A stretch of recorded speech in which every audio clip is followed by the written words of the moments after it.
There was nothing in the world he could not learn. He possessed an exceptional talent for swordsmanship. Nothing could escape his blade. He trained day and night until his hands were covered in bloody calluses. After graduating from high school, he spent 20 years honing his knife skills and became the best knife master in the country. Every table in the restaurant was full, and it was no surprise since the chef at this establishment was simply amazing. The chefs were working without a moment's distraction when suddenly their attention was drawn to a strange and rather unusual sound. It was the chef's cell phone ringing, but he was so absorbed in his work that he didn't even notice it. When he finally reached for his phone, the man saw that he had received a message from a game he had recently deleted. Probably something had happened to the phone itself, and it was some kind of glitch. At that moment, a kitchen staff member announced that a guest had arrived.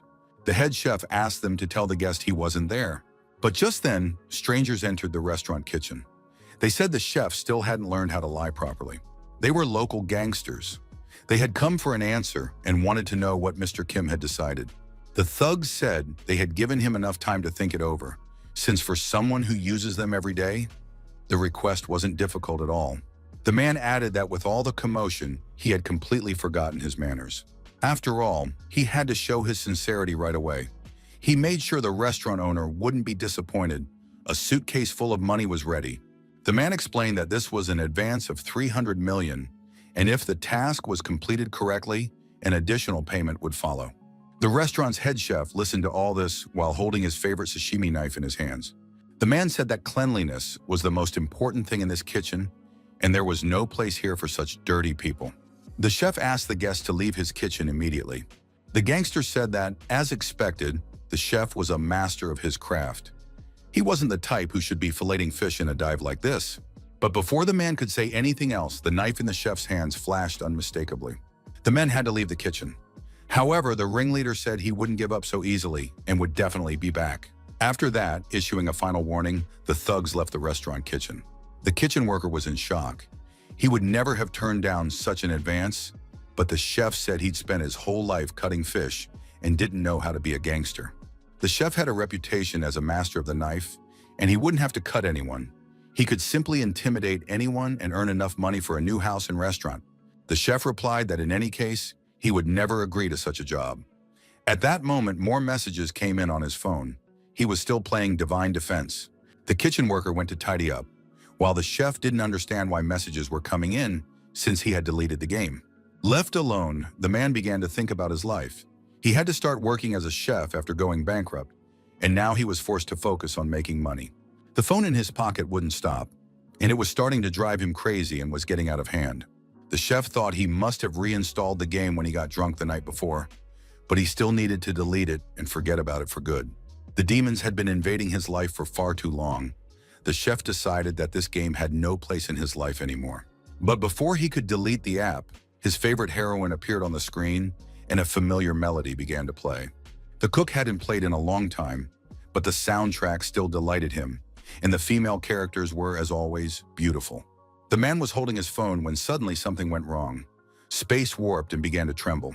Some time passed and one of the kitchen staff went out to the restaurant's backyard looking for the chef.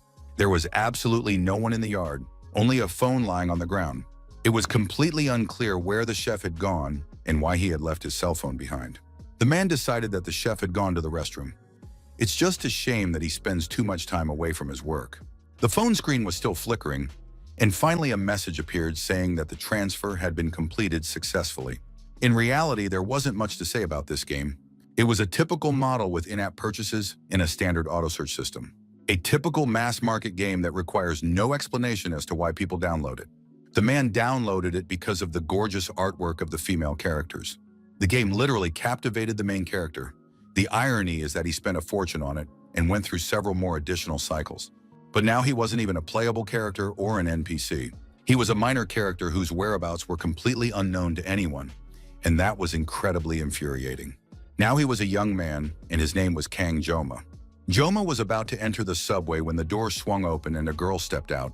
The girl apologized for not looking both ways, and the young people went their separate ways. The young man studied this version of the game carefully. Fortunately, the setting was also in Korea. The name of the location and the station's location mostly matched. So the guy was able to adapt pretty quickly. He was happy that he had become a teenager, which meant fewer of the problems that come with adult life and responsibility. And now a year had passed since the young man had been living here, having forgotten whether this was a game or already reality. After all, this was a life the hero didn't have in the real world until that very day arrived. When he returned home, he was greeted with joyful shouts, telling him that Kang Joma was a great master of the blade and the pride of the family.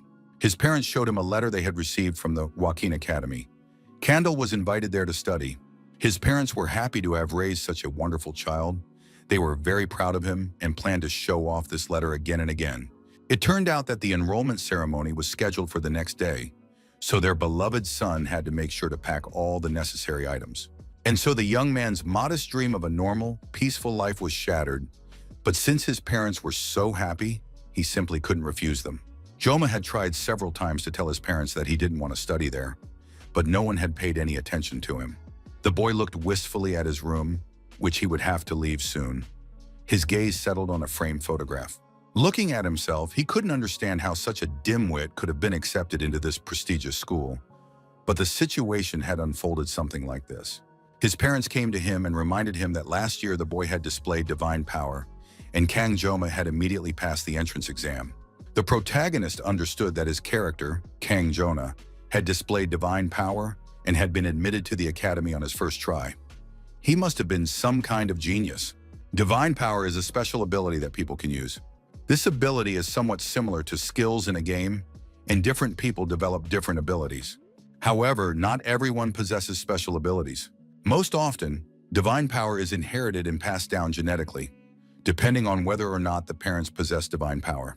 Society is divided into three factions: the nobility, the middle class, and the poor. The Joaquin Academy is an educational institution created to maintain the power of the established elite class. The original pretext for building the academy was to raise a hero, but it has long since become an educational institution for children from wealthy families. Very recently, they introduced a special admission system for families who are not heroes. Kang Joma was accepted as one of these special students. One might wonder why heroes are needed at all, but the answer to that question is very easy to find. It's all the fault of the Demon King, who along with his subordinates of all kinds and stripes must be defeated by heroes. Kang Jona understood that this wasn't reality. He would go to study at the academy, where heroes are trained for war. It was probably something like military service. The young man lay on his bed and thought about his divine power. He possessed the divine power of painlessness, which reduced pain. Now a status window regularly appeared before him. At any moment, he could check which divine power was available at that stage. It was 30 seconds of painlessness. It was very strange that with such a primitive divine gift, Joma had been able to enroll in the academy. The young man thought about how he had received the divine power when he took possession of this young body. Joma deduced that he possessed the blessing of the god of the sword. The opponent would suffer additional cuts if he attacked an enemy. A very strange ability. The young man had never seen any information about this divine power in the game. The very well thought out name stood in stark contrast to the overly simple effect. What does additional cuts upon dealing damage even mean? It's written in such an absurd way. But it was even funnier to read the activation conditions. The sword must be 30 centimeters long or shorter and less than 5 centimeters wide. You could hardly even call it a sword. It was just a regular sashimi knife. Was this a hint that even in the game, Joma would be forced to make sashimi? It was some kind of karma. He had to enter the game world just to end up slicing fish again. Life clearly wasn't going the way he wanted it to. The young man sat at the table in the room, going over in his head what he might have forgotten to pack for tomorrow's trip. Just in time, he remembered that he hadn't picked up his gear yet. Joma started thinking about weapons for his character. Even the lowest rank weapons cost tens of millions of won, and mid-rank weapons cost hundreds of millions. On top of that, the tuition fees were exorbitantly high. Of course, he didn't really want to spend money on something he'd been forced into. The letter, of course, stated that he needed to bring equipment, but Joma decided he wouldn't bring anything. Most likely, he'd make a bad impression on the very first day. But right now, the guy didn't care, and he decided to take a stroll to the store. He remembered the first master who had insisted on using a Japanese sashimi knife worth over 100 million won. Joma didn't even understand why he'd suddenly thought of that old man. Of course, there's a saying that a true master never blames his tools. The day of the academy entrance ceremony began with an inspection of the equipment. Candela brought a stack of knives he'd bought on sale at the nearest store. It was hard to believe that the young man had brought these knives as his weapons. It seemed like he was just messing around. Of course, the instructor was prepared for the fact that every year, high school seniors pull some pranks. That's why it was necessary to put them in their place right from the start. The teacher decided to do just that. He immediately asked the boy where he thought he was, at the academy or the circus, if Joma considered it acceptable to use some kitchen knife at the entrance exam. The young man replied that it was his weapon. He was completely calm. The young man's composure literally infuriated the instructor, who could no longer contain himself and began yelling at the student. Joma replied that he was a special student from a simple family. The tuition alone was a huge burden for his parents, so the young man couldn't ask them for an expensive weapon. The instructor looked closely at the student's ID and realized that he was indeed dealing with a special student. Tuition fees are a heavy burden, and it was hard to understand how someone working at the institution could be so biased against a good student. Joma, looking at the instructor, said that the institution should promote equal rights to education, but there was another point as well. The young man believed that only an amateur would disparage a person's weapon. A true master would never blame the tool. This wasn't the kind of thing a young man should be saying. Kang Joma sounded as if he were already a man who had reached the pinnacle in certain fields, and an eloquent one at that. The instructor realized he had a tough nut to crack on his hands. A young man with an unyielding spirit and a sharp tongue. The instructor knew that such unique, gifted students were a rarity, and it was an honor for him to work with them. It was a truly amazing experience. The instructor stood at attention, his hands pressed against his sides, and announced that Cadet Kang Joma's weapon had been approved for use. The students standing in line looked at Joma with anything but friendliness. They couldn't understand how such a simpleton had ended up at their school, and assumed he would likely reek of poverty. The instructor overheard these conversations and immediately put a stop to them, stating that as soon as the equipment inspection was over, everyone would have to leave the room. The instructor said that depending on the student's behavior, he could be as gentle as a lamb, or he could make their lives a living hell. Kang Joma wasn't very happy about such favoritism. He realized that now the other students would harbor resentment toward him. By the time the inspections were over, half the day had already passed, and he simply wanted to take a break. The young man sat down on a bench in the academy courtyard. He had, of course, expected something like this, but he still felt uncomfortable. On the other hand, his equipment had already been checked, and he had gone through the admission ceremony. All that remained was to pass the entrance exam for his class. But he still couldn't believe that Kang Joma had actually made it into the academy. He would spend the next few years at this school. It was a school for training heroes, the Joaquin Academy. The young man had imagined this place to be a little different, but in reality it turned out to be something more like a small town than just a single school building. Of course, one could agree and admit that the academy impressed even a skeptic like Kang Joma.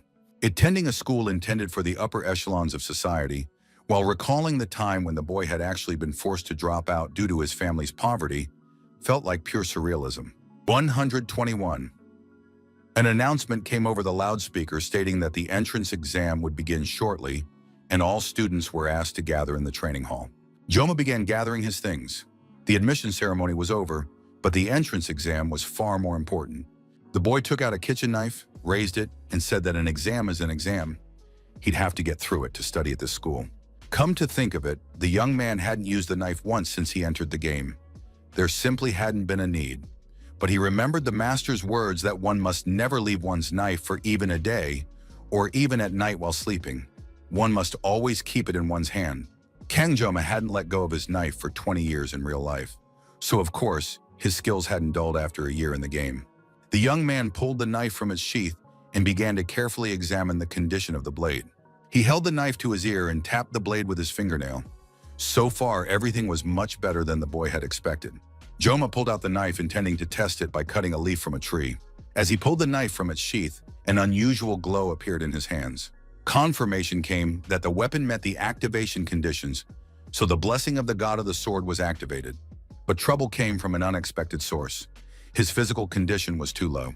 Joma received a notification that his weapon level was also very low, and it was suppressed to initiate synchronization with the user. As soon as Joma drew the knife, synchronization occurred immediately, and he received the blessing of the gods. The process wasn't very pleasant. One might even say it was painful. It felt as though the boy was about to die. A bright flash exploded before his eyes, and Joma assumed that he had died after all, or that the end of the world had come. The young man found himself floating in the air, his entire body seemingly pierced by lightning. Joma didn't understand what the hell was happening to him. He was in some strange state and felt that his body wouldn't obey him. The knife slipped from the young man's hands and fell to the floor with a sharp clang.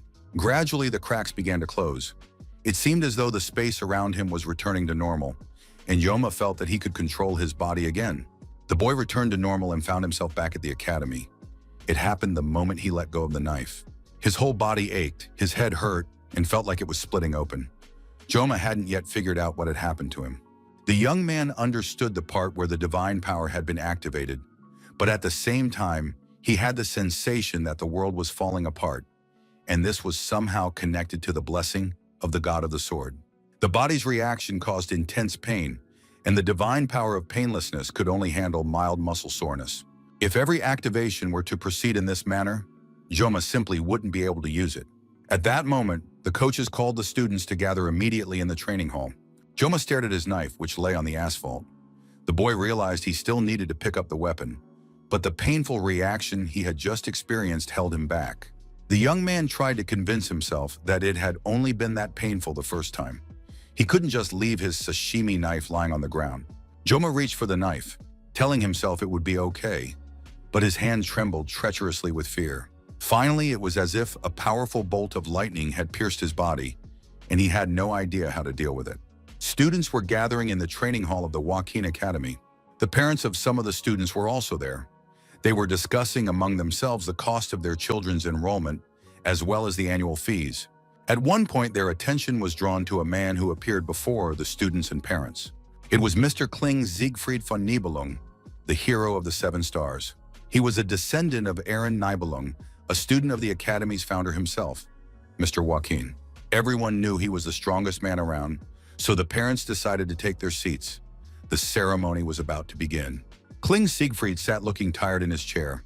He was clearly fed up with all of this, the same thing year after year. Sage Media Poison was also a 7-star hero. She greeted Siegfried, saying they hadn't seen each other in a long time. Of course, it was hard to believe that half a century had already passed. Siegfried greeted the girl, noting that time marches on, yet Media, the academy director, still looked as beautiful as ever. Media replied that every girl wants to stay beautiful until the day she dies. She had just recently celebrated her 70th birthday, and now Media would be happy to make Siegfried look 10 years younger, if only he asked her to. But Siegfried replied that the girl was already an adult, yet still hadn't grown up.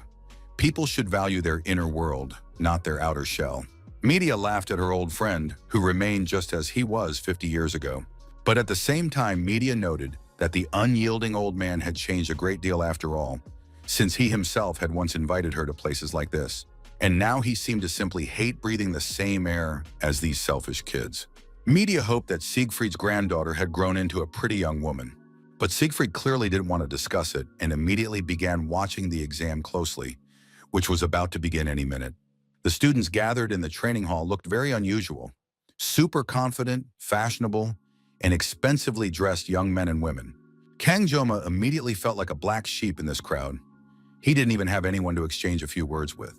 Moreover, after taking a look at the others, Joma realized that he was practically the only one with black hair here, and on top of that, a special student among the children of the wealthy and noble. Joma remembered how, during the weapons check, the other students had mocked him, unable to understand how such a ragged-looking person had ended up among them. The young man recalled unpleasant remarks about the smell of poverty and much more, but then he saw something unusual. Joma was literally speechless. Although he wasn't talking to anyone, he had definitely lost the ability to think. And the other students watched the miracle passing by with interest and envy. Joma was completely calm and waited in silence. He knew who was approaching. It was the granddaughter of the Sword Emperor, Abel von Nibelung. She was the game's most beautiful character and main heroine. The very reason why a once ordinary chef, a man with no formal education, had even taken notice of the game and downloaded it in the first place. The subspace had been created by the ancestral heroes at the same time as the Academy. Its reality was separated from human suffering, but sensations there were felt in full force. However, it was actually impossible to die in the subspace. Its reality had no connection to actual existence. There was no interference from the real world, and no deaths were recorded. Subspace battles were a school tradition, but this year the instructors decided to try something different, a battle royale format. All participants were divided into groups of 10, and they were evaluated based on survival. It turned out that this game had become a real game of survival. On top of that, there were no restrictions on equipment. Siegfried immediately pointed out that if there were no restrictions, then the privileged kids would have free reign. Media said she had to make the greatest possible compromise. Whether they liked it or not, the academy was funded by its wealthy students. To implement this system, Media had been forced to overcome countless obstacles and endure humiliation. Meanwhile, Kang Joma was gazing at Abel with admiration. He used to think the girl was just a character, but now he felt sorry for those poor fools trying to get close to her, though perhaps he himself would have behaved exactly the same way in their place. Joma had played this game, so he knew. Abel von Nibelung was a character with a miraculous blessing. In other words, she was closely connected to the main character of this game. It was completely understandable and unsurprising, since beautiful people always have someone by their side. Besides, a student like Joma, a special student, didn't fit in with their crowd at all. He didn't want to get involved in any of this or deal with school life. Once upon a time, Joma had set 3 principles for his future: peace, order, and safety. Finish school without incident, get a regular job, and lead a safe life. The book said that the most desirable position was that of a hero with an extremely high salary. Joma thought about the physical state he had been in when he touched the knife. It had been terrible, and even now, just the memory of it made him nervous. Joma decided that let others defend the world, while he would choose some comfortable little job for himself. The loudspeakers announced the start of the class exam and stated that the rules would be read out first. It was revealed that this year there would be a battle royale. Among the randomly selected cadets grouped together, the one who takes first place will be awarded the Star class, while second and third places will be awarded the Dragon class. All others will be assigned to regular classes. Class assignments will be based on the results obtained during the royal battle. Points are awarded automatically. There are no time limits. Joma decided not to waste any time and to get this over with as quickly as possible. He wanted to be placed in a regular class. The activation of the subspace generation device was complete, and the exam began.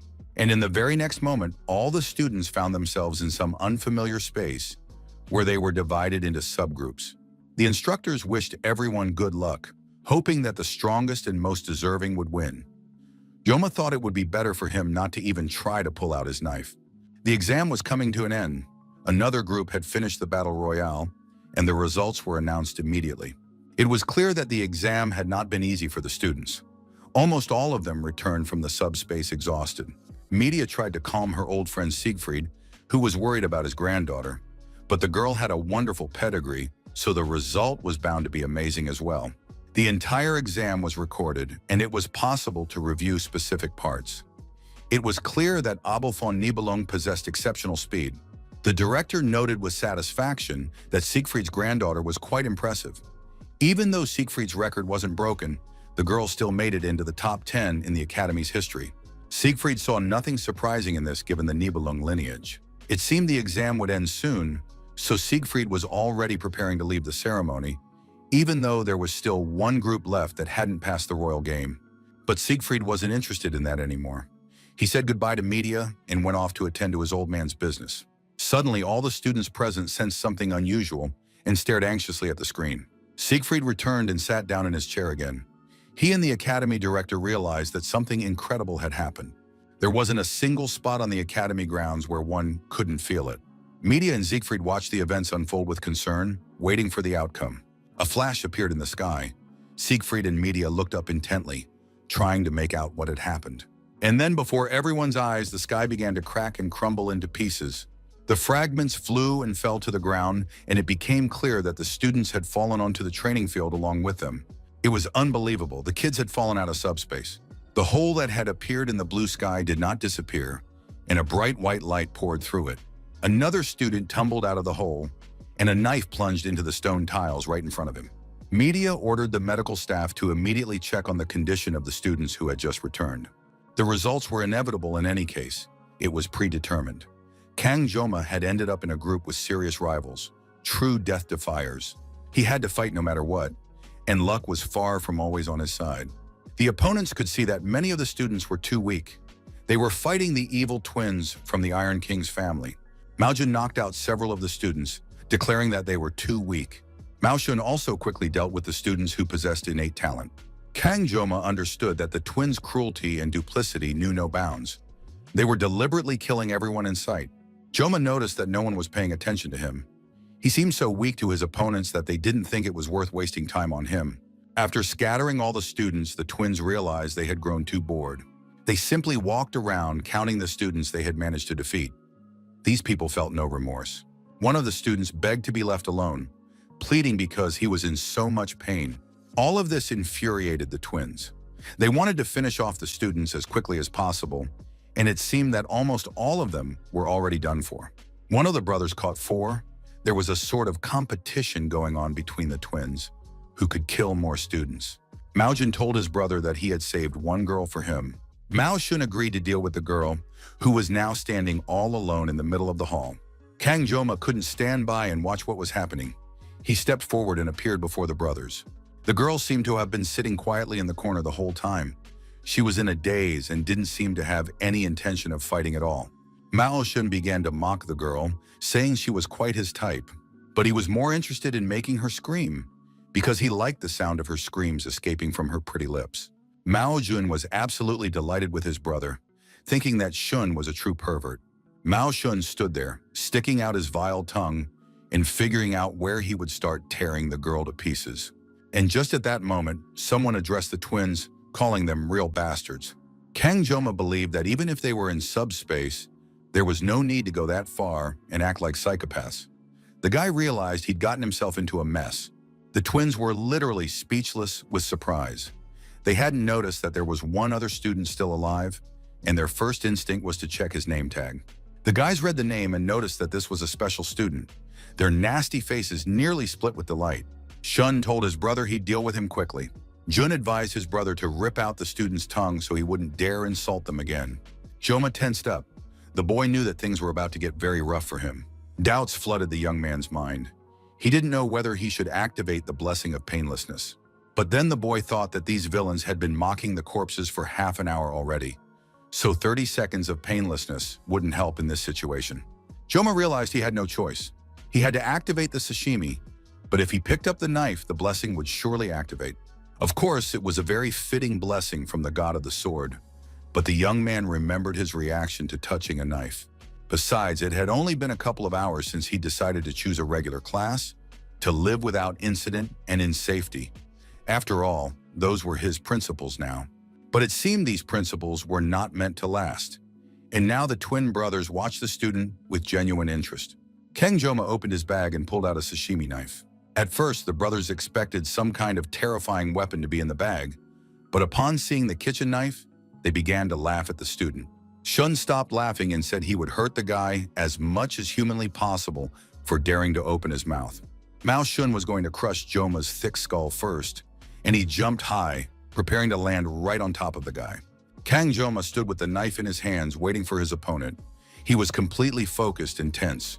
The young man thought that he shouldn't take any chances right now, and even if the pain relief would last only a few seconds, he decided to activate it as well. Everything was supposed to work out, and the blessing of painlessness was activated, thanks to which all pain was suppressed. Joma also activated the blessing of the god of the sword, and the blessing of painlessness neutralized the pain caused by the blessing of the god of the sword. Mao Shun was certain the boy was incapable of anything with that pathetic toothpick in his hands. He flew toward the youth and had already raised his hand to strike. Joma understood. If he failed to attack, he would die right there with that knife in his hands. The young man had always found it difficult to cut anything other than fish, let alone a person. Joma wondered if it was really possible to hurt a person with a fish-cutting knife. Why do gangsters in movies always carry sashimi knives? But then the boy realized he was acting like a fool. After all, that's only in movies, and Joma was convinced that hardly anything in this life would change him. Kang Joma remembered that he would sustain additional cuts if he attacked the enemy. The enemy was just approaching, intending to kill the guy. Joma counterattacked with his sashimi knife, shouting that he wouldn't let the villain kill him. At that moment, the blessing of the god of the sword manifested, and Mao Shun crashed to the floor at full speed. Once, when he was still a young chef, Kang Joma asked his boss why gangsters use knives. Instead of an answer, a sharp, powerful knife whistled past the young man's ear and plunged into the wall. His boss reminded him that he had asked to be addressed by his title, Master. But really, he wanted to know why Joma was so interested in this. Joma's first teacher was a real thug. To leave the gang, he had to cut off his own wrist. Later, he opened a sashimi restaurant because he wanted to delight people with his knife skills. Kang Joma wanted to know why gangsters in movies use sashimi knives. The master replied that a person who wields a knife shouldn't ask such questions. If you cut off a body part with a regular kitchen knife, everything turns into a mess. But a sashimi knife is narrow. You can work with it with precision. The master explained that the fish can be sliced thinly because it lies flat on the table. In a vertical position, it's impossible to cut off even a small piece. Joma assumed the master lacked skill, since he'd seen countless times in manga how they make perfectly clean cuts. And now Mao Xun's enormous, tentacle-like hand hovered in the air, while its owner sat on the floor in horror, staring at the stump of his arm. Kang Joma was ready to continue the battle, waiting for his opponent's next move. Mao Xun screamed in agony, clutching his bleeding wound, and was on the verge of losing consciousness from the pain. The villain could only howl in agony and repeat, "My arm." It was clear that he was a villain and a murderer, but the pain was unbearable, while the special student stood calmly, waiting for the fight to continue. As Joma approached, the armless villain began to back away and scream for them not to come near him. It was clear that he didn't want to die, but he could no longer fight. With a wild cry of "Help!" Mao Xun rushed to run away. His brother was so stunned by what had happened in those few seconds that he seemed completely unable to act or speak coherently. Xun ran up to his brother, asking for his help and protection, begging him to save him quickly. But it was too late. The sashimi knife severed his head mid-sentence, before the villain could say he was dying. Finally, the older brother recovered from the shock. He stood over the pool of blood, staring at his brother's remains, while Joma realized that the battle would now continue. Mao Xun calmed down a little, reminding himself that they were in subspace, which meant Xun wasn't actually dead. But now the villain turned his attention to the student, who looked strange. It seemed as though this guy had killed a person for the first time. Mao Xun approached the young man, feeling an inexplicable fear. He didn't understand why he felt this way. After all, the kid had just gotten lucky. However, Xun decided he should be wary of that knife. His brother's mistake had been carelessness. Mao Xun picked up his brother's severed hand and put it on as a glove, saying that this weapon worked better when worn on both hands. As soon as he did so, his blessing of protection intensified, and the jumping power granted by the blessing of intervention increased several-fold. The power of the spirit blessing strikes also increased significantly. Mao Xun decided to activate all three blessings at once. He wasn't going to lose to this brat. Mao Xun's fists looked simply impenetrable. Their strength and power shone through in every movement. These were A-rang blessings. The riffraff could only dream of them. It was unclear where this student had gotten the knife, but with such a weapon he wouldn't be able to withstand the blow. Kang Joma stood with his head bowed, breathing deeply and counting down. Mao Xun didn't understand why the guy was standing there rooted to the spot. He must have wet himself out of fear. Xun thought the young man was muttering some prayers under his breath. But now nothing and no one could save this unfortunate student, because Mao Xun was about to smash his head in. Kang Joma had almost finished counting, and at the last moment managed to strike his opponent, literally scratching him. And in the next instant, Mao Xun's entire body was riddled with knives. These were the very extra cuts he had promised. Finally, the young man uttered a single word, but for the moment it was unclear what it meant. However, an announcement declared that the effect of the blessing of painlessness had ended, and wild pain pierced the boy's body because he was holding a knife in his hands. The pain was so intense that the young man lost consciousness and fell into darkness. After some time, Joma woke up. He wasn't in the dungeon or in subspace. The boy was lying in bed and thought he had ended up in a hospital. The young man hadn't even had time to sit up when the door opened slightly and an unfamiliar man peered into the room. Kang Joma was sitting on the bed, and the man shouted loudly into the hallway that the student had woken up. Joma saw the man who had entered the ward. He had never met this man before, yet he knew him very well. Half a century ago, this man had defeated the commander of the Demon Lord's Legion, and standing next to him was the Academy Director. Siegfried was considered the strongest of all humans, the second of the 7-star heroes. Miss Media asked how the boy was feeling. She was the Academy Director and belonged to the category of sages. At first, Joma didn't understand what these people wanted from him, but he soon remembered where he was. He was asked to introduce himself, and the boy gave his name, saying that his name was Kan Joma. Siegfried decided to get straight to the point. It was clear that this man was very determined. Siegfried asked the young man what exactly he had done in the void. Joma remembered what had happened just a short while ago, and it didn't feel like a fantasy. The young man understood that it really was him, but Joma saw nothing good in the fact that he had been noticed at such a high level. Joma was struggling to think clearly.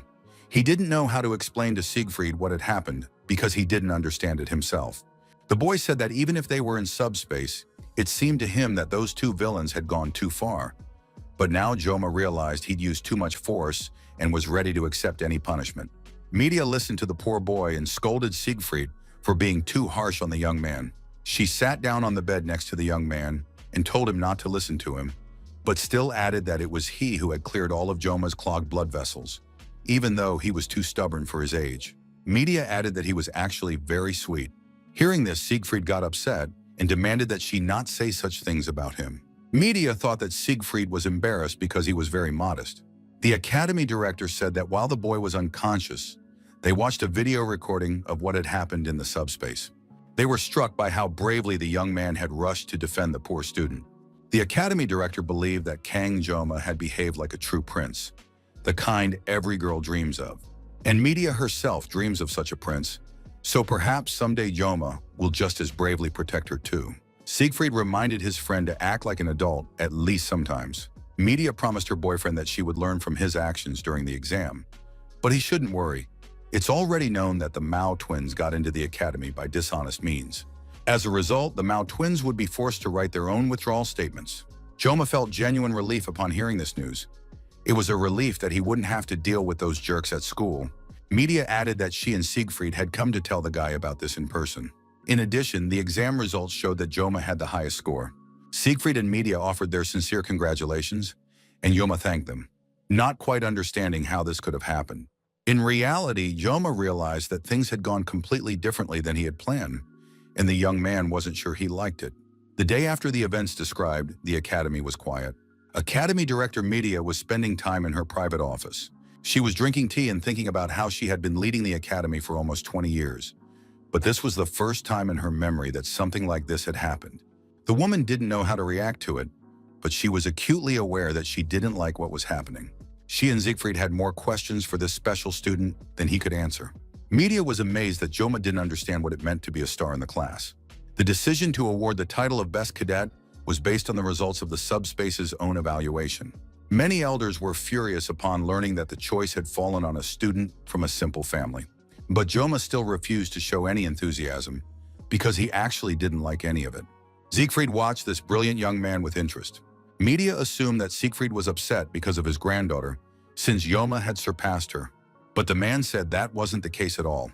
There was nothing more foolish than questioning the judgment of the subspace created by the hero himself, the founder. The academy had chosen Joma, and all the elders had followed that decision. But Siegfried had other thoughts. If the boy had possessed more outstanding abilities or been physically very developed, then such a decision could have been made without objection. However, what this boy, barely of age, had demonstrated was astonishing. His movements seemed to embody a certain concept. Siegfried had devoted his entire life to the study of the art of the sword. He had spent more than half a century engaged in various studies in self-improvement, reaching the level of a master, and yet a sense of unease never left Siegfried. When the man unblocked the boy's meridians, he realized that the boy had a body that had never been subjected to heavy physical labor. However, he couldn't shake the feeling that there was something inside the boy's body that shouldn't be there. Siegfried realized that even at his advanced age, his competitive spirit was still very much alive. This was especially true when it came to a boy the same age as his granddaughter. Media was also chattering about Joma. She said he had cute facial features, and the way he fought enemies to protect the girl was simply delightful. Media continued to gush over the young man and asked Siegfried what he thought about it. Siegfried, in turn, asked the academy director what they used to call cadets like Media back in their day.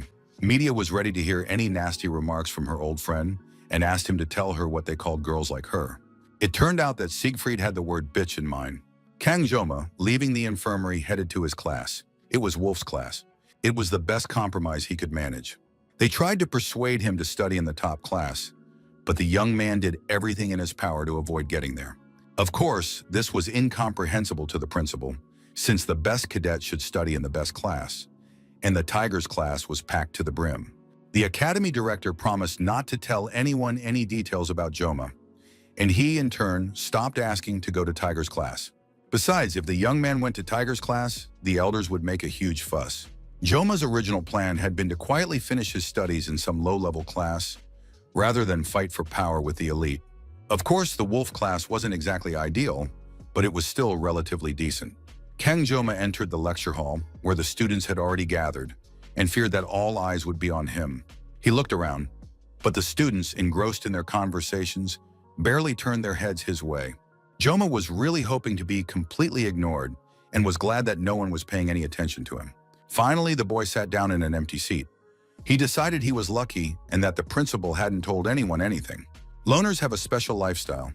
They can read books and listen to music in peace, and in fact, that might be for the best.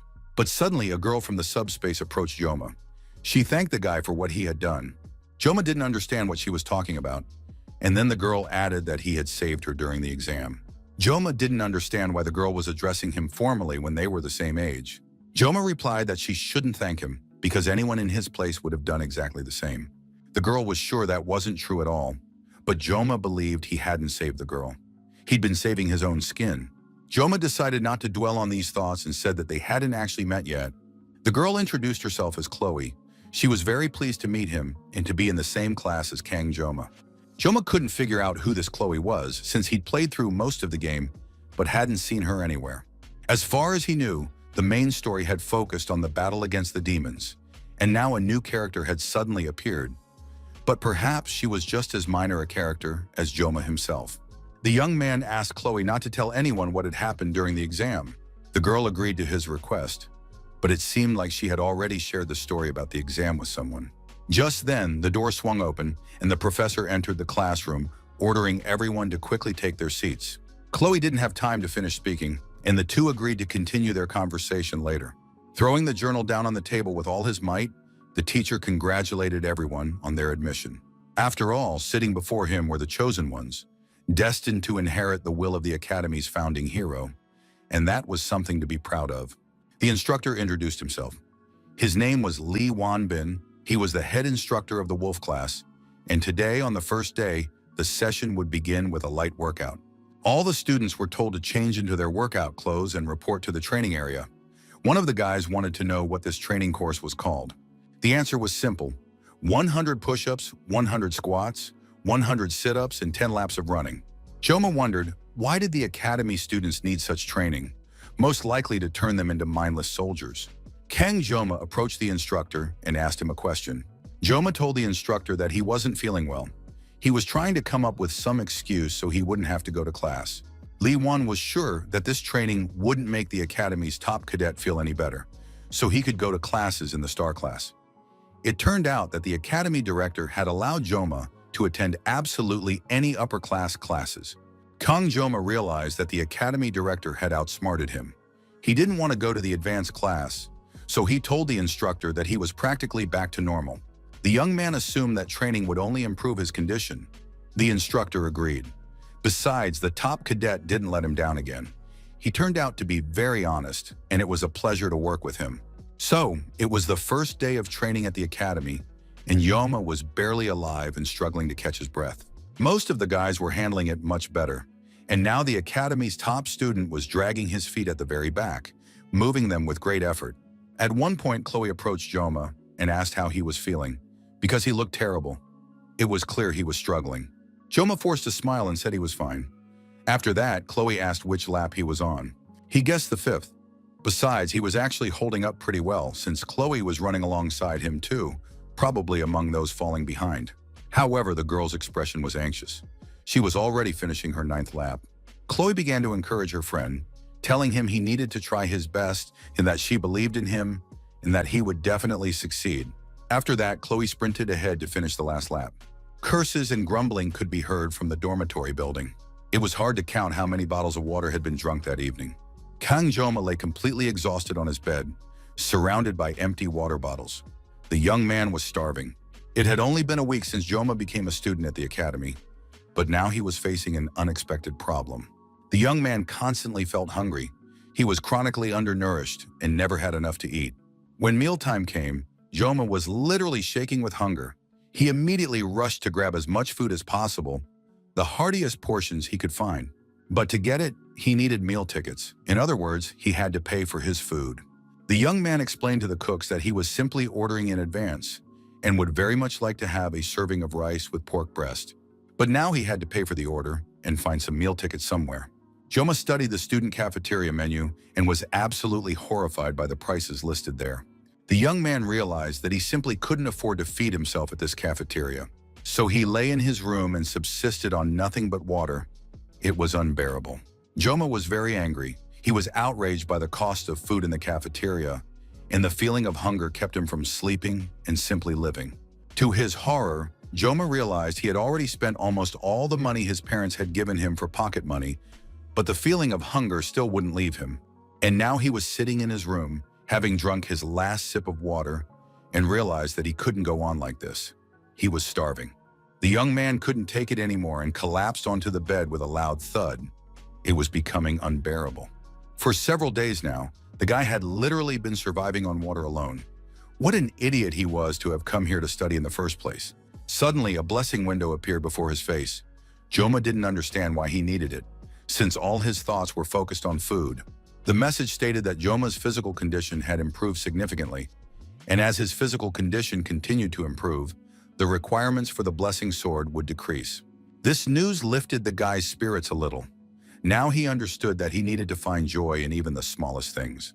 His reflection in the mirror showed that Joma hadn't wasted his time at the academy. His physical condition had improved, and his appearance was practically perfect and lean. Of course, he would like to know if the blessing of the God of the Sword had cleansed his blood vessels. Perhaps he was currently undergoing a transformation and evolution. The blessing of the God of the Sword had not yet fully manifested, but if he continued to train, he might be able to wield a small sword in the near future. For now, however, knives awaited him. The boy was still afraid to hold a knife. He remembered the terror he had felt during the initiation ceremony, but now his hands were literally itching, probably the blessing's influence. Besides, Joma caught himself thinking that he felt a sense of pride. It was something new. Just then, there was a knock at the door. It was strange because Joma had no friends and he hardly spoke to anyone. The guy cautiously opened the door a crack to see who had come. Chloe was standing on the threshold. The girl apologized for coming uninvited at such a late hour and asked if she could bother Joma for a moment. Joma smiled at his only friend, reassured her, and invited her in, asking what was wrong. The girl felt very awkward, but she confessed that she hadn't seen Joma in the academy cafeteria for a whole week, so she started to worry, thinking that he might be sick. Joma tried to put on a calm face. He said he just didn't like the food in the cafeteria, but in reality he loved absolutely all the food. He just couldn't admit it. The girl was satisfied with this answer. At any rate, she was convinced that Joma wasn't sick. Then finally plucking up her courage, Chloe suggested that, if Joma didn't mind, they could buy some groceries and cook something tasty together. No sooner had the girl finished speaking than Joma was already ready to go. He suggested they hurry since Chloe herself had just been about to head to the store. Joma was absolutely thrilled. He strode energetically ahead, humming a tune, and announced that he was an excellent cook and would have it ready in no time. Chloe kept up with him, and it seemed his physical condition had indeed improved. The young people spent the rest of the evening at Chloe's dorm. They sat at the kitchen table in front of empty plates, and Chloe couldn't help but lick her fingers. The food was so delicious that she had never tasted anything like it at home. Joma was very pleased. He had indeed cooked everything quickly and made it incredibly delicious, deserving of compliments for the dinner. Usually the girl only boiled fish and never even imagined she'd one day try something like this, cooked in her own kitchen. Joma asked permission to look in his friend's fridge. It was packed with fish. It turned out that the girl had lived on the coast as a child, and Joma was particularly good at fish dishes. He watched in amazement as she took the ingredients out of the fridge. Joma considered himself lucky. He could make a couple of sashimi dishes and get a little practice. But the problem was that the blessing of the God of the Sword was still affecting him, and now even the sight of kitchen knives filled him with fear and panic. The young man asked Chloe if she had a longer knife. It was much easier for him to cut with a long knife.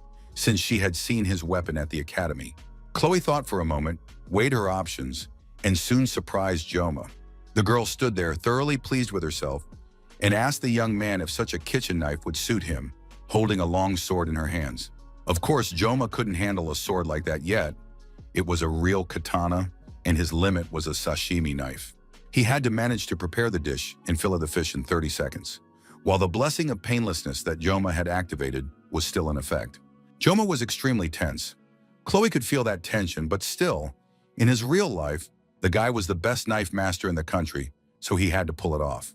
With the blessing of the god of the sword, he pounced on the fish. It took him only 21 seconds to prepare it. The young man scaled the fish, removed the bones, took out the innards, and sliced it up.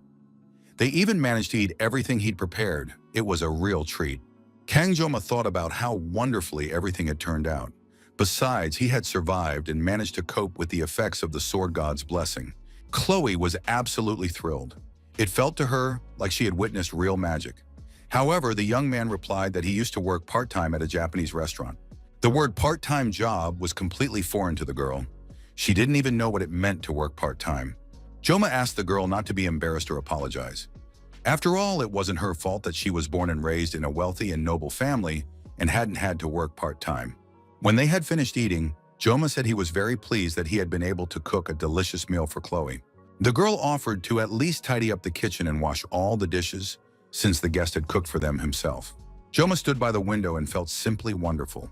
He had finally eaten a delicious and filling meal, his spirits were high, and he almost felt like singing. However, there was such a racket in the kitchen that all lyrical thoughts immediately left the young man's head. He watched Chloe and realized that she had probably never washed dishes before, even though he himself had already begun learning household chores at that age. A gust of air rushing in through the window blew a notebook off the shelf that was lying on the table, and it opened in the middle. Joma realized that this was Chloe's diary. One of the entries mentioned that during the placement exam, a boy had helped her a lot, and now Chloe had to repay him. It was very sweet because the girl had beautiful handwriting. Of course, Joma knew he should put the diary back where it belonged. That would be the right thing to do. But the diary somehow turned on its own again, and the young man read the passage about their first meeting. Chloe confessed that her heart was pounding hard, and she couldn't bring herself to speak to her savior. There were many more pleasant entries to follow, and as Joma read the girl's diary, he felt himself getting better and better. After flipping through a few more pages, the young man was literally horrified. Every page was filled with declarations of love. Joma completely forgot where he was. The boy didn't notice that Chloe had already finished washing the dishes. The girl saw that Joma was reading her diary. It has long been the custom. For slaying monsters, the heroes' families receive honor and praise, earn prestige in the eyes of society, and strengthen their position. But under the influence of this prestige, the personal interests of the elite are decided. When officials grow arrogant, one of the 7 heroes steps onto the stage. Often the Auditor de Sicilia family. They hide in the shadows, yet they strive for the light, slaying the unfaithful and upholding order. Those born into the Auditor family undergo mandatory psychological training before reaching adolescence. They must regularly suppress their emotions during rigorous training. They undergo tests of fortitude. Not only are they subjected to various influences themselves, but they also learn not to react to what is happening externally. This is done in order to become mercenaries. For the first time, a very young girl took part in this and stained her hands with blood at the age of 15. One of the clan elders addressed the girl. Chloe Auditor de Sicilia, do not dare deny your nature as a mercenary. These were the very words the girl heard before she came of age, and she not only heard them, but also obeyed the elders. Constant training warped the girl's psyche, and the events unfolding around her left a deep wound in her heart. By the time Chloe's personality had nearly been erased, leaving only echoes of emotion, she had reached the age to enroll in the academy. At the academy, classes were assigned based on individual skills.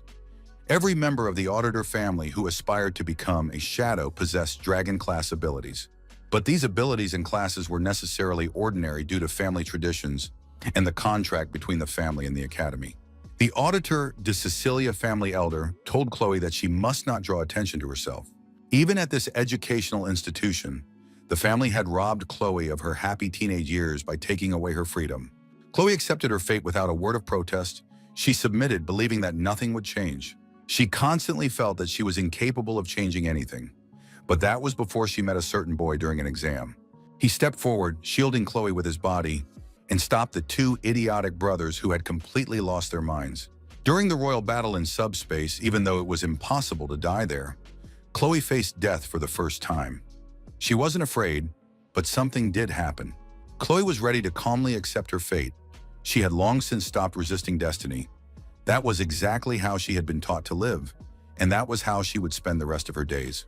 Everything was supposed to be exactly that way. Fate seemed obvious. In any case, at that very moment, Chloe understood that everything would be just as it had been before. But suddenly it seemed to her as if the sun had broken through the dark clouds and something hot was kindled inside her. It was a sword that held no power over her, a sword with which she could protect someone. Chloe understood that this was the very reason why the stranger had drawn his knife. The girl remembered a fairy tale she loved to read as a child and had hidden behind her bed. Of course, it was a fairy tale about a handsome prince who came to the castle to save and free the princess locked in the tower. Moreover, it was a fairy tale about love and a hero around whom the entire story of saving people revolved. Chloe remembered her favorite childhood fairy tale. Her face flushed, and her heart began to pound wildly. A new, previously unknown feeling was born inside her. The girl had only one theory about what was happening to her. And there, in that dreadful subspace, as a life-or-death struggle unfolded before her eyes, Chloe realized love had taken root within her. Now, standing in the middle of the apartment, Joma had learned her secret after reading a few pages of her personal diary. Chloe Auditor de Cecilia was furious. She looked at the guy as if she were about to incinerate him with her gaze. Joma knew there were no words that could justify him or explain his behavior right now. He was terrified and trying to figure out when it all went wrong, the moment he first saw the girl, or when he foolishly agreed to have dinner together. The guy started babbling something about how beautiful the moon looked in the sky tonight. Chloe remained silent. Joma realized he needed to make a quick getaway. He said he hadn't eaten so well in a long time and thanked the hostess. Then the young man added that he should probably head back to his place and they would meet again at the academy. Chloe took off her gloves and asked if he had seen everything written in the diary. Joma tried to pretend he didn't know what she was talking about. The diary was lying on the table, right where it had been all along. He assumed she was referring to that diary. It seemed Chloe was a very diligent student and generally very responsible. The young man kept rambling, but he was thinking to himself that Chloe's eyes must be in the back of her head. He didn't understand how she'd noticed everything, and on top of that, he felt terribly awkward because of the way she was speaking. In an instant, the girl had become a completely different person. Chloe demanded that he not lie. Joma insisted he hadn't seen anything, but Chloe was very angry and he had to confess.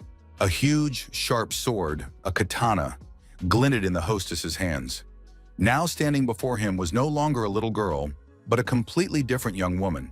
Joma looked very frightened. He backed away slowly, not understanding why she was taking this so seriously. Escaping through the window was out of the question. Chloe's apartment was right under the roof, and if he jumped, he'd break his legs. Joma saw the door, his only way out, but Chloe was standing in his way, and now that was a huge problem. The young man realized he was trapped. Either jump out the window and break his legs, or try to make his way to the door. A horribly nasty sound rang out behind him. A long sword clanged against the tile floor. The girl stood there with the sword, looking the guest in the eye. Joma didn't want to believe she was about to attack, but at some point he realized Chloe was in a trance. He could roughly recognize that state. It was accompanied by unblinking pupils and dull red eyes that looked completely lifeless. The young man realized that Chloe was a yandere. Moreover, her energetic mood could change in an instant. Joma was almost certain that the girl had a split personality. All yandere had complex personalities. They lost their temper very quickly, and here there was a reason. The young man's actions could provoke such a change. Joma was terrified. He realized that Chloe would likely pursue him to the bitter end. He had to figure out a way to protect himself somehow. The young man sensed that her thirst for killing was stronger than that of the Mao twins. Life at the academy had indeed turned out to be brutal. First and foremost, he needed to get out of this situation. Joma tried to come up with a solution. His sashimi knife was still in his room. He could have used a kitchen knife, but getting to it seemed impossible.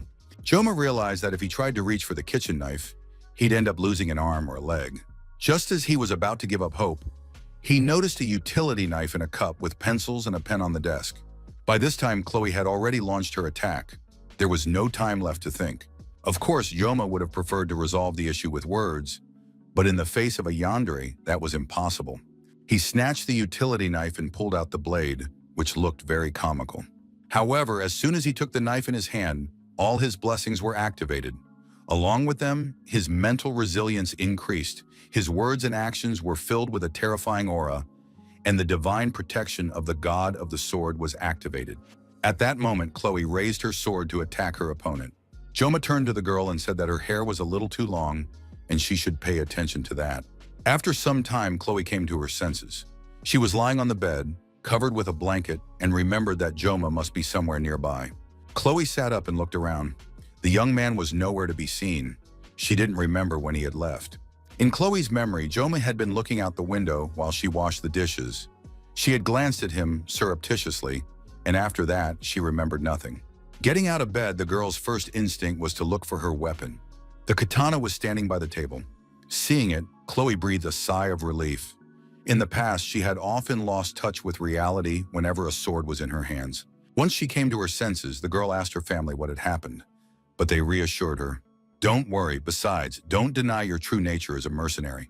And now Chloe saw her sword and realized she had almost lost touch with reality again. The girl was very upset. She scolded herself and called herself a complete idiot, wondering why she'd lost control just when Joma was visiting. Chloe was worried that she might have offended the guy or said something strange, but now she couldn't remember a thing. Then her attention was drawn to a utility knife lying on the floor. That was strange. Chloe tried to remember what had happened and why the knife was on the floor. Besides, she noticed her hair. Had it really gotten shorter, or was it just her imagination?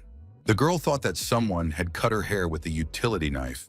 Most of the cut hair was in the trash can, which meant someone had already cleaned up. Of course, it was her beloved Joma, so caring and attentive. She had to write this down in her diary before she forgot. Chloe immediately sat down at the table, picked up a pen, and began writing down her memories in her personal diary. Meanwhile, Joma was outside. He was holding onto a tree. He was literally being torn apart, with nausea and vomiting that wouldn't stop. The painless blessing had ended, but the boy managed to cope with the situation somehow. Although he had exceeded the time limit by only 5 seconds, the result was vomiting. Another urge washed over the young man, and he thought that at this rate, his entire dinner would come back up. When his stomach finally settled down, Joma sat down on a bench and recalled the wonderful dinner, which had been very tasty. And then everything went off course. Joma thought about Chloe and realized he had no idea who she was. As a rule, the goal of a sword fight is either to end the enemy's life with a single strike or to subdue them. However, Chloe's katana struck exclusively at vital points. It seemed as though her sword was sharpened solely for killing. Joma understood. If he had been ambushed, he would have been left headless. Feeling his life was in danger, the young man instinctively aimed for the back of Chloe's head. He was very lucky that the knife was short. Joma only slightly cut her hair, causing no significant harm. After that, he tidied up the room so it looked as if everything was fine. There shouldn't be any problems. But he had intended to live a stable, reliable, and safe life, and that turned out to be far from easy. The hardest thing is to be ordinary, and that's really true. When Joma first took up this game of ambition, he had far greater aspirations. After all, he was an ordinary person who had reached the pinnacle of mastery with nothing but a sashimi knife. So giving up that simple human romance was no easy step, but every person has their own role. Blessing of Wonders. That was the name of the game. And it was also the unique blessing of the main character, whom he had yet to meet. As far as Joma could recall from the game, aside from Valor Huakin's Blessing of Valor, there were only 2 legendary blessings in the game. The essence of the blessings was clear. Absolutely everyone had to save the world from the Demon King. The game's protagonist had been chosen as a holy champion, and even the demonic sword Balmung acknowledged his power. Joma, on the other hand, could only use sashimi knives. No further explanation was needed. The young man's head was splitting, but he needed to focus and get a handle on the basics.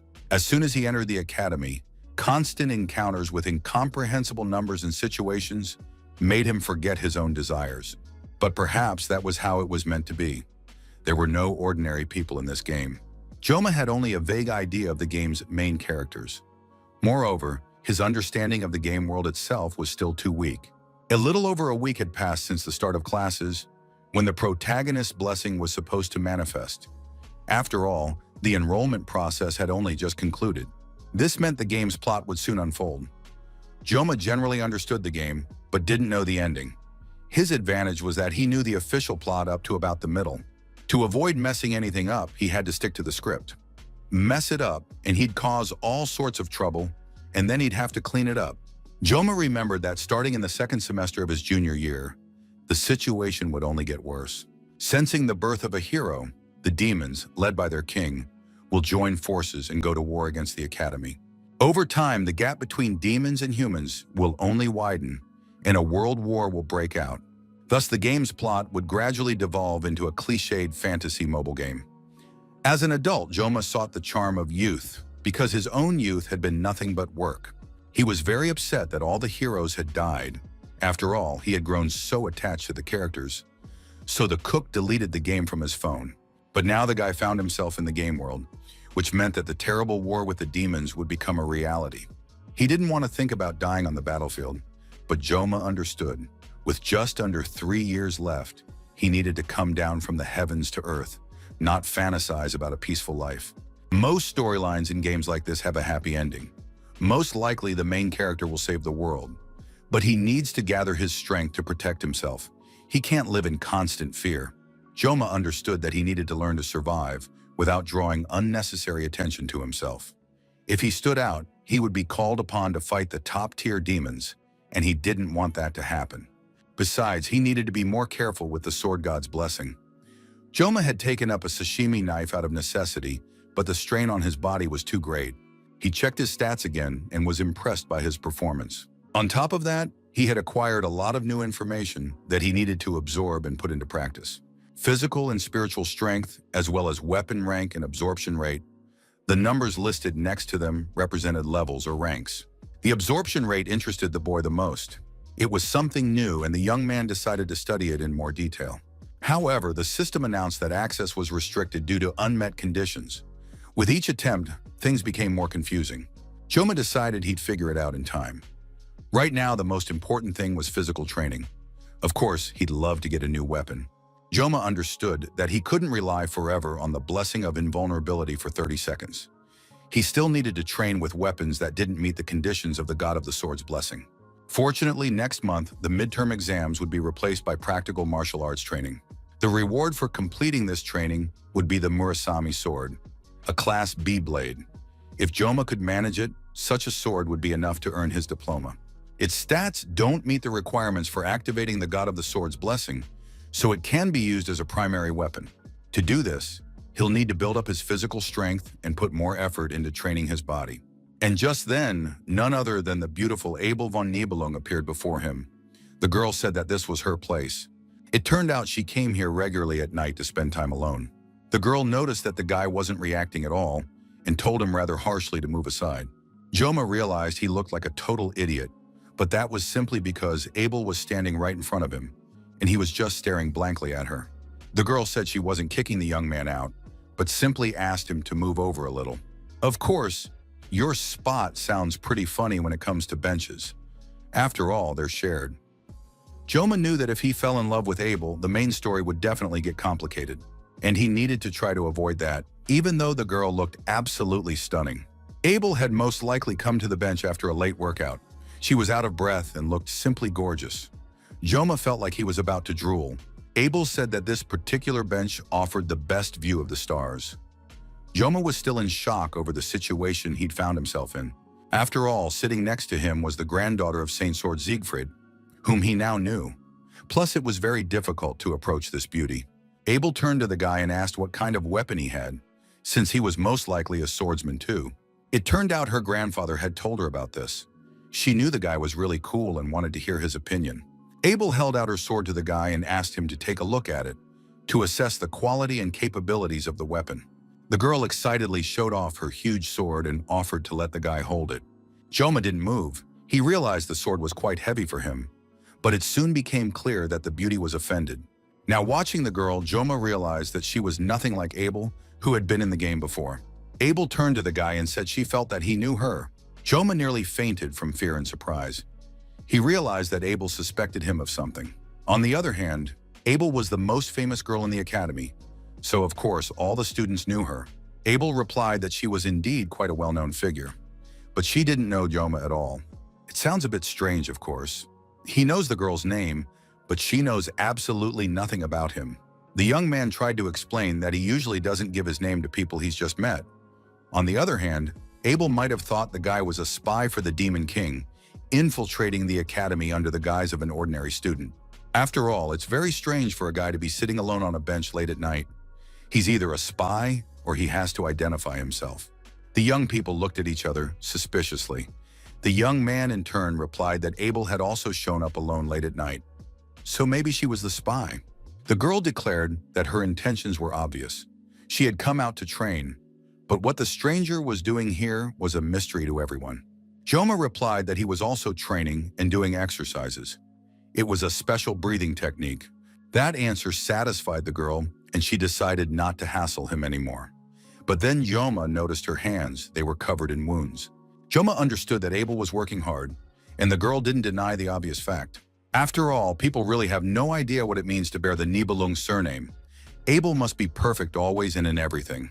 If she showed even the slightest hint of weakness, everyone would immediately pounce on her like hungry dogs, especially since she'd been knocked off the top spot during this year's entrance exam. Joma sat silently, afraid to even blink. Abel added that this was actually the first time. The girl said that on the one hand she felt relief, and on the other, curiosity. She wanted to know who had managed to surpass her. Abel really wanted to find out that person's name so she could smear it all over the wall next time. Joma didn't understand why she was taking it so far. After all, it was just an entrance exam, and the student wasn't to blame for doing better. Abel replied that it was a matter of pride. She had begged her grandfather to tell her everything, but he said that this student wasn't even in her class. On top of that, the stranger had the nerve to skip the oath. Abel didn't understand why she decided to pour her heart out to a stranger, telling him she couldn't come to terms with her second-place finish. Joma also didn't understand why the girl had told him everything. Abel guessed that the young man looked too weak. Her family's motto was to be firm with the strong and kind-hearted with everyone. Abel's classmates were very boring, so she didn't have any friends at all. The girl stretched, saying it was late and time to go home to sleep. Joma wished her good luck and good night. Now he understood why Abel had always seemed so distant during the game. As she was leaving, the girl asked once more if the guy would tell her his name, but Joma chose to remain silent. That's how life at the academy went. Ordinary student life turned out to be much calmer than Joma had expected. Chloe quickly became friends with everyone and fit right in. All this time, Joma actively avoided running into her, trying not to even make eye contact. When they did happen to look at each other, Chloe's new friends gave the young man a very cold stare, but Joma didn't care about their disdainful glances. He was a student with a special pass. Besides, he wasn't the only special student in this class. There were a few others like him, and they were reluctant to socialize with one another. Most likely it was a matter of pride.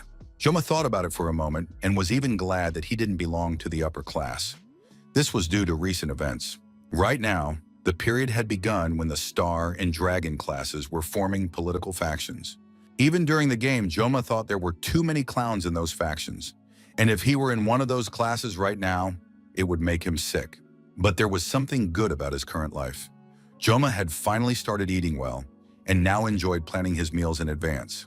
The director of the Media Academy arrived and announced that he was being presented with a card as the Academy's top-ranked student. It was a faculty member's card. For the sake of possessing such a card, Joma would have been willing to bow to the Academy director 3 times a day if he had to. But now he had received this faculty card absolutely free of charge and with no strings attached. Joma believed he was fulfilling his duties as a student according to the main scenario. It hadn't made a significant difference. All he had to do was spend the next few years exactly the same way.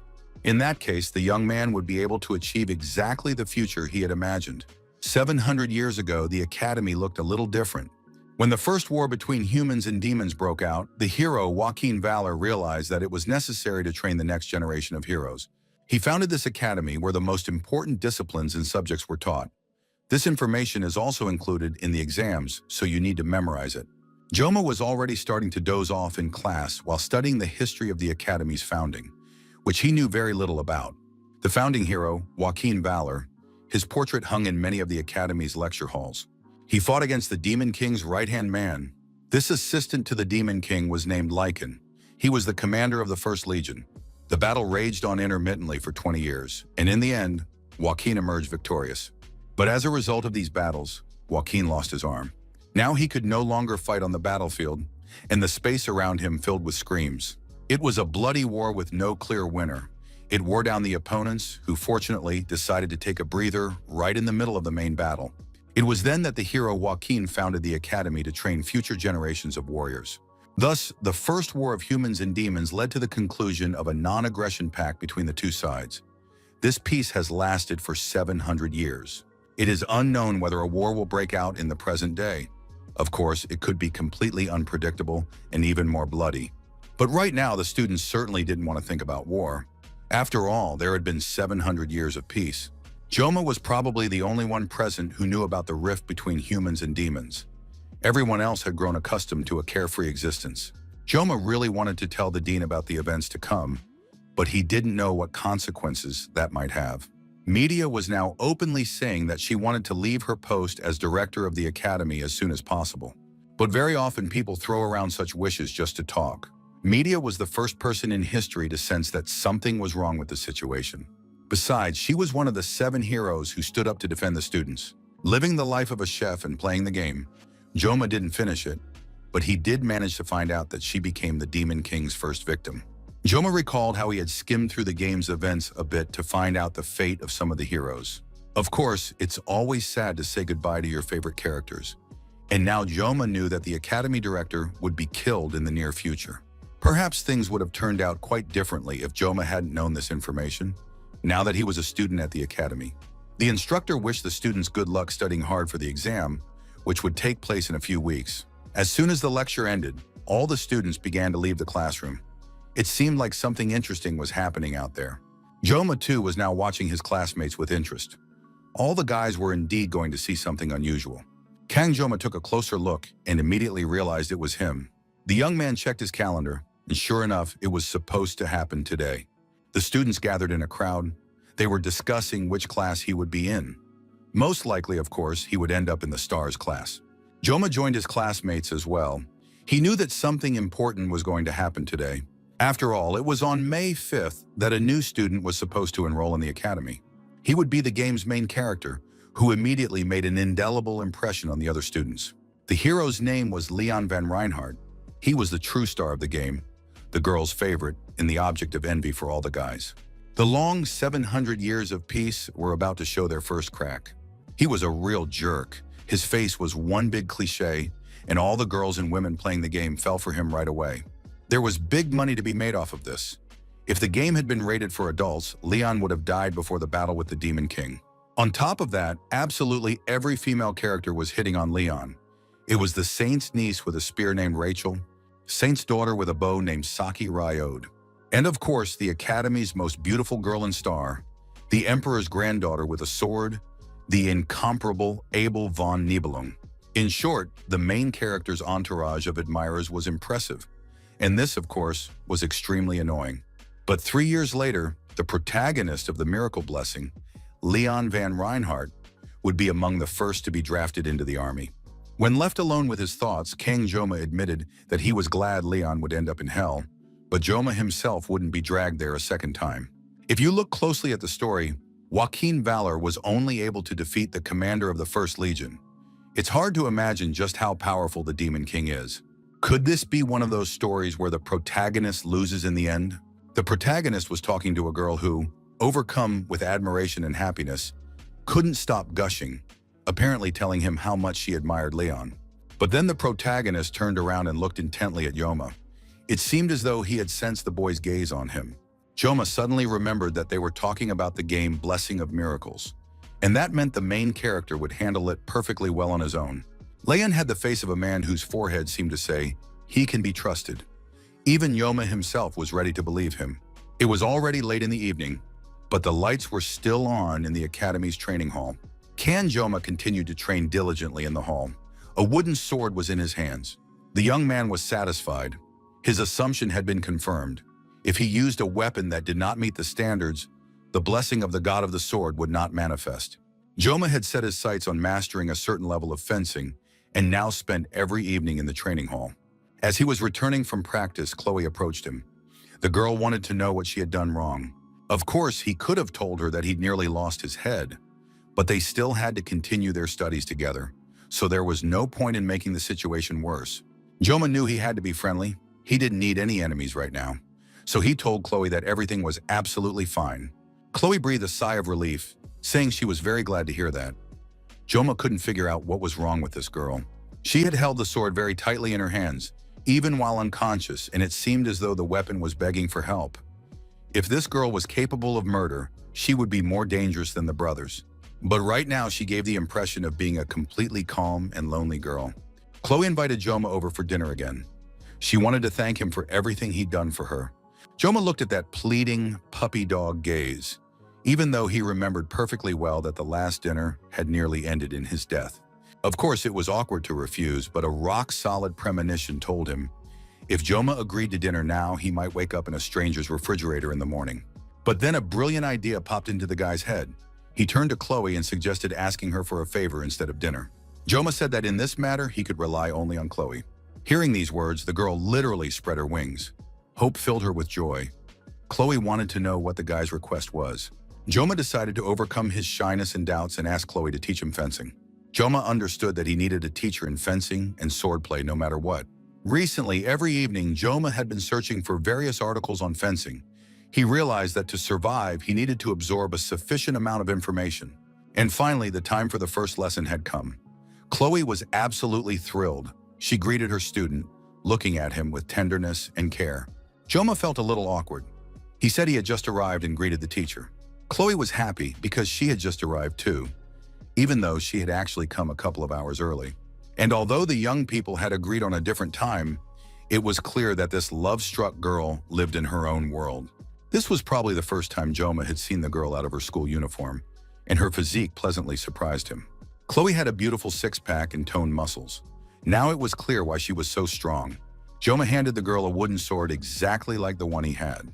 Chloe was surprised, holding the stick in her hands. She had thought they would be using real swords. Upon hearing this, Joma began to panic. After all, this was supposed to be just a training session, and to avoid injury, they needed to use wooden swords. It wasn't a fight to the death. Chloe looked at the wooden sword in her hands in surprise once more, and thought about how kind Joma really was. He didn't want to hurt her. Chloe swung the stick once or twice. Joma realized that the girl was very strong. Having taken the wooden sword in her hands, she managed to slice through the air with it. Joma realized that even with wooden swords, one had to be careful. Joma decided to review his stats to make sure the sword's blessing wasn't activated. The sword's stats were fine, and his height hadn't changed. Joma knew that the blessing usually increased along with skill level. The guy tried to remember if there were any additional effects that could speed up this process, but he couldn't recall anything. Joma didn't even understand how much stronger he needed to become for the question marks to turn into normal text, and for new stats to appear. Chloe noticed that her student was troubled by something, and she wanted to know what was upsetting him. Joma explained that he had been checking his stats window. It turned out that players could only see their own window, which is why Chloe hadn't understood what Joma was doing as he stared into space. The young man asked Chloe to go easy on him today, since it was their first session. Once all the formalities were out of the way, Joma got ready to start the training session. The teacher and student stood facing each other, holding wooden swords in their hands. In his past life, the young man had always been very practical. As the saying goes, seeing is believing. To become a master at anything, it's not enough to simply devote time to it. You have to be ready to sacrifice your whole body to achieve your goal.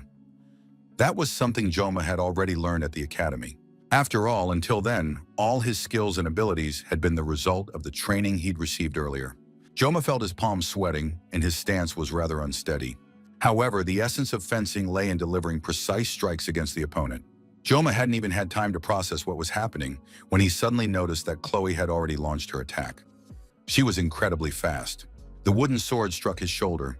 Pain contorted Joma's face, and he had asked Chloe to go easy on him. The young man swung the wooden sword, holding it with both hands and preparing to strike, but suddenly realized he couldn't move. It was incredibly difficult for him to bring that wooden sword down. It seemed as though he had blocked one strike and could deliver the next. But at that moment, Chloe was already ready to attack her opponent even faster. Joma barely managed to dodge the girl's attack. He realized she had increased her speed.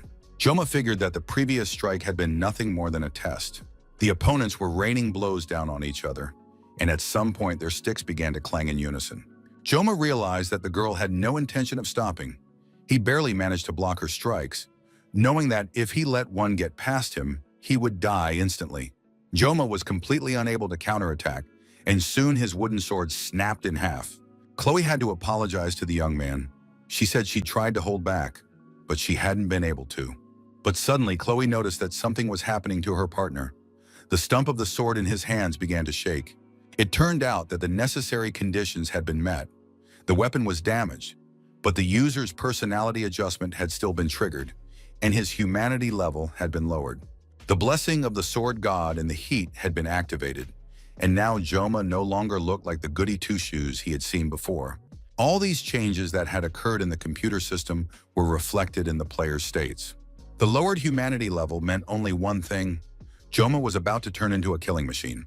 Joma saw himself in reality when he was a chef named Kim. Looking around, the man realized he was in the kitchen. It had all been just a dream. A fish lay on the cutting board in front of him. Kim realized he needed to get back to work. There were various knives in front of him. He could have taken the chef's Chinese knife, which had been lying unused for quite some time. However, it turned out that he couldn't use that knife. It looked very strange. The only knife Chef Kim could use was the sashimi knife, but for some reason, it was excruciatingly painful to hold it in his hands. However, as soon as the chef touched the fish with the knife, the pain completely disappeared. Kim felt inspired for a moment, but suddenly sensed that some invisible threads were controlling him, as if he were a puppet, and now together they would create a masterpiece. The heat was turned on, and Joma was ready to start slicing the fish. Chloe looked at her friend in surprise. She didn't know if Joma was okay. The girl called out to the guy a few more times, but it seemed as though he had completely drifted out of reality and wasn't reacting to what was happening. However, in the very next moment, the girl had to defend herself against an attack because Joma had closed in on her in the blink of an eye. She tried to call out to the young man and stop him because she felt she could no longer handle the situation. Joma finished his attack, and Chloe was sent flying to the far end of the room. The blow was so powerful that Chloe could have been seriously injured if the boys hadn't been wielding wooden swords. The girl thought that her opponent seemed to have been replaced. Just a few minutes ago, he hadn't been capable of anything. Joma didn't let up. He attacked again, and Chloe barely managed to jump out of the way. The boy's gaze glowed with a cold light, and he didn't look like a normal person. Chloe realized that the guy had thrown her off balance with his attack. She felt heavy. It was unclear why the guy had changed so suddenly, but she needed to end this fight immediately. Once again, she began calling his name, suggesting they end the fight. But Joma didn't react to her words at all. He charged at her again. Chloe realized she wouldn't have time to dodge, since she hadn't yet recovered from the previous attack. Chef Kim seemed to have come to his senses a little. He couldn't understand what was happening. For some reason, the fish lying on the cutting board began to dodge. He had never seen anything like this before. It was very annoying. He had to finish it off quickly. Apparently, the fish was trying to say something. It's saying "Kan Joma." Kim looked at the blade of the knife, saw that it looked different, and remembered that his name was now Kan Joma. Joma came to his senses. Now he looked like an academy student standing with a knife in front of a fish on a cutting board. Chloe could barely stand. The girl kept calling the young man by name and begging him to wake up immediately. It seemed as if something terrible was about to happen. Joma grabbed Chloe, and the poor girl closed her eyes, preparing to die. But at the last moment, Joma came to his senses. He held Chloe by the waist and, looking her in the eyes, suggested they call it a day. It looked, to put it mildly, a bit rough. She wasn't sure if Joma was okay. However, the guy said he was very grateful to her for helping with the practice, waved his hand, said goodbye, and walked away. Chloe watched the young man walk away, not understanding what had just happened. The girl was walking home, analyzing the information. If she compared Joma's strength on the distribution test with what he had shown her today, a surprising picture emerged. It was as if Joma had become a completely different person, or something strange had emerged within him. The girl didn't think it had anything to do with skill. Rather, it was something unbridled. Chloe understood that the guy's blessing had manifested unconsciously. But even in this situation, Chloe was no match for Joma. Besides, the training wasn't with swords, but with wooden sticks. It was terrifying to imagine how this might have ended if the weapons had been real. Of course, Chloe knew the guy was strong, But at that moment, her thoughts were interrupted by a man standing in the shadow of the building. He noted that Chloe seemed to be absolutely thrilled. It was Nox's auditor. He was a year older than his sister.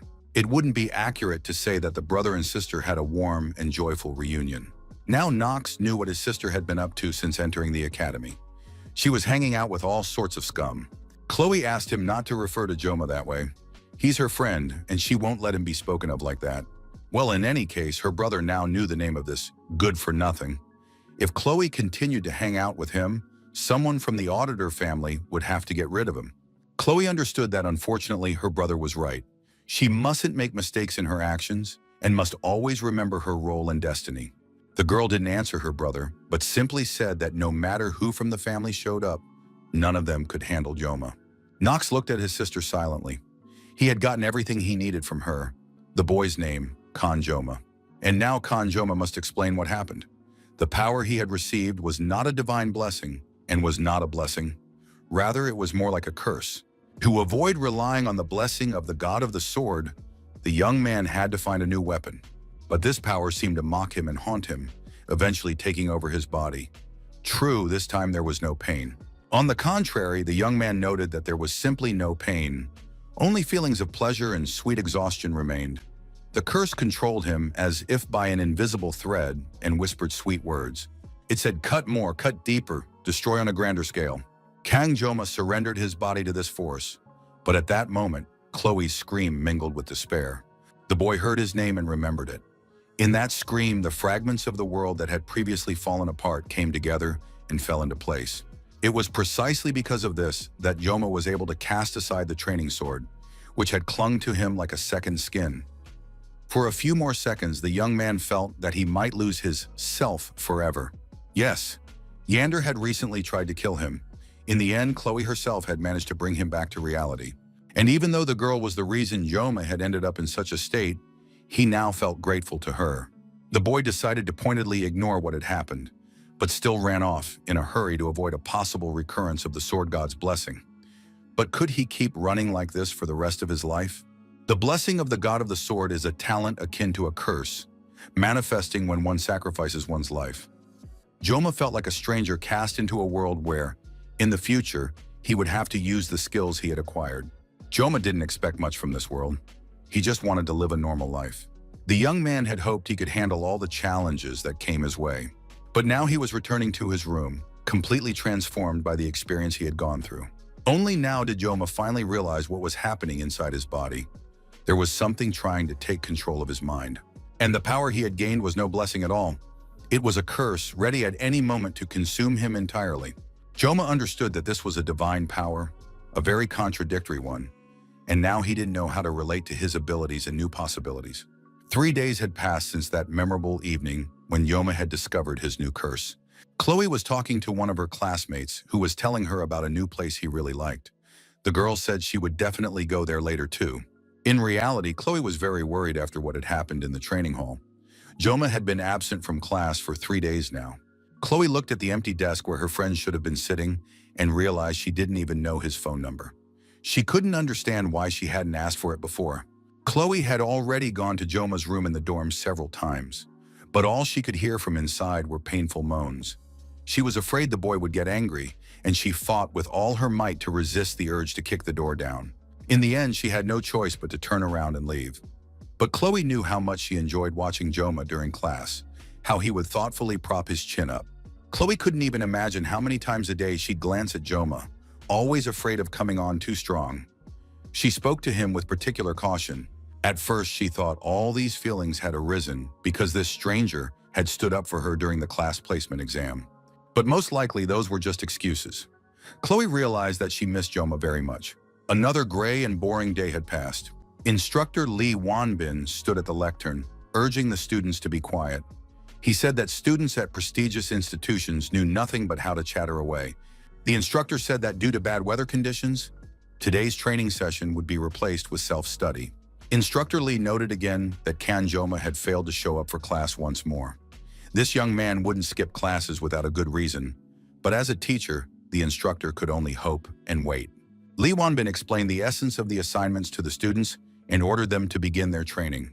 Suddenly, the auditorium door opened. It was sheer audacity. The instructor couldn't believe his eyes that someone dared to show up in the middle of class. However, the young man was not intimidated by the instructor's reaction and continued down the lecture hall steps. And soon Joma appeared before everyone, alive and well. Only now there was a strand of gray in his hair. The young man greeted the teacher and apologized for being late. Lee Wen-bin was just as surprised as the rest of the class. He let the boy take his seat. His classmates now looked at Joma with interest. They knew he was a special student, but everyone noticed that he looked different now. It seemed he had even become more handsome. The whispering didn't stop, and the main topic of discussion in the class was now Joma, even though he really didn't want to draw attention to himself. When the bell rang for recess, the students began to quietly make their way toward the cafeteria, planning to grab a bite to eat. Chloe, as always very shy and afraid of upsetting the boy, approached Joma. The girl asked what was wrong with Joma, but he replied that he was fine and there was nothing to worry about. Chloe kept thinking about it. After all, he hadn't shown up for a few days, so she started to worry about him. She figured all this had happened because of that practice. But Joma turned to the girl and said that he was fine. He'd just been feeling a little under the weather, but now he was very grateful to her for her concern.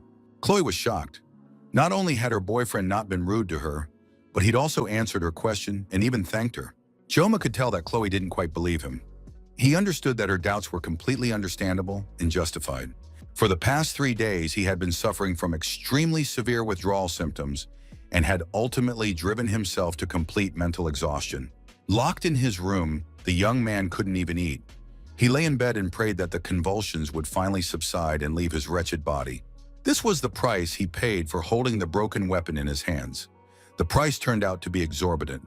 It was beyond the intense pain the young man had experienced before. However, that wasn't the end of it. Glancing at himself in the mirror, Joma realized that although his body remained the same, his facial expression had changed drastically, and some of his hair had turned gray. Joma came to believe that this was his punishment. He had to accept it, suffer through it in its full force, and learn from it for the future. Joma understood that Chloe probably felt guilty. After all, she had been his last rival. That's why he needed to fix this situation. Joma turned to Chloe, reminding her that she had invited him to dinner. If she wasn't busy tonight, he was ready to accept her invitation. Chloe hadn't even recovered from one shock when she was hit with another. Was he really serious? Dinner? Of course, she was free. Joma added that this time the hostess would be doing the cooking. Chloe jumped up in delight and said she'd do her very best because this was so exciting. Joma realized his plan had worked.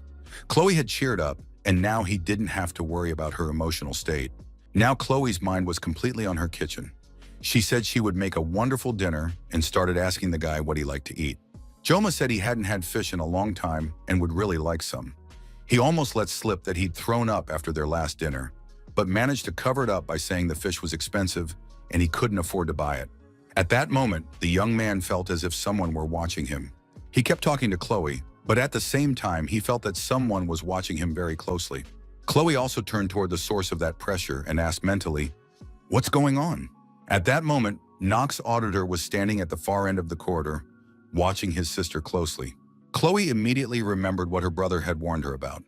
Joma guessed that the girl knew the unfamiliar guy. Joma asked Chloe who he was, but she didn't answer, afraid that family ties would ruin her relationship with the young man. Joma felt neither fear nor anxiety.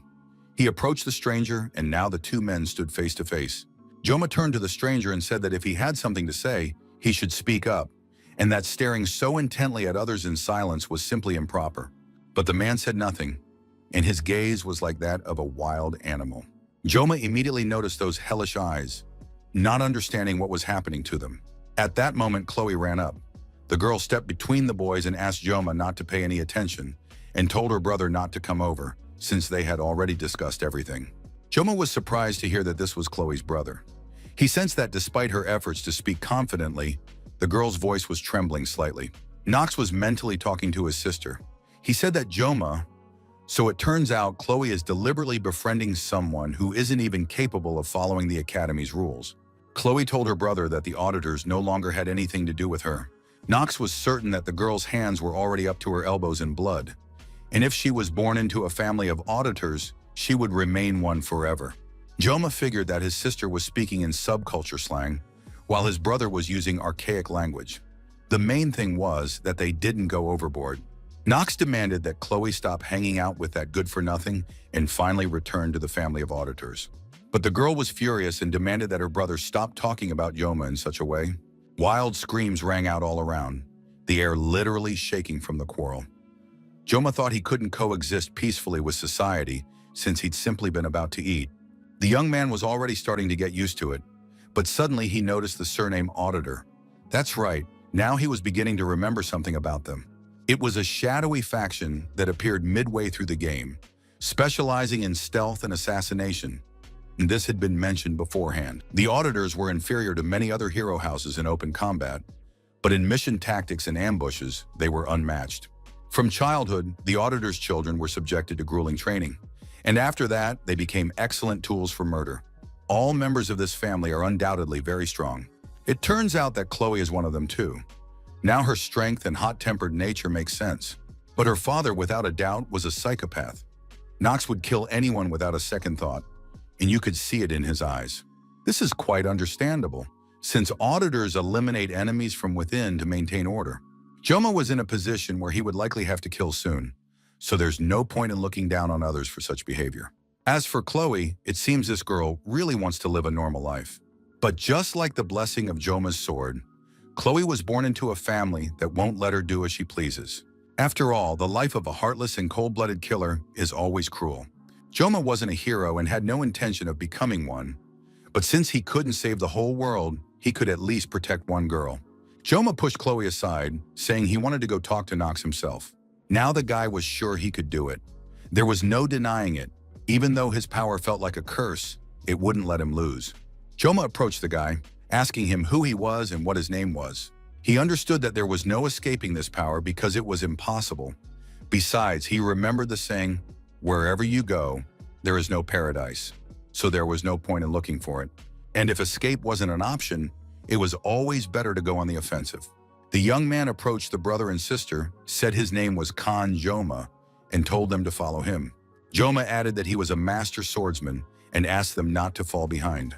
Lee Won-bin, meanwhile, sat in the teacher's lounge deep in thought. He couldn't stop thinking about the strange student. Lee Won-bin sensed that something had happened to the young man. His face had changed. It seemed as though all emotion had been drained from the boy. At that moment, the door to the teacher's lounge swung open, and another female teacher appeared. She greeted Lee Won-bin, but the man was too lost in thought. He didn't even respond to a joke about the teacher's hairstyle. It was clear that his mind was elsewhere. Just then, a phone rang in the teacher's lounge. Lee Won-bin picked up the receiver and identified himself. What he was told stunned the teacher. Even the teacher, who was watching the conversation, realized it was best not to pester him or get in his way right now. Lee Won-bin was very surprised to hear that someone had just entered the subspace.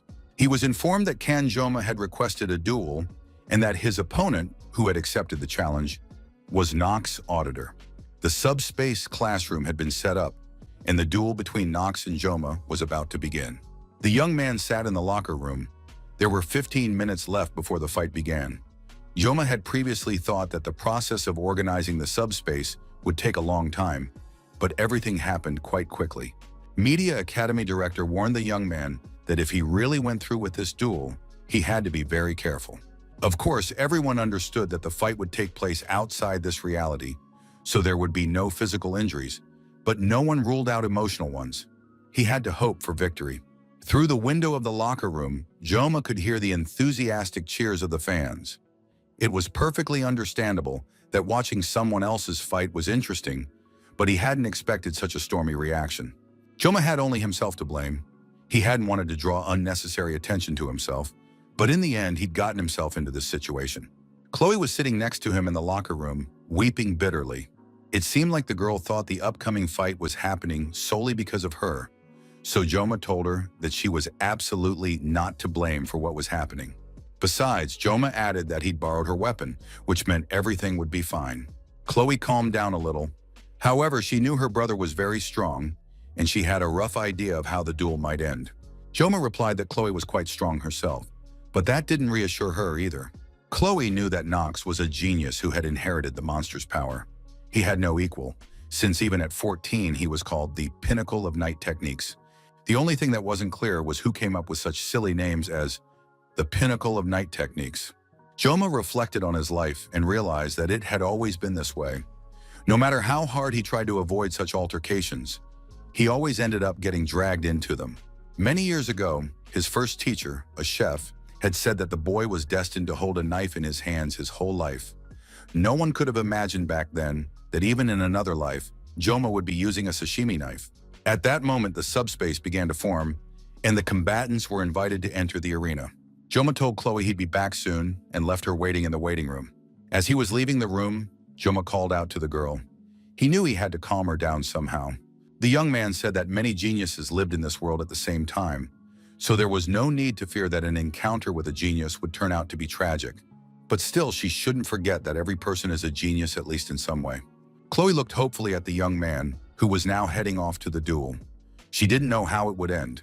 Joma said goodbye to Chloe once more and told her that despite the presence of countless geniuses, he would win this duel. Kang Joma stepped into the arena, feeling like a true gladiator from the days of the Roman Empire. The bright sun shone down on him. The stands were packed with fans. Students from every single class had gathered. They shouted words of encouragement. It had been a long time since they'd seen a fight like this, and now the students wanted their classmate to win the duel. Joma felt like a Roman gladiator. He hadn't realized that everything would be organized so seriously and taken so seriously by all the students. Glancing around, the boy's gaze fell on one of the stands. The academy's highest class was seated there. Joma looked closely and saw Abel von Nibelung among the spectators, sitting with her friends and the game's main character. It wasn't exactly to Joma's liking. He felt nothing but extra pressure from these spectators and didn't understand why they had all come. Did they really have nothing better to do? Nox Auditor glared at his opponent with hatred, convinced that this young man had nothing better to do, and decided to mock the hereditary assassin. It seemed the young man couldn't tell the difference between courage and arrogance, and had decided to use such laughable weapons in a real battle. Joma stood before his opponent, holding 2 kitchen knives in his hands. He was confident and challenged his opponent to try to survive, at least to start with. Joma said that professional warriors don't usually blame their defeat on unsuitable weapons. Of course, this provoked Nox, and he decided to start by cutting off the insolent tongue of this arrogant opponent. Joma assessed his opponent's physical attributes and realized he was truly formidable. Nox Auditor wielded 2 swords and was clad in one of the highest-level defensive spells, Raven Armor. Joma sensed this immediately and now had to act based on the information he'd gathered. He was very serious. In one hand, he held a sashimi knife, and in the other, the Rose's dagger from Chloe. Finally, the opponents stood facing each other and prepared for the start of the fight. The subspace announced that the duel was open. The eyes of everyone present were fixed on the combatants. After the signal was given and the subspace announced the hero's blessing, the duel began. Joma immediately activated the Painless Blessing. In the next instant, he used the blessing of the God of the Sword. Now the fight had begun, and the blessings of the gods were bound to be present in the duel. The students watched the proceedings with interest. They had never seen anything like this before. The boys were already trying not to look away so they could keep up with the battle, but the situation wasn't getting any clearer. Everything was happening too fast. At first, it seemed like it would be a simple fight, but now it didn't resemble a battle at all. One might have thought that several multicolored bolts of lightning had collided, periodically crossing paths, coming together, and separating. Even the upper-class students noted that the opponents were very fast. The duel was gradually becoming extremely interesting. Abel von Nibelung thought about how wrong she had been. After all, this weak student, with whom she had once sat on a bench at night, turned out to be such a skilled fighter. There was indeed little to make out on the battlefield. The boys were striking at each other and defending themselves. Nox made several slashing motions with his swords, and if his opponent had been an ordinary person, that would have been the end of the fight. But Joma was too fast, and now even Nox realized that his opponent was dodging practically all of his attacks. The boy used the 3-legged bird technique. That strike was, of course, meant to finish off his opponent, and now Nox expected that nothing remained of the schoolboy. If it were possible to watch a slow-motion replay, everyone would have seen how Joma managed to move out of the way.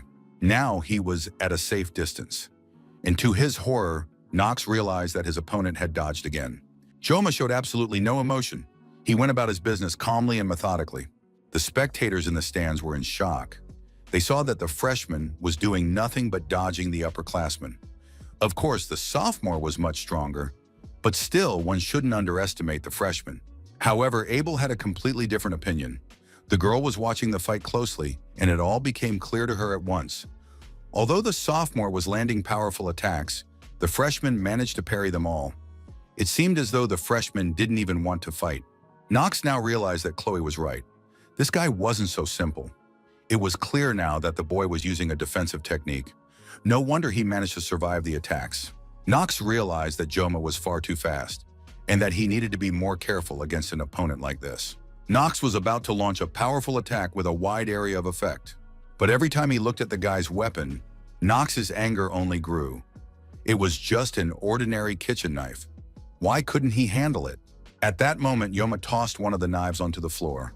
The young man figured that with 2 knives, it would be even harder for him to move. It was a clear mockery of his opponent. Joma grabbed the kitchen knife with the little roses on it, the one Chloe had lent him, with both hands. The sight of these opponents was so strange and absurd that watching the fight seemed almost unreal. Nox looked at the schoolboy and couldn't figure out how this madman was going to attack. After all, he was a true professional and wasn't about to do anything foolish. So Nox decided to finish him off with a single blow. No one could withstand his crimson blade. After all, it was no coincidence that Nox was one of the strongest killers in the entire game. Now he was about to show what lineage and blood meant. But then something strange happened. Nox saw the blade of a kitchen knife flash for a split second right next to him. Joma had always wanted a simple, quiet life. He wanted to blend in, to be ordinary so that every day would be the same, and he would have to defend only himself. But if you can't escape, you have to fight. With the blessing of the gods, may the blessing of the God of Swords be upon you. Joma made a single cut, and that was enough. Nox Auditor lost his hand in front of everyone present, barely noticing how it happened. No one, including Nox, had time to notice Joma's attack. The boy had rushed past his opponent so quickly. The spectators in the stands couldn't believe their eyes. Nox too froze in place, stunned by what was happening. And of course, he had a good reason for it. It immediately became clear that Joma would have no peaceful future. Nox's severed arm was lying on the ground. To finally end this duel, Joma needed one more attack. His opponent's head flew off. The subspace had finished its work. The training arena was filled with smoke and dust.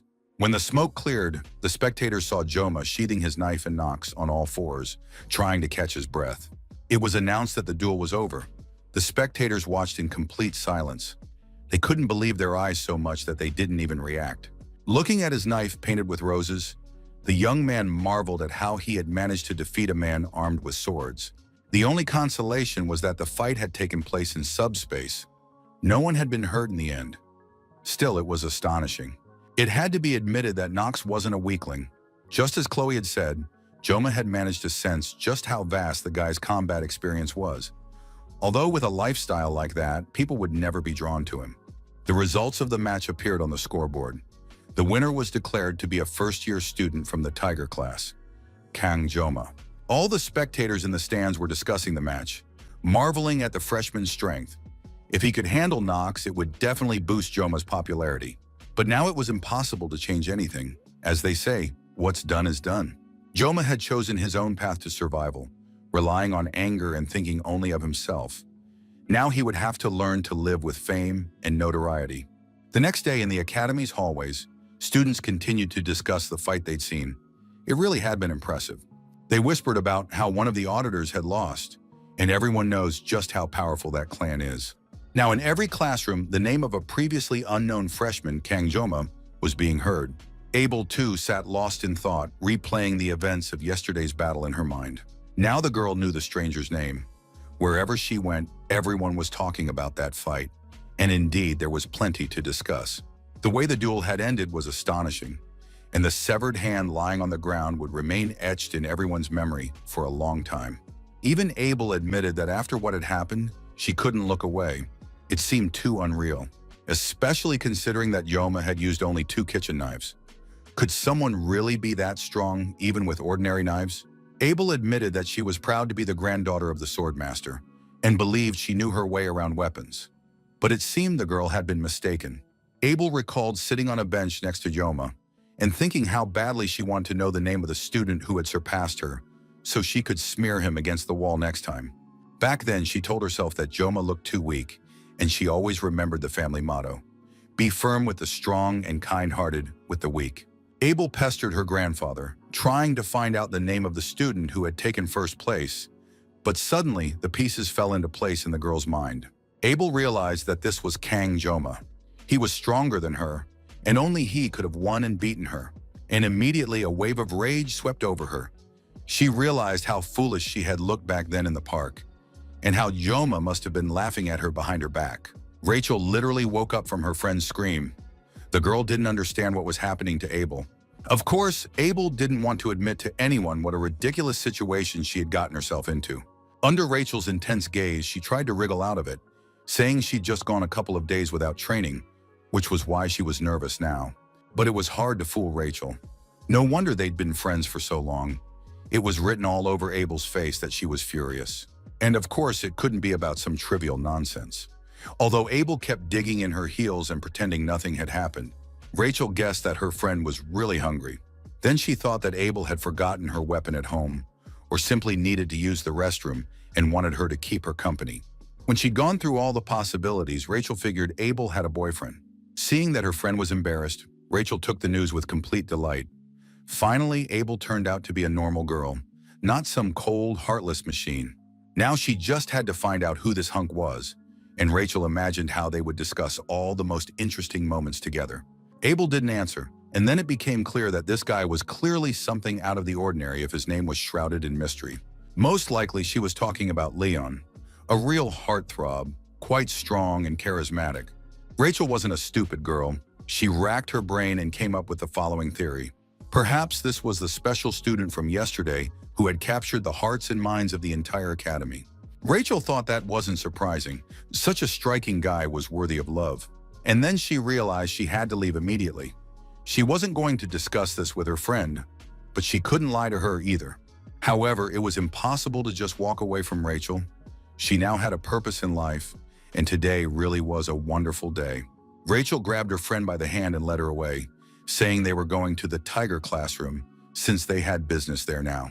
When the two coolest girls in the senior class appeared in the doorway of the Tiger classroom, it was practically like a bolt from the blue. The students in Tiger class gaped, not knowing how to react. Their idols and the class beauties were standing right there. Abel tried to hold her friend back, but Rachel was in a very combative mood. She strode confidently into the classroom and stood on the top step. The girl decided she'd have a better view from there, and would immediately spot where their dark-haired heartthrob was. Rachel stood on the desk and surveyed the auditorium from above, trying to spot Kana Joma. One of the students tried to tell her that it was inappropriate to stand with her feet on someone else's desk. But Rachel, as a reward, winked at the guy, saying she was a beauty, so he'd have to excuse her. Abel realized she needed to get her friend out of there immediately, or this embarrassment would turn into something even worse. At that moment, Rachel's gaze locked onto the object of her search. She saw Joma, and next to him, a girl who was clearly in love with him. The presence of the other girl didn't stop Rachel at all. She thought it made things even more interesting. In 2 leaps, the beauty approached the young man, who was lying with his head on the desk, and Loya immediately realized she needed to be on her guard. Kang Joma struggled to lift his head off the desk. He felt completely drained after the fight and could barely open his eyes. What he saw, to put it mildly, stunned him. A beauty from the upper class was sitting at the desk, smiling sweetly at him. The girl said she was very happy to meet him, since he was the very same Kang Joma she had seen in the match the day before. Joma tried to figure out why Rachel was here, while the girl looked him over, deciding that he might even be considered handsome. However, she didn't have time to do anything because she suddenly felt a strong grip on her arm. Chloe grabbed Rachel by the wrist and asked who she was. Joma looked at the girls and realized that the danger he had just sensed came from Chloe. In her rage, she was a completely different person. Not at all the sweet, shy girl, but a true bloodthirsty monster. She held a utility knife in her hands, and Joma could already picture a bloodbath right there in the classroom. Something like that definitely wasn't in the game. At that moment, another active heroine appeared, Abel, who turned to her friend, trying to lead her away from the other class. But Rachel had no intention of leaving. They'd just come to say hello and weren't planning on doing anything bad. Rachel patted Chloe on the head, saying that the little girl shouldn't interfere when grown-up ladies were talking. Besides, a knife isn't a toy for kids, and it's better to put it away. Chloe listened to this, growing angrier and more agitated by the second. Rachel let go of the girl, telling her not to interfere, and turned back to Joma to continue the conversation. A sharp scream of "Die!" and the sound of a utility knife slicing through the air caught everyone's attention. Classmates sitting at the next desk assumed someone's juice carton had leaked, because everything was covered in something red. Rachel was holding Chloe's hand so tightly that she dropped the knife, and Rachel said that everything happened very slowly. The little girl wasn't just short, but her movements were sluggish too.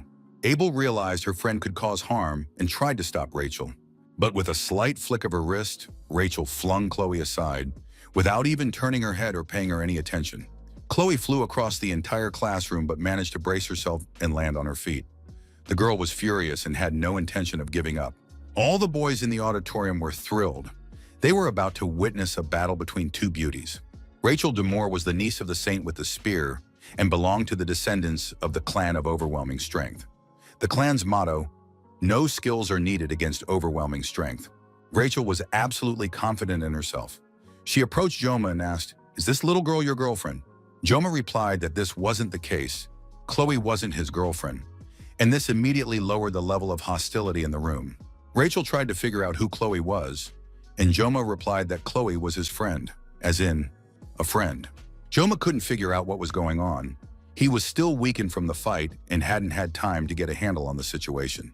It was surprising to see girls from the upper class here. Joma immediately noticed that Abel was here too. He grew serious and asked his friends why they were looking for him. Rachel replied that he had caught Abel's interest, so they had come to see him and get to know him. Hearing this, Abel was furious and declared that this was absolutely not true. The girl claimed that Rachel had dragged her here by force, but Rachel decided that Abel had wanted this herself, so she obediently followed her friend. Abel realized that the situation had turned out silly, and now they looked like two love-struck fools. The other students in the class dropped what they were doing and waited for the drama to unfold. Everyone was curious to see if there would be a fight and who would win. Abel said there had been a misunderstanding. She hadn't planned on coming here. Joma thought that in that case, they could just turn around and leave. The young man wasn't feeling well. His head was a complete fog, and now there was this female squabble on top of it. So he told the beauties to just go about their business. Such audacity shocked everyone. The girls weren't used to being ignored and treated that way. Rachel was forced to admit that Joma was a rather amusing and self-assured young man, and that was exactly the type she liked. Joma had no desire to get close to Rachel, and he hoped she would leave him alone soon. But Rachel kept looking at him with interest and suggested, "Don't be mad. Why don't we go to my place after class and watch a movie together?" Chloe flew into a rage again and shouted at Rachel to stay away from her boyfriend. Rachel replied that he wasn't hers, and Joma confirmed that they were just friends. Rachel wanted to say something else, but she sensed that her friend Abel was literally boiling with anger and demanded that she shut up and leave. Rachel had no choice but to listen. She said that unfortunately she had to go, but she was glad to meet them and was sure they would definitely see each other again. Joma didn't want the girls to come here anymore. Of course, that sounded rude, but he wasn't going to waste his life on women's squabbles. Finally, Abel managed to lead Rachel away, who was head over heels in love. Joma didn't even look after them, hoping the girls would leave as soon as possible and leave him alone. Chloe watched her beloved, who had once again rested his head in his hands and fallen asleep. She decided to be even more attentive, to better protect Joma's sleep and peace. As she walked back to her office, Rachel thought about how interesting things had turned out. Joma had remained completely calm, which was entirely understandable. But if you look closely, there was something mysterious emanating from his dark eyes. When he was angry, it felt as if his gaze could pierce her skin. Rachel felt it very keenly. The girl realized that Joma was definitely different from all the blowhards at the academy. She had come to have fun, but unexpectedly found something truly interesting. For decades, her clan had only entered into marriages with outstanding warriors. So she was pleased that Joma was quite attractive. Marriage to him wouldn't be a torment. Rachel admitted that the guy was quite worthy of attention, even from the unapproachable Empress Abel von Nibelung.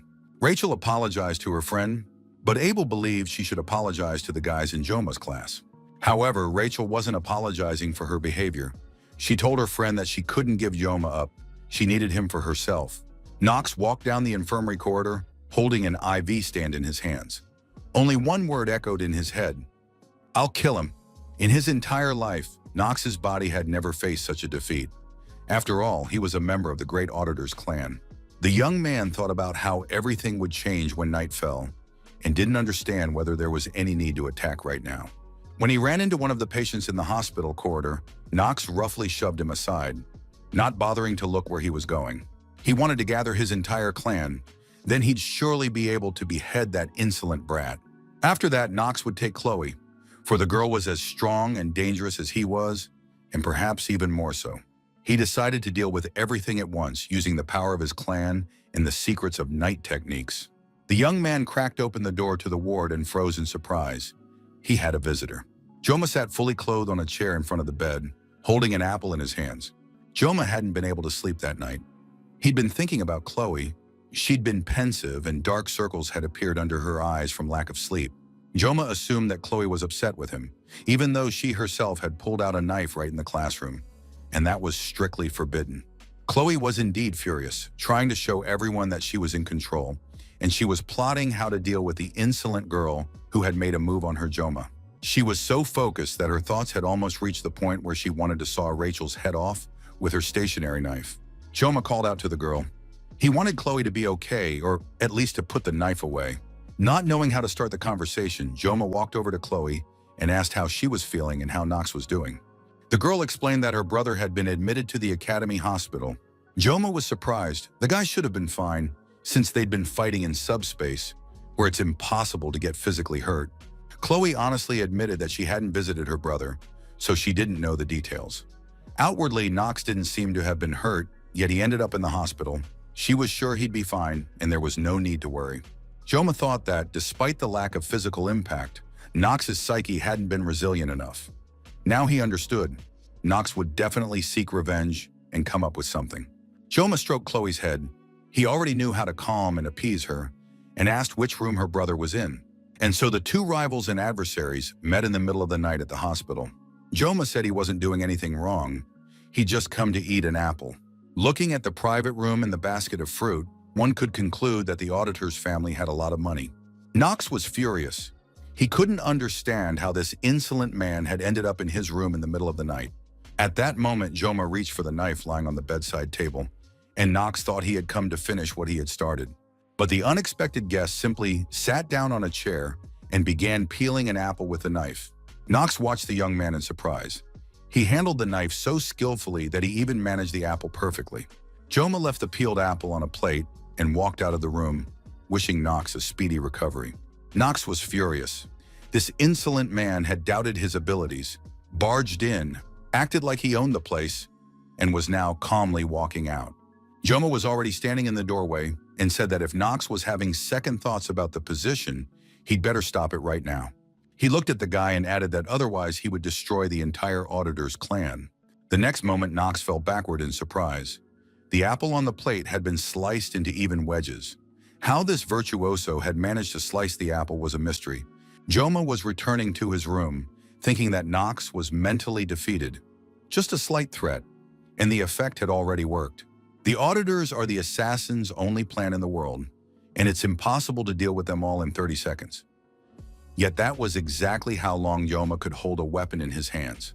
Although he could have taken out a dozen people in that time, Joma understood that this was a last resort and tried to solve the problem another way. He looked at the moon shining in the sky, and he felt as if he were standing face to face with a snowstorm. Now the young man realized that peaceful days would be rare in his life. Quarrels, scandals, hatred, and envy seemed to have become a familiar part of his life. But at the same time, it was a sign that Joma was finally worth something.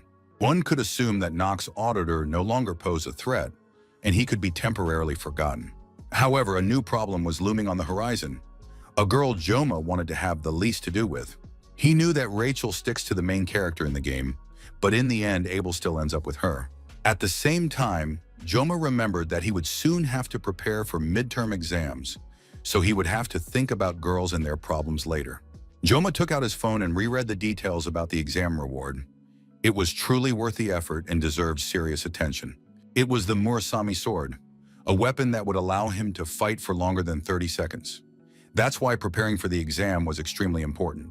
Regardless of class, the exam went like this. 5 students fought using magic. Undoubtedly, everyone's abilities mattered.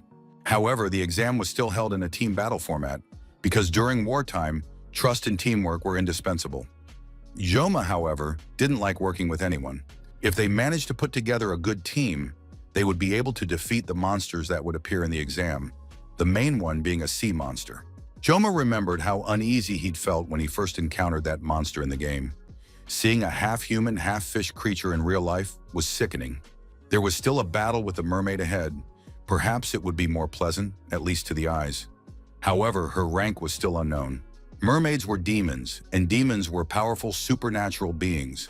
Compared to them, monsters seemed like first graders. Fortunately, during the exam, the students would only have to face monsters. They wouldn't have to encounter any demons. Joma looked around. He was sitting on the same bench again, even though a month had already passed since he'd enrolled in the academy. Everything here was calm and quiet. 700 years had passed since the peace treaty between demons and humans. But even in this world, just as in the history of ordinary humanity, despite official agreements, small conflicts occurred from time to time. Most often, the cause was a single demon. His name was Basman. Half a century ago, the 6th commander of the Legion crossed the border on his own. He declared to all of humanity that he would resurrect the sealed first commander. Basman was very powerful, and no agreements or barriers could stop him. All possible forces were gathered against him, for humans had long since forgotten how to fight and had grown accustomed to a peaceful life. Humanity sent their strongest hero into battle, the hero of the 7 stars. After a week of bloody fighting, victory went to the people. This result was achieved at the cost of 3 lives. After the incident, both sides of the conflict resolved not to repeat their mistakes. Chef Kim was very worried at the time. Even though the people had won, the enemy was merely a weak commander of the 6th Legion.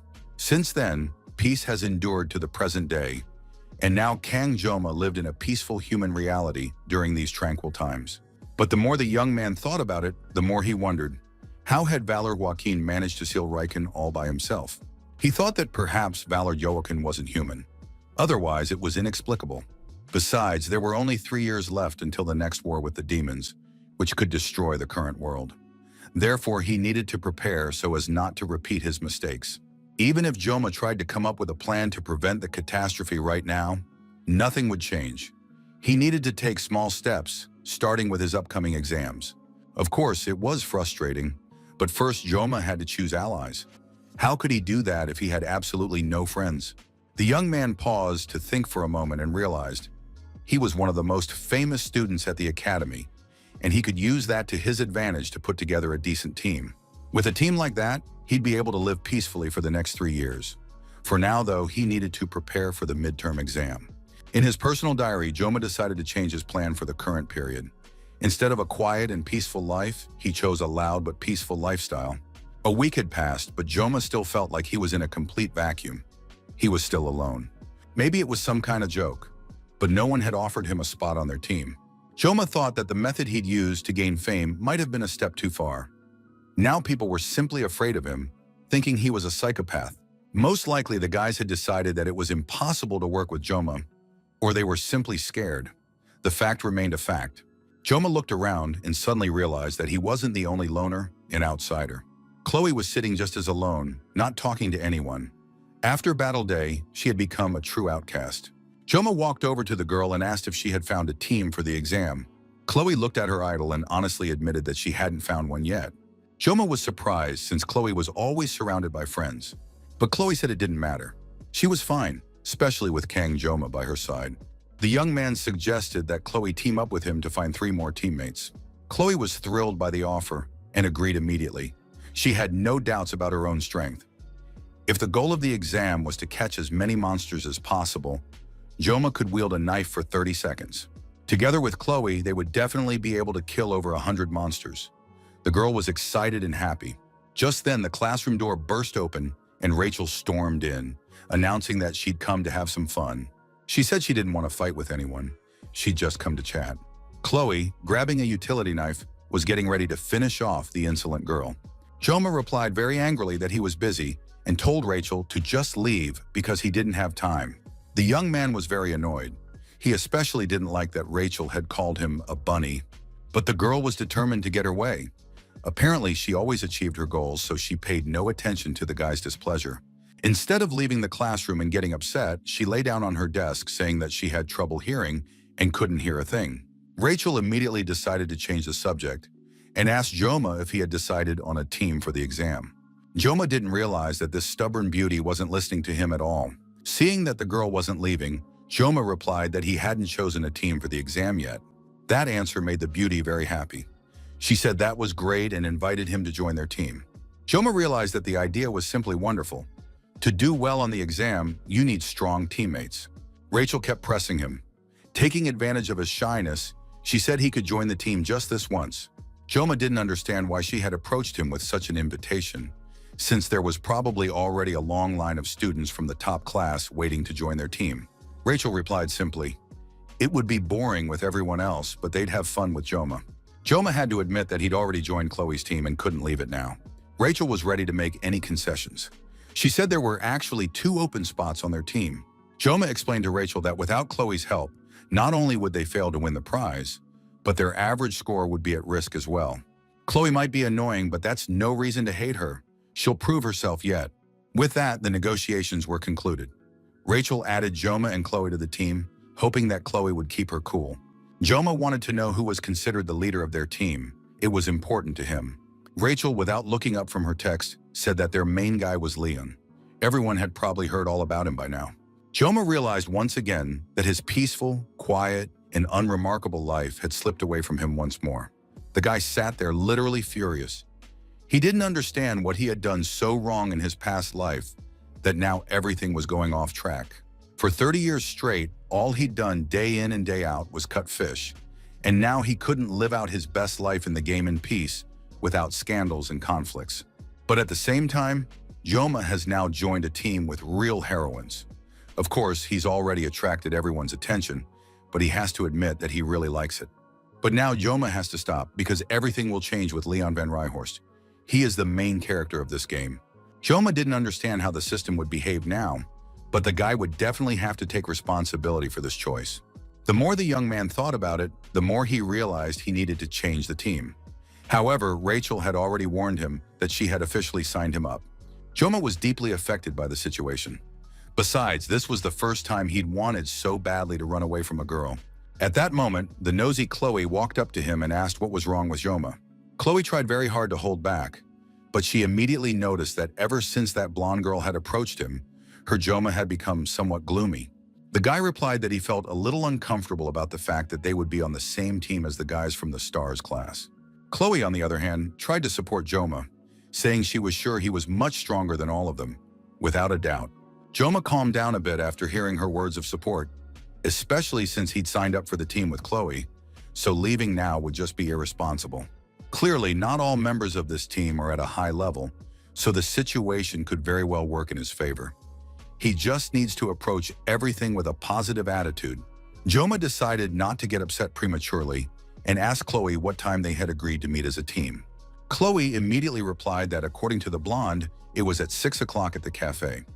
It immediately became clear that among themselves they would refer to Rachel as the blonde. Joma relaxed a little and suggested to Chloe that they head to the meeting place right away. The meeting was supposed to be at the cafe, and now the guys were gathering there to discuss their strategy for the upcoming exam. Chloe was absolutely thrilled. She was eagerly looking forward to meeting the academy's most famous students. Joma tried to stay calm and couldn't understand how anyone could pay a fortune for the green sludge Chloe was drinking. Joma tried drinking an espresso. However, such bitter coffee wasn't to his taste. Chloe was happy with absolutely everything, but Joma tried not to show it and keep a straight face. He didn't like espresso, but it was the only thing he could afford in this expensive cafe. The thing was, the place was located outside the academy, so the student discount didn't apply. A few more minutes passed, and the young man received a message from Rachel. At one point, he even thought it might all be a joke, and that they'd tell him they weren't taking him on the team. But the others were just a little late, and now they were walking into the cafe, apologizing for the delay. Rachel was about to introduce everyone who had come and hoped that Joma and Chloe hadn't been waiting too long. Joma couldn't take his eyes off the guys who had shown up. He was trying to figure out how they felt about him. Besides, there was another guy among the arrivals whom he didn't recognize at all, and who was now stretching his shoulders. Joma immediately thought he was some kind of thug and eyed the guy warily. Leon van Reinhardt broke the awkward silence. He extended his hand and greeted the guy. Joma hadn't expected the game's main character to turn out to be such a pleasant and easygoing young man.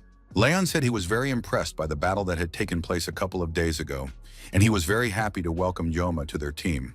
It was very nice to hear such words from the main character. First, Leon suggested they introduce themselves and tell a little about themselves. The young man spoke first. He said that since he was the leader, he would start the conversation. As it turned out, he, Reichort, was the team captain, and he hoped their collaboration during the exams would be fruitful. Joma looked at Leon and thought about how unfair life was, when one guy got all the good looks, the voice, the build, and basically everything. Rachel said she didn't need to introduce herself because everyone already knew her, so she'd skip that part. The young man folded his arms across his chest. It was clear he didn't want to get close. The guy introduced himself, saying his name was Speed Weapon. The young man added that he liked heroes. He had a tattoo on his neck with the word hero. Joma thought that this guy hadn't said much about himself and was just trying to act cool. However, his comment about heroes seemed to carry a deeper meaning. Next to introduce herself was Chloe. She gave her name and said she was a classmate of Joma's. The girl honestly admitted that she was happy to join the team and hoped for a fruitful collaboration. The students from the STARS class didn't react at all to Chloe's words. Of course, Joma didn't need an introduction. Everyone already knew him. However, the young man simply said that he was in the same class as Chloe. Finally, the introductions were over. Everyone could relax a little and get down to discussing the details. Leon opened his laptop and began leading the meeting. He launched a project related to the upcoming exam. It turned out that earlier that day, during lunch, the professor had shared a file with them. It was a map of Skopoli Island, where the exam would take place. On the day of the exam, all participants will be transported to this island through a special portal. The subspace is merely a portal, but the location itself is very real. It's very important to remember this because the students could actually get hurt by monster attacks. Leon suggested taking a closer look at the island and discussing the options in detail. Leon's team was assigned the northeastern region of the entire island. 3 groups of students are to go there. Each group of students will fight monsters, and the team that kills the most monsters will take the lead. All the students looked very focused. Every single one of them wanted to win. Leon turned off the projector and asked the students if anyone had any questions about the upcoming exam. Wappen said that since it was an island, there were surely mermaids there, and he wanted to know if such threats were possible. Leon replied that the teachers would prepare the exam site in advance, so there was no need to worry about encountering mermaids. Chloe wanted to know if they would have to fight other participants on their territory. This exam is designed to teach students how to work as a team and defeat monsters. Therefore, battles between teams are likely. Joma glanced at his girlfriend. He understood that she was worried about the other students and didn't want to hurt anyone. There were no more questions, so it was decided to end the meeting. Everyone should prepare for the exam on their own, and the next day they would meet again to discuss their strategies. They decided to go to a restaurant to eat something tasty, but Leon lingered, gathering his things. Joma wasn't in a hurry to leave either, since going to restaurants was something he'd rather avoid. The situation had become rather awkward. Joma knew he had to leave because he looked as if he wanted to get to know the game's main player better. Just as the guy was about to leave the room, Leon asked where Joma was from and how he'd ended up at the academy. He'd been asked that question before, but now it was fundamentally different from the last time, because people had started taking an interest in Joma. Joma tried to figure out exactly what Leon wanted to know about him. Maybe he should tell him where he was from. But most likely, the team captain would have asked that question in front of everyone right at the beginning, when they first met.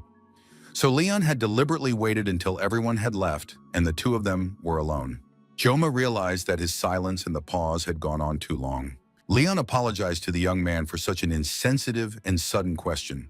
However, the captain got the feeling that he was very much like Joma. Joma had no idea how to feel about this handsome guy. Maybe he really was just a normal guy. In this game world, the main language of communication was Korean. But that didn't mean there was no division by nationality. Still, it was immediately obvious that Joma was Korean. Leon van Reinhardt suggested pretending that the conversation never happened. He realized that the question had come out rather tactlessly. After that, the guy started heading toward the exit, and it seemed like the topic was closed. But suddenly, without even realizing it, Joma put his hand on Leon's shoulder and asked where he was from. The question had come out completely automatically, but if Joma had simply let Leon leave, he wouldn't have slept a wink all night, tormented by doubt. Leon grabbed the guy's hand and, smiling sweetly, said he was from Germany. After that, Leon turned around and walked away in silence. Joma stared at his hand. The thing was, for a split second, something very strange had occurred to him. When the guy's hand was resting on Leon's shoulder, it seemed as though he too had come into the game from another world. Joma now thought about this constantly and tried to make sense of his feelings and sensations. Of course, he couldn't be sure that Joma-kan was the only one from the real world who had ended up in this game. Besides, Leon was the main character, and that was his advantage, since Joma was merely a minor character. Joma looked at the sashimi knife. He realized that under the sword's blessing, his senses were heightened. The boy decided to test this right now. He drew the sword from its sheath and activated the blessing of the god of the sword. Once the blessing was activated, the young man clearly realized that Leon belonged to this game world. However, immediately the boy felt, just like last time, that with intense concentration he could see the voice, but he understood that he was someone's puppet. Joma removed the effect and felt absolutely awful. He needed to think things through and try to get to the bottom of it. His head was starting to ache. Even after using the blessing of painlessness, it was now useless. The Leon that Joma had touched and seen today was the essence of the Leon he had once played. If he had been an ordinary character, he would most likely have behaved differently. But today at the cafe, that blonde guy had asked about Joma's nationality and said a strange thing. "I feel like we're alike." Joma decided to use the internet to look for information about Leon. However, there was nothing on the subject online. Joma hit a dead end in his search, but decided to stop there. It was unlikely he would ever see Leon again after the exam. If they did end up working together again, then he would think about it again. Joma recalled how the head of the academy had greeted him, saying, "It's been a while." It seemed as though they had known each other before. Joma decided it wasn't worth complicating things right now, because even in such a confusing situation, he needed to keep a clear head. Perhaps it was all due to the blessing's influence. Joma checked his stats and found that many of his attributes had increased. Unfortunately, his spirit and weapon levels remained the same, so he needed to keep training. Thanks to physical exercise, his physical stats had improved. He just needed to spar more often. Weapons were still in short supply, but if the team passed the exam and Joma received the Murasami sword, his stats might improve as well. Among the stats, there was still an unknown parameter that remained hidden, and the adaptation level had also increased significantly. If he analyzed everything Joma had done up to that point, and he had only fought his brother and sister in the lecture hall, perhaps his stats were related to that. Joma ended up completely confused. It was too complicated for him to understand, and there was absolutely no one to ask. Finally, there was at least some good news. It seemed that the blessing of painlessness had increased and now lasted for 40 seconds. Joma finally sheathed his knife and decided that enduring the headache hadn't been in vain. It had been worth it. In any case, he learned that he had become a little stronger and more resilient. Time passed and the countdown had literally begun. Every day, the guys gathered to discuss strategy. They spent a lot of time debating and talking, as well as training, trying to improve their physical abilities. In addition, time was set aside for practice sparring sessions to hone their skills. And finally, the day of the midterm exam arrived. Everyone was feeling nervous about it. Joma immediately noticed that the gate to the subspace was different from the combat arena. The whole team was ready and fully focused. The students had their weapons in hand. Rachel noted that Joma was usually always on time, but today he was late. In the team setup, Rachel was assigned the role of main dealer. Team captain Leon was the leader and stood in the center among the players. Wapin served as the team's defender. The young man remained a complete dark horse for the time being. Chloe was the second dealer. The girl had prepared perfectly and was eagerly awaiting the start of the exam. Kang Yoma himself was the rear defender. The guy apologized for being late and greeted his teammates. Joma examined the weapons the others were holding with interest. Rachel was holding an S-class spear. It was very strong and powerful. Leon didn't have his sword Balmung in his hands yet, and for some reason, he had brought some kind of light weapon with him. But Wapin surprised everyone the most. His weapon was a flute. The guy understood how it looked from the outside and reacted very aggressively to any questions about his weapon. Rachel confided that even though the weapon looked silly, like a flute, it was actually one of the few S-class healing items. In the game itself, such a weapon was a rarity unless you spent a lot of money on your account. But if it's so effective, why does it have such a strange shape? Joma approached his friend, trying to get a better look at the flute. However, this didn't sit well with Vapan, who was already being picked on by everyone. It's unclear how this examination of the flute would have ended, but soon the speakers announced that the midterm exam for first-year students for the first semester was about to begin. Judging by the students' expressions, everyone was ready for the exam to begin. Lee Won-bin announced that everyone knew the rules, so he would be brief. If the students realized the situation had become too dangerous, they should run away. We mustn't forget that these students aren't heroes yet, just students, so there's no point in putting themselves in danger for the sake of grades. In addition, if anyone is injured, they must contact the healer who will be nearby. Leon van Reinhardt addressed his team members and said that it seemed the time had come. They needed to prepare, not worry, and simply give it their all. All team members felt a sense of responsibility and were very serious and focused. Joma also understood that the time had come, and perhaps today he would take the first step toward becoming the main character. Joma noticed Chloe. The girl was very quiet and pensive. Chloe knew there was no need to worry about that right now, but for some reason she remembered that mermaids could appear in their neighborhood. Joma reminded his friend that the teachers were supposed to take care of that, so there was no need to worry. There definitely wouldn't be any mermaids during the exam. Chloe was born on the island of Sicily, and there people often talked about encounters with mermaids and the harm they cause. Right now, humanity is in a state of truce with demons, and it's actually very difficult to encounter mermaids in the dungeons. And yet the rumors haven't gone away. Mermaids remain very dangerous creatures, so it's always worth staying on guard where they might appear. Lee Won-bin, along with the other instructors, was ready for the exam to begin and announced that all students needed to take their positions and the subspace gate was open. Joma tried to comfort Chloe.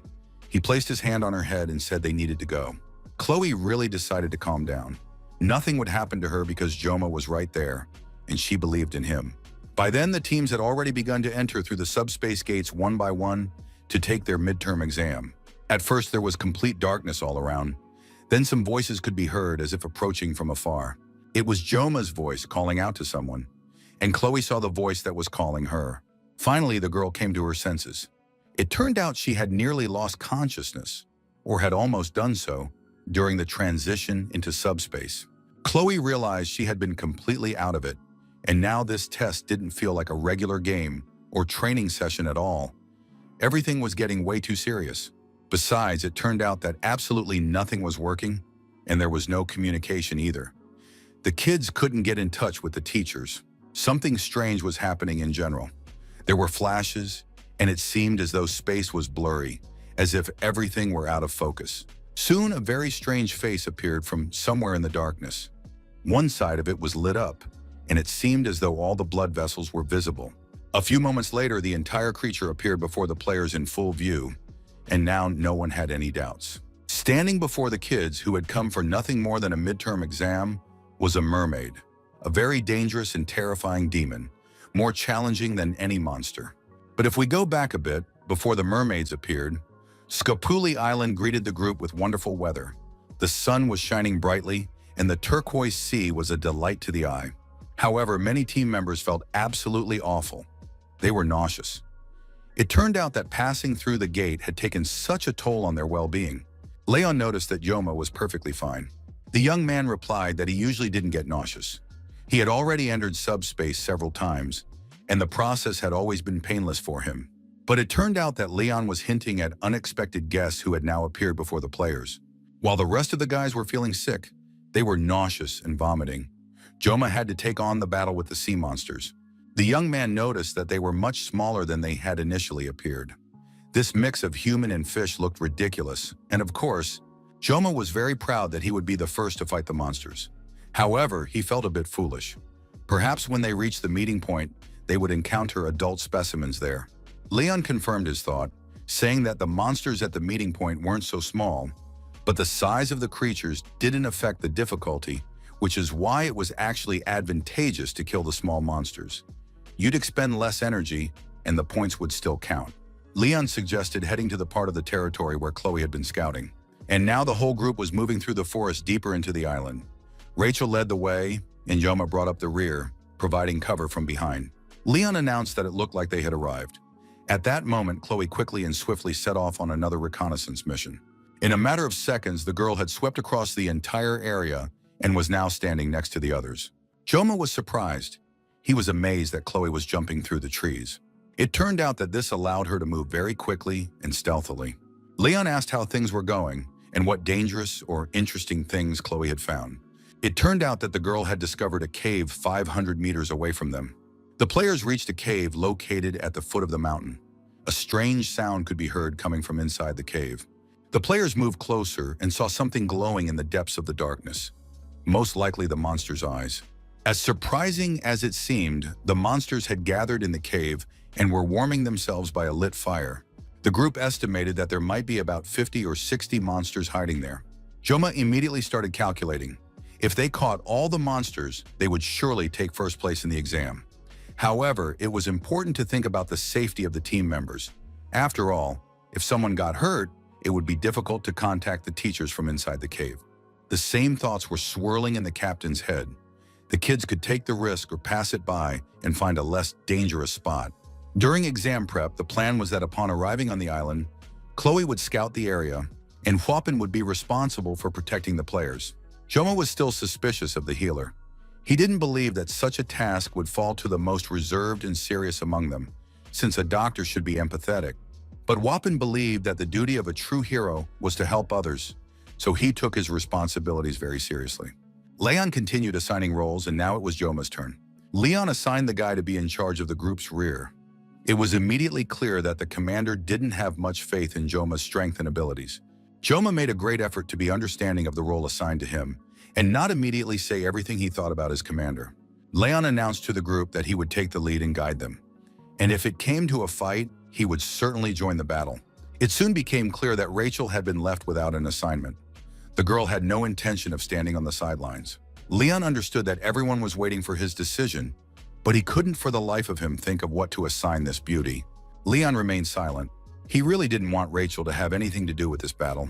Joma thought that the guy was probably in love with Rachel and was now trying to shield her from dangerous situations. Rachel strongly disagreed with this arrangement and sprang into action as soon as they approached the cave. With all her might, the beauty hurled her spear, which flew at tremendous speed. The spear flew into the cave and struck the thickest cluster of monsters sitting around the campfire. The spear stuck into the fire, and a powerful explosion rang out. Many monsters were injured instantly. Rachel didn't wait for the mutants to recover and come to their senses. She was ready for battle. She yanked her spear out of the ground and began mowing down the monsters, chopping off their heads. It turned out that at the last moment, while preparing for the exam, Leon had instructed Rachel to destroy everything in sight, leaving no one alive. This was possible thanks to the special spear the girl possessed. It had 2 sharp blades on either side, which allowed her to slice rather than just stab. Rachel was absolutely thrilled and said she would definitely handle this task. Huapin took out his flute, began to play it, activating the blessing, and in this way healed his companions and also affected the monsters. Rachel looked even scarier than the poor, terrified monsters.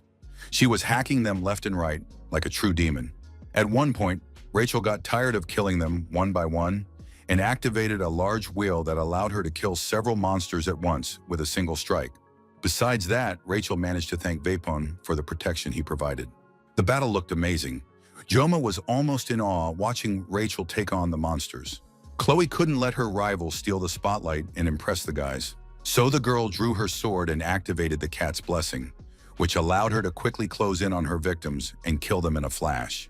When Chloe joined the battle, everyone felt sorry for the poor monsters. The mutants didn't even have time to squeak. Within seconds, they were defeated. Both girls handled the task perfectly, and gradually the cave was cleared. The 2 friends met up. The guys immediately grew wary when they saw the girls approaching and showing no signs of stopping. This could end badly. Joma knew there was an unspoken rivalry between the girls, and now it could end badly for someone. But it turned out that the main mutant was still in the cave, and he became a sort of bone of contention. They had to figure out which of the girls would kill him. Both beauties proved themselves perfectly. They were very fast, and it was unlikely anyone would give preference to one over the other. Rachel noted that Chloe had become much faster since their first meeting, and Chloe was offended, believing that this monster belonged to her. After exchanging such compliments, the girls went their separate ways. Joma was able to breathe a sigh of relief. The girls' confrontation had looked serious and could have led to big problems, but everything turned out fine. Leon asked Joma if he had been worried about the girls. Joma confirmed that he had been a little. The beauties counted the number of monsters they'd killed. It turned out they defeated exactly 60. Leon said there was no need to worry. They were on the same team, so they had to trust each other. The captain announced that the area had been cleared, so they could leave. Joma noted that Leon possessed determination, leadership, and a sense of responsibility for the team's lives. There was no room for rivalry here, and now it became clear what it meant to be part of this world. Joma decided that last time, the question, "Where are you from?" had simply referred to his nationality. But doubt still plagued Joma, and he continued to ponder when suddenly a massive flash streaked past his shoulder. The blow had struck Leon, who was now falling lifeless before the eyes of all the others. At first, it seemed like some kind of nonsense. Where did the blood on their commander's body come from, since the cave had been completely cleared of monsters? Surprise, fear, and horror were etched on the faces of the team members. They turned to see who could have struck their commander. And when everyone turned around, it turned out that their nightmare and fears had come true. Right in front of them, in the middle of the cave, some kind of monster was rising up, very much like a mermaid. Everyone knew there shouldn't be a mermaid here, since the teachers had combed through and checked the entire island before the exam. The kids didn't understand where the mermaid had come from, since they'd been told that everything would be taken care of. It felt like they'd stepped into some kind of dream. Joma thought that just a moment ago, he'd been thinking everything was going too smoothly and easily. But now, in this situation, he had to make a choice: run or fight. If they just ran off with the injured Leon, there was no guarantee they'd make it. Rachel asked Vapon to contact the teachers and warn them about the mermaid. However, it turned out there was no signal. They were in a cave. Joma knew that in such situations, people often panic, and it seemed that he was the only one who had kept a clear head. Joma instructed Rachel to keep other sea monsters at bay. Now the girl had to defend them and fight off any new monsters that appeared. Wapin was supposed to use his abilities to help Leon come to his senses. After that, Joma turned to Chloe, intending to give her an important and responsible task as well. The girl was a little stunned since she had known about mermaids since childhood. He instructed Chloe to get out of the cave and establish contact with the teachers. It was impossible for everyone to escape together with the wounded Leon. They needed to hurry while the others could still hold out and call for help from the teachers. Chloe was very worried about Joma's life, but she realized that a great responsibility rested on her shoulders and stopped arguing. The very next moment, the girl ran as fast as she could out of the cave to contact the teachers. The wounded Leon lay on the ground. Rachel prepared to fight the monsters that were approaching again from the depths of the cave, but she wanted to know if Joma had a plan. Wapin began to guess what Joma was thinking. He believed there was no need to go anywhere, since there was no way out and it wouldn't lead to anything good. Joma told his friend that he was leaving the sea monsters to them. Besides, they had to protect the wounded Leon. The boys were very frightened, but they could see that Joma had something incredible in mind, and that frightened them even more than the monsters themselves. Joma thought about how he had long hated small fish. They never tasted good to him. He always preferred to fillet large fish. And now it was time to get down to his true specialty. After all, everyone remembered who he was. Khan Joma pulled his kitchen knife from its sheath, thinking about how much he loved cutting up large fish. Humans possess the power of blessings, and demons have such a power as well. It is magic. It is precisely because of magic that the protagonist cannot continue the battle using conventional methods. That is the difference between the power of a demon and that of a human. It's impossible to guarantee victory over demons, even with the blessing of the god of the sword. And it was simply impossible to catch a mage in the game without forming a prepared group. Joma remembered and understood this perfectly well. But how did it come to this? That now he had to fight the demon alone? The situation looked dire. It was impossible to even describe it in words. There was no turning back. The pine needles wouldn't appear for at least 10 minutes, so there was only one option. Joma had to take down the enormous humanoid fish in just 40 seconds, while the blessing of painlessness was active. He activated the blessing of the sword god and was now ready to prepare some high-quality sashimi. Rachel, wasting no time, also set about destroying the monsters approaching from the depths of the cave. The girl had almost recovered from the shock caused by the mermaid's appearance and was now impaling monsters on her spear. Everything that was happening, as well as her injury, had upset her greatly, and now she was indiscriminately destroying the vile fish. Most likely Rachel was in a state of emotional distress and wasn't even thinking about her actions. Wapin watched his friend fighting the monsters alone and thought about how he had to help her in some way. However, Wapin's strength was also at its limit due to treating Leon. The captain's wound was deep, but fortunately, it was already slowly healing. Wapin continued to study his comrade, glancing at Joma's duel. It was clear that the guy was very strong. And now, watching the battle, no one would say that Yoma was feeling fear or doubt. He stood before the demon calm and self-assured. Even to the naked eye, it was clear that Yoma had already broken several bones, and perhaps it was time to stop him and try to escape from the cave. The mermaid looked hideous. It was a very powerful, terrifying demon, confident in its abilities. Yoma, armed with 2 kitchen knives, launched an attack on the demon, though from the outside it looked completely futile. He knew that mermaids mainly used water magic, so they were always strong near water. On the other hand, these creatures were made of flesh and blood, so it was worth trying to defeat the mermaid using conventional methods. Yoma leaped high into the air to get as close to his opponent as possible. The effect on the mermaid was unexpected. Yoma could attack her with his knives just like a regular opponent. One swing was enough to cut the huge fish's body in 2. Wapin, taken aback by surprise, nearly dropped his flute when he saw the mermaid's half falling to the ground. The boy was so flustered that he couldn't move an inch while the terrifying demon opened its jaws, preparing to bite him in half. But Yoma didn't leave the mermaid unattended and cut off several fins from the monstrous demon. Unfortunately, it immediately became clear that the damage was minor and hadn't caused any significant harm. The mermaid swam back into the water to avoid attacks and regain her strength. Yoma realized that the demon wasn't quite invincible, though predicting its movements was quite difficult.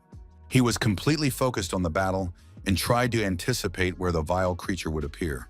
The young man glanced back at his companions. Vapin, though he continued to play the flute, looked shaken by what he had seen. Leon was still lying unconscious, but it was clear that his wounds were gradually healing.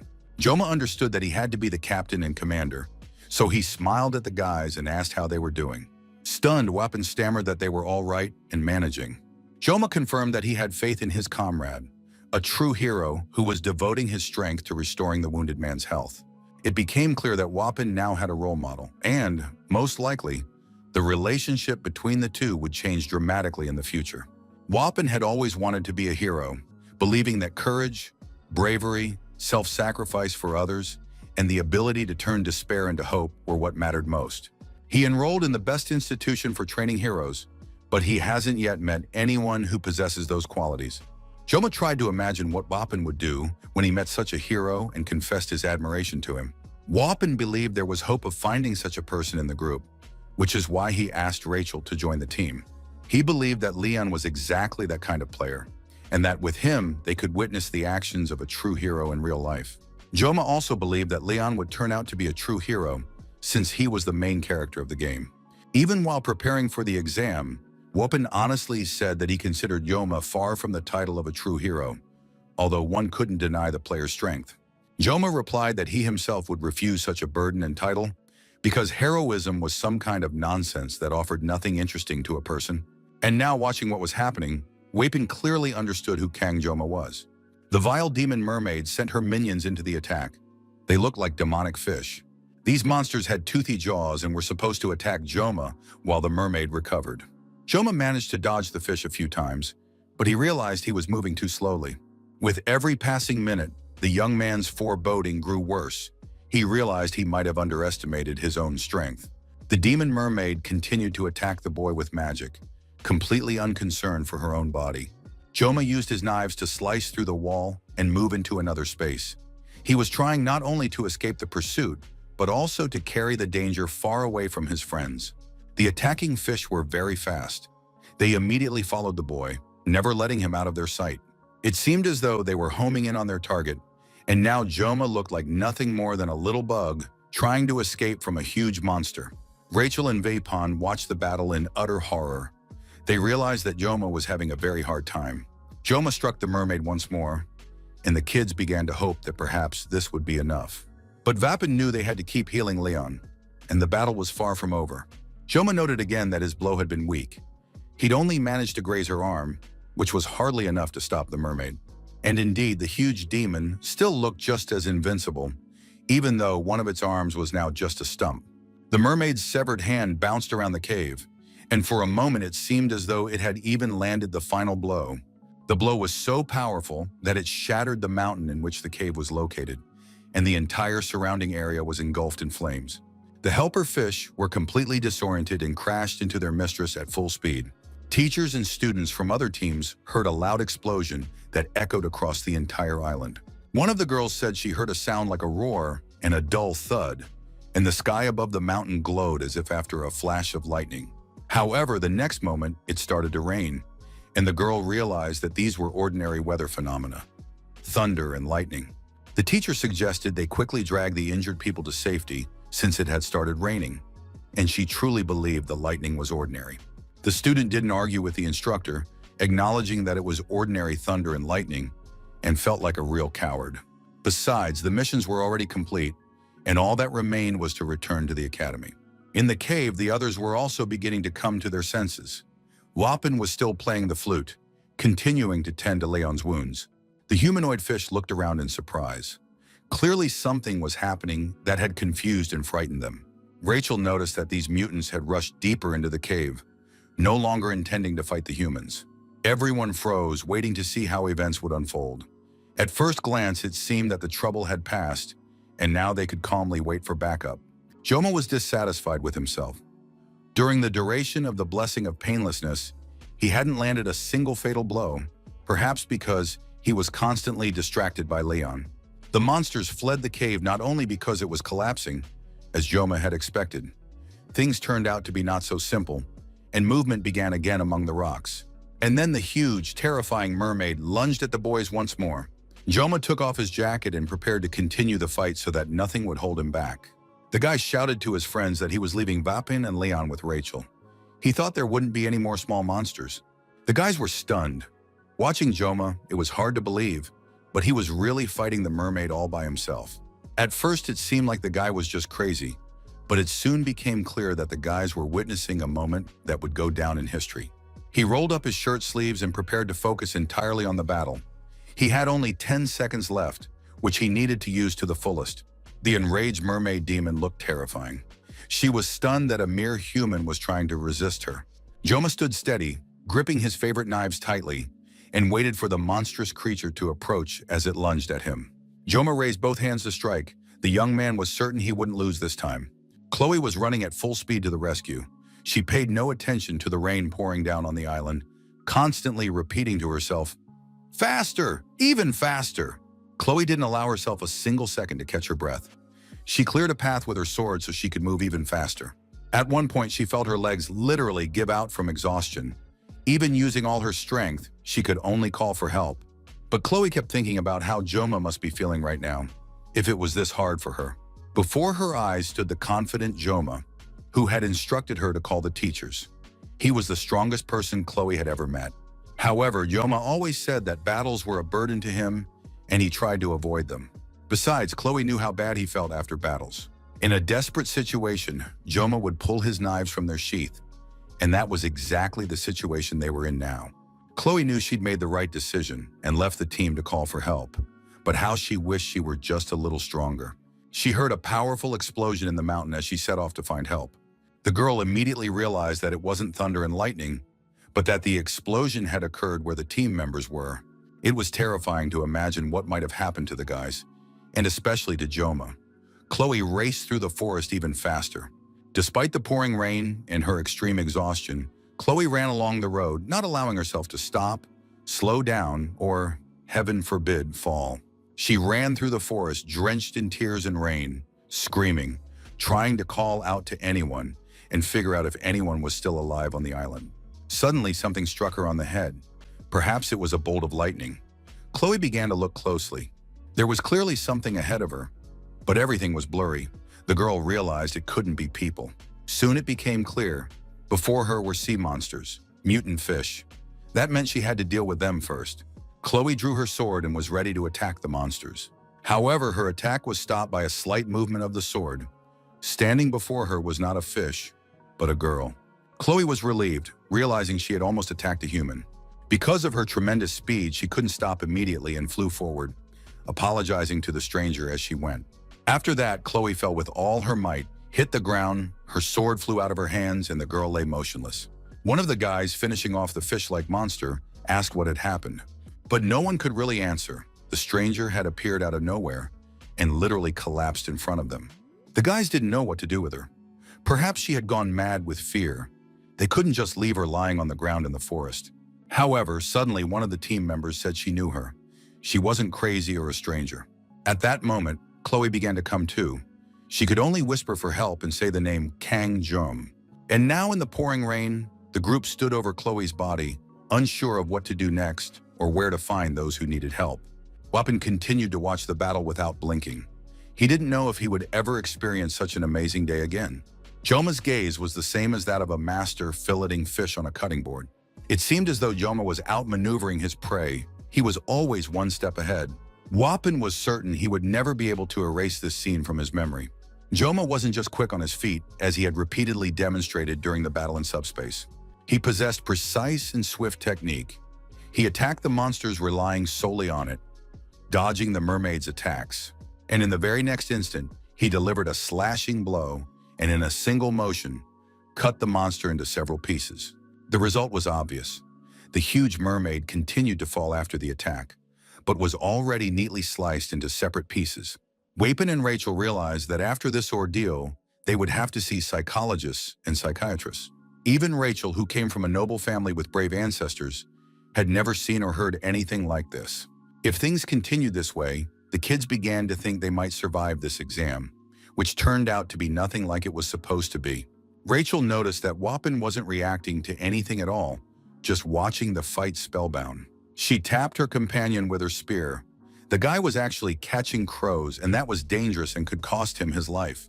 A bluish glow appeared deep inside the cave, and the group stared at it in surprise. Wapin admitted that he had become so engrossed in watching the battle that he had forgotten where he was. Of course, everything had changed, and they would probably survive. But Rachel wasn't naive. Sashimi knives against magic, a losing combination.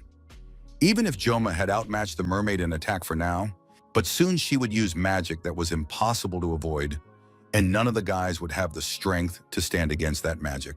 The demonic mermaid began to cast a spell. She had no intention of giving up and unleashed a hurricane of needles. All the needles were aimed at Joma. It seemed the boy would no longer be able to dodge them. He deflected the needles toward the cliff and dodged at tremendous speed. The needles plunged into the stone wall. Trying to avoid colliding with the needles, Joma held out a knife, which dissolved in his hands and couldn't withstand the impact. But Joma was in a state of rage. He approached the mermaid and continued to hack away at the demon, who barely resembled itself anymore. Everything became a jumbled mess.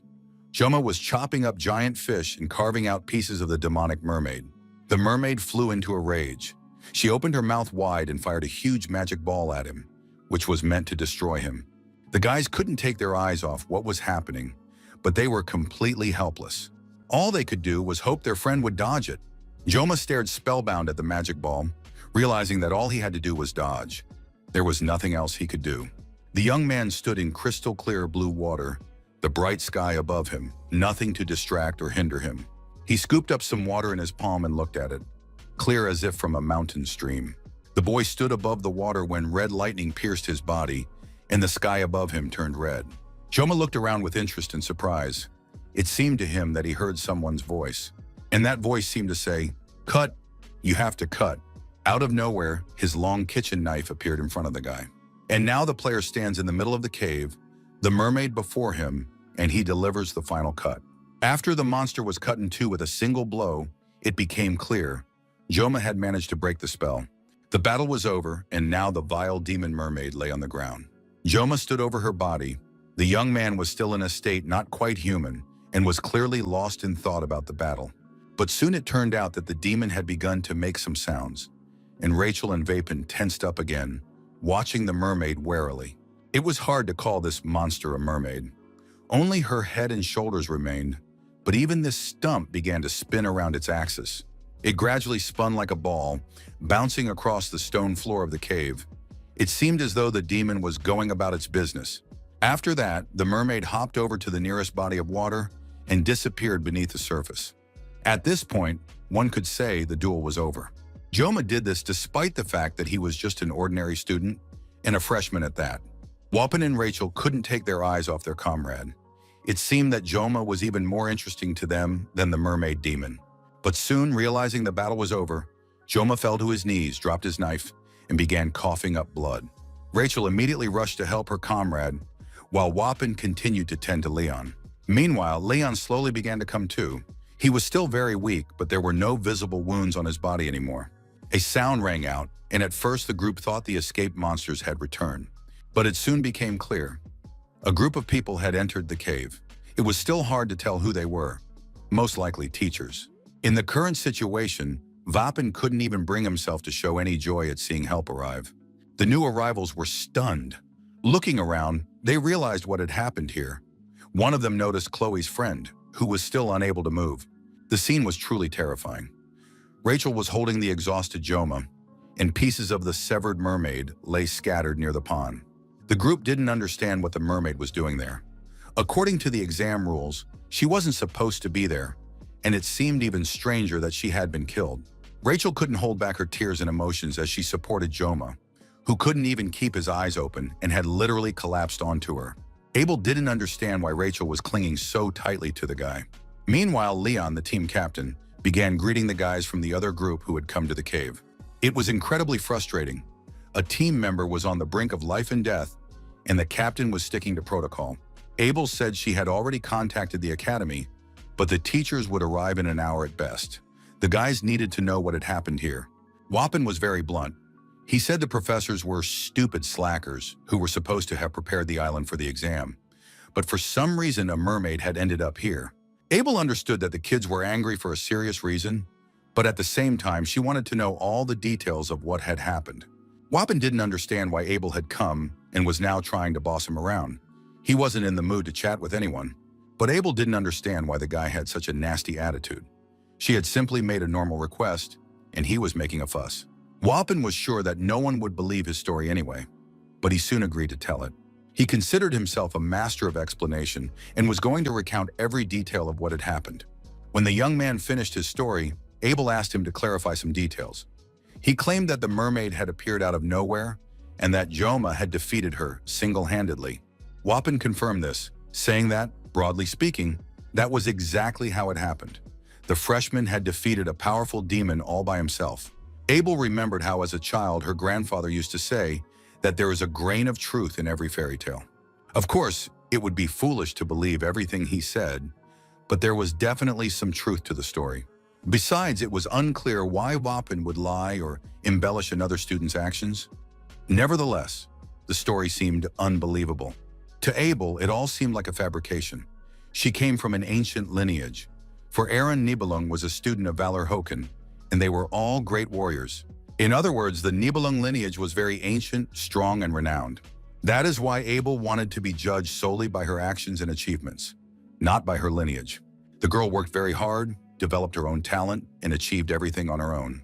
But now Kanjoma's student had appeared, and the difference in strength between them was obvious. Abel began to doubt her abilities. Perhaps she had always been ordinary, but compared to the other students, she simply hadn't realized it. Fear and trepidation raged within her. Abel asked one of her teammates to tend to Joma, since Vapon had expended all his energy reviving Leon. Rachel held the boy, who was still unconscious, but his body had already begun to recover. Abel watched Joma and thought that, even though he was now on the brink of life and death, he had still defeated the mermaid single-handedly, being the same age as her. Wapin asked again whether the arriving players had contacted the academy representatives. Abel confirmed that the information had been relayed, and now they just needed to wait for the teachers to arrive. Wapin believed it was better not to tell the teachers the details of what had happened on the island, since they themselves had said that this island had been prepared for a test. Abel confirmed that this was exactly what the teachers had said. Wapin found the whole situation highly peculiar. No matter how large the exam site might be, the fact that a mermaid had appeared in this very cave was alarming. Of course, these were just guesses, but the young man felt that something didn't add up. Leon also listened in on the conversation. According to Abel, there was a rat among the teachers at the academy. Wapin didn't want to confirm this based solely on his assumptions, but the situation was indeed very strange. So, strange as it might sound, the young man believed that such a thing was entirely possible. Indeed, it would be difficult to find a specific spot where a mermaid could sneak into the cave and lie in wait for the students. If Joma hadn't managed to handle it, all the team members would have perished at the mermaid's hands. But why would she do that? It was completely baffling, since over the past 700 years, there had already been both major and minor skirmishes between humans and demons. However, demons had never allowed themselves to interfere so openly in the Academy's affairs. Abel understood that this could only mean one thing. War between demons and humans was imminent. Wappen saw the girl's worried face and said there was no point in speculating. Perhaps their assumptions and predictions would prove unfounded. Besides, the guy's claim about a spy in the academy could easily be disputed. After all, nothing like this had ever happened before. Leon turned to the others to discuss together exactly what they would tell the teachers. Even if we assume there is a spy at the academy, the fact that Joma single-handedly defeated the demon will only draw attention to him. Wappen agreed with the captain, but everyone understood that they couldn't keep completely silent about what had happened. There were several injured students, and they needed to explain their poor physical condition somehow. The group couldn't come up with anything even remotely plausible, so Abel suggested consulting her grandfather, Siegfried. After all, it was no coincidence that he was the Emperor of the Sword and a celebrated hero of his time. The next day, the sun shone brightly over the rooftops, and everything around was peaceful and calm. Joma lay in bed near an open window, through which the singing of birds could be heard. The young man woke up, opened his eyes, and realized he was in a hospital. Stretching out his hand, Joma examined his fingers, realizing that somehow he had survived. The energy released a second before the mermaid's death was true magic. Joma knew he couldn't have avoided such an attack, but somehow he'd noticed it at the last moment. He saw a clear line of light that he needed to strike, and the magic burst like a balloon. It turned out to be ordinary water, which couldn't cause any serious harm. Joma tried to understand what he had felt. It was hard to compare to the sensations he'd experienced when he first felt the power of the blessing. He decided to check his stats and confirm that his spirit level had risen to 4. The battle with the mermaid must have contributed to this, since his other parameters and stats had also increased. In addition, his adaptation level had risen to 7. To unlock new stats, he needed to boost the stat further. Joma decided that the beam of light during the battle might have been a new stat that would appear later. At that moment, a worried Midia burst into the room and immediately rushed to hug the boy. The academy director declared that she had been very worried about Joma and was ready to kill all the teachers who had sent him to this stupid exam. Midia hugged Joma so tightly that he was practically squeezed like a lemon. After that, the director opened her purse to find whatever was pinning the boy down and began searching for the gift, not immediately realizing where she had put it. The purse was no ordinary one. It had a subspatial pocket. And finally, Midia announced that she had found what she was looking for. She pulled a long sword out of her bag, which she called compensation for the exam. It was the Murasame sword. Murasame was a Japanese sword meaning rain. Rumors circulated that its blade was covered in dew. Joma examined the trophy he had received with delight. The director hoped he would like it. According to academy rules, the sword was supposed to be presented officially, but things turned out differently. Suddenly, Midia sensed that someone was peeking and eavesdropping from the hallway. She addressed the person, telling him he shouldn't be standing there, and asked if he was going to come in. With nowhere else to go, Siegfried entered the room, reminding Midia that he had asked her not to speak to him in that tone. Before Siegfried could say anything, the academy director reminded him that he was dealing with nothing more than a child. Joma saw Emperor's sword up close for the first time and couldn't believe that Siegfried himself had come to see him. Midia explained that they had learned what had happened in the cave from the other team members. The situation had deeply troubled them.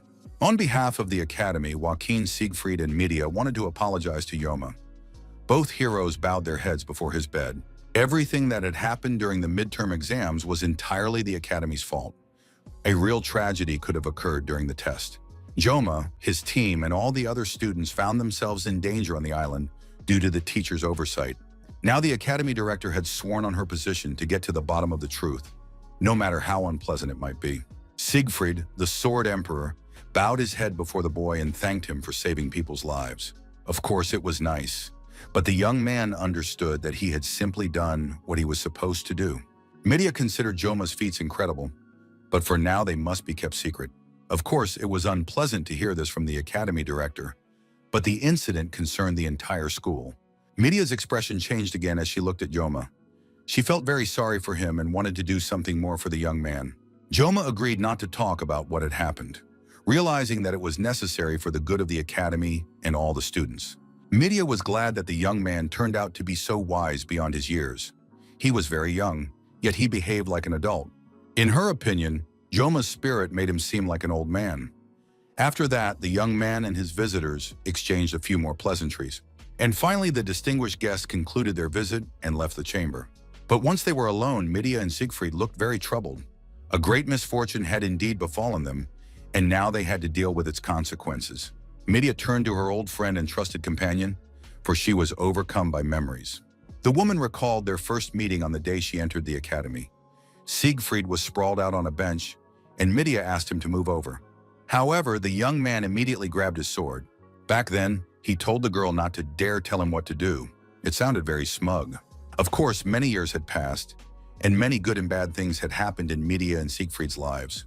It seemed as if it were only yesterday, but in reality, they had been working for the good of the academy for a full 60 years, and all sorts of things had happened during that time. Still, it seemed ridiculous that the two of them hadn't managed to fill the academy's history with even a dozen feats, even though the academy had already earned its reputation over the centuries. All sorts of things had happened within the academy's walls over the past 700 years, and they had managed to defend it. However, judging by recent events, everything was beginning to change. Times had changed. Midia activated her ability to tell and show Siegfried certain situations. The thing is, before the exams began, the academy director received reports from her subordinates. These reports stated that the entire island was completely safe. It had been inspected by the teachers, and children could be sent there without worry. It had long been known that mermaids sometimes appeared on this island, so the academy director was thorough and specifically sent teachers to inspect the area. Nothing foreshadowed the events that erupted as a result of the midterm exams. Siegfried listened very carefully. He too was on his guard, especially since his granddaughter had told him all the details. Midia was determined not to let negativity into her life. After all, she had managed to handle her role as academy director for many years, maintaining its reputation and avoiding any incidents. Of course, Joma turned out to be a real hero. He single-handedly defeated a real mermaid, the best student in the academy's history. Siegfried was deeply upset when he first started thinking about that vile mermaid. As for Joma, Siegfried had his own opinion. He was convinced that the young man had innate talent. Siegfried had seen many people whose names came to define an era. They shone like stars and then faded like meteors. In the families of heroes living on the cusp of glory and disgrace, the word genius is used far too often, even if the child stands out only slightly. That is why Siegfried tried to use that word as rarely as possible when referring to his own granddaughter.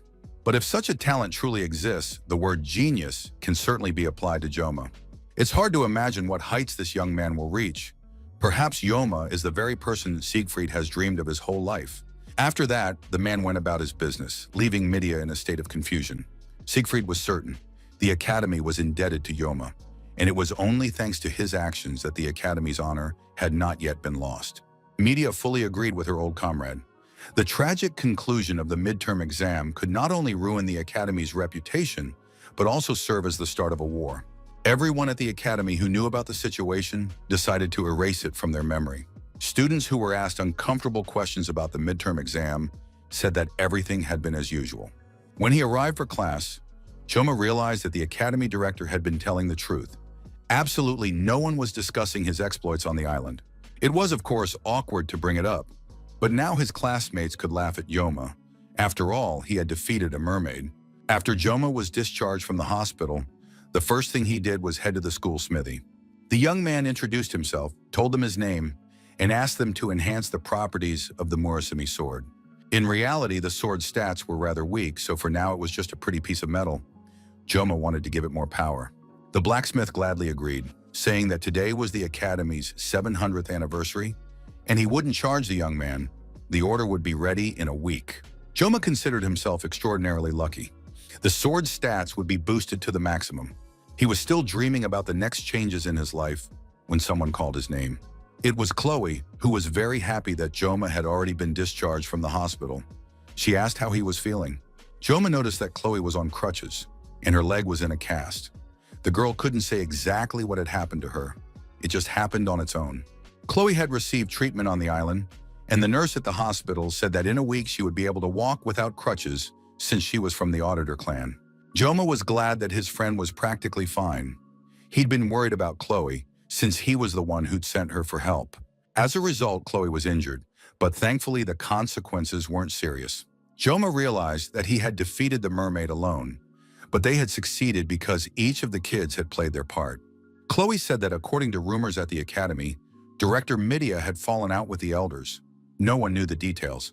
Chloe played her part wonderfully. She called for help and ultimately led them to the cave. Rachel fought bravely against the monsters. She threw herself into the battle with her whole heart and soul. Wupin didn't stop for a moment to heal the players' wounds. Thanks to his efforts, the team captain survived. Of course, questions arose about what Leon was doing, but most likely he was simply actively leading, and his appearance sometimes helped, and that was enough. Joma reflected that leading was a difficult task, but to be honest, he had expected more from the game's main character. Suddenly, the auditorium door swung open, and the man who entered barked for everyone to freeze and take their seats. Lee Won-bin looked very angry. He demanded silence and announced that he had an important announcement to make before practice began. Unexpectedly, it turned out that a new instructor would be working with the Tigers class for a while. The guys didn't understand what was going on. Another new instructor? They barely had enough energy left for Lee Won-bin's training sessions as it was. At that moment, the door swung open again, and the new instructor entered the room. No one could have even imagined in their wildest dreams who it was. Standing at the lectern was the Sword Emperor himself, before whom not only the teachers but also the academy's instructors bowed their heads. Joma was just as surprised as the rest. He didn't understand why this old man wanted to work as an instructor in his class. In one of the city's distant buildings, behind thick stone walls, other events were unfolding. A man was being severely beaten. He was either unable or unwilling to resist, and blood flowed from his battered body. A powerful hand grabbed the man by the chin to look him in the eyes. He asked for forgiveness again. However, instead of forgiveness, a powerful blow was struck to the stranger's head. The man again asked Instructor Kim for forgiveness, but she would not listen to him. The girl reported that the commander of the Fifth Army was furious about what had happened. Instructor Kim loved to nitpick.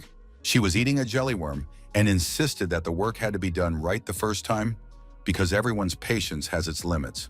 Mr. Cloudy tried to apologize again, but was struck on the head once more. Instructor Kim didn't want to hear empty apologies. It annoyed her because they were completely useless. The girl didn't understand why it was so hard to bring Leon and complete the task.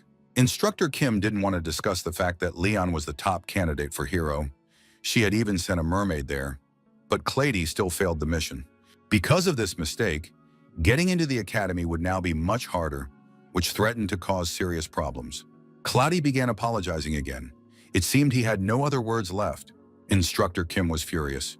Had this fool really forgotten how to understand what was said? The girl kicked him in the head.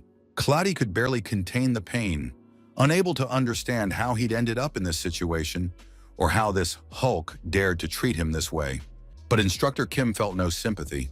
She was more concerned that she had gotten blood on her boots. Of course, it was hard to believe that the freshman had managed to defeat the mermaid. This year, the academy really had admitted some talented kids. It'll be harder to deal with them now, but on the other hand, they've dealt with tougher problems before. Just then, the beaten man spoke up. It all got complicated because of one guy. Instructor Kim froze. She hadn't heard anything about the actions of a certain student. Most likely, they were talking about Leon. However, the beaten man explained that Leon had nothing to do with it. The man had been severely beaten and couldn't speak clearly. Clady managed to say with difficulty that the guy who had thwarted their plans was the best student of the year, Kang Joma. Instructor Kim was stunned. She already knew who he was talking about since several of Joma's fights in the arena had been studied at the academy. This information put Kim on alert. Now she had to completely change her strategy and plan of action. The situation was becoming extremely interesting. Any action was better than waiting and doing nothing. The second semester began, and the students were once again training under the guidance of their instructors. Lee Won-bin mercilessly pushed the guys around the training grounds, demanding that they shout their chants loud and clear. Chloe sat on a bench.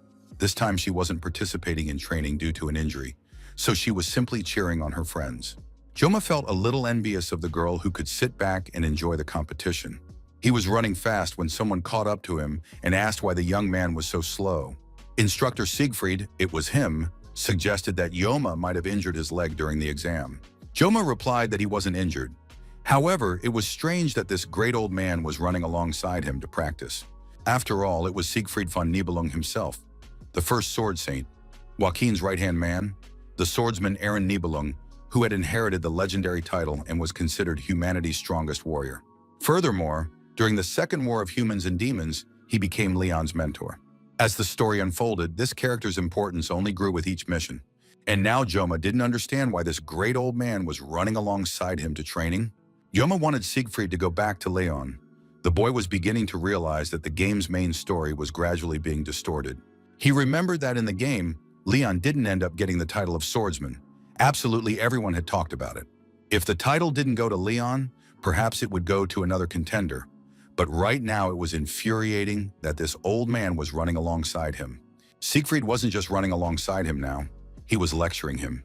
He said that the foundation of everything lay in endurance and patience. No matter how talented Joma might be, if his body wasn't ready, it wouldn't do him any good. Thanks to this basic training, his body would be ready to move to the next level, so Joma had to keep up and perform the exercises properly. Joma shouted back loudly and clearly that he understood everything. After that, the nasty old man smiled and ran even faster, demanding that the young man catch up to him. Fortunately, Joma wasn't the only one who couldn't keep up with Siegfried. The rest of his classmates were also trailing behind the old man. At one point, Joma even began to doubt himself, wondering if Siegfried might not be old at all. The next new rule was a complete ban on the use of weapons outside the training hall. All the students were forced to hand over their weapons.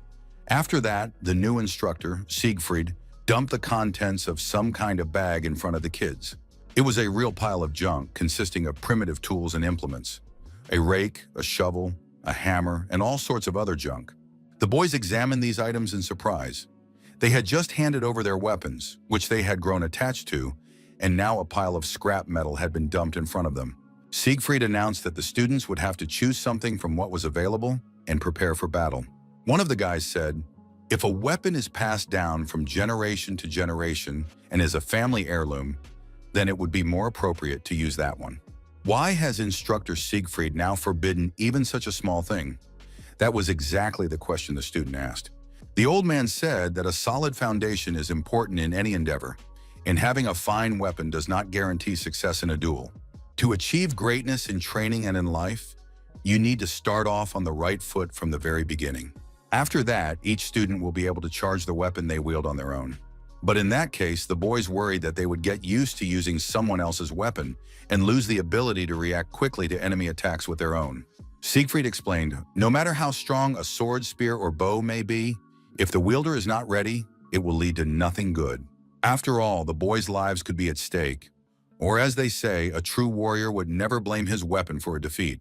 Joma himself had often thought the same way, and now agreed with the point made by instructor Siegfried.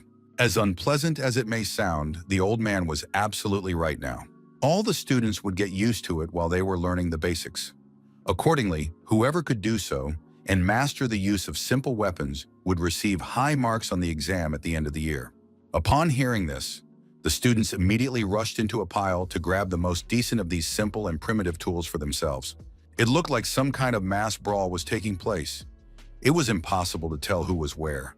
No one was in a hurry to go home because no one wanted to be a punching bag. Soon everyone had picked out the tools they liked, and Joma approached the leftovers. He had to choose from what was left. Lying before him were a rake, an axe, a shovel, a hammer, and a knife, which was entirely to be expected. Joma was completely satisfied and chose the knife. He understood that everything had happened exactly as he needed it to. However, the young man felt that he was now constantly under Siegfried's watchful gaze. To help the students get used to their new weapons, it was decided to have them spar one-on-one. Siegfried believed this would be very beneficial for the boys. Plus, it would save time on transitioning to the subspace. The boys were very anxious about the battle, a real one without subspace. They were already wondering what would happen if they got hurt. But they were told that they had enrolled in the academy to prove themselves, improve their skills, and become heroes. Growth is only possible through training that simulates real-world conditions. When fighting with comrades, one must not forget to adhere to the basics and basic etiquette. Before starting, the instructors decided to demonstrate a mock battle themselves. The students loved this idea. They had never seen a swordsman in action, only some ancient recordings online. Instructor Lee Wanbin snapped at the students, telling them not to talk or get distracted during the lesson. Lee Wanbin had been the academy's best instructor throughout his entire career. He had never faced a situation like this before, and never imagined he would have to fight a real student. Lee Wanbin was extremely nervous. He said goodbye to his beloved mother, deciding that his end had come, and asked Mr. Siegfried to be lenient. However, the Sword Emperor didn't even look at the instructor. He turned to the students and invited one of them forward. Of course, that student was none other than Kang Joma. Joma couldn't find the words to express his feelings about what was happening, and the old man demanded that the boy step forward. Siegfried held a sword in his hands and waited for his opponent. Of course, his sword was utterly simple and primitive, but the man was still the greatest swordsman in human history. The students were in shock. They couldn't believe that the Sword Emperor himself was about to personally demonstrate how to fight. Besides, they noticed that the instructor's weapon was very shiny, while their own were worthless. But what interested the students most was the question, why had the Emperor invited some total idiot and weakling to spar? Joma didn't let his classmates distract him, but he could still hear them perfectly well, realizing that they were absolutely right. Siegfried asked how the young man was feeling and whether his bones had healed after the midterm exam. Joma replied that he was fine, although, of course, the boy hadn't been this nervous in a long time. His face was covered in sweat from the tension. The Sword Emperor drew his sword and challenged the young man to draw his weapon. Joma understood that he had been summoned to set an example, but this was clearly going too far. The boy's body was in good shape only because he had rested enough. However, now he faced a very formidable opponent. If a sword and a knife were to clash, the battle would drag on. There was no doubt about that. In the end, one of them would lose an arm, or worse yet, a head. Perhaps it was because of the sword's blessing, but instinctively, Joma really wanted to engage in this fight. However, he was troubled by the fact that he had already drawn too much attention to himself. After this fight, things could get much worse. Joma, without drawing his knife from its sheath, turned to Siegfried and said he couldn't be his opponent, and asked him to lower his sword. All his classmates immediately started laughing and mocking the boy. They thought Joma had simply chickened out because he would have gotten his ass kicked right then and there, since he was good for nothing. Siegfried hadn't expected this turn of events either. He turned to the boy and said, "Has Joma truly lost all a warrior's pride over a simple knife?" Siegfried didn't understand how much longer the young man planned to hide his strength, and what good was talent if the boy was overcome by fear. Joma remained silent. He was thinking about pride, for that word had taken root in his heart from the moment he was given the title of Master of the Knife. That word was the main reason the boy hadn't sheathed his blade yet.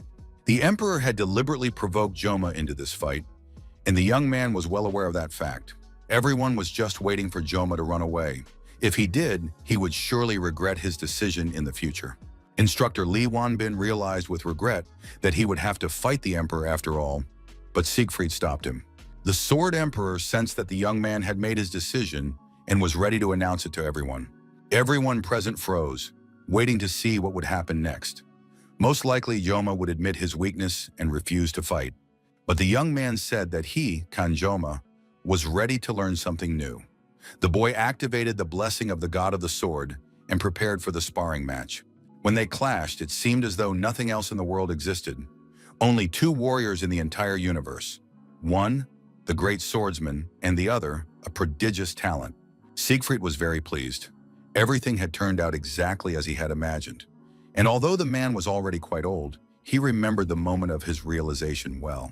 When Siegfried first took a sword in his hands and realized that he would never part with this weapon, the times that could never be erased from his memory were linked to the most joyful and tragic moments of his life. These were memories of a wandering knight who once took the time to teach a simple boy holding a sword in his uncertain hands. This wandering knight taught the boy sword techniques that eventually allowed him to become the greatest swordsman. Thanks to the talent of that stranger, Siegfried became what he became. Sometimes a single, seemingly chance encounter is enough to change the rest of one's life. And now, standing before Siegfried was a boy just as naive as he had once been. He needed help to unlock his talent. Siegfried had been keeping an eye on this boy since the entrance exam. It was Kang Joma who would help the old man bring him closer to his unprecedented talent. After all, in his long life, he had never again met knights like his teacher. Siegfried stood in a defensive stance and didn't even feel the young man slip past him, preparing to strike. The boy's speed was quite good, and this duel was interesting to both participants. Siegfried managed to parry his young opponent's attacks, and for a while, it was unclear who would win. But soon the old man noticed that Joma wasn't dodging his attacks, but charging straight at him. Joma's knife soared through the air like a swallow. The opponents clashed again, and for a moment it even seemed as though Joma had dropped his knife. But that wasn't the case. The young man's speed had noticeably improved. His movements were light and lightning fast. Siegfried realized he shouldn't drag out this duel. The man raised his sword above his head, preparing to deliver the final blow. And the great sword emperor brought his weapon down upon his opponent. Students and classmates watched the duel with envy and discontent. They wanted to understand what was so brilliant about Joma. His victory in the spatial battle wasn't just luck. The boy had studied in the star class, and now, watching Joma, no one noticed his potential. But why then did the sword emperor Siegfried care so much about this? The students didn't understand. A rumor began to spread among the classmates that perhaps Joma was receiving private lessons from Siegfried. Of course, it would be ridiculous to watch this duel, seeing Joma cut in half. All the students were lined up on the field watching the match, but suddenly they began to have doubts. The thing was, looking closely at the sparring partners, it seemed as though the two weren't moving at all. They were frozen in certain poses. Instructor Li Wanbin was just as astonished as his students, for the enemies were indeed not standing still. Li Wanbin had to admit that he had initially doubted the emperor's words, but now he could see everything with his own eyes. Li Wanbin tried to stop the match, saying that if the academy director found out about it, there would be trouble. Besides, the other students might get hurt too. But Siegfried replied that he had no intention of seriously attacking this boy with a real sword. Siegfried asked instructor Li not to worry. After all, if his guesses were correct, they would soon find out. Siegfried was certain that Joma would be able to get in there. Li Wanbin still didn't understand what was going on or what the sword emperor was leaving out. But it turned out that Siegfried was practically certain the young man would be able to enter the mine. This was incredible for a first-year student. But what instructor Li is seeing now confirms the predictions. Joma has not only entered the subconscious, he is also withstanding Siegfried's blows. This guy never ceases to amaze absolutely everyone. A battle within another's mind is a grueling mental struggle. Even from the first strike of the sword, one can tell how difficult it is for the opponent. But this guy figured it all out in less than a minute, and isn't just withstanding the blow. Joma is fighting with great dignity. He has truly proven his genius and unmatched talent. And if that is indeed the case, then this young man was worthy of receiving a special gift from the hands of the sword emperor. Siegfried was ready to share the blessing of the spirit of the sword with the talented young man and present him with his sword. Some inexplicable processes were taking place in Joma's mind. He did not resist them and surrendered to the flow. The disciples watched the duel. They saw that the two opponents seemed to have shifted their positions slightly. Li Wenbin was just as anxious as the rest. He understood that the blue color that had appeared near the fighters indicated that it was someone's aura. The boys watched the events unfold with interest. They saw how the mental connection snapped and the opponents returned to reality. And now they were truly ready to continue their duel in reality. Li Wanbin realized that this was about something else, and now he had to stop this sparring match, because it could end in disaster and someone's blood would be spilled. Li Wanbin hadn't even had time to approach the combatants when suddenly they both scattered in opposite directions. And suddenly, right where the opponents had been just moments ago, a disheveled woman appeared, having fallen from the sky. It was the academy director, Media. The woman shouted furiously at Siegfried, who must have been out of his mind to dare fight a student in the real world. Many apologies were heard today in the academy director's office. It wasn't the first time Siegfried had repeated that he was very sorry, and that he really shouldn't have done what he did. But Media didn't believe his words. She was furious about the situation. It seemed like Siegfried had completely lost his mind if he decided to relive the old days right in front of the students, since she had worked so hard to secure him a position as an instructor at the academy. And Siegfried had challenged a student to a duel. It was simply beyond comprehension, and now the other students were in a state of shock and horror. That meant rumors would spread, and the academy's reputation could suffer. Siegfried tried to explain that he had no bad intentions, but the director wouldn't accept it and didn't want to listen to this nonsense. Siegfried himself realized that he had let his guard down. The boy turned out to be so strong that he was able to break free from the mental battlefield. It was unbelievable. Medea hadn't expected this kind of reaction from her subordinate. She realized that Siegfried wasn't listening to her at all. The man was forced to admit that he had missed most of her instructions because a lot of interesting things were going on in his head. Medea had to admit that in the last 50 years, she had never once heard an apology from Siegfried, and today he had done it for the second time that day. Medea wanted to figure out what had actually happened. Why had Siegfried challenged the student to a duel and failed to protect himself with subspace? It was unclear how it would have ended if Medea hadn't intervened. Siegfried was forced to admit that he wouldn't have been able to defeat Yoma if he hadn't activated his divine protection. Media wasn't just surprised, she was stunned. Siegfried wouldn't have been able to win, and that speaks volumes. Media, of course, knew that Yoma was very talented, but she also knew about Siegfried's great power. The Sword Emperor explained that Yoma had already reached the level of a mental image. Upon hearing this, the Academy director knew that Siegfried himself had only reached that level by the age of 30. Was it even possible for such powers to awaken at 17? Siegfried himself didn't understand how this was possible. He suspected that there was something in the boy that could compensate for a lack of experience. However, these explanations remained very vague and did not provide a clear picture. Media clutched her head. She couldn't believe she would have such a talented student. Stopping the battle, the woman immediately rushed over to the boy to check on his well-being and condition. The young man replied that he was fine. However, a strange, eerie aura emanated from him, and it was clear that he was in a rather unusual state. For a split second, Media forgot that she was a teacher and felt a strange sensation as she looked at Kang Jom. It was a feeling of fear.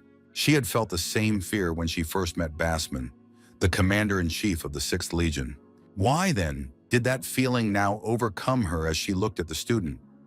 Perhaps it was a coincidence, or maybe it was just her imagination playing tricks on her due to stress and surprise. And now, as Media looked at her old friend and comrade, seeing his focused and troubled face, she realized he wasn't lying. Media realized that, as strange as it sounded, she had to admit it, Siegfried had lost. The man immediately protested. How could anyone say such a thing? No matter how talented Yoma might be, he could never compare to Siegfried, especially since Siegfried hadn't had his weapon during the battle. Media couldn't understand why Siegfried had gotten so worked up, especially since he was the kind of person who was always telling everyone that you shouldn't rely on weapons. One of Siegfried's main mottos was that you shouldn't blame a lack of weapons for your defeat. And now it all seemed like nothing but empty excuses. Media hadn't expected this kind of behavior from Siegfried. Siegfried was furious. Of course, they were old friends and could afford to tease each other, and now this petty headmistress had caught him out. The good old friends, whether joking or serious, kept chatting with each other, trying not to think about what had actually happened today. The two rivals clashed again in a duel. They flew toward each other, slicing through the air. The young man woke up to the sound of his alarm clock and breathed a sigh of relief. He was glad to be in his own bed and to realize that it had all been a dream. Joma was glad that everything had ended well, even though the old man had turned out to be quite aggressive. If Media hadn't intervened, one of them might have been seriously hurt. Joma rolled onto his side and began analyzing his fight with Siegfried again. Many strange and unusual things had happened in that battle.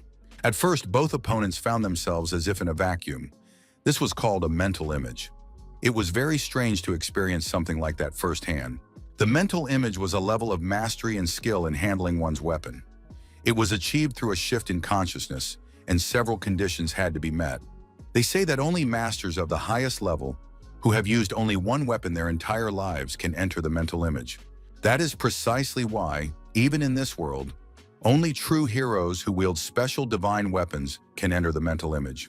Even Leon, a natural-born hero possessing the qualities of a true warrior, needed 3 years of private training to enter it. Joma knew this for a fact. He remembered that moment from the game well. But now the boy couldn't understand how he'd managed to do it on his first try. After all, it had taken a true hero 3 years to do so. These thoughts kept him awake, and Joma felt exhausted. The boy sat on the bed, continuing to ponder. In his past life, he had devoted himself to mastering the knife and sashimi, and had even earned the title of the country's best chef. Moreover, every time Joma invoked the blessing of the god of the sword, his concentration and other skills improved. In this world of Joma's current life, his past life as the chef, Kim, blended together very harmoniously. This was clearly evident when overcoming various obstacles. It was amazing that the young man was able to transfer his life experience into the game. He understood that, given his experience, avoiding situations would only make things worse. He would remain just another person who had achieved nothing. That night proved to be decisive. Joma realized that instead of just going with the flow, he would try to do something he was good at. And if various problems arose along the way, Joma decided he would deal with them as they came. The boy thought that if he could open this space at will, he would train without using the sword's blessing. That would be a great experience because every time he used the blessing, he felt terrible. Joma decided not to put it off and to try to hashtag redo the transition into consciousness right now. At first, it seemed like everything was going very well, and it was as if the boy had found himself not in his room, but in the middle of the courtyard. But suddenly, reality seemed to crack. Soon it shattered into pieces and a huge hand emerged from the hole that had formed. The hand slowly approached the boy. It was enormous, and its finger touched Joma's shoulder. The young man couldn't say exactly what he felt at that moment, but the knife he was holding crumbled into pieces. And in the very next second, he was standing in the middle of his room again. Now he had to figure out what had happened. In another house that night, no one was sleeping. A real row was going on there. This time, Granny had crossed the line. He had shown clear disrespect, though everyone had agreed to it from the start. Elder Claudia believed that it didn't matter anymore. They needed to sort everything out as soon as possible. Of course, sending the mermaid was going too far, but at the same time, they needed to keep a very close eye on this boy. Perhaps now Kanjoma would turn out to be a candidate for the role of hero, but Leon had been the candidate at the start. Elder Claudia replied that Leon had not yet fully revealed his powers. Besides, one shouldn't forget certain important points. It was Joma's student who defeated the twins during the entrance exam. Furthermore, under the pretext of protecting the students, he's hiding all the information. Of course, this is highly suspicious, but be that as it may, a true hero cannot escape his destiny. Indeed, the elders already have plenty of problems right now. That's why any potential threats need to be eliminated in advance. It seems the school is taking things very seriously this time, since they've even introduced fencing lessons at the academy. Elder Claudia confirmed that this was exactly what he meant. The man was angry at the academy director, because ever since media took that position, the elders standing at the school has declined. After Bassman's defeat, society began to look only to media, while the elders are ignored, as if they were merely old men in the background. But the Council of Elders constantly guides the ignorant people and maintains balance. Even now, the situation is such that they are treated with utter disregard, and with the hero's arrival, the elders' very existence will be threatened. To maintain their power, the elders definitely need an enemy that everyone will hate. Furthermore, they must eliminate the hero who threatens the demon. Elder Claudia was one of the Academy's oldest members, but now he wasn't trying to dissuade the council solely because of the power of that woman who had recently beaten him. It must be admitted that the commander of the 5th Legion was simply furious. If the elders do nothing, the commander of the 5th Legion of Demons will deal with them. Agora was simply terrifying. It would be better to die right away than to experience her wrath firsthand. The meeting of the elders was led by an ancient old man who listened to everyone present and made a decision. He asked that the Council of Elders order be conveyed to the auditor family. The heavy hammer crashed to the floor and bounced a few times. Joma didn't even say a word, but cries for help rang out all around him. The terrified, massive blacksmith backed away, realizing that his life was most likely coming to an end. The magnificent Murasami sword, named Endless Rain, was completely finished. Joma stood in the workshop holding the new sword in his hands while the blacksmith, terrified, wiped the floor of the forge with his pants. Mursame was a Japanese sword meaning rain. It is said that its blade is covered in dew. It was forged from carbon steel. Although small in size, its performance was exceptional. The blacksmith couldn't understand what was happening. He had been doing his work his whole life, but he had never seen anything like this before. No matter how hard the blacksmith tried, the weapon seemed to refuse to change. The blacksmith melted the metal several times to give it at least some shape. For another blacksmith, it would have been nothing more than a piece of metal. The blacksmith didn't know how to explain the situation to the customer, but this really was the first time something like this had happened to him. For someone with such experience in blacksmithing, the quality of the work was superb. Furthermore, the blade perfectly met the standards required to activate the blessing. The blacksmith noted that the weapon had good potential, so if it were improved, it would definitely be useful. The blacksmith added that he might be able to handle it too if the young man brought the materials needed to improve the sword. Of course, Joma didn't want this sword to crack again, especially during a battle. But the blacksmith assured him that while the sword's hardness was low, its potential for growth was high, so the blade would eventually reach a high level. Furthermore, there were materials that could guarantee such a result. The blacksmith was very worried. It was clear that failures of this kind rarely occurred in his work. He added that these top-tier materials could be obtained from Class A monsters or higher. A high-class monster versus a blade with low durability, which meant he would have to fight it. Joma didn't think it was worth the risk, and of course, didn't want to put his life on the line just to improve a weapon. You can get materials for enhancement from lower-class monsters. In short, it all came down to money. A plan immediately formed in the young man's mind. However, he wanted guarantees from the blacksmith. The blacksmith swore on his career, his name, and his life that he was telling the absolute truth and would be able to strengthen the weapon in this way. Joma was ready to believe the blacksmith's words, but demanded a refund for half the cost of the material lost during the sword's reforging. It amounted to about 10 million won, and Joma expected the blacksmith to give him that money. The blacksmith was simply shocked, for he had immediately warned that he would do the work and wouldn't even charge for it. He would do everything for free. The man didn't understand what was being asked of him now. Joma reasoned that since half the class remained, he shouldn't be setting any conditions. In the end, the blacksmith couldn't stand the insolence. He didn't understand how this boy dared to behave this way toward an older man. But Joma didn't think he was doing anything wrong at all. He said he actually needed to test the blade in action, so everything was working out perfectly. The blacksmith was genuinely terrified. He realized that this guy was going to kill him right then and there, and began begging for mercy, apologizing. The blacksmith was willing to hand over 500,000 won just so the guy would leave and leave him alone. But Joma didn't even listen to his reply. Instead, the young man began testing the blade to see how sharp it was. The blacksmith didn't believe he would survive this encounter. He said that Class B weapons had varying market values, and he wouldn't be able to return that much money.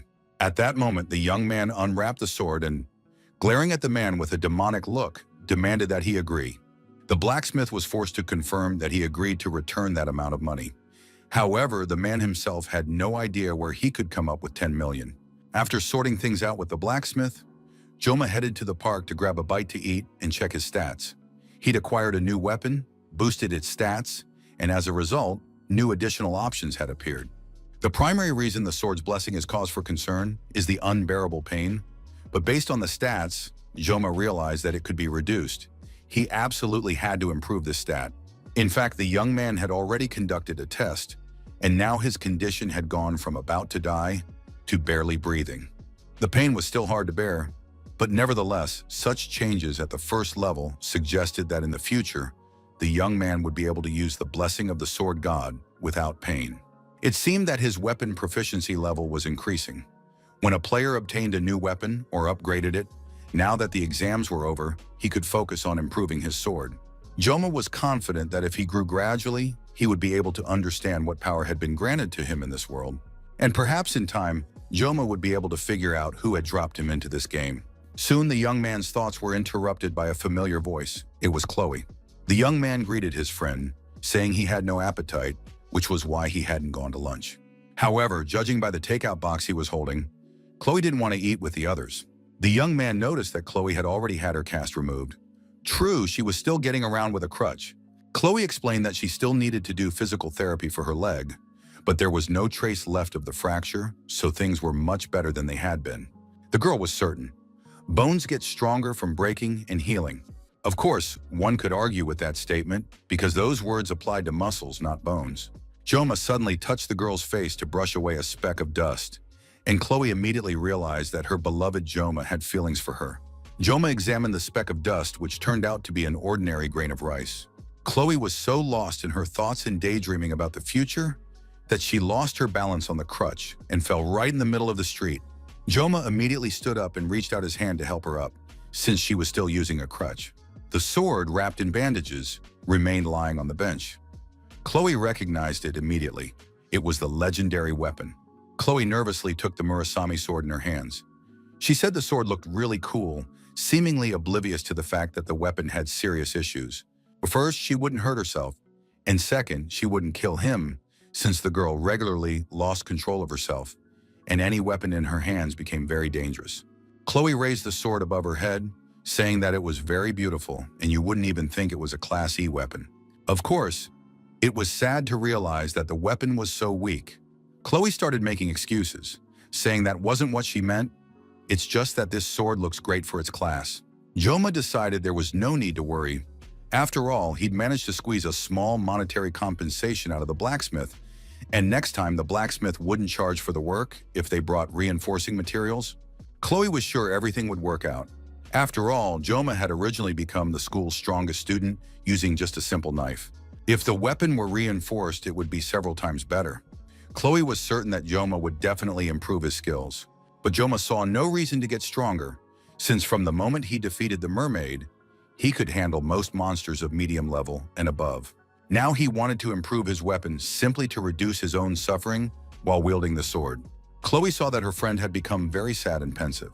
She assumed he was upset by the criticism she directed at his blade. Joma reassured his friend, saying that things weren't as she thought. He wasn't upset with Chloe at all. Joma admitted that compared to the murasame he had originally received, the sight of this mangled weapon had deeply upset him, causing him to sigh with sorrow. Chloe completely agreed with the young man, for a blacksmith who had ruined such a legendary weapon was simply a scoundrel. He must be punished, and Chloe was certain she had the strength to do it. The girl was ready to destroy anyone who, in one way or another, had ruined her beloved friend's life and mood.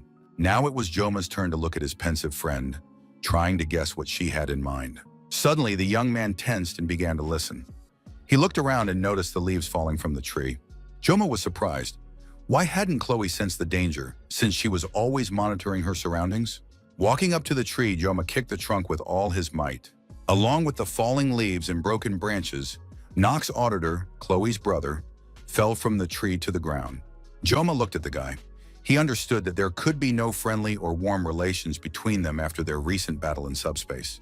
Nox was very surprised that Joma had noticed him, and now the guy braced himself for a fight, realizing it would be difficult to explain his behavior. Chloe looked at her brother in surprise. She too now wanted to know what he was doing there. The girl tried to distract Joma, who was clearly not pleased, especially since the young man was holding the murasame sword in his hands. Joma noticed that Nox looked perfectly normal. Most likely he was unarmed. Joma turned to Nox and asked if the young man wanted to say anything to him. Joma believed that the guys had sorted things out after their last meeting, and now they had absolutely no hard feelings toward each other. However, Nox replied that that wasn't why he had come. He had business to discuss. Joma was very surprised. What business could there possibly be between them, considering that Nox had lost? Nox replied that he was practically certain. Everything he said in the house would be known to his sister. So Nox decided to tell them both, to put an immediate stop to the whispering behind his back. Besides, the issue he was about to discuss directly concerned Kang Joma. Nox's auditor explained that the Council of Elders had tasked him with dealing with Joma. Hearing such information was unpleasant for anyone. The young man noted that the Academy Elders had finally appeared in the game, but their behavior was simply disgusting. Chloe immediately jumped up, outraged. Was her brother really looking for Joma in order to kill him? Nox tried to calm his sister down, saying that she hadn't been home in too long and was forgetting who was the older one and who was supposed to listen to whom. But Chloe was beyond stopping. She shouted at Joma to follow her, armed herself with a utility knife and a crutch, and decided to deal with Nox herself. The guys watched the girl, who was making a mountain out of a molehill, and my sister was proving it once again. Nox continued his story, addressing Joma. He didn't care what Joma was up to or how he lived, but for some reason the elders were obsessed with the guy. The tense atmosphere was palpable throughout the entire Auditor's clan. It turned out that the elders were anticipating a major disaster. Most likely, the academy director knows about everything too. However, she prefers to keep it a secret, since taking action against a mere academy student goes against the principles. But considering that the order to eliminate Joma came from the elder himself, such things are hard to ignore. Nox wanted to warn her that if the pressure continues, he'll be forced to comply. He has no choice. Besides, Chloe is also part of the Auditor clan, so she needs to know everything that's happening around their family. Joma listened to Nox's story, who said he had come on clan business, but in reality, the guy was worried about his sister. At that moment, Nox added that he had said everything he wanted to say, turned around, and walked away. Joma called out to the young man. Of course, he should have thanked him for the warning and also apologized for their previous fight, which had injured Nox. But the guys were too proud. Nox understood everything and replied that his sister was always happy when Joma was around. Nox added that he had never seen Chloe so joyful and relaxed, not even when he was her brother as a child. Nox didn't want to hear any apologies. He simply asked Joma not to let anyone hurt or upset his sister. Of course, Joma understood his brother's feelings, But Chloe had injured her leg during the midterm exam, not because of him. Nox continued to stare at the young man, as if expecting a response to his statement. So Joma was forced to promise Nox that he would protect Chloe and try to prevent any trouble from happening to her. That concluded the conversation. However, for some reason, Nox didn't leave, and soon he finally asked the question that had been weighing heavily on the boy's mind. Nox wanted to know how Joma had become so strong. Joma didn't consider himself strong at all. It was also surprising to hear such a veiled compliment from his rival. A hero or person can be called strong if they are a master of fencing or at least an expert in their field. Joma's strength lasted no more than a minute, so he couldn't be called strong. In reality, Nox used Chloe as a pretext, but revealed the clan's secrets to an outsider. However, Joma couldn't tell Nox this, so the young man didn't know how to respond. Joma turned to the young man. Joma suggested that Nox wasn't being sincere enough. Of course, this sounded very provocative, since the boy, having broken the clan's oaths, had revealed secrets to his opponent. As a member of the auditor family, Nox should have had a certain level of social experience to interact with others. But having been locked away within the academy's walls, he was forced to confront the limits of his growth. Joma advised Nox to gain social experience, and if he worked hard enough, he would get something in return. After that, Joma turned around and walked away quickly. During the lesson, the teacher spoke of the gods who ruled over everything and who were visible. The teacher explained that in addition, there were many gods in the heavens who were responsible for bringing order and prosperity to everything. Joma wasn't really paying attention to the lesson. The boy was thinking about how the academy elders had set their sights on him. The council consisted of the descendants of the 5 remaining students of Valor Joaquin. Previously in the game, there was this group of elders who wielded powerful influence not only within the academy, but also in society. However, since they constantly interfered with the game's protagonists for the sake of their own power and security, the players nicknamed them the 5 Corruptors. And now somehow these elders had learned of Joma, and they saw him as their adversary and enemy. Joma listed the deeds he had already accomplished: enrolling in the academy, battling Nox in subspace, and defeating the mermaid on the island. Looking at the list of his exploits, Joma understood why the elders had taken an interest in him, even though he had once dreamed of living peacefully, quietly, and safely. It looked as though the young man had been deliberately drawing attention to himself. But even despite all his actions, it was very strange that the council wanted to get rid of the student, since Joma posed no danger to the academy. The boy looked at the list of his exploits once more and thought about Leon's island and the mermaid. Joma suddenly realized, and the pieces fell into place in his mind. The elders didn't want to get rid of him, but of Leon, and Joma had simply gotten in the way. No matter how well media managed to keep everyone at the academy silent, the truth that Joma had destroyed the mermaid was bound to spread beyond the school's walls. And the fact that the elders had set their sights on Leon, who was the leading candidate for hero, meant that someone, or even the entire council of elders, was in cahoots with the demons.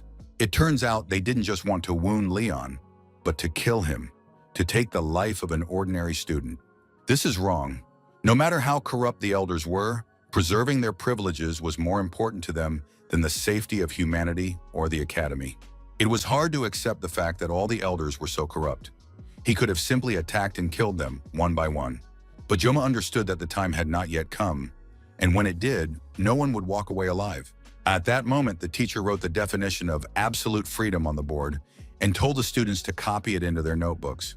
However, Joma couldn't concentrate at all. Instead of simply taking notes, Joma began to devise a plan for his future actions and eventually realized that he urgently needed to strengthen the Murasami sword. And to do that, he would have to go to the dungeon. Joma realized he couldn't handle it alone and would definitely need to assemble a team. Of course, Chloe would immediately agree to join. Joma thought that instead of Rachel, it would be better to take someone better and more capable.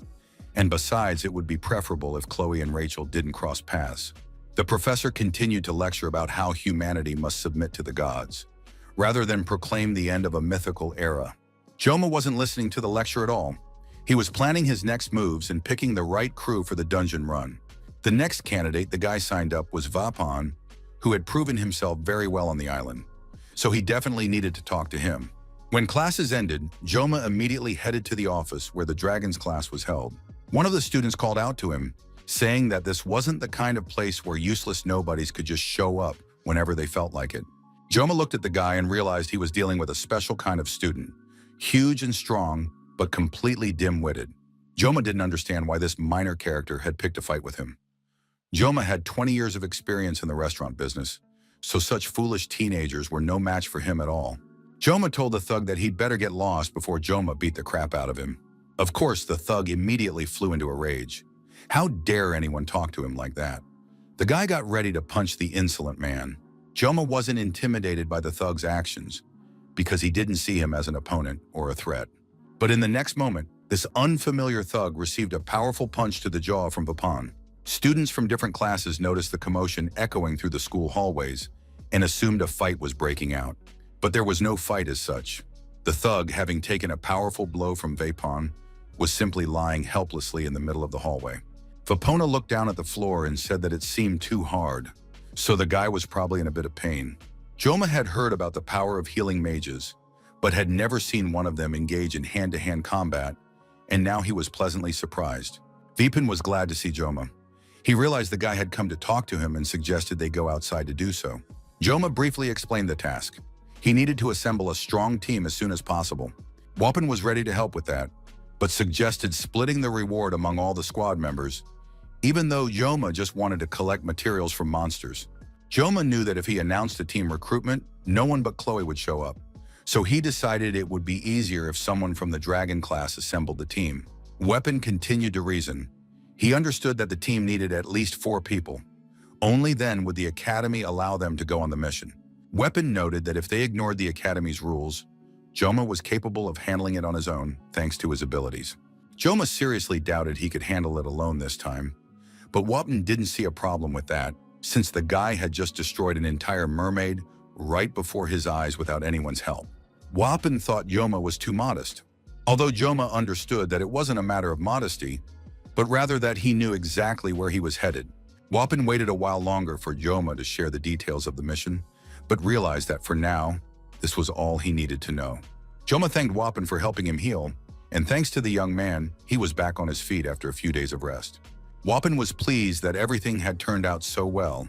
He really wanted to help Joma, who had impressed him with his courage and abilities. Vapan agreed to accept the offer, since he had no reason to refuse. Besides, he knew that together with Joma, he would gain an unforgettable experience. After the young man received Wapin's consent, he was ready to share some more details. Wapin asked which specific dungeon Joma was planning to go to. It turned out to be the Class C Buffalo Dungeon, located in Shulwan. The Buffalo Dungeon was a fairly popular spot. Vapan had heard about it many times before.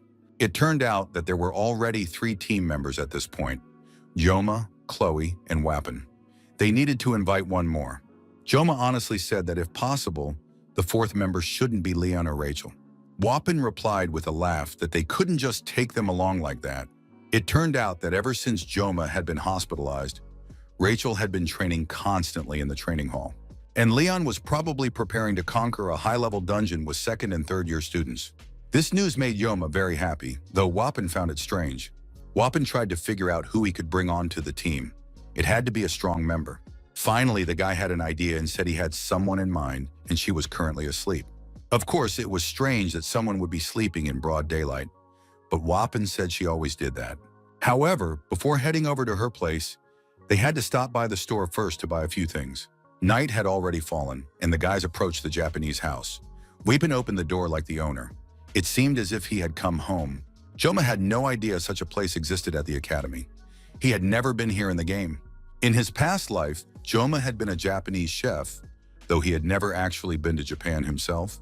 Of course, he would have liked to visit Japan at least once in his life to research the market.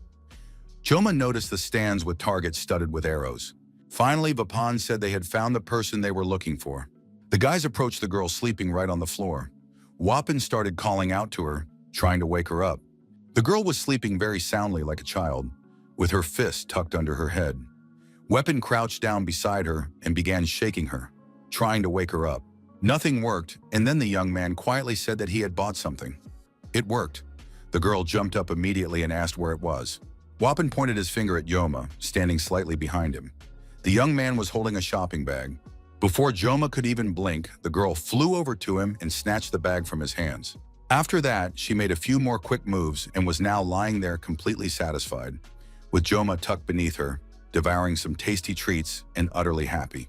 The girl wasn't shy and, making no attempt to hide her delight, turned to Yoma and asked if he had any more treats. In the kitchen of one of the restaurants, the chefs were each busy with their own tasks. Suddenly, a loud shout rang out throughout the restaurant. Someone yelled, "It's open!" Chef Kim's only entertainment, aside from work, was the game Wonderful Blessing. He was barely surviving in the smelly, male-dominated workplace. It was just as difficult in the game as it was in real life. And finally, sitting on the toilet, the chef got what he had been striving for. Now at last, she was in his hands. The man hoped that Abel would appear in his game immediately after payment was received. With trembling hands, the man confirmed the receipt and pressed the button in the game, finally expecting to meet his favorite. The image of a lovely girl appeared on the phone screen, and she asked if he had any sweets. The beautiful girl's name was Saki Ryode. The chef didn't understand how this had happened, since he had wanted to buy Abel. Many female characters appeared around the game's main character, Leon, and among them was the one who was considered on par with the game's main character, the beautiful Abel von Nibelung. Each female character had her own unique charm. It couldn't be said that any of them was significantly inferior to the others, but still, Abel was very cool and desired by absolutely all players. The game's plot showed how Abel and Leon overcame difficulties and how love blossomed between them. It was at that very moment that Chef Kim succumbed to Abel's charm, pulled out his wallet, and paid for the in-game purchase to unlock this character. As a result, the other female characters ceased to exist for the player. One of the first she forgot and cut out of her life was Saki Ryode. Even though she was his first 5-star character, the daughter of the saint with the bow. And now this beauty was asking if he had any more treats and calling Joma ill-mannered. Joma had played as Ryode for a while. He knew she was a high-tier character. She was excellent at long-range combat. Besides, Ryode has a very high intelligence stat, and she doesn't play a major role in the main story. So her inclusion in Joma's team shouldn't significantly affect the game's plot, which isn't a bad thing either. Ryode had already eaten several chocolate bars and turned to Wappen with a question. "Why are you here?" Instead of answering, Vapan tossed the girl another chocolate bar. As the beauty began to eat it, Vapan explained that the stranger standing nearby was Kang Joma. He had come to Wappen today with a request. The young man spoke very slowly, giving the impression that he wanted this information to sink in and stay in the girl's mind. Then Wappen told her how a bully from his class had started picking on Joma. It was time to get down to business. And the guy said that Joma was putting together a team to go on a mission that would start next week. Joma listened to his friend and realized that this was the most ridiculous explanation possible. Wappen explained that Joma needed materials from the caves and the rest of the reward would be split among the team members. Throughout this whole ridiculous explanation and story, the girl didn't say a word. She approached Joma, pointed at him, and asked if he was the guy from the subspace. Upon receiving an affirmative answer, Reiji said that completing the dungeon counts toward final grades, so she had no reason to refuse. But she noted that Joma had less tenacity than she'd expected. And this was coming from a girl who, just a minute ago, had been sleeping like a log. Reiji immediately added that, actually, she doesn't work with people who aren't persistent enough. It seemed like the archer was about to refuse. Wappen was shocked. He turned to Saki, saying that she had seen the duel and that Joma was far from an ordinary guy. But the girl was sure that last time, Joma had just happened to face a weak opponent. Wappen began to protest. Nothing of the sort. After all, back then, Joma was fighting one of the auditor's clan during the midterm exam. But at that moment, the young man realized he needed to keep his mouth shut and immediately stopped talking. Wappen said he couldn't tell the girl certain things, and she'd just have to take his word for it. Reiji replied that she wasn't a dog to just take his word for it. But then Wapan added that she reacted to sweets like a dog. Reiji got upset and said that the guy just didn't understand anything about sweets. Soon an argument broke out between the young people. Joma didn't understand what was going on at all. Wanting someone on the team and putting up with bad manners are incompatible concepts. The young man saw no point in humiliating himself like that for the sake of one person. Joma turned around and headed for the exit, telling Vapan to forget it. He didn't need a partner like that, and they'd find someone better than Reiji. Hearing this, the girl froze immediately and asked if Joma really didn't urgently need someone to clear the dungeon. Joma didn't know how to explain to this beauty that he wanted to trust his comrades, not constantly compete with them. Finally, Joma threw open his jacket and pulled out a knife that had been hidden in his inner pockets. Everyone froze, watching what was happening. A kitchen knife glinted in Yoma's hands. The young man, looking the guys in the eye and not turning his head at all, threw the knife. With the precision of a sashimi chef, he sliced through the air and plunged the blade right into the center of the target.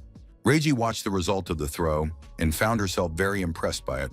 The sashimi knife was right in the center of the target, and it had been done without any additional preparation. Joma looked at the girl and asked if he needed to continue. The answer was obvious. Sometimes actions speak louder than 1,000 words. The next day, Saki Reiji sat at her laptop and greeted the guys who entered the office after her. Strangely enough, she was the first to arrive. Apparently, she had been very impressed by yesterday's invitation to join the team. Reiji stood up and greeted the guys with a sweet smile. Joma greeted the girl, thinking about how much of a difference a show of strength really makes. Wapan glanced at the computer and was very surprised to see that Reiji had already done everything. The girl replied that it wasn't complicated at all, just a couple of steps, and it was all set. She had already received permission. They just needed to make a few preparations and they could head out. Weapon said that in that case, they needed to move on to discussing strategy. The guy walked over to the whiteboard and got ready to explain. He explained that the Buffalo Dungeon was a place inhabited by S-class monsters known as buffaloes. They attack enemies from a distance, so close combat with them might not be easy. Reiji listened carefully as he explained that these buffaloes have several weaknesses when fighting from a distance. Wapan also mentioned that there is one but in this dungeon that must not be violated under any circumstances. It turns out that right in the center of the dungeon is a door that must not be opened under any circumstances. Chloe wanted to know what would happen if this prohibition were broken. Weapon honestly admitted that there was no reliable information.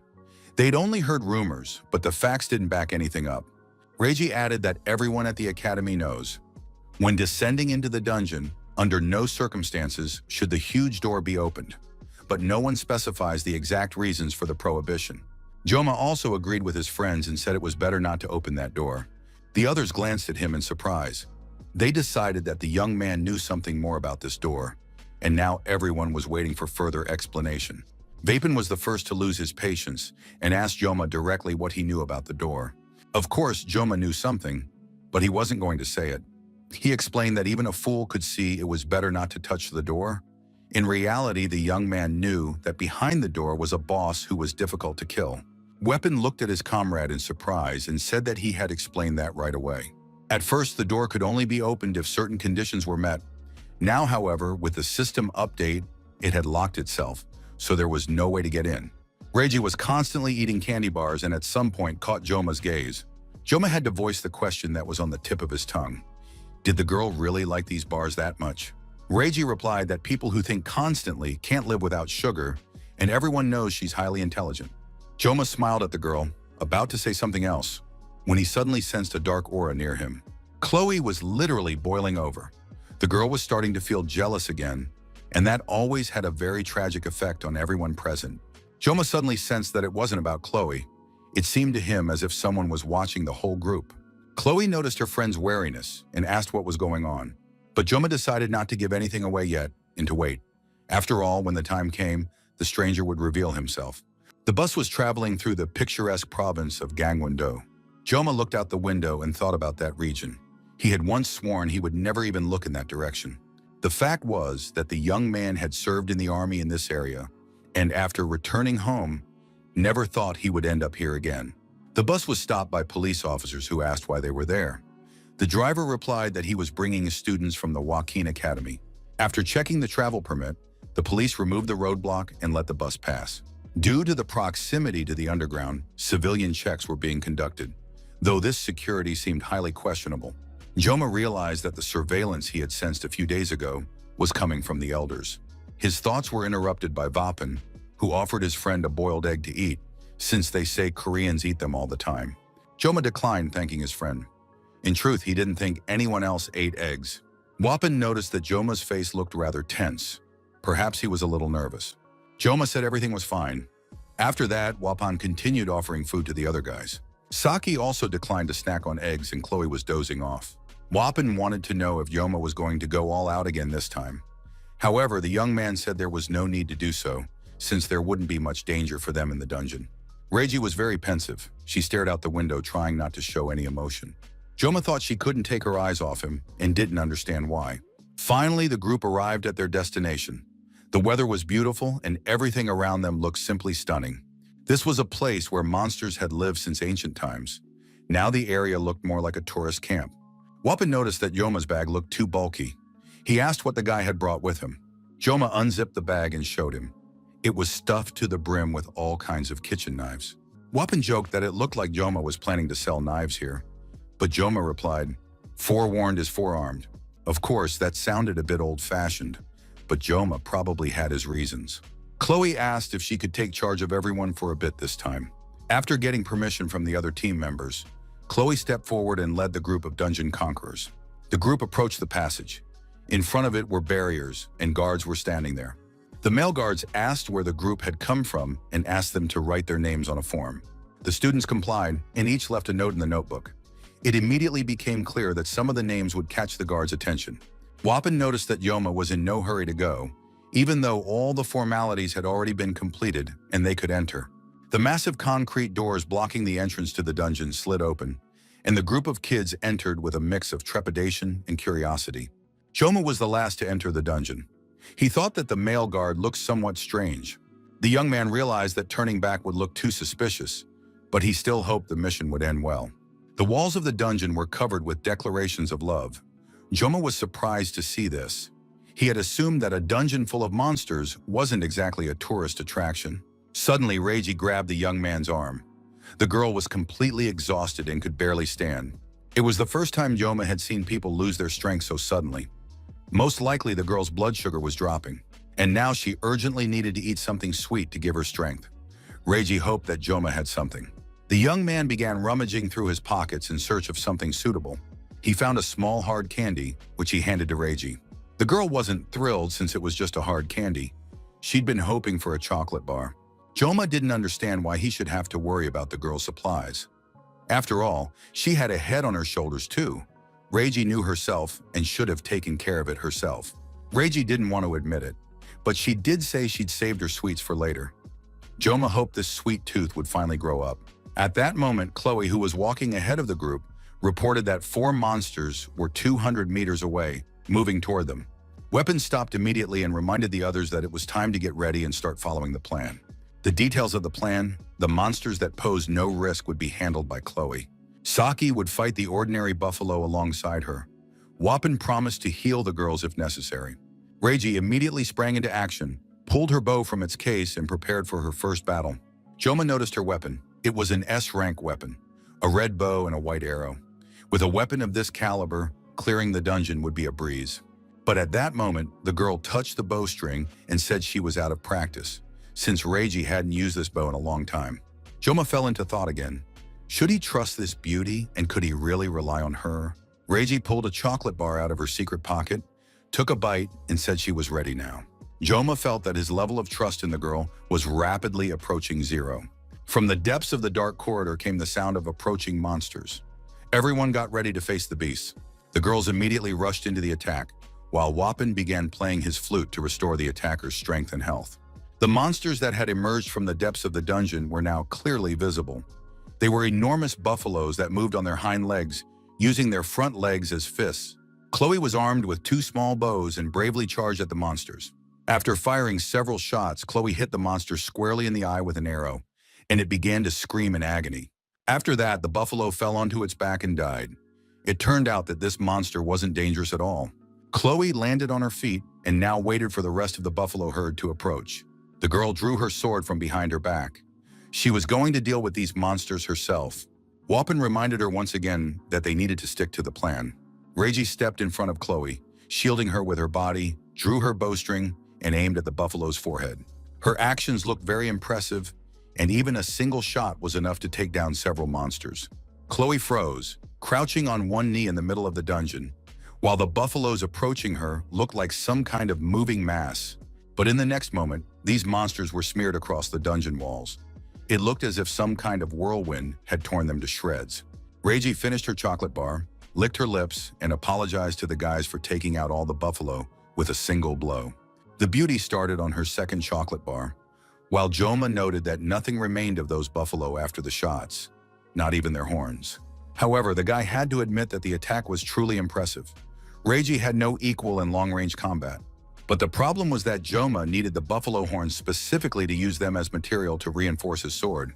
The group moved further into the dungeon, hoping to encounter more monsters.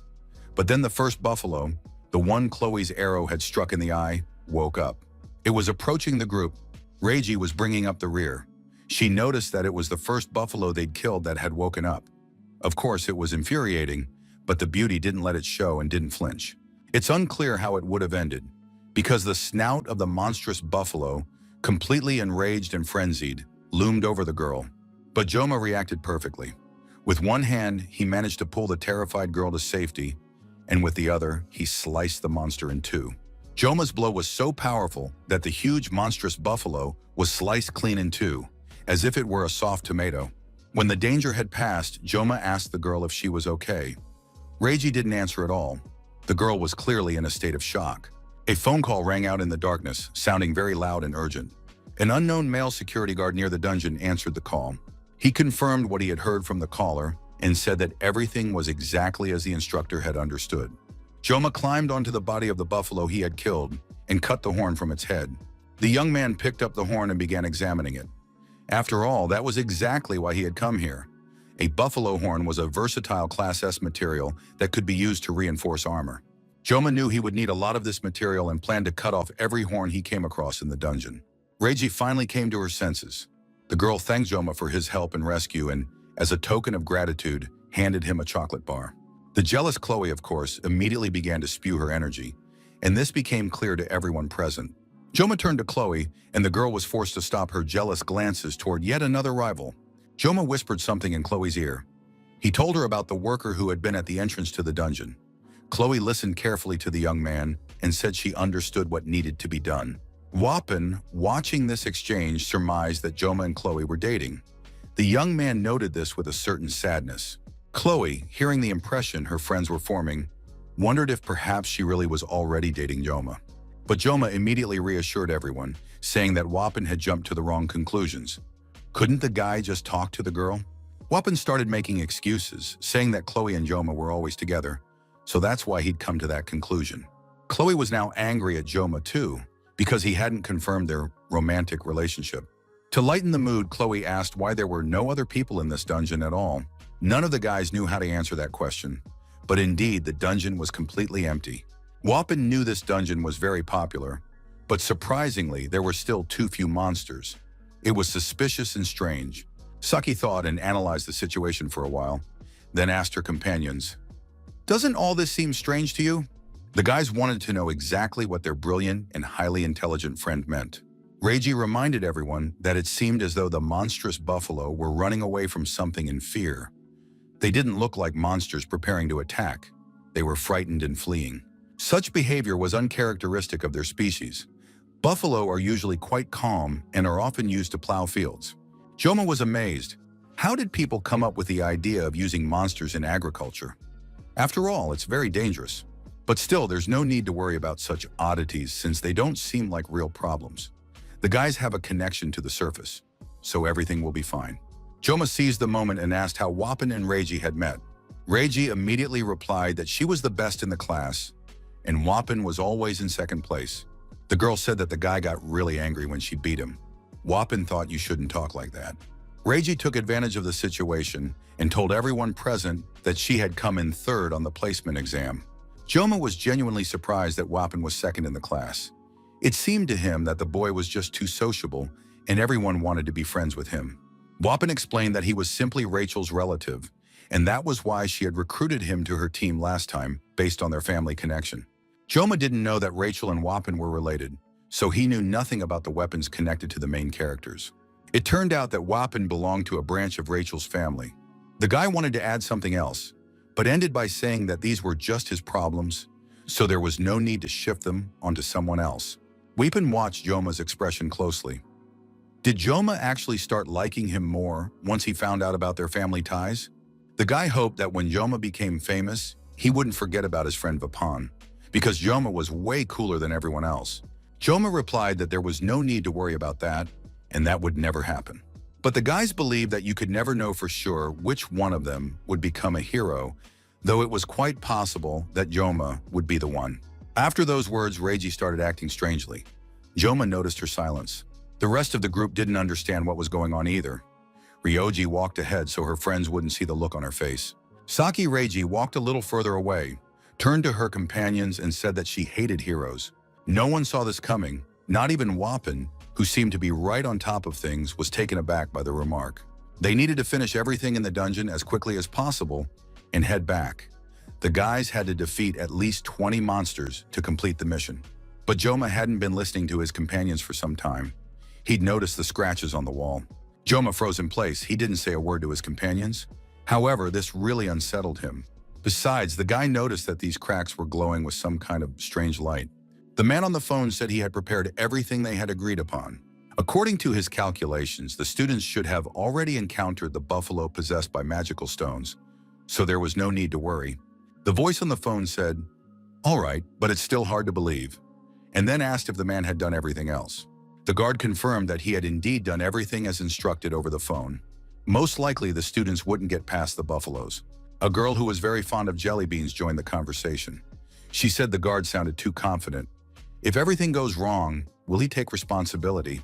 The girl repeated once more that she hoped the guard had done everything as instructed and demanded that he call her when it was all over.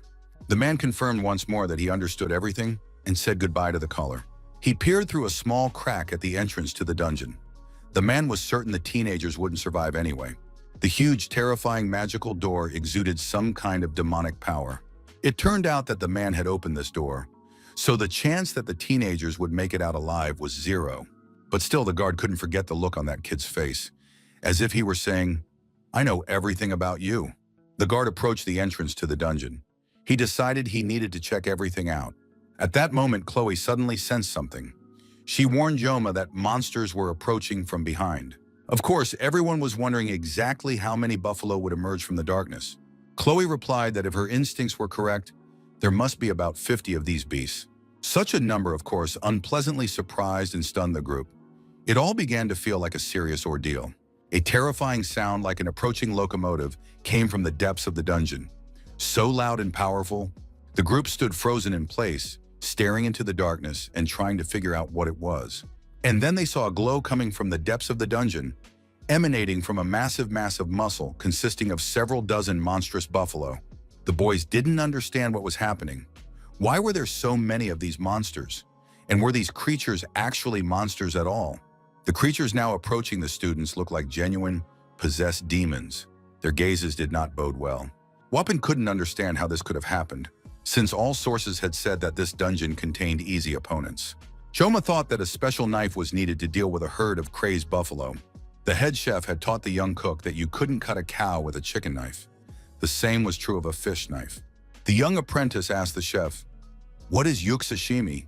Isn't that the same as the example with the cow?" In response, the stern teacher simply tapped his careless apprentice on the forehead to stop him from talking nonsense. The sharp knife sliced through the fish like butter. The chef was forced to admit that sometimes even an unsuitable knife can make a good cut. Joma didn't understand why he'd remembered that situation right then. Apparently, he'd have to use a fish knife to kill the buffalo. Joma ordered Chloe to keep an eye on the buffalo. He suggested striking the monsters not in the forehead, but from the side to break their formation. First and foremost, they needed to distract the beasts. Chloe began to recover from her terror and readily agreed to follow Joma's orders. Joma asked his companion if Wappen had figured out the essence of his idea and plan. Wappen replied instantly, "Of course he didn't get it. Everything will be fine." Reiji looked at her companions and didn't understand what was happening to them, because there were so many monsters. And not only were they not going to run away, but they were also communicating with each other in a strange way. Joma interrupted the girl's thoughts, saying that Saki would have to deal with any monsters that got too close. Reiji still didn't understand. She walked over to her classmate and asked, "What's gotten into all of them?" Wappen had already taken out his flute and was preparing for battle. He told Saki not to be surprised and to do as she was told. Joma thought that it didn't matter whether they were buffaloes or sashimi. It made no difference because forewarned is forearmed. The young man was ready for anything. Whoever stood before Joma now, he was ready to cut them all down. He activated the blessing of the god of the sword. At that moment, the first monsters, the buffaloes, reached the teenagers. Joma stepped out to meet them, knives in hand. The buffalo charged, dragging the entire monstrous horde behind it. while Yoma simultaneously hurled several knives at the enemies. Wappen, without missing a beat, blew his flute to instantly restore the player's health and mana, while Reiji stood idly by. The girl was so surprised that she even dropped her chocolate bar. She had never seen anything like this in her life. Joma stood atop a huge pile of slain monsters' bodies. It had happened in less than a second, in just an instant. Chloe activated her cat's blessing and was also ready to deal with some of the buffalo. The girl moved very quickly, using the Schrodinger's code skill. This allowed her to quickly slice her opponents into tiny pieces. In just a few seconds, a couple of buffaloes were already completely neutralized. Joma didn't stop at the pile of dead buffalo. He swung his kitchen knife again and again, hurling the blades into the mass of monsters. Huge buffaloes, gradually advancing from the depths of the dungeon, charged at the young man, and soon a pile of dead bodies was about to block the entrance to the dungeon. Wappen and Reiji watched the fight, waiting for the moment when they would have to join the fray. Joma somehow found himself surrounded by buffalo. Several bodies were already leaning over the boy, and a few more were approaching. The situation had become extremely dangerous. The pile of fallen bodies had turned into a gigantic mass from which survival seemed impossible. Reiji realized there were too many buffalo. She prepared to shoot her bow and drive away at least some of the beasts. But at that moment, something astonishing happened. It seemed as though the pile of buffalo had exploded from within. Joma stood with his arms outstretched, holding kitchen knives, while pieces of buffalo flew off in all directions. Reiji couldn't believe her eyes. It looked like some kind of surreal joke. Complete silence reigned in the dungeon. Joma walked among the severed pieces of buffalo and cut off their horns.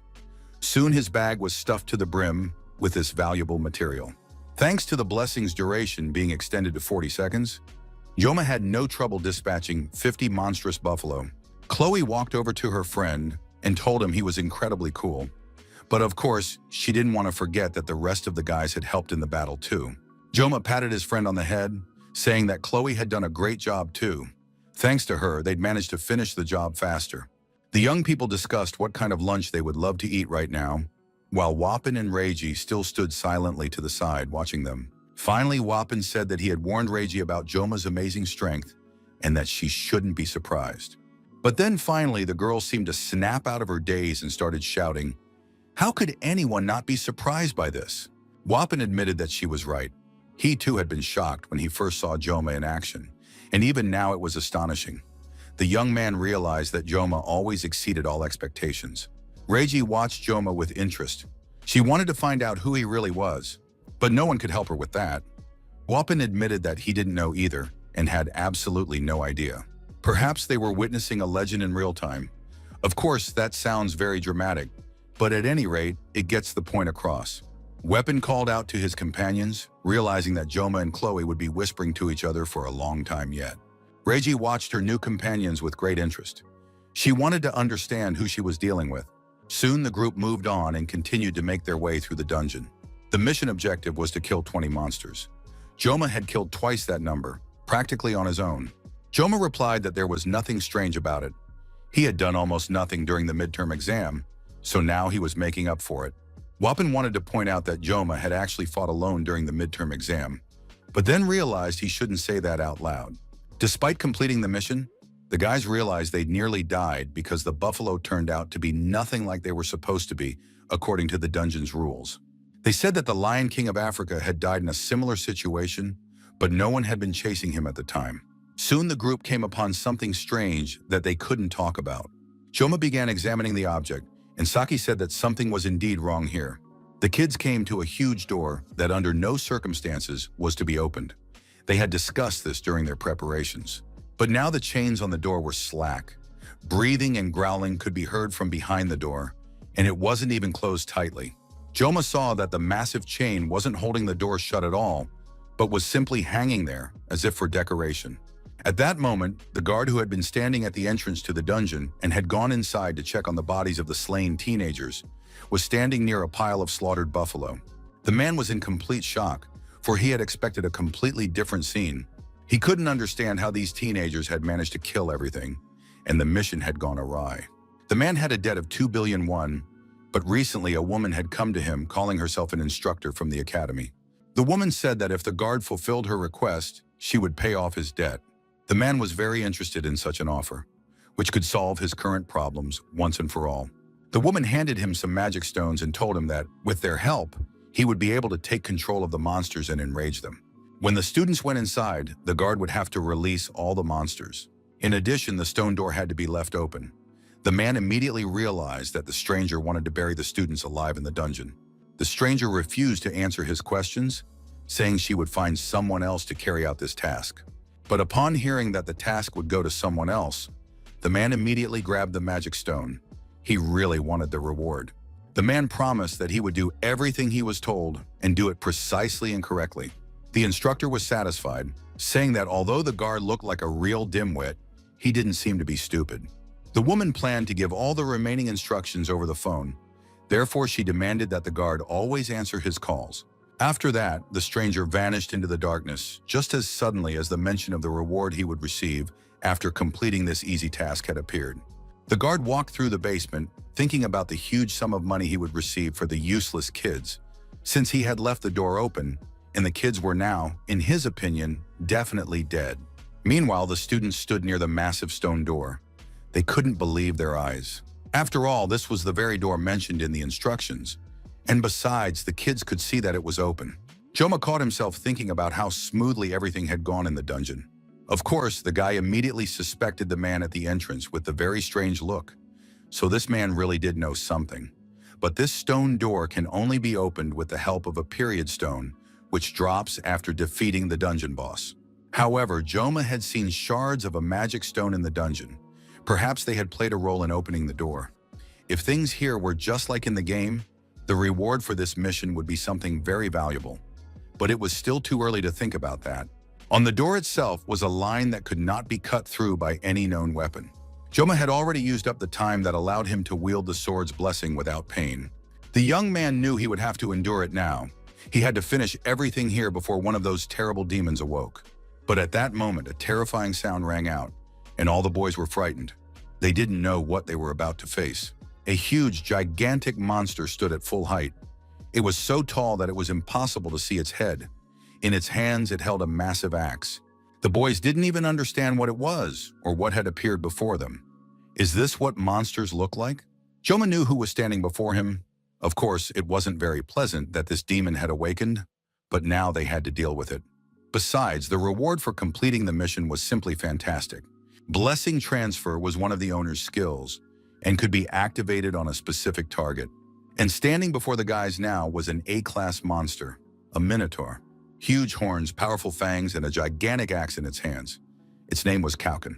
At that moment, the massive stone doors swung wide open, and the guys saw something none of their comrades had seen. Deep inside the room, a huge fire burned in a cauldron, and a buffalo stood nearby. It soon became clear that there were several buffalo. In the depths of the hall, even more monstrous creatures were visible.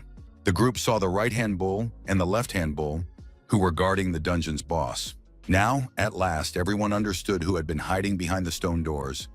But they had to decide how to deal with these monsters, and whether they should even try. Joma realized that fighting them would be very difficult. Even if they broke down the dungeon door to continue on, their chances of getting out alive were very slim. And if the dungeon boss himself woke up, it would be practically impossible. This time, the task was different from the midterm exam. Back on the island, Joma hadn't had any information about mermaids, but he'd already encountered a minotaur during the game. If he got lucky, Joma might be able to handle everything on his own. However, the 40 seconds of the blessing for painless weapon use had already been used up for today. He needed to choose the best course of action. Joma reached into his inside pocket and pulled out a knife. Joma asked the healer mage if he could reduce the guy's pain and how long that would last. Weapon promised he could provide a maximum of 2 minutes. Joma agreed, saying that while he was fighting, Weapon had to constantly reduce his pain. If the young man lost focus for even a second, something irreparable could happen. Weapon promised he would do his very best and not lose focus on his task. Saki and Chloe were supposed to take care of the details. The girls were in such a state of shock that they didn't even ask for an explanation. Joma added that these buffaloes were very dangerous, so it was best to stay away from them. Reiji felt as though she had stumbled into some new surreal world consisting solely of one horror after another. It was decided to proceed according to the original plan. After that, everyone took their positions and prepared for battle. The huge, monstrous buffalo was already ready to tear the unexpected guests to pieces. especially since it rarely saw humans. Joma pulled a knife from its sheath and activated the blessing of the god of the sword. A terrible pain instantly pierced his body. It felt as if the boy had been struck by lightning. Every cell in his body was in agony. Joma felt the vessels inside him give way and began coughing up blood, realizing that he might die at any moment. Without missing a beat, Vapin blew into his flute, and thanks to that, Joma felt the pain ease slightly. He had to act immediately. Joma knew he could do it and ordered himself to begin the battle. And so they clashed. The enormous Minotaur and the academy student. Joma couldn't waste a single second, and he immediately rushed into the attack. The boy was in such intense pain that he could no longer control himself and was acting on reflex. Joma managed to dodge a few attacks and even swung his knife a couple of times himself, but so far to no avail. The Minotaur managed to knock the boy back with a hoof, and blood spurted from the young man's body. Joma could barely stand on his feet. Now he felt everything that the blessing of painlessness usually blocked. But in this situation, the intense pain forced him to move even faster and more actively. He literally wanted to leap out of his own body. The Minotaur swung his massive axe and brought it down on the boy, intending to chop him to pieces. But at the last moment, Joma slipped under the axe. Now he found himself at the Minotaur's feet and could bide his time for a moment, because the huge monster couldn't see him. This fact infuriated the Minotaur. He began senselessly smashing everything around him with his axe. Soon the stone dungeon was practically destroyed, and everything around the Minotaur was covered in dust and smoke. Visibility was practically non-existent. Joma crouched closer to the ground to catch his breath. Reiji, who had been watching the fight, realized that an ordinary person couldn't move that fast. The girl was fighting one of the buffaloes. Analyzing Joma's fight, she noticed his muscle contractions, posture, and movements. The young man was using everything, including the spot where he stood. His combat intuition allowed him to disrupt his opponent's center of gravity with a minimum of movements. Saki fired an arrow at the buffalo, thinking that this was just theory, and the difference from a real fight was enormous. Joma's ability to keep his composure when his life was hanging by a thread was astonishing. Reiji thought Joma reminded her of someone. The girl wanted to finish her own fight as quickly as possible so she could continue watching her comrade's spectacular duel. After firing another arrow, Ryoji realized that Joma reminded her of the Sword Emperor Siegfried. According to rumors, the Emperor had used his aura against a certain special student. Now it became clear which student all the gossip had been about. There was no strength or time left to delay, so Joma chose to end the battle with the Minotaur and managed to chop off his opponent's arm, which now lay in the middle of the hall. The Minotaur let out a monstrous scream. Blood poured from the wound, enough to flood everything around it. Without losing focus for a moment, Wapin continued to play the flute, allowing Joma to feel less of the pain. Wapin was very tired and tense. Chloe had just finished off the buffalo that had been trying to kill her. The girl had pierced him with her sword and was now calmly walking away, leaving the giant's body lying there. Chloe was covered in the monster's blood. She felt extremely exhausted, for she was not yet strong enough to fight such monsters. Chloe understood that the more a monster resembled a human in appearance, the more dangerous it was. Though the degree of danger varied from monster to monster, such a creature could behave just like a human. Chloe glanced at her companion, who was facing a massive minotaur with a missing arm. The minotaur was trying to strike with one arm. He was still strong enough to win this fight.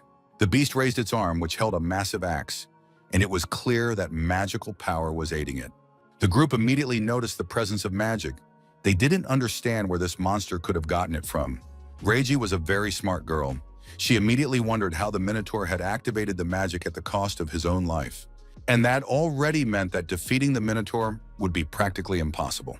A huge, powerful ring of magical energy formed around him, preventing anyone from getting close or affecting him in any way. Wapin didn't stop playing his flute for a second.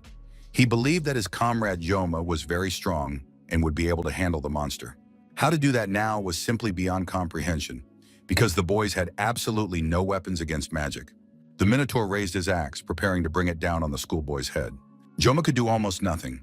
Blood was flowing from his throat, and he helplessly watched the axe approaching his head.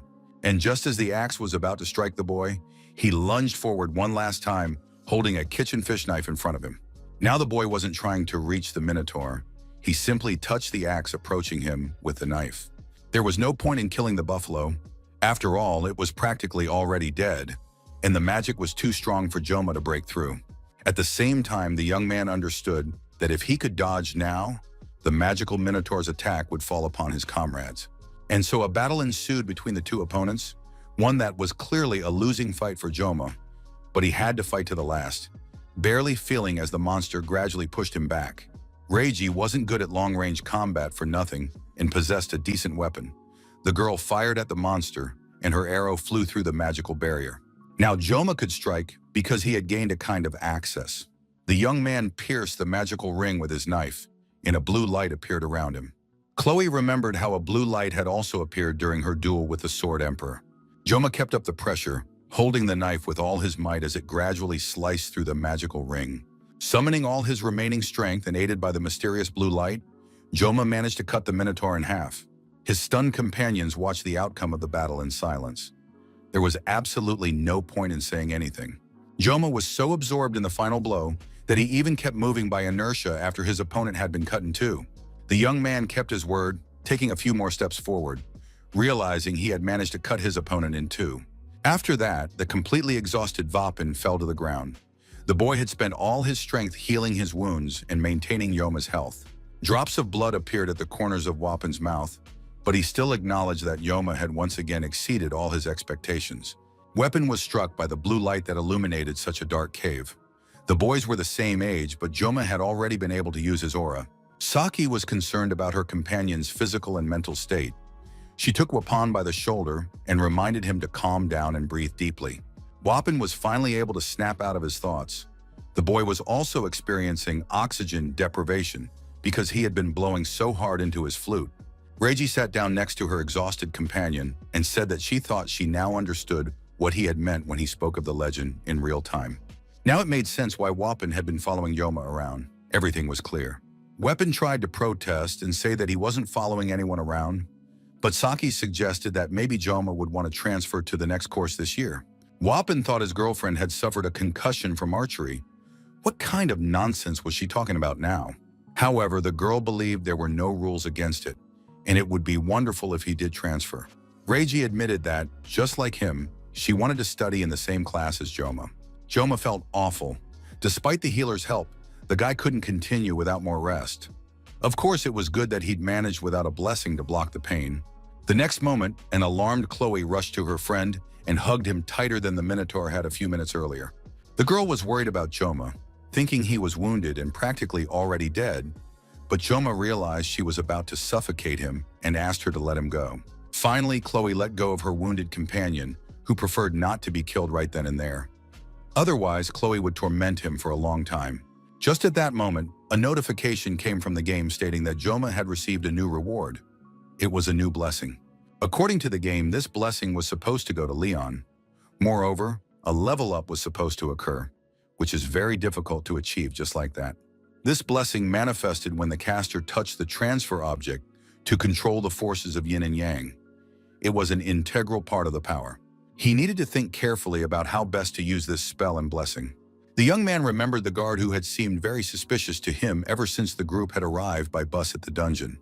Joma reminded Chloe of the favor he had mentioned recently. Chloe had been caught up in the last battle and had forgotten to share the details. It turned out that the guard had been quietly entering the dungeon to check on the bodies of the slain boys. Chloe waited for the guard lying in ambush, and as soon as he appeared, she tackled him and stabbed the man in the leg with her sword. The man screamed wildly in pain. He was completely pinned to the ground and could no longer move. Chloe ordered the guard not to move and to sit quietly. The man couldn't pull the sword out of his leg and free himself. Wapin and Reiji didn't understand what was happening. Joma explained to them that he had asked Chloe for a favor. The man continued to scream in agony. He didn't understand why the teenagers were treating him this way, since he hadn't done anything to them at all. Joma said he would now find out what the man had or hadn't actually done. Eventually, they discovered that the rampaging monsters and the opening of the stone doors were the work of the guard. Reiji said her suspicions hadn't been unfounded. There were no hidden cameras in the dungeon. However, this man had appeared so suddenly just when there were no monsters around, as if he'd been waiting there on purpose. Wapin didn't understand why the guard would need to do this, but Saki said that they were about to find out. The group realized that the guard couldn't have pulled off this whole operation on his own. They wanted to know who had sent him and who was behind this monstrous scheme. After waiting a while, Reiji said it didn't look like the guard was going to answer them, so they'd have to loosen his tongue. Joma realized the girl was right. If the guard didn't want to talk, they'd have to deal with him another way. The guard didn't want to tempt fate and began his story. An instructor from the Hwakin Academy had come to him. She said she would pay off his gambling debt. Wapin was outraged. This guard had done all this because of some debt. He had sold the students' lives for a paltry sum. The man tried to explain that the amount wasn't small. Besides, he hadn't agreed to it in the first place. Wapin just couldn't calm down, believing that the guard couldn't even be called a human being.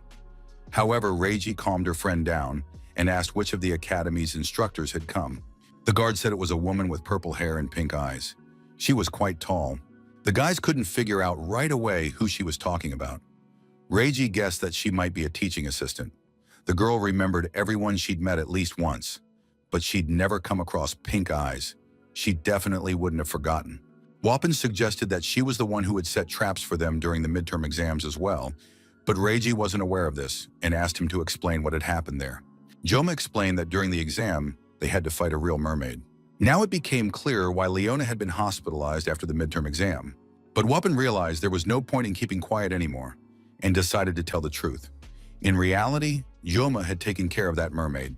Joma took the guard's phone, saying that they had now learned all the information they could possibly get. Joma also used the voice recorder to record the guard's confession, so he would have evidence on hand. Loya pulled her sword out of the man's leg, and blood immediately gushed from the wound, causing the man another wave of pain.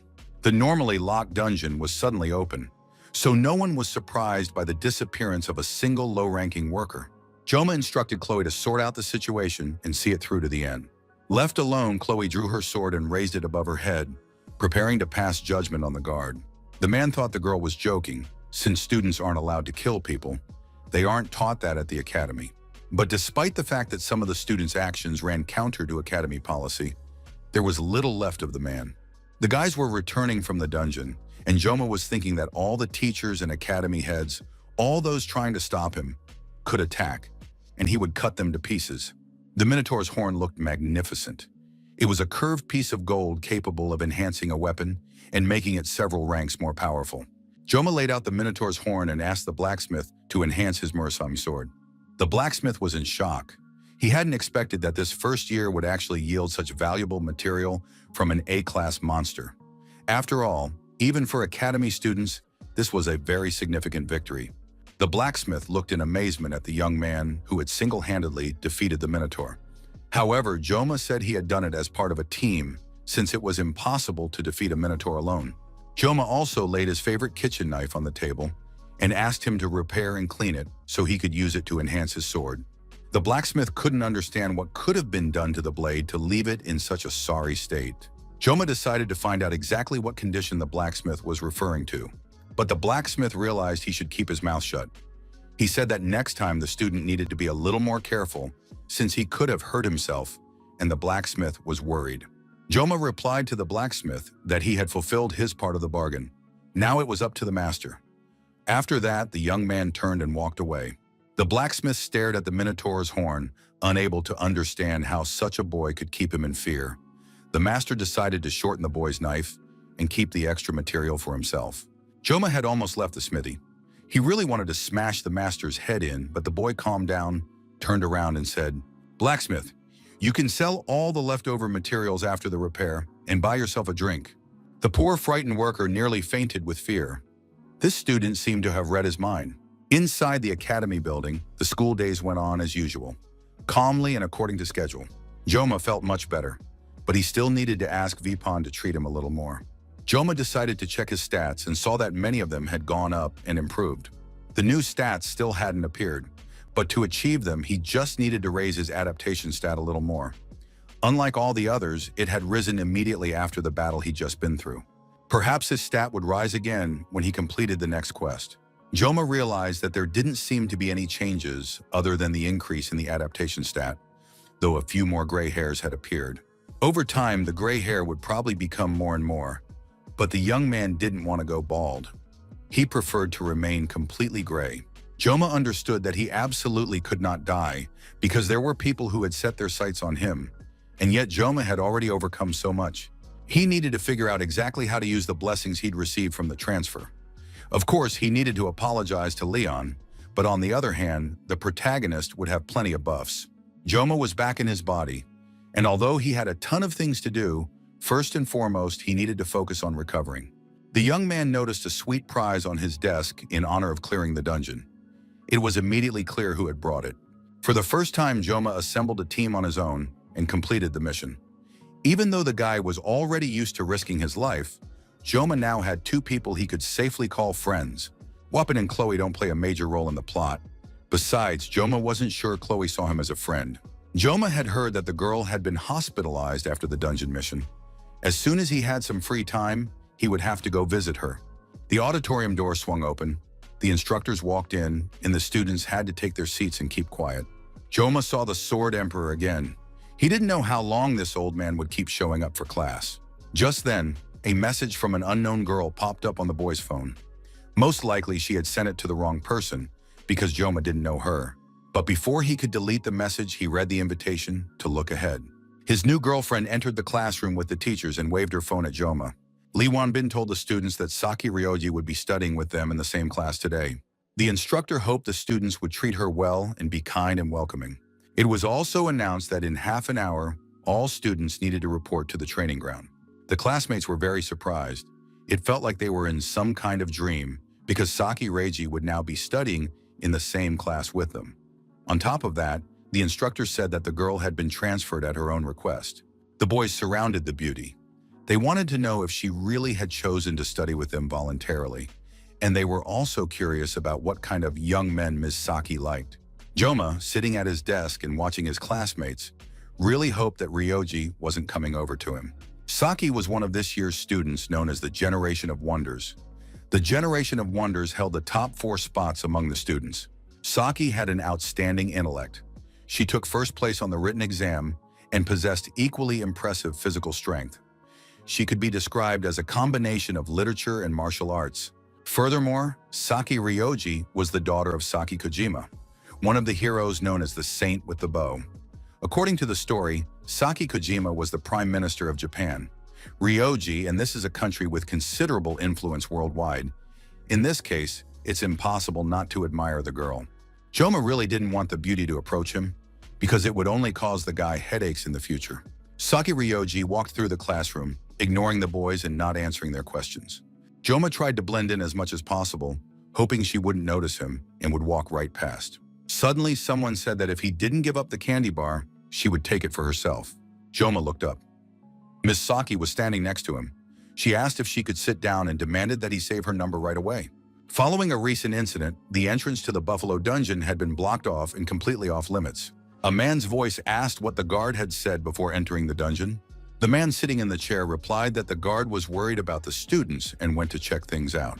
The man recalled that at that moment his partner looked suspicious, and he literally had no face. The unfamiliar investigator said they needed to examine the scene. He thanked the guard for his help and let him go. The frightened security guard breathed a sigh of relief and hurriedly decided to get out of that dangerous place. The investigators went out for a smoke. They discussed the case. Of course, a death in the dungeon was nothing out of the ordinary, but for some reason, this particular case wouldn't leave the investigator alone. The man couldn't shake the sense of wonder he'd felt when he first entered that dungeon. Upon entering the dungeon with his partner, the man froze because his entire life had been divided into before and after. The investigator had never before seen such huge piles of buffalo cut into pieces in such quantities. The man knew that students from the Hwakan Academy had been in this dungeon, but what kind of students could have done such a thing? Moreover, it turned out that these children had emerged from the dungeon unharmed, while the guard, who had been worried about the boys' lives, was never found, as if he had never existed. One of the investigators suggested that the guard might have remained behind the stone gates. This was unlikely because the stone doors never opened. In that case, the investigators decided to talk to the students who had been in the dungeon, although most likely the academy administration wouldn't allow it. There was some truth to that, because the academy is attended mainly by children from wealthy families, and even the headmaster wouldn't issue a warrant for such an interrogation. This case was keeping the investigator awake at night, and with every new fact, everything became more confusing. The investigator hadn't even finished his cigarette when he suddenly saw his comrade, struck down by magic. Soon a woman emerged from the darkness. She walked past the investigator, who had been killed by magical forces. The investigator watched in surprise. What magic was involved? Could a demon have appeared out of nowhere? A slender, pretty girl with purple hair and pink eyes approached from the darkness. She greeted the investigator, who was surprised to see a human standing before him. However, the next moment, the girl had to say goodbye. The investigator's head hit the ditch. He hadn't had time to realize that the person in front of him was someone who had made a contract with a demon. She was a half-breed who thanked the investigators for their excellent work. The investigators worked well and efficiently, but they were slow on the uptake. All this girl did was constantly feed her brain with sweets. One could only envy her insatiable appetite and voraciousness. Reiji didn't understand why Joma wasn't eating the candy bars. After all, she had specifically shared them with him, and he didn't seem to appreciate her efforts. As if in passing, Joma mentioned that Chloe actually sat in that spot. However, the girl believed that they didn't have assigned seats at all, and whoever sat where would just stay there. Reiji ate another chocolate bar, which was a real treat. In this way, the girl steered the conversation toward a topic that interested her. Joma tried to find out why Ms. Saki had transferred to his class. The beauty didn't have time to give an answer. But just then, they announced that everyone needed to gather at the training ground in a few minutes. Joma told the girl that their class had practice every morning, but Ms. Saki replied that she had mental training now and wasn't going to sports. After that, the girl pulled a sleep mask over her eyes and started snoring. Joma couldn't believe his eyes. It was sheer audacity. The girl took off her mask and asked Joma to call her Ryoji instead of Saki. She explained that in her country, close friends and family address each other by first name, not last name. Joma wanted to know, then why does Wappen call the girl by her last name, even though they're closer and have known each other longer? Reiji replied that it was different, wished him luck with his training, and went back to sleep. Joma watched this unusual girl with interest. She had clearly caught his attention. Rachel was bored in her class. She literally woke up from the noise coming from all around her. Once awake, Rachel shared the latest news. Word was that Saki had transferred to the Tigers class. She was the girl who was always lying around somewhere, doing nothing but sleeping. It was interesting to find out why and on what grounds she had transferred to another class. But Abel didn't react to the news at all. Rachel realized that her friend was upset for some reason. Most likely it had to do with recent events. To transfer to the Tiger class, there had to be an open spot. This year, the Tiger class was actually short one student. I wonder how Saki found out and managed to pull it off so quickly, since all she did was sleep all the time. Abel didn't understand where Rachel was going with this, or how it related to her. Rachel shared another piece of news she'd heard from Vapan. It turns out that Saki and Joma had cleared out the Buffalo Dungeon last week. Of course, Saki was a very bold girl. Even if she likes someone, she still needs to observe at least some decorum. You have to keep in mind that Joma has long been the object of affection for a certain beauty named Abel. Abel couldn't stand such words and, finally losing her temper, said her friend was talking nonsense. Rachel replied that she had noticed long ago. As soon as Joma was mentioned, Abel immediately lost her temper. It immediately became clear that there was definitely something going on between the two young people, and there was no need to play hard to get.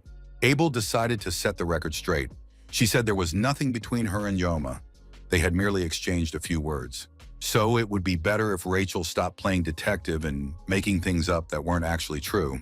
Rachel listened calmly to her friend, saying that even if there was nothing between them now, that didn't mean nothing would happen in the future. Rachel advised her friend, even if she lies to others, lying to herself is the worst of all evils. Abel looked at Rachel in surprise. It was very strange to hear such profound thoughts from a girl who seemed so shallow. Perhaps Abel herself hadn't really thought about it or realized her own feelings. A lot of interesting things had happened recently. Her grandfather had unexpectedly decided to work at the academy as an instructor. Abel had begged him not to come, since people were already constantly talking about her, and if her famous grandfather were around too, it would only make her life more complicated. But her grandfather reassured Abel, telling her not to worry, he would only be teaching the Tiger class. This news surprised Abel even more, since the Tiger class was far from being the strongest or best in the entire grade. Siegfried replied that she herself had asked for it after the incident during the midterms, and now she didn't even remember. Grandpa added that they were unlikely to cross paths, so his granddaughter shouldn't worry. It was, of course, very strange. The Sword Emperor, who had always seemed indifferent, looked very agitated that time. Abel realized that the reason for these changes in his agitation lay with Yoma. This boy had challenged all the aristocrats, relying solely on his strength rather than his lineage or renowned weapons. Joma was an unrivaled genius who knew no bounds. He had once been a frail boy who could barely stand on his own 2 feet. But now he had become a stately, manly young man with a sharp, piercing gaze. Even when compared to Leon, the leading candidate for hero status, Joma is practically his equal, yet he remains in the shadows. Joma doesn't flaunt his achievements, doesn't brag, and doesn't gather a crowd of admirers around him. The boy walks silently along his chosen path. If he had been even a little more arrogant, Abel could easily have come to hate him. But now the girl envied Joma because her grandfather had recognized him, not Abel. That was the reality. Abel's thoughts and dreams were interrupted by her friend Rachel, who immediately realized that her suspicions had been correct. The girls nearly came to blows. It was unclear which of them would beat the other up. Abel continued to insist that there was no need to make things up. She had absolutely no feelings for Joma and didn't even intend to develop any. Rachel didn't argue and agreed to drop the subject. Although everyone knows the more a girl resists and says she doesn't love someone, the more firmly that particular man is lodged in her mind. Finally, Rachel could relax. She rushed over to her friend to hug and kiss her because that meant Abel wouldn't be her rival. Rachel could handle the petite redhead Chloe and even that Japanese girl Saki, but she really didn't want to compete with Abel. Now she could love Joma in peace because Abel had just admitted her own feelings, or rather her complete lack of them, toward Joma, which meant the path was clear. The next lesson covered the basics of blessings. The level of a blessing was determined by the entity that bestowed it. If a guardian spirit had taken possession of a person, then it was a guardian spirit's blessing. If an elemental, then an elemental's blessing. One of the students wanted to know, if an ancestor bestows a blessing, does that mean there will be a blessing from the ancestors? The guy had recently been having recurring dreams about his grandfather. The teacher replied that ancestral spirits can do practically nothing. They aren't even capable of lifting a barbell, so it's not worth counting on full-fledged blessings from ancestors. Finally, Reiji woke up. She lifted her head but didn't take off her sleep mask. Realizing there was nothing interesting or new for her in the lecture, the girl went back to sleep. The most interesting thing was that none of the teachers even noticed. The teacher continued talking about the next levels of blessings, and Joma even envied his new classmate. It had already been 2 days since Saki ended up in their class, but the guy still hadn't figured out why she was there. All the girl did was sleep, so he couldn't ask her directly. If she'd planned to just sleep from the start, why didn't she pick a quieter spot? Why is Ryoji doing this in plain sight? It's a good thing Chloe is still in the hospital, and yet Joma couldn't help but admit that thanks to Saki, the group managed to get through the dungeon. The girl has impressive abilities. Even compared to Vapan, she's on a completely different level. So the different levels of blessings include heroic, elemental, chronic, and personal. Most students have a personal level blessing, but don't be discouraged by this. If you master the art of using blessings correctly, personal blessings can sometimes be highly effective. Moreover, spirit level blessings are extremely rare, so it's easier to raise a personal blessing to the level of a guardian's blessing. Joma listened attentively to the instructor. His words about blessings calmed the boy down a little. A classmate raised her hand and asked the teacher what he thought about heroic blessings. Joma had recently received one of the spirit blessings but didn't yet know how to use it. The teacher began to talk about the hero's blessing, which people commonly call the heroic blessing. Of course, no one wants to admit it, but this level of blessings has practically become a legend. It is believed that in the entire history of humanity, only one person has ever obtained this heroic blessing. That person was Valor Joaquin. Although speaking of modern times, there was another person who also possessed the legendary blessing. But the instructor was going to talk about that in the next lecture because the class was now coming to an end. Joma raised his hand to ask a question he had been wanting to ask for some time. Every time before the start of a serious battle, when Joma used the blessing of the god of the sword, the phrase, "May the blessing of the gods be with you," would appear before him. The young man wanted to know if the professor could explain the meaning of this phrase. After that, the professor and the ever-sleeping Ryoji stared at the boy in surprise. The professor said he didn't quite understand what the student was asking because there was an inaccuracy in his words. There is no longer any virtue in this world. There are no gods. However, such a thirst for knowledge is commendable. The professor said that Joma could come see him in his lab if he had any further questions. After that, the man said goodbye to the class and left the lecture hall. It was clear that he didn't want to answer any more questions. Joma thought his desk neighbor had already slept enough.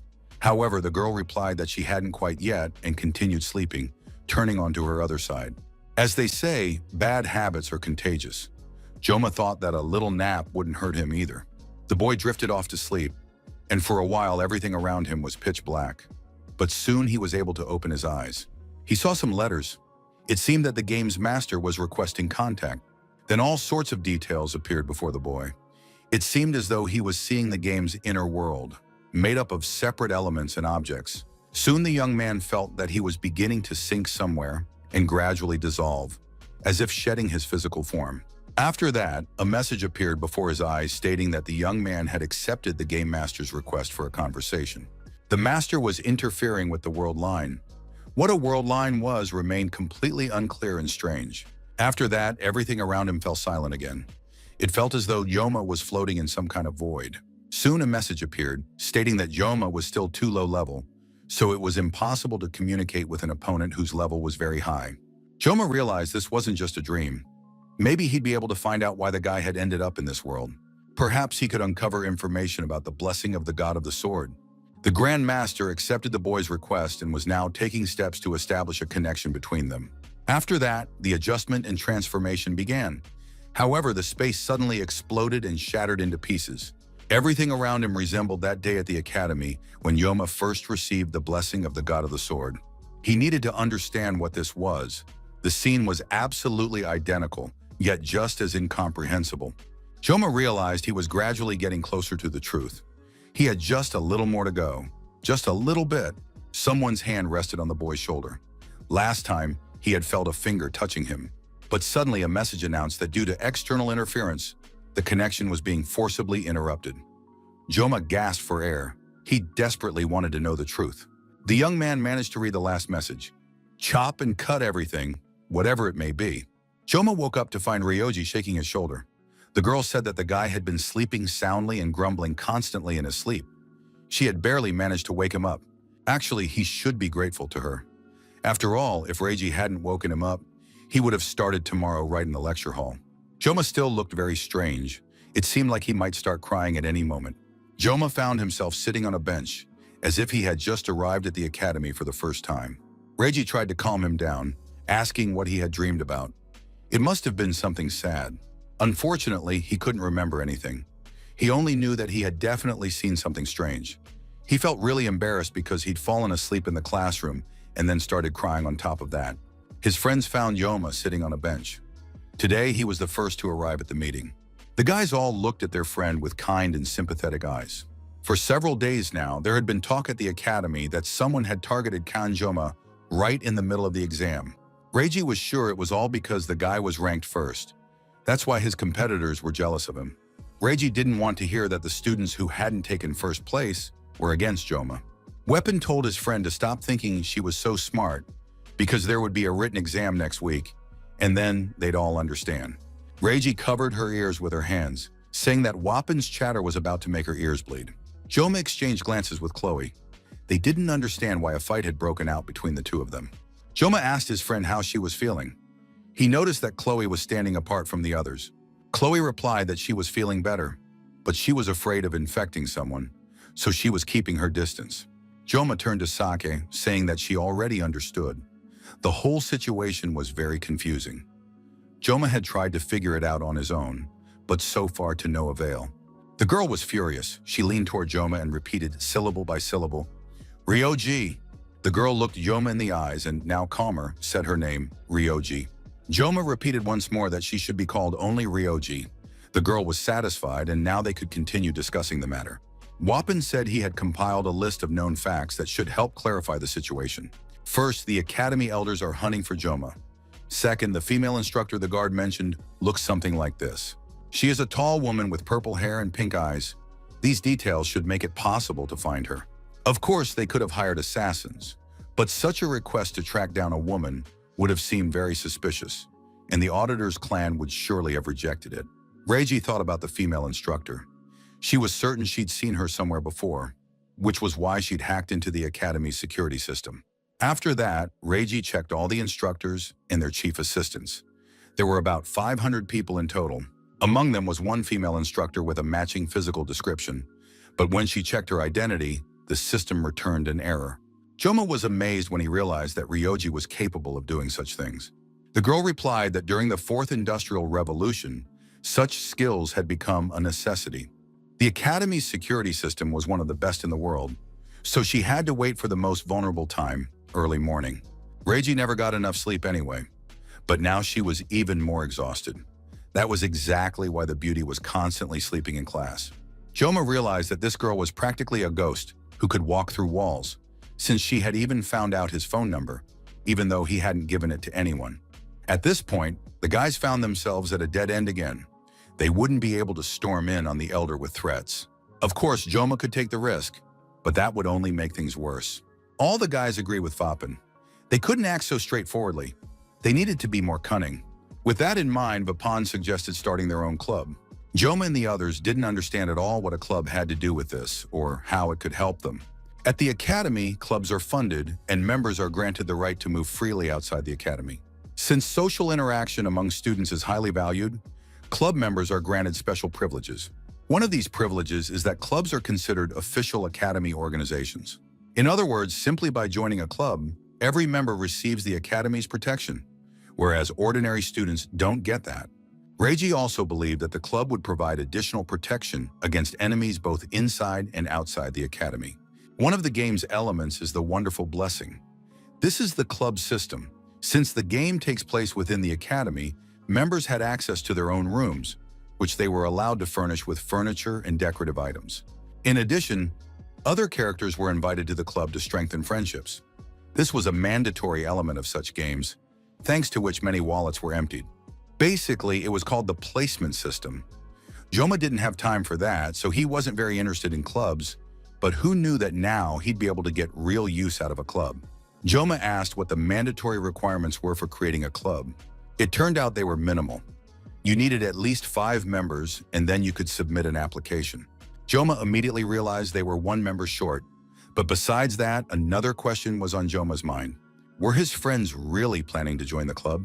Hearing this, Wapin was almost offended because it was obvious.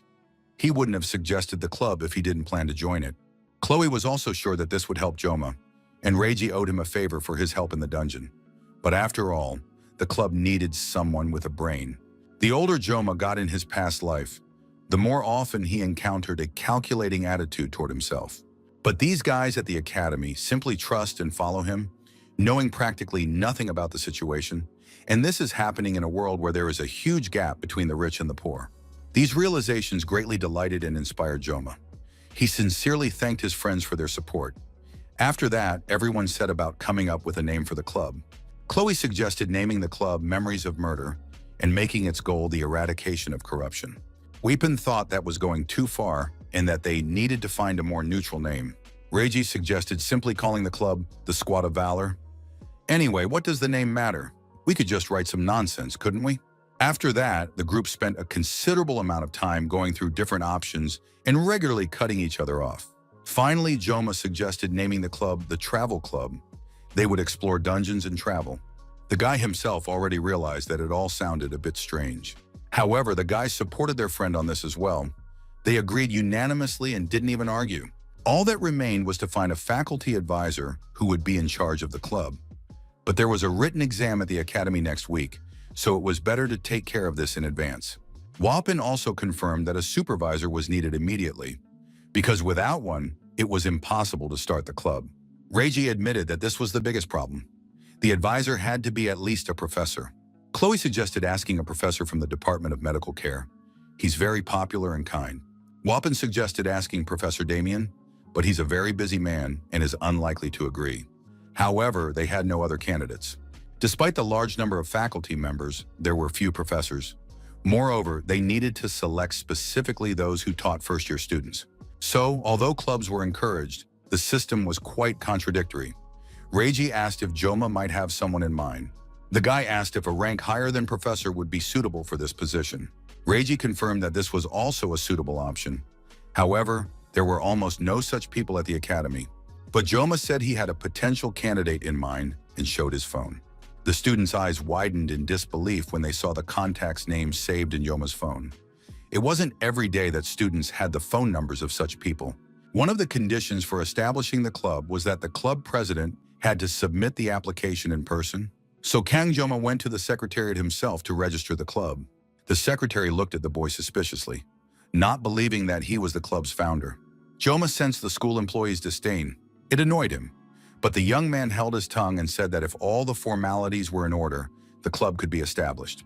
However, the secretary explained that to apply to start a club, a sponsor was required, and it seemed the young man didn't have one. Joma tried to speak politely to the girl.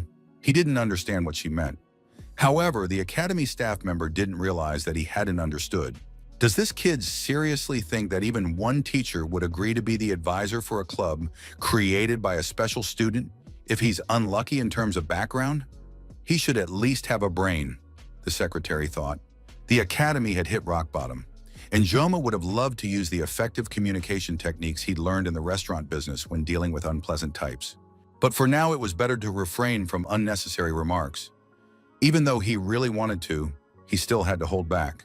Joma picked up the phone and dialed the number, saying that he was currently at the academy's administration office and wanted to submit an application to start a club. However, the administration staff member refused to accept the application without a live advisor present. The person on the other end of the line said he was nearby and could come over. Although, of course, all of this was incredibly brazen, there was no arguing with that. The secretary was furious. This freshman had no idea where he was, what these calls were about, and he had no right to use the phone here. Joma asked the girl to just follow procedure, since the supervisor was already on his way to the office. But the girl wouldn't calm down. She said the young man was very insolent and most likely had found a rich patron to take him under his wing. The thing is, this little upstart simply doesn't know who she is. But she's the cousin of the rector's close friend, and if she so much as hints at it, at that, Joma turned around and faced away from the furious secretary, who thought this idiot had no clue what was going on. The girl continued to yell at the entire secretariat, and it was too loud and unbearable. Joma longed to get out of there as soon as possible. Seeing that no one was afraid of her, the secretary was simply furious. She couldn't understand how this good-for-nothing student dared to behave this way. Joma calmly replied that the girl was now showing her true colors and could keep going in the same vein. He wasn't afraid of her. At that moment, the door to the secretariat flew open, and a chair flew across the room at tremendous speed. All the girls working at the other desk froze in horror and surprise. The insolent and ill-mannered secretary turned pale when she saw who had entered the office. The director of the Media Academy stood before her staff. She was the advisor to Kana Joma's club. The woman greeted the young man. Joma apologized to media, but she replied that for such trifles and requests, she was ready to rush to the ends of the earth. Tears streamed down the secretary's face. She frantically repeated Kana Joma's name and finally realized that he was this year's top freshman. Media told Joma to leave his documents with her and go to class, since the freshman would have a written exam next week. After that, Joma said goodbye to the advisor and left. The academy director sat down in her chair, preparing to listen to excuses and a ton of apologies regarding the events that had taken place. The secretary began to sob, apologize, and say that there had been some kind of misunderstanding. She hadn't quite understood, but of course she would never have done anything wrong.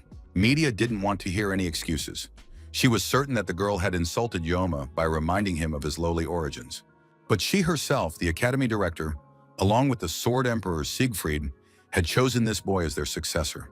The academy director gave the secretarial staff member just 5 minutes to write a letter of resignation. It was a letter of resignation at her own request, effective as of the date indicated below. And so the secretary's career came to an end. Later, media sent a message to Joma saying that the registration had gone through successfully, but they needed to add one more member to the club, and the employee who had been rude earlier had already been fired. Joma thanked the director for everything, saying he'd stop by her office sometime. However, media insisted he come to her office today after class. Joma opened the creaky door and peeked inside. It was very hot in the room. The blacksmith was busy working, the fire was blazing in the forge, and the heat was unbearable. The man asked him to wait just a moment. Joma looked at the blacksmith and noted that for the first time, he looked like a real blacksmith. It was unclear what was going through his mind, but for Joma, as a former player, the blacksmith was a character who inspired both love and hate. Although the hatred had grown since the last incident, Joma still felt sorry for the blacksmith. Bavilant was a blacksmith and one of the main NPCs responsible for almost everything related to weapons in the game. He was both a curse and a blessing, capable of taking a hit for any player. Joma, as a future player, had spent very little money on the game, but he understood why those who spent large sums of money on the game practically worshipped the blacksmith. He had the power to create very sturdy weapons, help defeat someone, or completely ruin a player's weapon. Although most people called him rude, Joma himself cursed the blacksmith when he turned his B-rank sword into an E-rank sword. By this time, the blacksmith had finished his work and asked what the guy was thinking about. Joma replied that the blacksmith simply reminded him of an acquaintance. The blacksmith liked this compliment, as he considered himself very handsome and strong. Finally, the blacksmith showed Joma the weapon. Now it was brand new and even had special features added. The weapon was a sashimi version of the Murasame sword. It lay on the table and looked simply perfect. It was immediately clear that this blade was capable of cutting through anything. Joma jumped up in surprise and called the blacksmith Saint Bavilant. But the blacksmith was startled by such a reaction and preferred to simply part ways with him as a good friend. After that, Joma sat down on a bench to check his stats again. It turned out that his painless blessing had increased to 50 seconds. Considering the upcoming dungeons, this was excellent news. Considering that the extra time would be combined with another blessing, it turned out to be quite good. Joma used to complain that he had a useless ability, but now he realized that the blessing perfectly complemented everything else. Joma examined his new blade again. He remembered that the blacksmith had recommended he check something. The boy loaded the sword into his stats, and it turned out that the new blade was now a D-rank weapon. The materials used for the repair were of the highest quality, but they had only managed to raise the blade's rank by a single level. Of course, he would have liked the sword to be S rank. Still, given the circumstances, the fact that Murasame's durability would increase by a full 2 levels in the future was a significant plus. Now it wouldn't crumble to dust so easily. The system asked the player to keep up the good work and also added a new feature. Joma clicked the button to add the feature, but couldn't quite figure out what it was yet. It turned out that the successful upgrades and growth of his main weapon had granted him 3 special abilities. Special abilities could only be obtained using magic stones and were activated randomly. Joma realized that now he needed to find some magic stones somewhere. It became clear that peace was nothing but a dream. The man threw the glass against the wall with all his might, and it shattered into tiny pieces. The impact cracked the glass on the portrait frame. The man sat in a dark room, drinking all alone, and then threw empty bottles around him. He didn't know what to do next, and the only option left for him was to get drunk. The man looked at the portrait of his father, whose name was Lyman von Baimhark. His father was one of the heroes of the 7 Stars, known as the Mad Tiger. He had died 40 years ago while organizing a campaign against Basman, the 6th commander of the Legion of Demons. After that, ordinary people glorified the name of Baimhark as a true hero who had given his life for others. Soon after his death, relatives sought to claim the great name of Lyman von Baimhark for themselves. To survive, the boy had to grow up and become just like his tormentors. He turned their plots against one another and forced them to kill themselves. After that, the young man restored the faltering influence that had practically collapsed after his father's death. And when he turned 30, he became the elder of the Joaquin Academy. The man accepted as his destiny the task of guiding an ignorant humanity and strengthening the absolute system of the chosen ones. To control the irrational masses, a common enemy was needed. Demons were perfectly suited for this role. Moreover, this provided justification for all the elder's actions. But change always comes unexpectedly. Leon van Reinhard, a hero born with the power to crush the Demon King. Heaven has indicated that this boy is the chosen one. Of course, the gulf between human and demon powers is vast, and the likelihood of Leon defeating the Demon King is negligible. But there is the progenitor hero, Joaquin, who sealed Riken, the king's right-hand man. If there is a legend, then it is possible in reality. This cannot be allowed to happen. An instructor appeared beside the elder and offered to deal with this insignificant would-be hero. The elder noted that some instructors didn't know their place at all, but as soon as their eyes met, the man immediately realized his utter insignificance in the presence of this woman. A contract directly with a demon commanding a legion was a very serious matter, and the wretch who had renounced her humanity and chosen demonic power was a true villain. The elder thought that he and Leon were enough of a headache, But now this special student had complicated everything, and even the assassin auditors knew nothing. The matter was becoming increasingly complex and confusing. The elder sensed that she was nearby. The demon bowed to the elder in the vault and said she was ready to fulfill his conditions. Thus, Elder Clade von Bainhark ordered the undertakers to be summoned.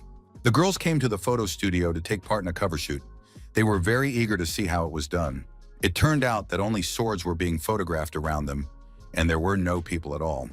The girls decided to take a peek into the dressing room. Once inside the dressing room, the girls, of course, stopped by the mirrors and began to fix themselves up. Of course, you always want to look your best, especially when your best and closest friend is right there with you. Abel noticed a kitchen knife lying nearby. The girl knew who the knife belonged to, but she didn't even want to think about that person. Joma was busy writing down a list of demons, stones, and blessings. The young man knew he needed to get his hands on magic stones ASAP. The presence or absence of a magic stone in a weapon was so obvious it was almost laughable. He had 3 slots right away where he could place stones. The only problem was he didn't have any. Magic stones are materials that drop after defeating bosses in certain dungeons. They drop from A-class demon beasts, which were essentially no different from demons.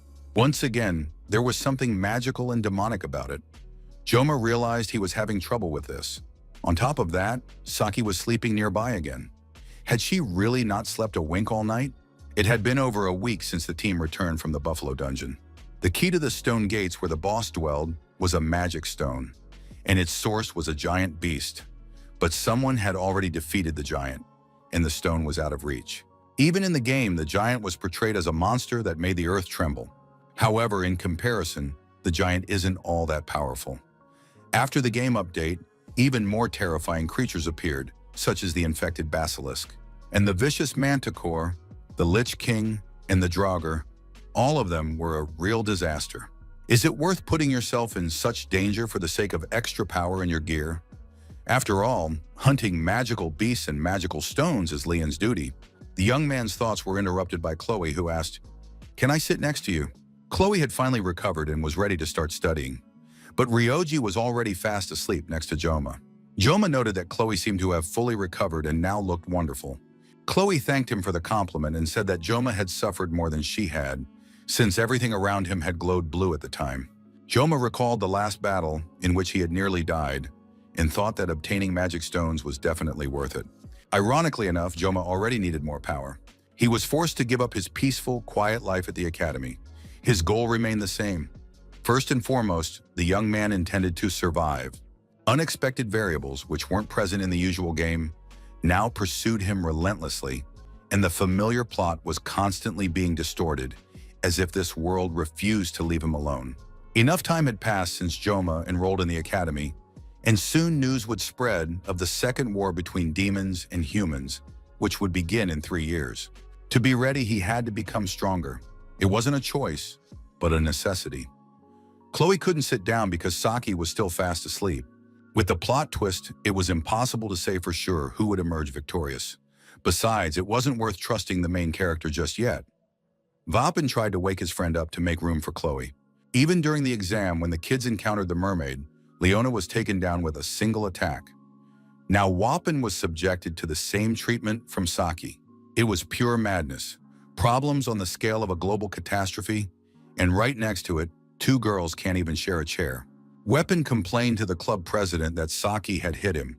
Joma hadn't even noticed when it happened. Weapon decided to ask how things were going with setting up the club. Joma explained that the academy director had registered them. They just needed to find one more member, and then they could get started. So it was too early to say anything for sure. That answer fully satisfied Wapin. He mentioned that, according to rumors, Leon had been on a roll lately and had cleared all the high-level dungeons. Joma thought that Leon had finally started acting like a hero. So for now, there was no need to worry about humanity. Saki also added, stretching gently after her sleep, that yesterday Leon had cleared the A-class dungeon again. And on top of that, the party had been a very small team that had barely managed to clear the C-class dungeon. Weapon didn't understand how Saki knew all the details. Most likely the girl was following the main character, just like all the girls who were in love with him. It seemed as though Wapin's words sounded like some kind of nonsense. Reiji, on the other hand, declared that she didn't like Leon, and that she didn't like him at all anymore. After that, the girl lay down on her desk and fell asleep again. Leon was getting stronger. At this rate, he'd earn the Bolmung sword at the next survival training session on a deserted island. It was surprising how Joma had managed with just a regular fish knife up until now. The guy was amazed at himself. It was just a hypothesis, but perhaps Joma's very existence served as a shield, absorbing all the misfortune directed at the main character. Whenever Joma thought about his role in the game this way, his mood immediately soured. But even if his hypothesis was correct, the young man had no intention of giving up without a fight. For the sake of survival, he was ready to take up arms without hesitation. However, Joma realized that he had neither the reason nor the desire to walk the path of a hero and be the embodiment of good. He wasn't a hero. He was merely trying to survive in this world and cut through whatever stood in his way. Joma fell deep in thought and didn't notice that he had spoken his last words aloud, thereby drawing the attention of his companions. Servants escorted the guests through the long hall to the host's apartments. One of the guys remarked that they were now big shots. If the academy's elder himself had invited them over, maybe it was time to step out of the shadows and conduct their business openly. But the captain told his subordinate to shut up if he didn't want his tongue ripped out. The guy was new and didn't know that the captain couldn't stand the upper echelons of power. But now they were making concessions for the sake of business. It's just hard to turn down a job when they're offering a hefty sum. In reality, everything revolves around money and food. They were promised a fabulous sum and a bonus, but now they just need to shut up and listen to what's said. The servant approached Mr. Clade von Baymark and reported that she had brought the guests. The guests turned out to be villains. Their captain was the predator Ray Shan and two villainous fighters, Farik and Chan Tapan. They were all undertakers and belonged to an alliance of hired assassins. The host thanked the guests for coming from so far away. Ray Shan listened attentively to everything the elder said. Clade continued drinking and told the woman to relay all of this to the operatives. The woman carefully studied the documents regarding the new target. It seemed they had never before been assigned to kill some young boy who looked like a girl. The elder announced that the test would take place next week on a deserted island. It was there that the mercenaries would have to deal with the boy. Each of them would receive an advance of 100 million and afterward a separate bonus. Ray Shan asked the client what they were supposed to do with the body. The elder ordered them to dispose of the body by any convenient means. The island was surrounded by the sea, and the body would make excellent fish food. Finally, the day of the written exam arrived. Joma happily devoured a sandwich while reading about mathematical symbols and all sorts of problems. They also covered the consequences of the French Revolution and a lot of other completely useless information. After doing well on the midterm, there was no point in stressing out too much and aiming for straight A's, but the results would still be posted on the bulletin board. Joma had no intention of stressing too much about this or becoming a model student. But two members of his club consistently took first place, and after all, the president can't be dumber than his subordinates. Suddenly, his studying was interrupted by phone messages. Who on earth was calling him this early in the morning? Reiji reminded Joma that today was exam day. The girl was worried that the boy would eat a proper breakfast. It looked just like a mother's concern. Joma read the message, which said it was best to eat something sweet and preferably healthy too. The young man thought Saki was losing her mind first thing in the morning. Reiji added that in her country, people always eat sweets before an exam. She was surprised that Joma replied to the message so quickly. Reiji was in the mood for a positive conversation, but soon realized that Joma was just making fun of her. She didn't want to put up with Joma's jabs and teasing and planned to give him some advice on how to do better on the written exam. Now the guy realized he couldn't lose to such a ditz who thought of nothing but sweets. Joma wished the girl good luck on the exam, and everyone went to take the written test. After the exam, the group gathered to discuss their answers. Joma immediately realized he had completely failed. Wapan and Saki were locked in a fierce debate. They discussed the answers to the questions and couldn't understand how the phrase, "God is dead," could be interpreted any other way. Chloe wondered about it too. She asked Joma if he had done well on the exam. The guy replied that he had chosen the third answer option everywhere. Even Chloe started laughing at him and said he should have written out detailed answers. How could he have just picked the third option everywhere? Joma explained that there was a task like that in the game, which is why he didn't bother and just chose the third answer. Wapan was very upset. He had hoped he'd done at least better than Chloe. Joma decided to change the subject and asked Chloe how things were going with Knox. It had been a long time, and there had been no word from him. Chloe said that her brother had called her the day before, but she had gone to bed early and hadn't answered the call. Joma asked what time that was. Upon hearing the answer, the young man realized that Chloe had deliberately chosen not to talk to her brother. Chloe said she had gone to bed at 7 o'clock the night before because she had been studying late into the night lately and was very tired by evening. Joma knew that the phone numbers of the entire clan of auditors were strictly classified. If Knox didn't come looking for Joma himself, the only way to find out anything would be through his sister. Although these two relatives still had a strange and strained relationship, he really wished it were different. After all, they were family. At that moment, Vapan had a full-blown meltdown. The guy didn't understand why he'd studied so hard at night, only to make a ton of mistakes now. Saki was simply asking him to admit that they had different levels of intelligence and that he shouldn't even try to outsmart her. Wapan kept sobbing and suffering. It looked strange, but the guys decided not to stop him from suffering a little. Reiji sat down next to Joma and asked, "What are they and Chloe talking about so intently? Is it really true about their romantic relationship?" Chloe immediately blushed. She had really hoped they wouldn't run into each other, and Joma didn't understand why all teenagers thought about only one thing. The young man firmly stated that there was nothing between them, since he had already said so many times. Reiji moved even closer and asked why, in that case, he regularly ignored her messages. Joma's jaw dropped at the accusation. After all, he'd only failed to reply to a message once, and already he was being accused of ignoring her. Chloe, upon hearing about the two of them messaging each other, was furious. It was clear that someone's blood was about to be spilled. Chloe never expected that these two were messaging each other regularly behind her back. The girls were ready to burn each other to ashes with their glares. Joma didn't understand what the hell was going on here. Everything had been fine just a moment ago. What kind of mood swing was this over a simple text exchange? Even Vapan stopped freaking out, shut his mouth, and asked Chloe why she was acting this way. Saki also wanted to know what was going on with Chloe, but Joma simply asked the girl to step aside. Reiji was sure that Joma knew Chloe and must understand what was going on with her. Joma looked at Saki, not understanding what she was up to or what was going on in her head at all. At that moment, Chloe directed her anger at Joma, saying that he hadn't even given her his phone number, yet he was constantly texting with Reiji.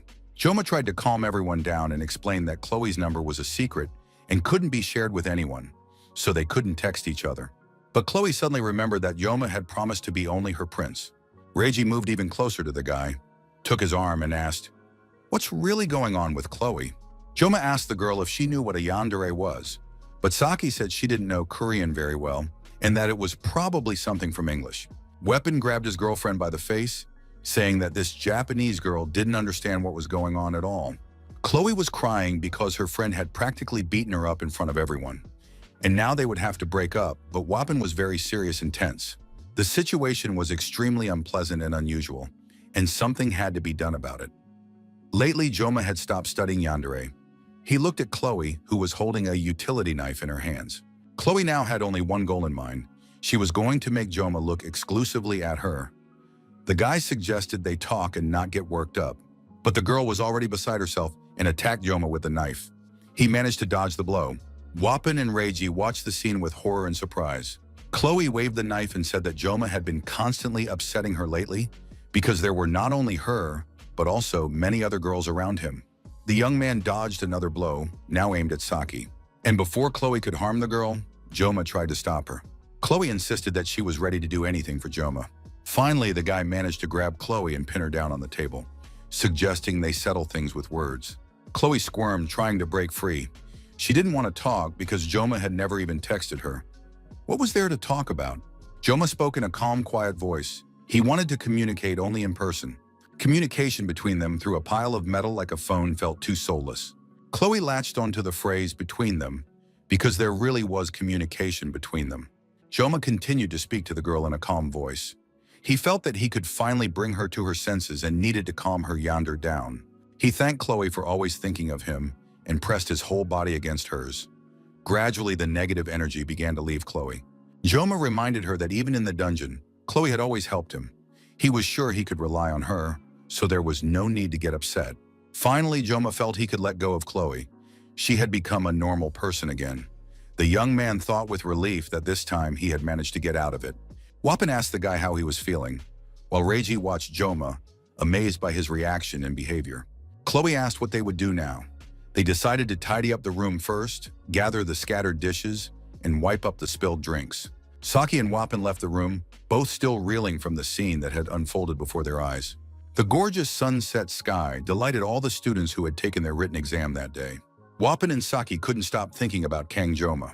When it came to Joma, Chloe became too bloodthirsty. Perhaps love had corrupted her. But the most surprising thing was how Joma held onto the knife while talking to Chloe. Although the young man had convinced her with a casual conversation and everything ended well, he remained on guard. Joma was capable of using fear and the threat of violence in an emergency, traits usually attributed to villains. But in this particular situation, it was a clear sign of leadership. Joma didn't lose his composure. He tried to avoid unnecessary bloodshed, but at the same time, he wasn't about to risk his own life. Wapan realized that his new comrade, Kang Joma, was capable of achieving great things. Saki had been Googling something on her phone the whole time. She was completely absorbed in studying the information she'd found. Wapan asked the girl to share what interesting news she had found, but the girl replied that she was just deleting the video because her followers weren't doing what she'd told them to. Saki showed her friend her phone, where her post was.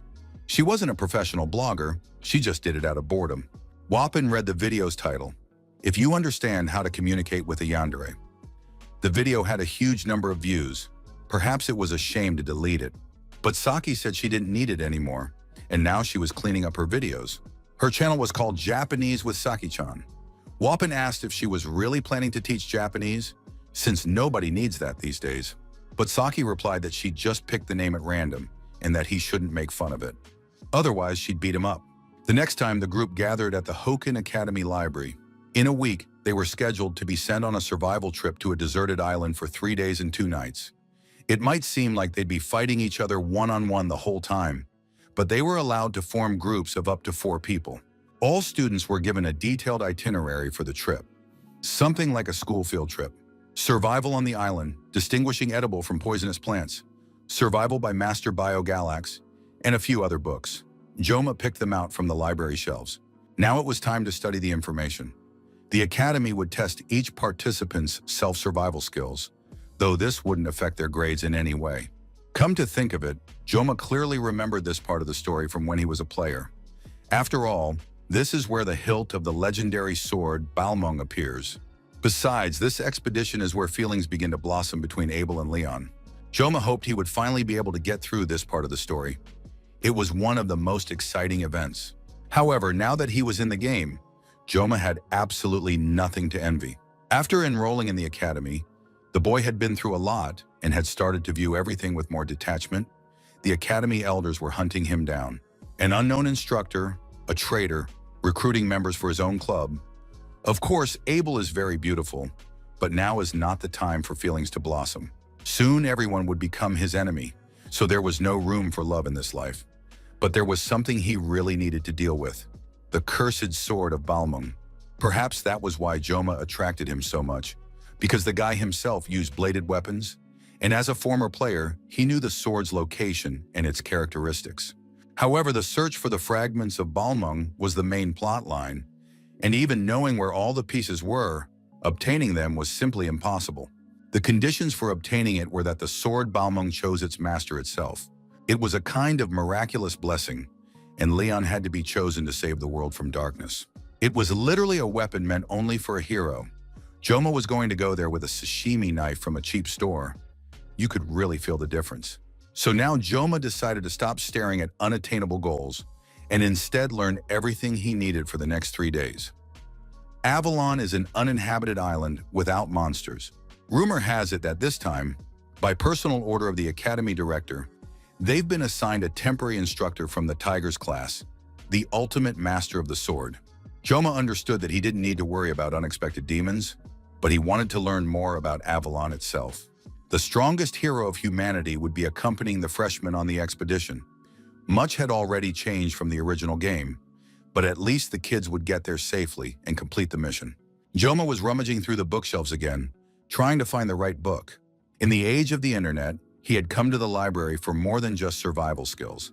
Ancient secrets were always kept in old books. Joma wanted to find something interesting on the island, and the library books could help him. Avalon is an island in the far west, a place that was constantly changing and shrouded in mystery. In the very center of the island lay an ancient lake called the Queen's Lake. Some peoples considered it the land of origins or paradise. But nowadays the island is uninhabited. The books contained what the boy already knew. Would he really have to comb through the entire library before finding the information he needed? Joma was deeply engrossed in the book when he heard a voice addressing him. Standing next to him was the main character himself, Leon, who greeted the young man, noting that Joma was also spending time in the library today. Everyone in the library was thrilled to see the two most famous guys in one place. Joma noticed the book Leon was holding. It was an introduction to magic. Apparently, Leon was trying to analyze his weaknesses, which had nearly gotten him killed on the island. But now wasn't the time for the hero to be sitting around in the library. Joma couldn't even believe that Leon was standing right in front of him. Leon asked what book Joma was reading. The guy replied that he had an exam on Avalon Island next week. Joma decided to spend his time in the library studying relevant literature to prepare. Leon noted that the young man was very diligent and spent all his time studying and improving his skills and knowledge. Joma really was constantly busy. He trained, explored dungeons, studied magical beasts, and knew that war would soon begin. He had to do everything possible, if only for his own sake. Joma replied that he simply wanted to be ready for anything. Leon repeated that phrase of to be ready for anything and added that they were, after all, completely different. Joma watched Leon's actions. They didn't differ much from what was in the game, but the impression the guy gave was completely different. This Leon wasn't like the one the young man knew from the story. There was always a shadow of sadness and anxiety on Leon's face. Then he said goodbye to Joma, noting that the library would close soon. It was already evening, and Joma needed to be careful on his way back. Joma also wished Leon good luck and thought that perhaps this was the moment for the hero upon whose shoulders the fate of humanity rested. It seemed as if light and darkness were pressing down on his shoulders like stone slabs, and Leon was forced to carry this cross to the end. Joma decided to find the information he needed as quickly as possible so he could make it before closing time and wouldn't have to come back to the library again. The next day, a survival training session on a deserted island was held at the training stadium. Rachel and Abel said everyone was there. Rachel added that it was always hard to get in touch with Saki. In addition, little Chloe was there too. The girls greeted each other and noted that Abel had shown up as well. Abel asked Saki if she had prepared well for practice. Saki replied that she had done everything as usual, which meant perfectly. Rachel watched the girls' conversation, enjoying their eagerness to pull each other's hair out. Rachel noted that Saki had so unexpectedly and without warning switched to another class. It seemed like it was much more fun there. The girl claimed it was an official transfer, so she didn't see the point in talking about it. But now Rachel noted that they had no choice but to watch from the sidelines. Saki not only returned after the battle with the Buffaloes, but was also actively participating in the club. Rachel was furious that Saki would be spending 3 days and 2 nights training on the island with Joma. Saki calmly replied to Rachel that Joma would be participating in the survival challenge alone, without his club. Chloe added that Joma wanted to try acting on his own. This news made Rachel very happy. She literally came alive, wanting to make sure Chloe wasn't mistaken. Rachel couldn't believe her ears. She could finally relax and breathe a sigh of relief. It turned out that none of the women present would be joining Joma for this 3-day survival training. Saki wanted to figure out what Rachel was hinting at, and Abel also suspected that her blonde friend had something up her sleeve. Rachel thought about how Joma had said he wanted to be alone, but hadn't mentioned a word about not wanting anyone to follow him. Rachel, the most straightforward of all the girls, declared that all the ladies present would, of course, have one thing on their minds, so she proposed a fair game called Rachel's Game. A few words in that sentence literally grated on the ears. Fair game and Rachel's Game seemed completely incompatible and didn't even fit in the same sentence. Rachel explained that all the girls knew the landscape and surroundings of Avalon Island were constantly changing, and even if you teleported through the portals, you'd still end up in a random place. It would be difficult even to simply meet up with each other. That was the whole point of the training. You had to find your own method for assembling a team. Everyone was eager to hear the gist of it. The gist of the game was this. For the next 3 days, Joma would be on his own, and the rest of the girls would stay out of the picture and be understanding about it. Saki, Chloe, and Abel's mouths dropped open in surprise. On the other hand, this was a chance to finally get Joma and stop fighting with the other girls over him. Rachel suggested that the girl who found Joma decide for herself what to do next. Seduce him, flirt with him, or just court him, but not get in the other's way. It sounded pretty fun. Chloe was sure she'd win this time for sure, and Saki wanted to know how the verification would work. Maybe they'd have to post a photo. Although Abel blushed with embarrassment, she really liked the idea of finding Joma first and having him all to herself. The image of Joma, who had outshone her on the exam and become her favorite, constantly lingered in Abel's mind. Rachel realized that everyone was ready to accept the rules of the game. All that remained was to secure the support of the main princess, Abel. Abel looked around at her friends and said she couldn't waste time on such nonsense, so she wouldn't be participating in the game. Rachel wasn't particularly upset. Then the three of them would play, and that would increase their chances of landing Joma. Abel turned and left her friends. Rachel was sure the girl had a lot of special training, and Chloe noted that Abel was very diligent. Joma had no idea that all this time his fate had been in the girl's hands. He felt tired because he'd spent the whole previous night in the library.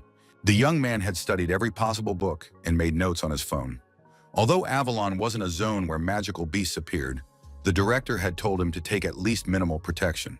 Media asked if her favorite student had packed a first aid kit and appropriate clothing, everything necessary to ensure he wouldn't be uncomfortable on the island. Joma thought the headmistress was acting like a mother, but then decided she was probably more like a caring grandmother. Joma noticed a teacher standing near one of the students. The woman had purple hair. According to the guard, she was a female instructor of average height with purple hair and pink eyes. It's unclear what this woman has in mind, but if she's hunting Joma, it's easy to cover her tracks on an island with an ever-changing landscape. However, the island's effect could also work against her. Joma didn't like using weapons against people, but he also didn't want to die. The young man remembered that Vapon had a composite sketch of this female instructor. It was hardly possible to identify anyone from a sketch. Purple hair, a strange gaze, short stature, and a sturdy build. Joma didn't understand how anyone could be found based on that description, especially since he had already seen at least 3 women with purple hair. Joma hadn't had time to focus on the search when he heard someone calling his name. He turned around. The Sword Emperor was wearing a Hawaiian shirt. He said that Joma hadn't been slacking off on his training lately. The Emperor's granddaughter was walking beside him. Siegfried said, "When natural talent is backed by diligence, the result isn't just added up, it's multiplied. But rest is important too. Without it, the body won't hold up." Siegfried wished Joma to truly enjoy this training session. Joma thanked him for the wish and hoped that Siegfried would have a big catch. The Sword Emperor spat in response to ward off bad luck, and also prepared to set off for the island. Following her grandfather, Abel walked past Joma. The young people exchanged glances. Joma watched the beauty walk away and thought that she would soon have a boyfriend. So Abel would have to wait a little while, and soon she would be smiling again. Joma didn't sense any danger, but at that moment Saki suddenly pounced on him. Taken by surprise, Joma smacked her on the forehead. The girl said she was just joking and asked why he had to hit her right away. Joma apologized for his behavior. He'd sensed movement and struck out unconsciously. It was just that he'd often reacted that way with Chloe in such situations. Saki retorted that her forehead wasn't a punching bag. She'd come to wish the guy good luck, and he'd immediately tried to start a fight. The girl, hurt, turned and walked away with tears in her eyes. Joma couldn't understand what had happened to her. Lately, Saki had almost stopped sleeping during class and was constantly hanging around Joma. If he didn't respond, she became even more unbearable.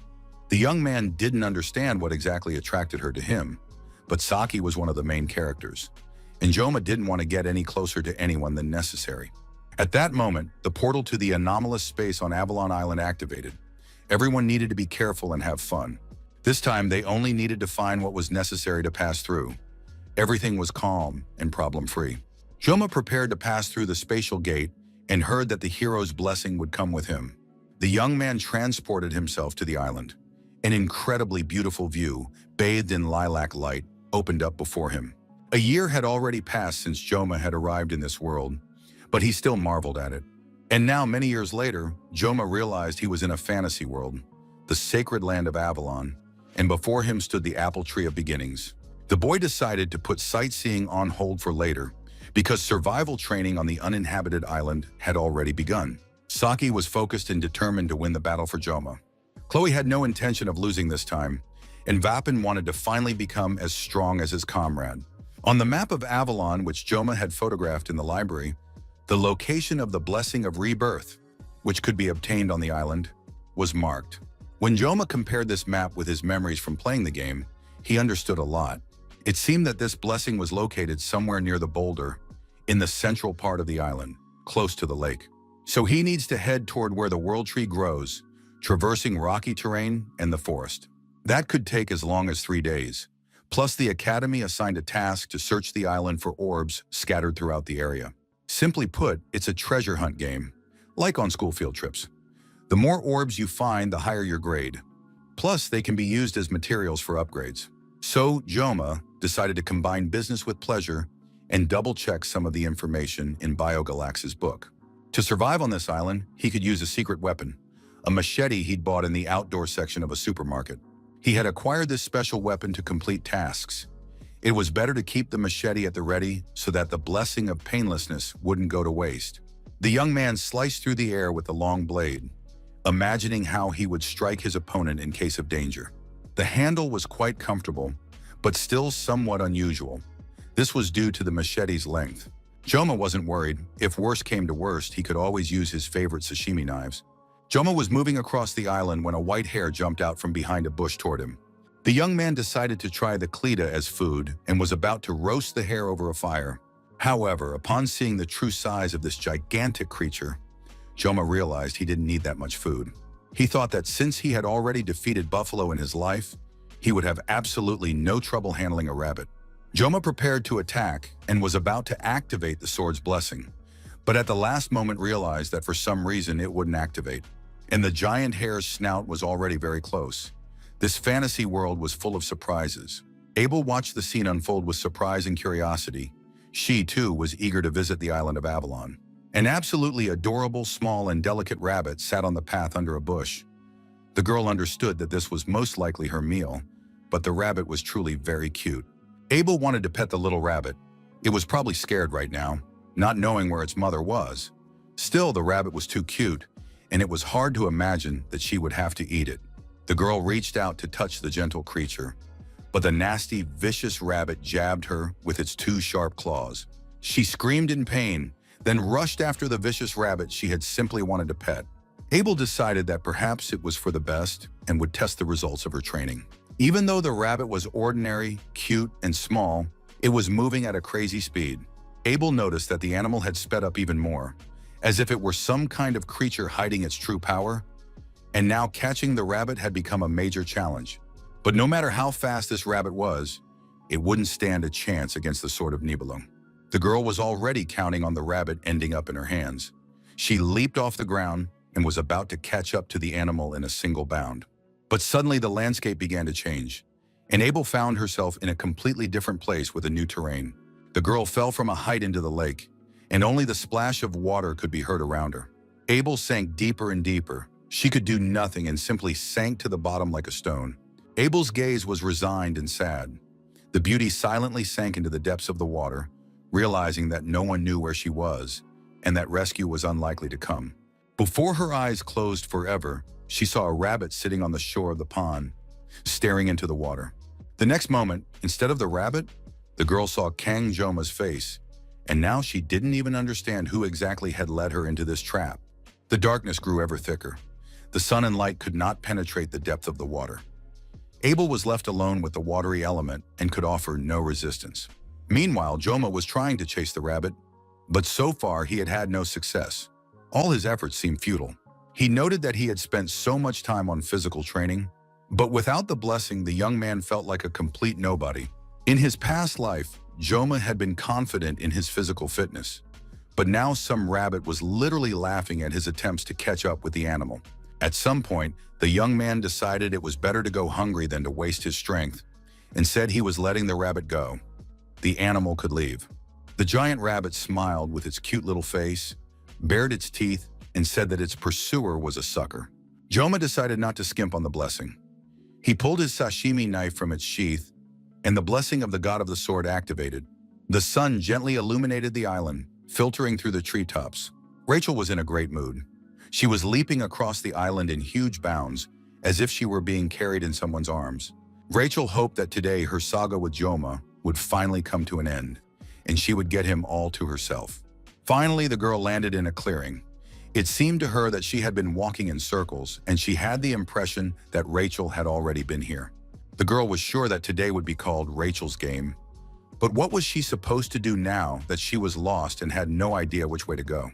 Just then, a huge black bird flew high in the sky, blocking out the sun for a few moments with its wings. Rachel thought that the black bird had a lot in common with Joma's black hair, which meant it was a sign. Rachel knew that crows love anything shiny, and if she ran after the bird, she might run into Joma. She decided that spending time thinking was a waste of time. She needed to act, and eventually something would come of it. Having made up her mind, the beauty leaped high into the air, hoping to find Joma soon. Saki and Ryoji moved quietly across the island, and at one point, they thought they heard Rachel's voice. Finding no one there, Saki decided to check if she had packed everything. Her bag contained food, snacks, a blanket, and a cardigan. Only one item was missing from her arsenal. Saki had to admit that she hadn't had Joma for some time now. She thought about him regularly. Since Saki had decided to play along, she couldn't stay on the sidelines. She analyzed what had washed her up on the island's shore. She decided to set a goal, taking into account the landscape. The only constant on the island was the world tree. Judging by Joma's personality, he'd most likely hatched a plan on his own and headed to the sparsely populated center of the island. Saki didn't feel like doing anything, but she had no choice. She wanted to see the guy and she couldn't let the other girls take him away. Reiji firmly decided that when she met Joma, she would pay him back in kind and set off in search of her beloved tormentor. The first night had arrived. The starry sky offered no comfort because terrifying sounds of the forest were coming from the bushes. The faces of the predatory wolves were terrifying.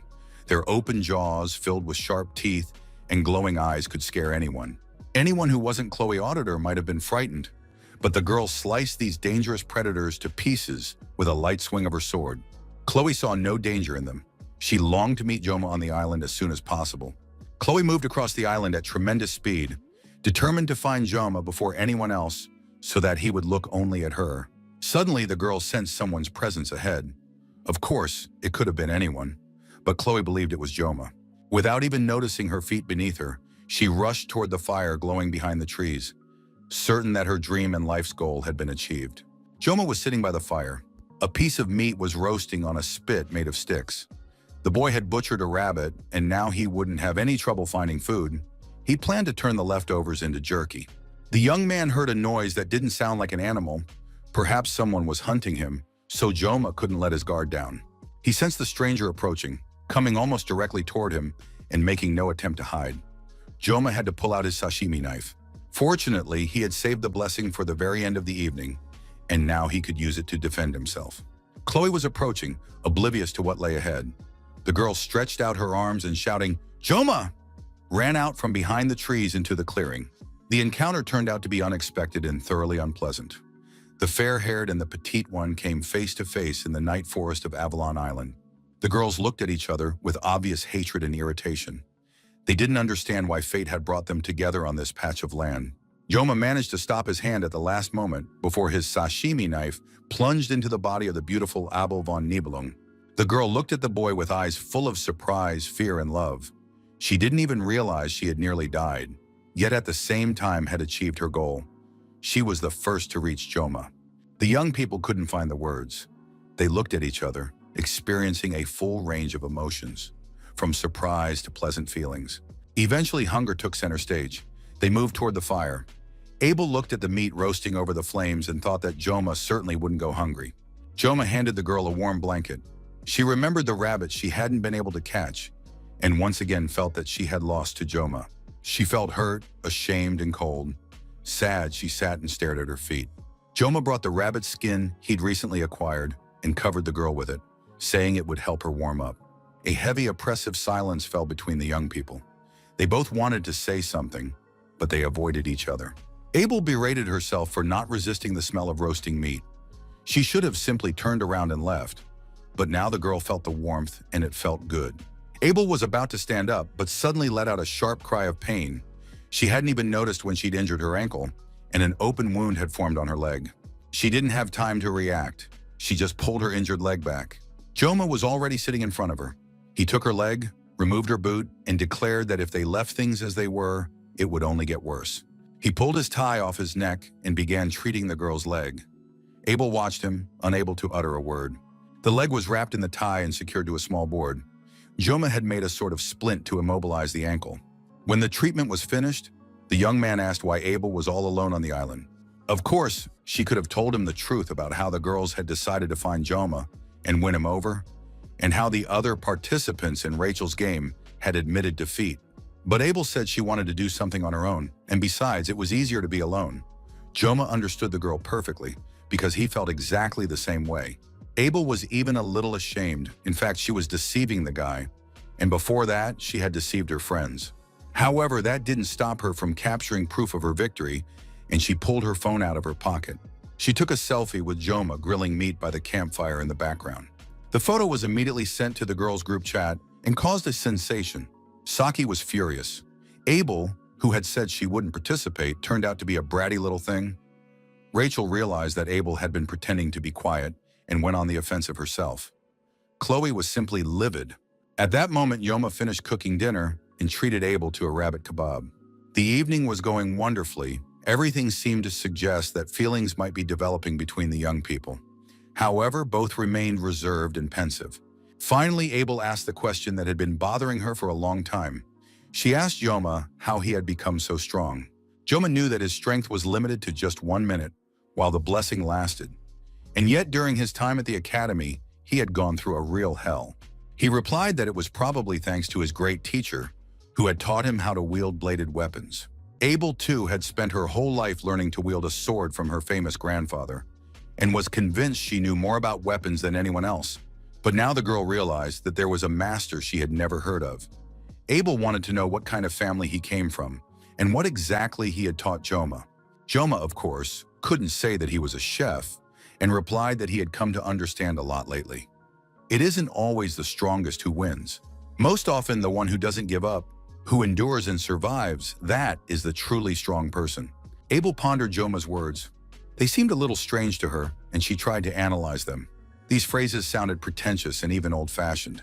Usually older people spoke that way. Abel couldn't help herself and burst out laughing. She said the answer sounded cliché, and now she couldn't stop laughing, because Joma spoke almost exactly like her grandfather. The girl remembered their first conversation on the bench, the only time they'd talked to each other for so long. Joma didn't particularly like those memories and tried to shut her up by offering her another skewer.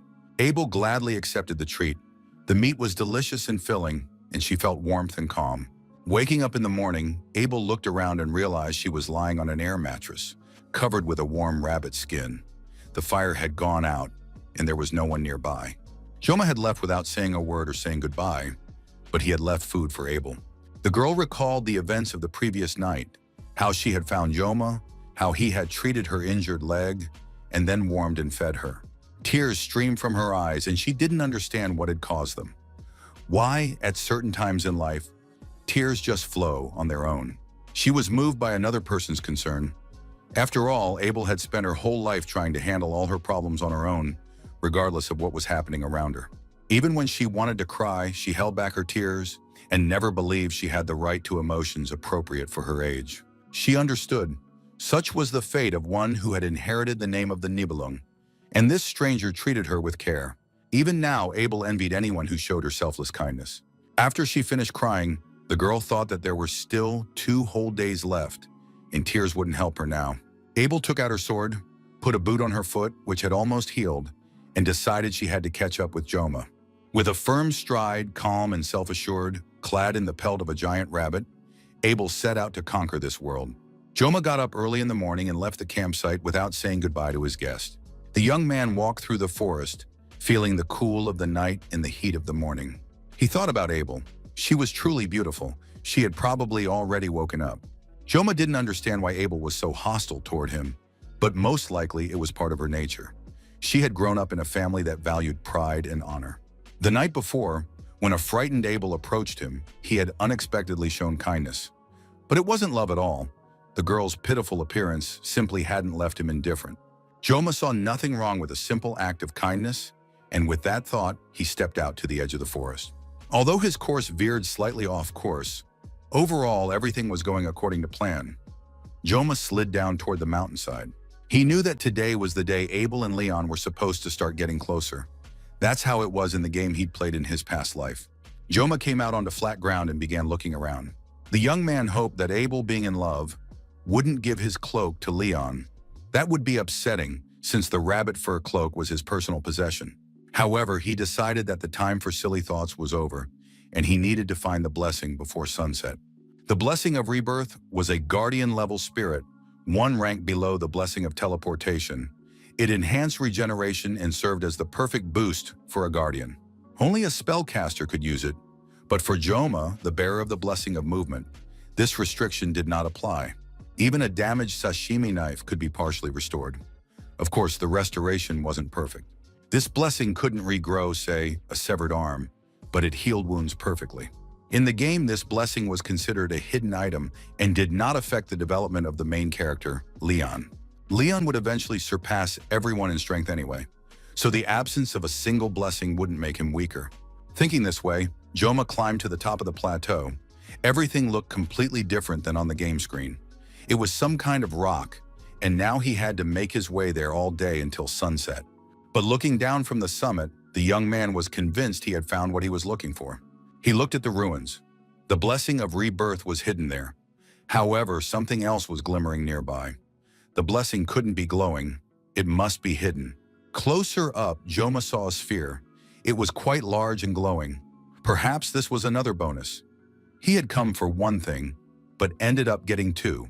Joma realized that luck was finally on his side, for up until now, his life had been pretty rough. He approached the ruins. At first, he planned to take the sphere and then look for the rest, hoping to finish everything before nightfall. But as soon as Joma approached the sphere, the huge, sturdy feet holding it snapped. He froze in place, trying to figure out what was happening. One thing was clear.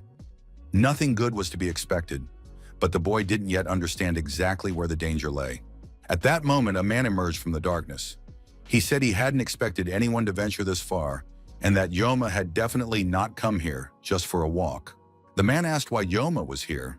Had he really come for that sphere? It turned out to be the game's main character, Leon van Reinhardt. Leon wanted to know why Joma had come for the sphere, or if he had some other purpose. Joma didn't want to reveal the truth and replied that he had simply seen the glowing sphere from afar and decided to take it for himself. Leon calmed down upon hearing that Joma had come only for the orb, but said that now the young man must try to take it by defeating Leon. Leon was an interesting character. Half the world celebrated his birthday, and the hero's certificate found its rightful owner. But Joma didn't understand what was going on because Leon was supposed to be with Abel. It was the day of an important plot twist. So why was Leon, sword in hand, getting ready to fight? Joma thought that perhaps he had accidentally interrupted the young couple's date. But nothing had happened between him and Abel that night. And even if he had found out about the previous night's stay, that wouldn't be a reason for a fight. Joma hadn't shown any interest in the girl. He had simply been kind. However, Leon was in a very serious mood and was swinging his sword, expressing his impatience. Joma noticed the sword and realized that Leon had already found Balmung, but the sword's condition and form were incomplete. Balmung was the most sinister and powerful demonic sword in the world. A blue gemstone was set in its hilt. It served as a catalyst that imbued the sword with holiness and neutralized magical power. It was an ether stone.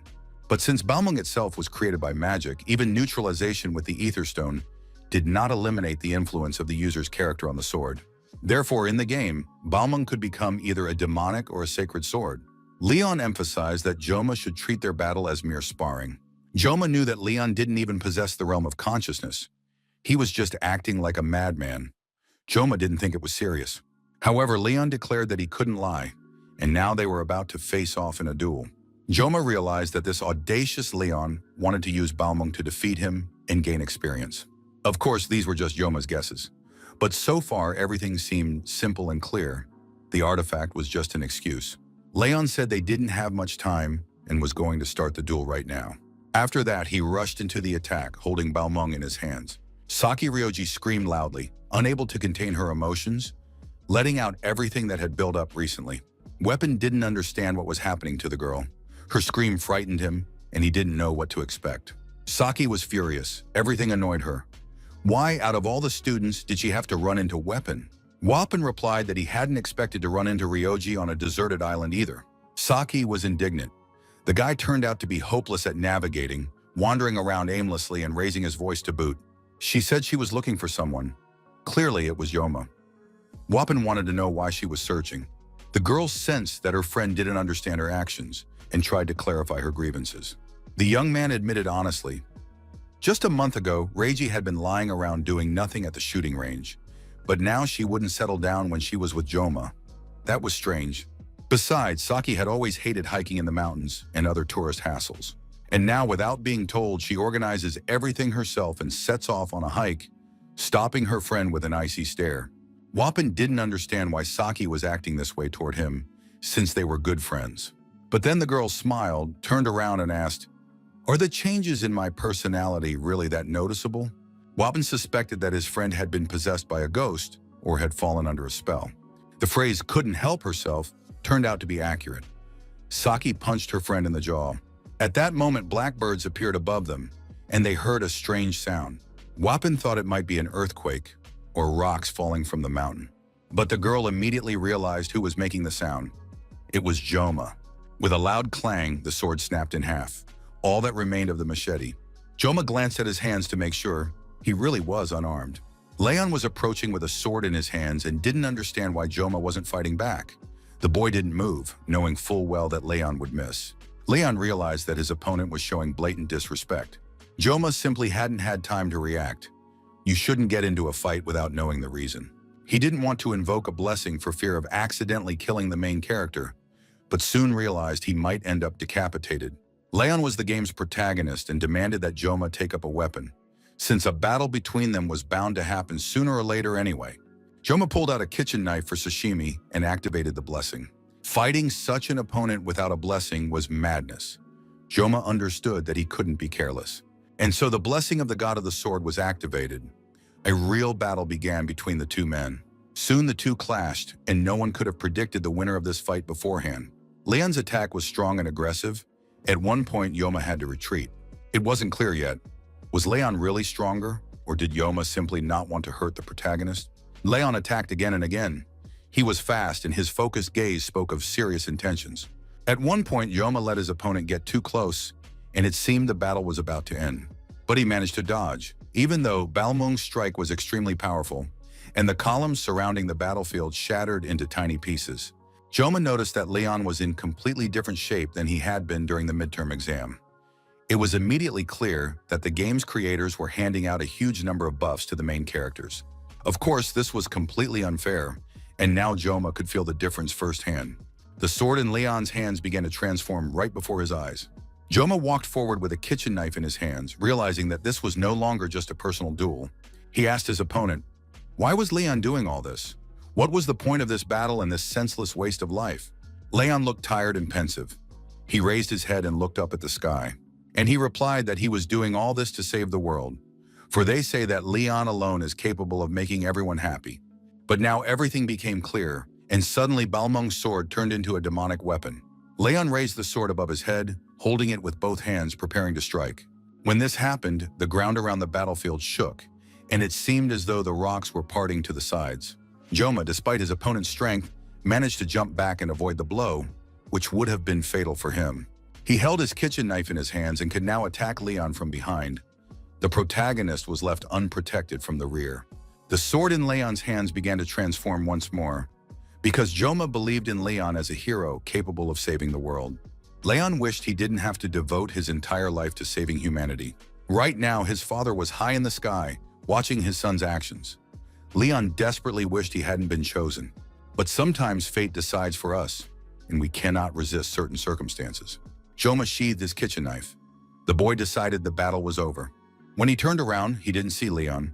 Instead, a white feather lay on the stone slabs. Joma decided that the spontaneous fight was Leon's attempt to toughen himself up and take a step forward as a warrior. But Joma himself had no intention of losing. His opponent hadn't been in the mood for a light sparring match to begin with, and looking at the number of ruined knives, Joma realized if he'd let his guard down, he would have died on the spot. At the same time, Joma tried not to aim at Leon. As a result, he had to constantly dodge and retreat, but he was convinced that the protagonist's strength was worthy of praise. If he manages to repair and reassemble the missing parts of the Balmung sword, everything will be fine. Joma was glad he hadn't hit Leon. Otherwise, it would have been the end of the world, and the game would have been over. He was satisfied with the outcome of the duel and the current events in general, and walked over to the pedestal, intending to take the orb. But then he was surprised to discover that the blessing he had gone after was inside. Messages from the game confirmed that the young man had received a new regeneration blessing. It instantly restored damaged cells. Joma decided to test the blessing right away and made a cut on his arm with a knife. After that, he activated the regeneration, and the cut immediately closed up and disappeared. Joma was very pleased with this acquisition. It was a useful ability that would help him survive many times in the future. Despite the difficult battle and obstacles, Joma was pleased that he had gotten what he wanted. The second evening on Avalon Island arrived, and Joma lit a fire again. He couldn't stop thinking as he sat by the fire, unable to understand why Leon had challenged him to a duel. Could it really be because of Abel?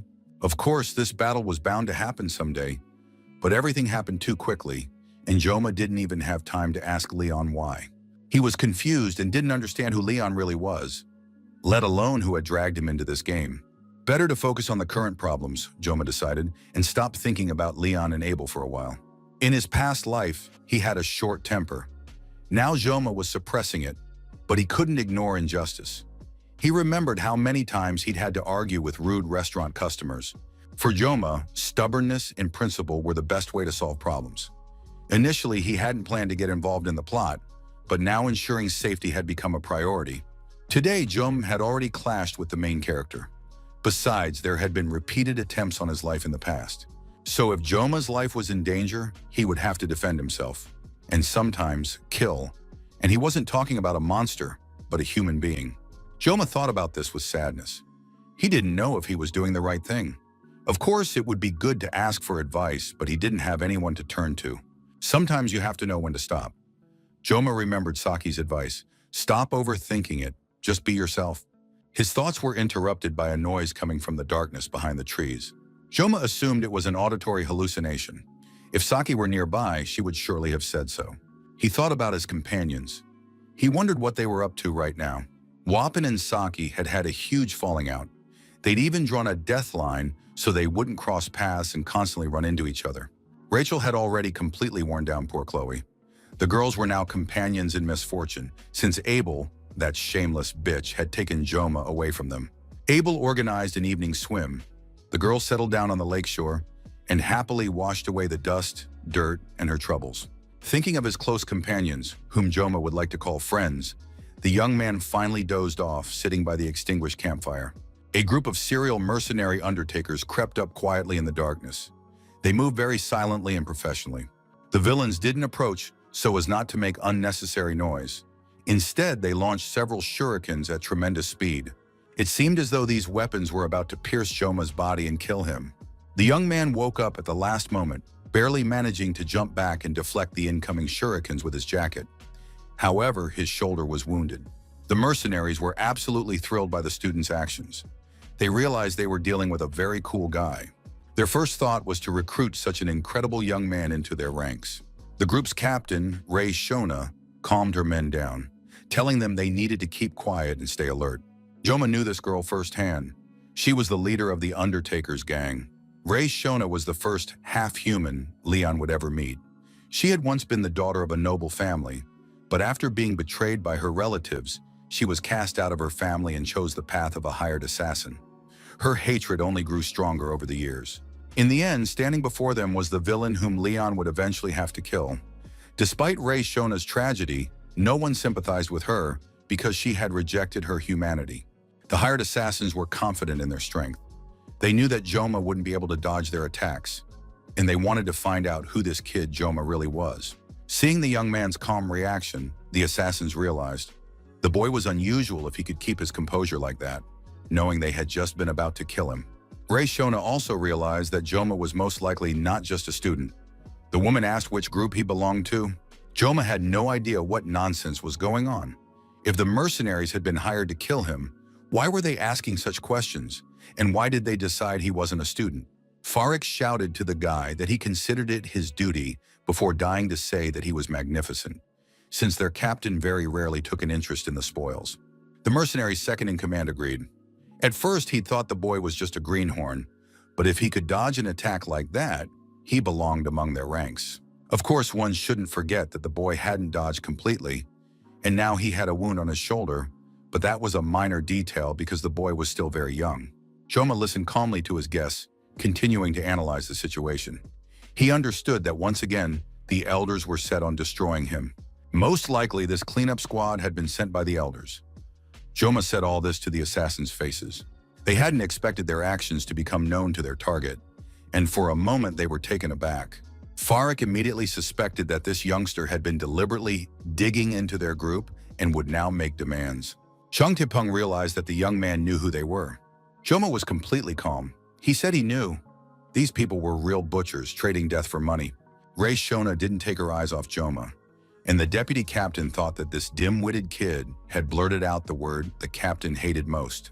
Joma didn't understand why the former noblewoman disliked being called a butcher so much, especially when it was coming from a simple guy like him. It was impossible to endure such an insult, so Chung Tipeng raised his hand to strike, his fingers clad in metal brass knuckles. Joma instantly activated the blessing of the god of the sword and simply walked past, dodging the mercenary's attack. Chung Tipeng realized the young man was a real slippery rat. He wanted to say something else, but suddenly the man felt a stinging sensation on his throat. Either a scratch had appeared or a mosquito had bitten him. And now the hapless hired assassin's head was already lying on the ground, severed as if it hadn't even been a human head. The other mercenaries were in shock. They hadn't even noticed how Joma, passing by the deputy captain, had managed to cut off his head. Joma could think of nothing but the horror of what had happened. He had killed a man not in subspace but in reality. However, the young man couldn't afford to dwell on it for long because the mercenaries had snapped out of their horror and rushed to attack, intent on killing him. Before Joma's eyes, the countdown of the god of the sword's blessing was running out, and he skillfully used this brief moment to deal with his enemies. There was enough time to defend himself and rid the land of the group of scoundrels. Time ran out, and with it, the problems ended. Punctuality really is a wonderful thing. A new day was already beginning on the clock. It was too late. Chef Kim thought about how he needed to find everything quickly and go home. The man wondered where humanity had gone. Perhaps he'd stuck it in the fridge. Joma opened the fridge and looked at the cans of drinks arranged in a specific order. He knew he'd have to take them all out, but as he pulled the cans out, inscriptions about the protection of the god of the sword appeared on them. Joma stared into the fridge, thinking that he hadn't been sleeping enough lately, which was why he was seeing all sorts of nonsense. The guy kept reading the inscriptions on the cans. It seemed as though the letters were shifting around, conveying a message to him. Suddenly, a flash of insight struck Joma. The message said he had to stand up for himself and cut whatever needed to be cut. The next cut was made just as the first mate was about to punch Joma in the face with brass knuckles. The guy felt absolutely no doubt he was doing what he had to do. Enraged by fury, the mercenaries rushed at the boy as a mob, intending to catch him and destroy him. But Joma had no intention of running away. The young man dodged the attacks by crouching down and bending over in front of the mercenaries. In the next instant, Joma swung his kitchen knife and sliced open the body of one of the villains. The first was followed by the remaining two. Their fate was the same: a few swipes of the sashimi knife, and only pieces of the men remained. Ray Shona couldn't understand why her subordinates were such idiots. They should have pulled themselves together and killed this kid with a single blow. The boy was not only young, but also alone. Why couldn't they kill him? Ray Shona watched as if in slow motion as her men were cut down by an ordinary freshman. Now even the captain herself didn't understand what was happening. Maybe he wasn't just prey, but this schoolboy was supposed to destroy the entire group. Neither Ray Shona nor her mercenaries had time to figure out how Joma was doing all this. And now the head of the last one, Farik, was lying at the lady's feet. Ray Shona realized immediately. The mission was too easy, and the elder had promised a lavish reward. In addition to the reward, an extra bonus had been promised. Now the girl understood why the prize was so large. That mad elder could have promised anything, knowing that the mercenaries wouldn't be able to kill a student. Joma didn't seem human, but rather a demon or half-breed disguised as a student. Ray Shona could have sworn that this was exactly the case. The woman was practically certain of it. At that moment, Joma brought his knife close to the hired assassin's face. He had already dealt with the entire crowd, and now it was Ray Shona's turn. The woman closed her eyes, realizing the utter futility and hopelessness of any action or resistance. Joma had only 9 seconds left. He'd spent too much time on Leon and the Undertakers. Of course, today it had been self-defense, but Joma hoped he wouldn't have to do this again. Unlike his battles with monsters and demons, The boy felt completely different now. However, his opponents, the butchers who had come for his head, aroused no pity. The young man was left alone with Rei Shona. He tied her hands behind her head and tied the girl to a tree. Joma wanted to find out who had ordered the hit and asked the mercenary who had sent her. Rei Shona replied that she wasn't going to talk and thought the guy didn't really expect an answer from her. Of course, the mercenary's answer could have provided a chance to discover who was behind all the attempts on Joma's life. In this situation, the most effective approach was to scare the girl and force her to speak. Joma said he would cut off her head right then, but in that case, he wouldn't hear the truth and would regret it for the rest of his life. So the guy asked Rei Shona, was she stupid or just too brave? All her comrades were already dead, so the girl needed to be a good girl and tell the truth while she still had the chance. But the mercenary clearly wasn't scared. She called Joma a crazy psycho. A little time passed and Rei Shona spoke up. Now she understood why that man had ordered Joma's death.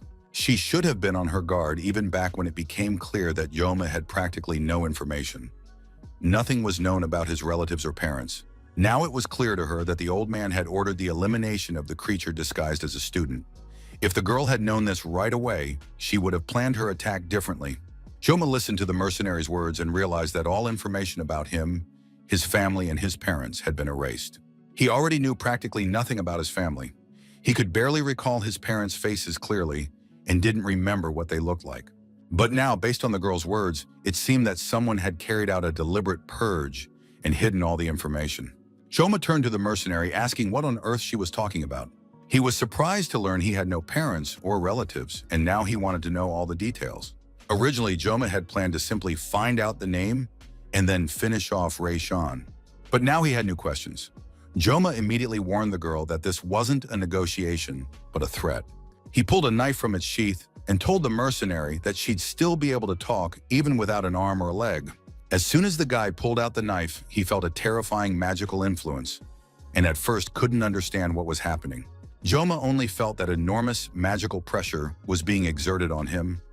It was unclear who was the source or where it came from. He couldn't move or shift from his spot, and suddenly saw that all the blood from the corpses had begun to slowly gather. Rei Shona watched in horror as the blood gradually approached her, trying to capture the girl. Joma stood completely frozen and motionless, and the blood from the corpses engulfed and destroyed Rei Shona, preventing the girl from confessing and answering Joma's questions. The Sword Emperor was very pleased with his fishing rod. It had never let him down and hadn't even twitched once. Of course, it should be noted that the fishing rod was expensive, but it was still worth it, and it wasn't often that Siegfried spent money on himself. Finally, the man noticed that the water in the lake was beginning to rise where the float was sticking out. He thought a fish had taken the bait. Suddenly, a huge number of fish leaped out of the water. It was a real stroke of luck in every fisherman's dream. But still, Siegfried understood that this wasn't just a natural phenomenon. Somewhere on the island, a very powerful act of magic had been performed. Siegfried thought it was the influence of the Legion commander, and his presence on the island had caused the fish to go into a frenzy. And this happened at the very moment when the bloody waves crashed over Rei Shona's body, which was tied to a tree. Joma was still immobilized, and the woman tried to shout that she was ready to tell everything and beg not to be killed. She thought the student was affecting her with magic. Rei Shona managed to shout that she didn't want to die anymore, but the woman couldn't say a word. At the spot where she was tied to the tree, a powerful explosion rang out, forever destroying the commander of the Undertaker's squad, Rei Shona. The explosion had a dramatic effect. A pillar of fire shot high into the sky, illuminating the entire island and making it visible from everywhere. The traitorous instructor, who had tried to orchestrate Joma's murder, realized that her master had appeared nearby. The horseshoe fell onto the rocks, clanging loudly. Part of it was still ablaze. Joma tried to make out and understand what was happening around him. Everything was shrouded in smoke and flames. Finally, a woman's figure began to materialize from the fire. She stretched her arms, yawning, and laughed heartily. The woman was happy. This was happening for the first time in 700 years in the human world. Joma listened closely to the woman's words and immediately thought, if she's talking about 700 years, then something extremely serious must have happened. Such a level of magic before him made even powerful beings like the mermaid seem small. The dim flame left no room for doubt. Before the young man appeared the commander of the 5th Legion of the Demon King's army, named Agora. Because of her appearance, all living things around began to perish. Fish were flung from the lake onto the shore. Birds fell from the sky to the ground. Agora said she didn't know the proper way to greet him. It had been many years since she'd left the demonic realm, and she wasn't yet well-versed in human customs. She waved her hand and introduced herself. "My name is Agora. I am the commander of the 5th Legion of the Demon King's army. It's very nice to meet you." After that, Agora asked the boy standing before her what his name was. Joma remained silent, not daring to move. Agora was displeased with the cold reception, since the boy hadn't even given his name. He realized he needed to try to recall something from his memory. Even fragments of memories could sometimes be of great help. Joma frantically replayed moments from his past life in his head, when he worked as a cook in the kitchen and constantly interacted with the master. Joma's main advantage in this world was his memories of the past, when he had played and used his miraculous blessing while working as a cook. Agora was a demon of the Yova clan, belonging to the fire type. Among the commanders, she didn't stand out in terms of strength, but she was the best at mental magic. When Joma stopped playing, he stumbled upon an article online and learned the general characteristics of a demon. But why Agora had descended into the human world at this very moment remained a mystery. Moreover, she hadn't just come, she had possessed Rei Shona using her as a vessel, and there was definitely a reason for that. Agora approached the bodies of the slain villains lying nearby, and said she was very impressed if a boy had done this. It was immediately clear that the young man was no ordinary person. Even upon seeing a demon before him, he remained in his right mind. Of course, on the outside, the boy still looked like a green and naive child, but he definitely had potential. Joma had been standing motionless the whole time, unable to even move a finger. Agora offered the boy a contract since he had great potential and a bright future. Joma was very surprised, so, without hiding his emotions, he asked what she wanted. Agora said that this was a tremendous honor for anyone. She was offering him the chance to become her slave, since people pretend to be noble, but in reality they only measure their strength, divide themselves into ranks, kill each other for profit, and cause pain. "Why not dream of a bright future together with me?" the demon suggested. Joma understood that the demon was speaking the truth. People often act selfishly and out of self-interest. Status is always important to people. The strong get everything, while the weak waste their lives following the orders of the strong. Joma understood that to survive, he needed to accept Agora's offer. That was his main goal. If Joma joined the demon army, it would be easier for him to create a bright future. Now, the young man faced a choice: stay alive and join the demon army. But there was one small catch.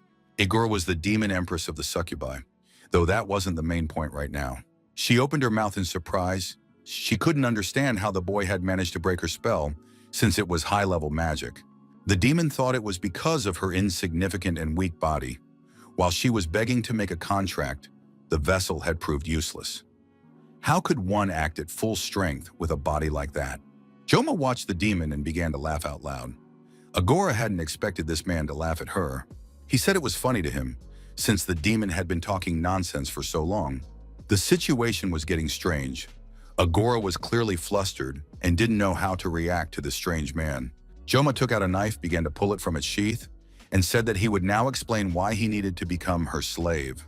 Everything around them seemed engulfed in flames. The air was charged with electricity, and the demon waited for an answer. Joma said he was sending the demon to hell. Agora called the guy rude, since she herself had been very polite to him. Instead of answering, Joma struck out and sliced through the fire with his knife.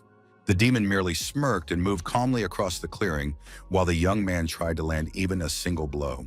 Soon the demon was openly yawning and humming songs, but Joma didn't lose his cool and kept attacking. Agora watched the boy with genuine interest. Of course, she'd invited him to be her assistant as a joke, but now she could see that the boy was actually quite good. Agora decided it was worth testing what he was truly capable of. The demon activated Inferno, and everything around them began to explode and burn. Agora sprayed everything around with fire and told the boy to try to do at least something. Joma really tried his best, moving in different directions.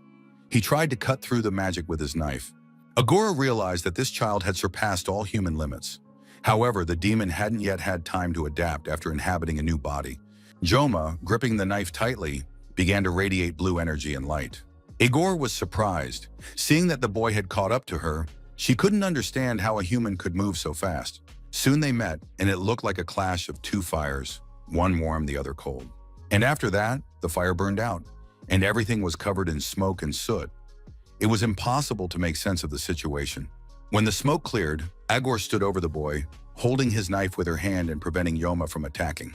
Agor was clearly enjoying this battle. She didn't want to kill the guy who was trying so hard. Yoma understood that he couldn't stop. He didn't have time to waste.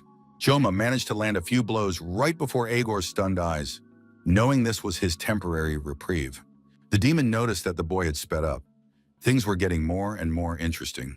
The battlefield looked as if New Year's fireworks were lighting up everything around them. The final seconds of the blessing of painlessness were coming to an end. The epicenter of the battle was growing smaller and calmer. But now the time was up, and the young man held his knife in his hands, knowing that the next blessing would cause him excruciating pain. Agor still couldn't get used to the body. The red blood irritated her. If it weren't for a single clause in the contract, which was already 700 years old, she would have behaved differently.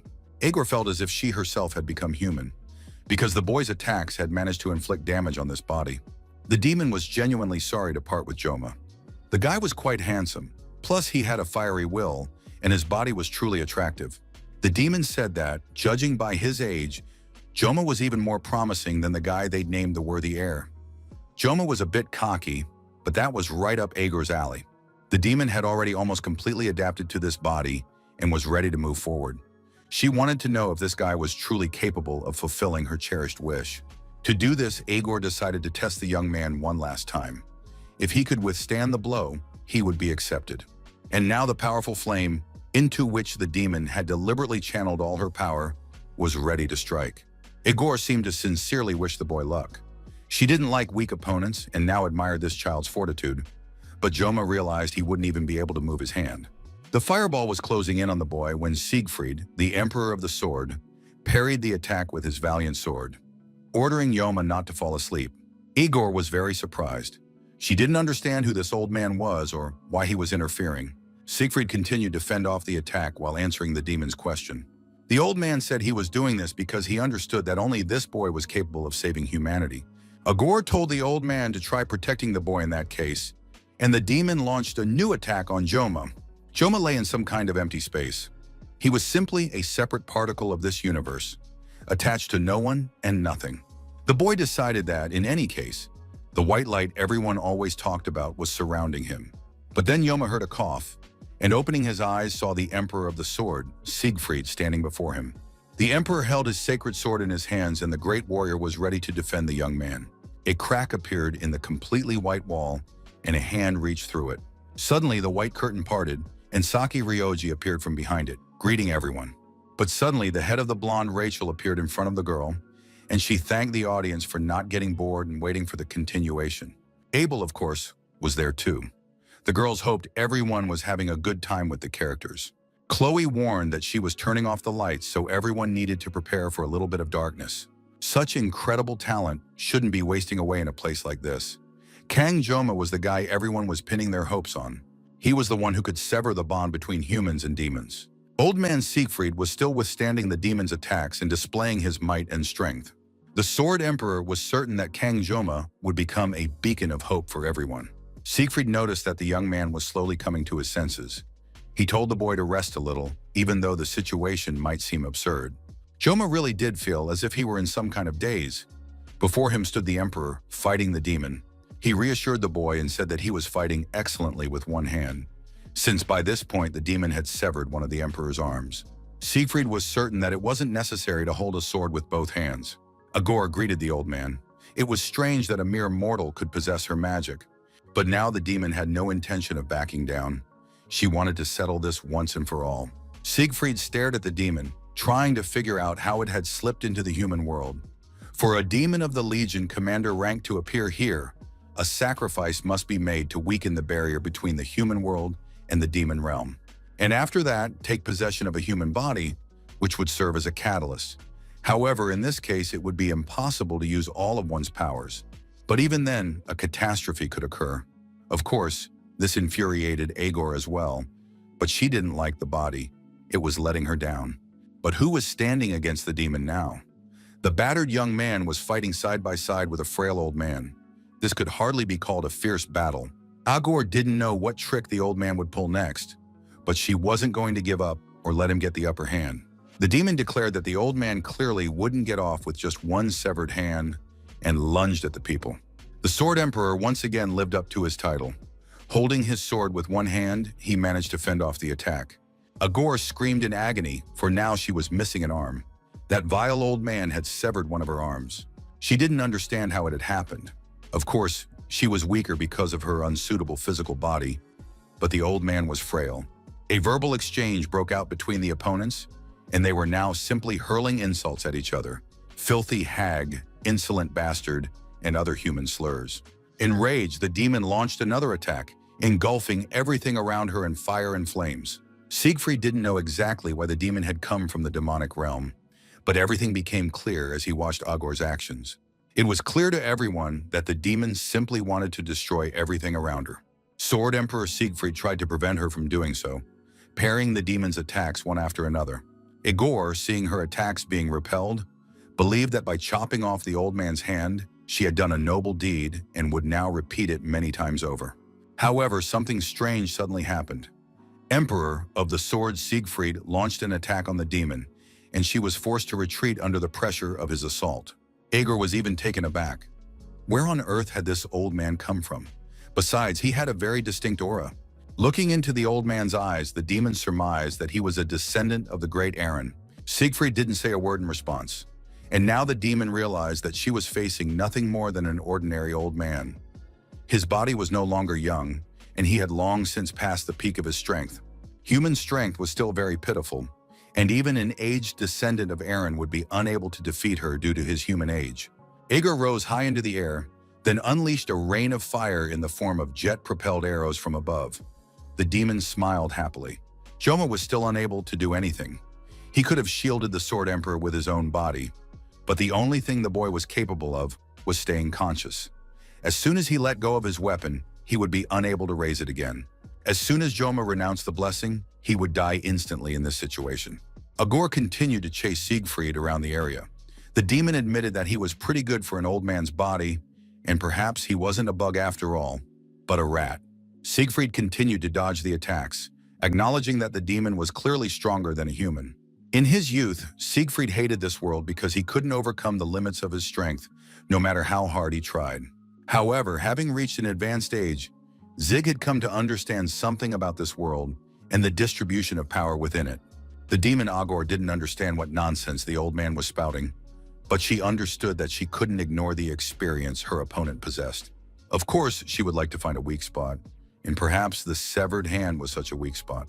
Agor braced herself for a new series of attacks and was ready to listen to the old man's ramblings once more. Siegfried dodged the attack of fire arrows and told the demon that Agor also understood what humanity had come to, which was why she was so enraged. Humanity has evolved under desperate conditions, and now it will become increasingly difficult for the demon to carry out her demonic attacks each time. After all, what demons fear most is precisely that humans will become stronger than them. That is why the demons hope to take over the human world right now. Agor looked at her opponent with a smile, continuing her fire attacks. She didn't react at all to Siegfried's words. Siegfried had warmed up properly and could now parry the attacks with his sword quickly and in time. Now this battle resembled a fight between two retirees who couldn't really hurt each other, but only fray each other's nerves. Still, as soon as her severed hand regenerated, the demon immediately attacked her opponent with it. Siegfried was eventually completely engulfed in flames because the fiery arrows had pierced his entire body through and through. Agor calmly turned around, yawned, and walked away. Sword Emperor Siegfried was defeated.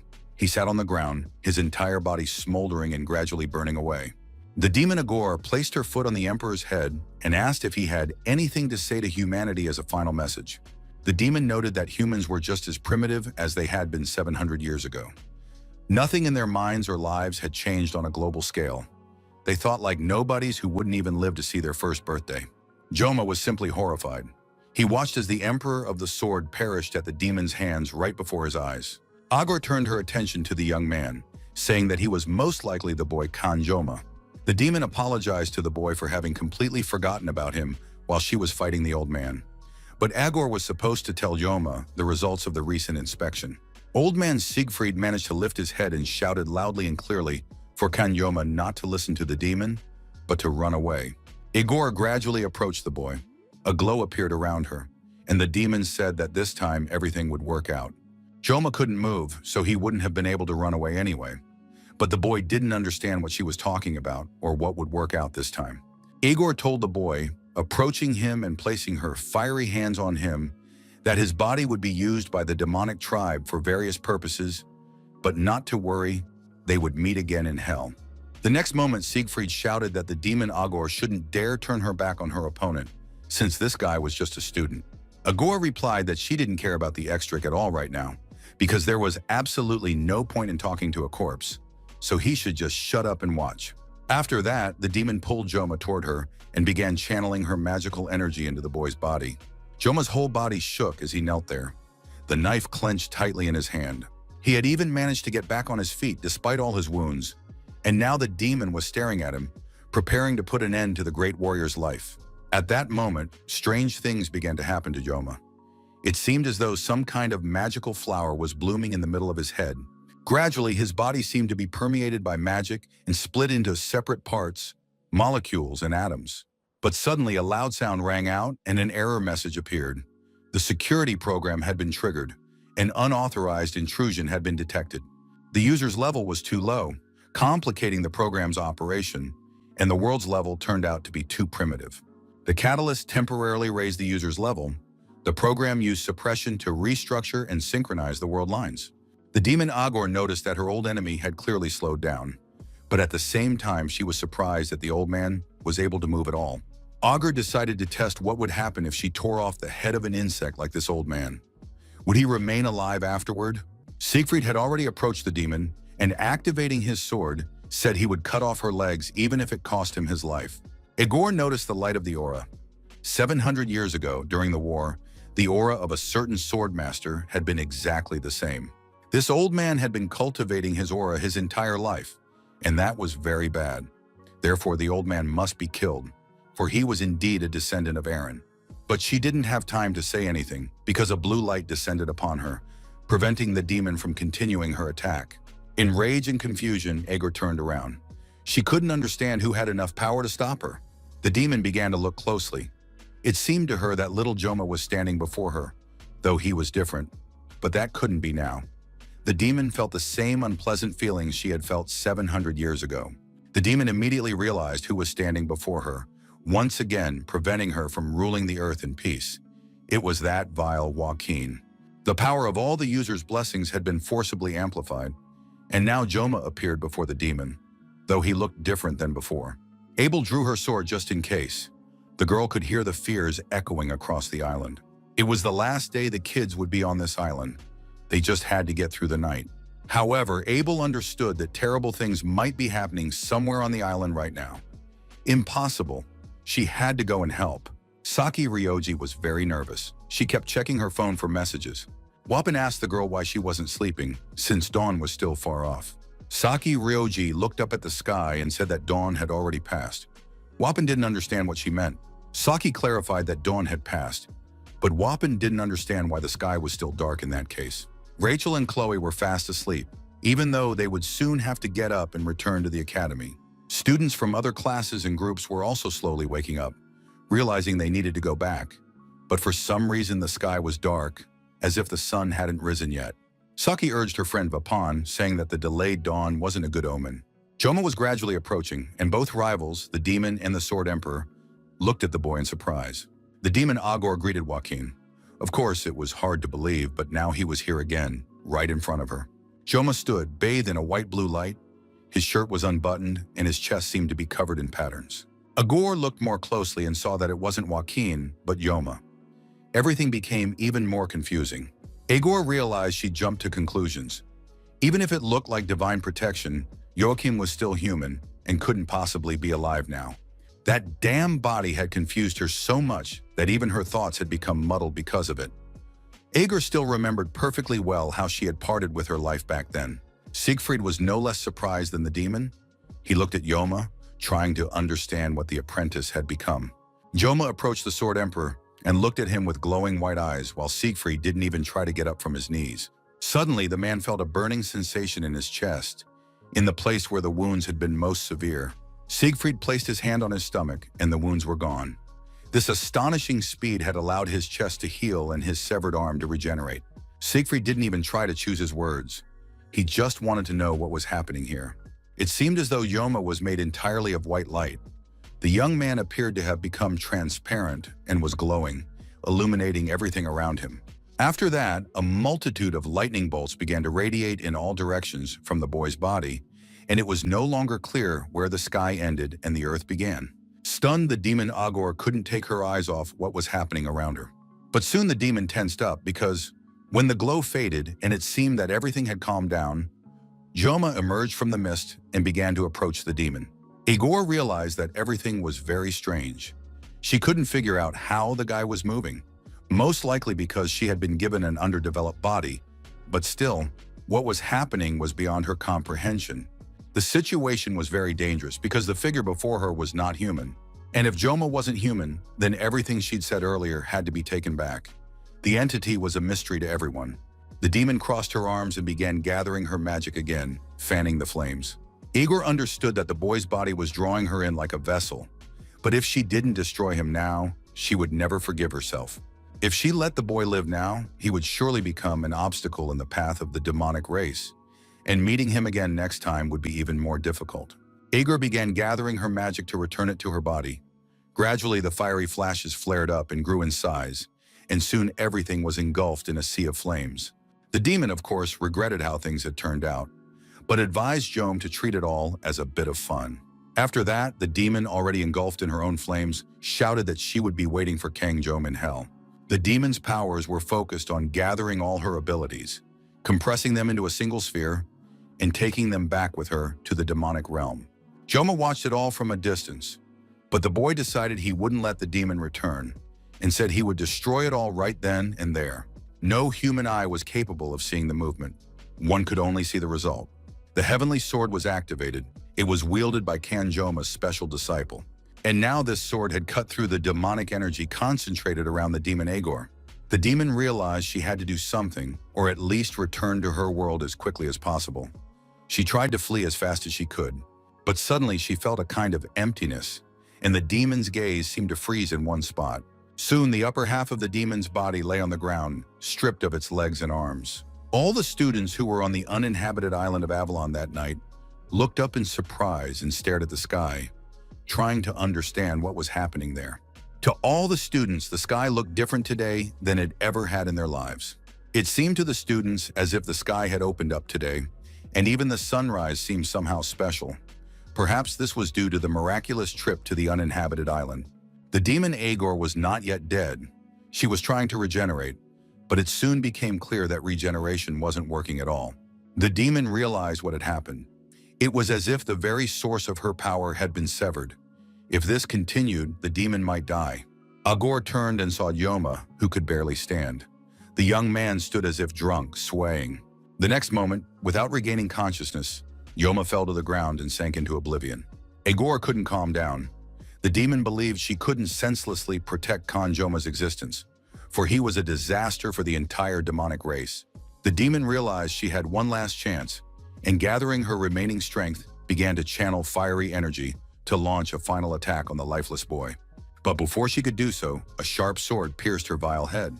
Sword Emperor Siegfried said that the demon had turned her back on the enemy, and Agor was very similar in this to the 6th commander, Basman. He too had once underestimated Siegfried, but now the old man could admit that Agor was, after all, more resilient than Basman. Without letting go of his sturdy sword, Siegfried sent the vile demon to hell. Soon nothing remained of the demon. It seemed that Siegfried's sword had melted away all the demonic power, which gradually vanished and faded before their eyes. After that, the man stood up and said that his name was not descendant of Aaron, but Siegfried von Nibelung. Once the demon was dealt with, the great warrior rushed to the lifeless body of the schoolboy. Joma's breathing was steady. There was still a slight blockage in his blood vessels, but there were no fatal wounds, and the boy's life was now out of danger. Siegfried kept replaying what he had seen a few minutes earlier. The scene, he didn't understand who Kanyoma really was. Only one thing was clear: his attack had clearly been unconscious. Long ago, people believed that the world concealed some unfathomable will to which natural phenomena were subject. Storms, floods, lightning in a clear sky, and falling comets. All these supernatural, inexplicable phenomena inspired fear, and people worshipped these forces, seeking to earn their blessing and protection. Humanity called these phenomena disasters because it believed they brought only fear, pain, and terror. But at the same time, people began to think that these phenomena were caused by gods who both loved people and punished them for their misdeeds. Finally, the sky above the island began to brighten, and the boys realized that morning had come and dawn had broken. But in the very next moment, flashes and strobe lights appeared again behind the trees, and sirens wailed and a noise rang out, unlike anything one would expect on an uninhabited island. The students rushed over to get a closer look at what was happening. Nothing terrible had happened to their friends. Reaching the source of the light and noise, they saw that the area was cordoned off by security and teachers. Kang Yoma lay lifeless on a stretcher, and the Sword Emperor Siegfried was walking beside him. All the girls were simply in shock, especially Chloe, who was so distraught that even her friends and teachers could barely restrain her. Even the beautiful Abel, who always pretended to be completely indifferent to Yoma, couldn't bear the tension of the horror she witnessed. In addition, the girl's gaze fell on her grandfather, who had a stump where his left hand should have been, and a hole from a wound remained in his shirt. Soon, all the news channels began reporting on the incident involving the Sword Emperor, who had suffered losses and returned without his left arm. The reasons for this were unknown. Of the 7-star heroes, only 4 remained. Saki reread the news, hoping to find information about Joma, but nothing was known. Her classmates also noticed the absence of the top-performing swordsman. No one had seen him since the exam on the uninhabited island. One of the guys said that Yomu had been taken off the island unconscious, that his condition was unknown, but that he was said to periodically regain consciousness and then lose it again. Saki Ryoji listened to the guys' chatter and finally addressed them. The guys were immediately ready to help Saki. They hoped they could adequately fill in for Jomu if the girl needed anything. Saki asked the guys to talk about the latest news somewhere else. She said she hadn't slept at all, and they were driving her crazy with all the noise. Her classmates were understanding and agreed to step aside right away. They really didn't need to be making noise in the middle of the classroom. Saki Ryoji, left in the silence, thought that these brainless guys had no idea what they were saying. She knew for sure that Kanjoma wouldn't die. Poor, unfortunate Chloe was quietly crying, sitting in her seat. She heard her sobs. The girl had already noticed that since returning from... Chloe had been crying all the time. Saki also felt uneasy since Joma had been gone for over a week. Finally, unable to bear this information vacuum any longer, Saki, Vapin, and Chloe barged into the hospital, declaring that they wanted to visit their friend. Guards stood outside Joma's room. They had received special orders, and any visits to Joma were strictly prohibited. Saki thought that if a special order prohibited visitors from seeing Joma, it must have something to do with the Sword Emperor. The entire island of Avalon was covered in boiling lava, but Saki still managed to sense a strange magic there. The strongest man on Avalon Island had just lost an arm. Based on this, the following conclusions can be drawn. Demons or monsters had infiltrated the island, and the Sword Emperor stood in their way. Saki checked the server several times, trying to find at least some information, but to no avail. Moreover, Lady Media herself stated that she would personally investigate the details of what had happened. And after that, the Academy Director cut off all contact with the outside world, so the press received no information at all. In that case, Saki needed to contact Joma personally via private message. The girl tried several times to come up with the right questions to ask him directly about what had happened. Joma was also remembered for the slap he had given Saki during their last meeting. Reiji was tired of waiting, and along with the other girls, hoped that Kanjoma would return to the academy soon, because she was worried. Things were also unsettled in the star class. Rachel was worried about her friend, who had become even more withdrawn after visiting the uninhabited island. Even now, Abel didn't hear her friend ask how she was feeling. Abel apologized to Rachel, saying she'd been lost in thought. The girl confirmed that her grandfather, the Sword Emperor, was doing fine. It turned out that Rachel's uncle, Mr. Chang's son, was also worried and had been relaying his concerns to Siegfried. Abel couldn't tell her friend how her own grandfather had apologized to her, saying that soon she would find out why Siegfried had personally volunteered to care for the ailing Yoma. Abel didn't know any details. She could only guess that Yoma had been injured while helping her grandfather, and now Abel was just as nervous as all her other friends, because the lack of information sometimes becomes an unbearable burden. Elder Claudia von Beimhardt continued to drown his fears in alcohol. The man was drinking even more now. He realized that things had only gotten worse. Those petty, insignificant creatures, the undertakers, had botched the operation. Every member of the mercenary squad had been killed. Siegfried reported that all the nerves in his left arm had been severed and the tissue torn. Media confirmed that her friend and comrade was in terrible condition. But Siegfried had already been discharged from the hospital, and now he might even be stronger than before. The academy director said she had mobilized all the doctors and healers and tasked them with saving the old man and the boy at all costs. But in reality, Media was very angry. She had sent her comrade, the greatest swordsman in the world, to protect the boy, and he himself had nearly died and failed to shield Joma from danger. But Media didn't even want to think about anything negative anymore. Now she had decided to approach every situation with a more positive attitude. Of course, the woman was worried about her friend. She had lived a fairly long life and seen a lot, so she could imagine many things. Siegfried waved his stump and said that it was actually more convenient that way, because an empty sleeve could easily swat away flies. The doctor at the hospital said that he had been a doctor for 30 years, but this was the first time he had encountered such a phenomenon. The old man's entire body was clean, and even his old scars had disappeared. Media agreed that it sounded and looked very unusual and like a miracle. The woman had no idea what was going on. It was clear that Yoma had survived. Without a doubt, this was connected to Siegfried, because the swordsman hadn't left the boy's side for a single moment. What's more, he had paid the enormous medical bills for the young man out of his own pocket. Media had never seen her old comrade in such a state. She wanted to know what had happened on the island. Media tried some magical tricks and realized that even a blessing couldn't help her see the truth. It was beyond comprehension. Yoma had already come to his senses. The director hoped that Siegfried would finally tell her what had happened, since these events had kept the media up at night for several days. Siegfried honestly admitted that he needed time to gather his thoughts. The fact was that the man himself hadn't understood everything right away either, but now he was ready to explain what had happened to them there. It turned out that the 5th commander of the Demon Legion, Agor, had appeared on the uninhabited island of Avalon. Just thinking about this demon's appearance made Siegfried start scratching his severed hand. Media had imagined all sorts of things, but even in her worst nightmares, she could not have imagined that Agor would appear in the human world. Of course, it was hard to believe, but that was exactly what had happened. Agor had cut off Siegfried's hand. Media was horrified. She jumped up, realizing what a tragedy could have occurred. This meant that Yoma had also suffered at the hands of the demon, but at the same time, the woman wanted to know what had happened to the demon. Siegfried replied that the demon had been eliminated. It was too early to tell the press, but the swordsman had seen with his own eyes how she had vanished from the human world. It turned out that Siegfried had single-handedly gotten rid of Agor, but that was ridiculous. It was simply impossible to even say out loud that one man had defeated the commander of the 5th Legion. But even if someone had helped in that battle, was it really possible that Yoma could have defeated the demon Agor? Siegfried didn't want to say anything more. He suggested discussing the details when everyone was together. And today, the boy has people he needs to visit before he sees the 2 old teachers.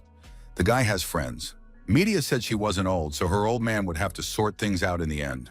After that, the friends continued their tea party.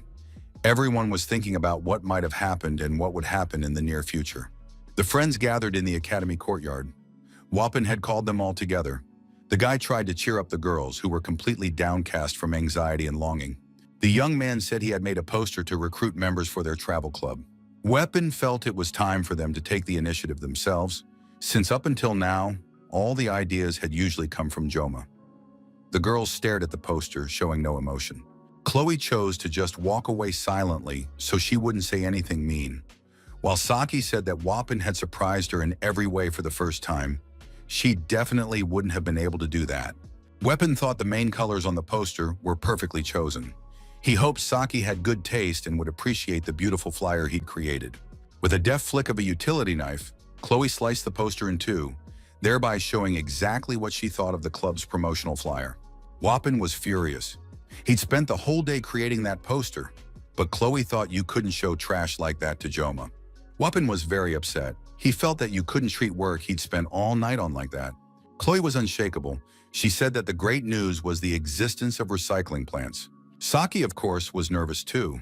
She constantly had to soothe her nerves and restore her sanity with fresh portions of chocolate. But now even her favorite bars didn't seem as sweet as they used to. The girl sat on a bench, wondering when Yoma would show up. Maybe he'd be discharged soon and could meet up with them. She didn't have the energy to worry anymore. But then the girl heard her friends shouting as they enthusiastically greeted Yoma, rejoicing at his release and asking how he was doing. Yoma stood with Chloe and Vapon. The guys talked about how worried they'd been for their friend and asked how he was feeling. Yoma, without answering his friends' questions, didn't take his eyes off Saki. It seemed as though he was literally mesmerized by her. However, the strong man snapped the boy back to his senses. So much had happened over the past few days that Yoma had almost completely forgotten what had happened before they were sent to the uninhabited island. And now Saki was standing next to the young man, repaying him and happily welcoming him back into the circle of his friends. Finally, Yoma said with relief that he was back. Vapin tried to talk about the poster for the club, but the girls told him not to embarrass himself and show off that junk. Yoma looked in surprise at the messages flooding his phone. The guy didn't understand what was going on. Apparently, he hadn't fully recovered from his injury yet. But in the very next moment, Yoma realized he was on the seashore. Of course, it seemed like a delusion, but be that as it may. He was sitting in the back seat of a fancy convertible, with Siegfried himself behind the wheel. It was the first time the man had driven with one hand, and he handled it perfectly.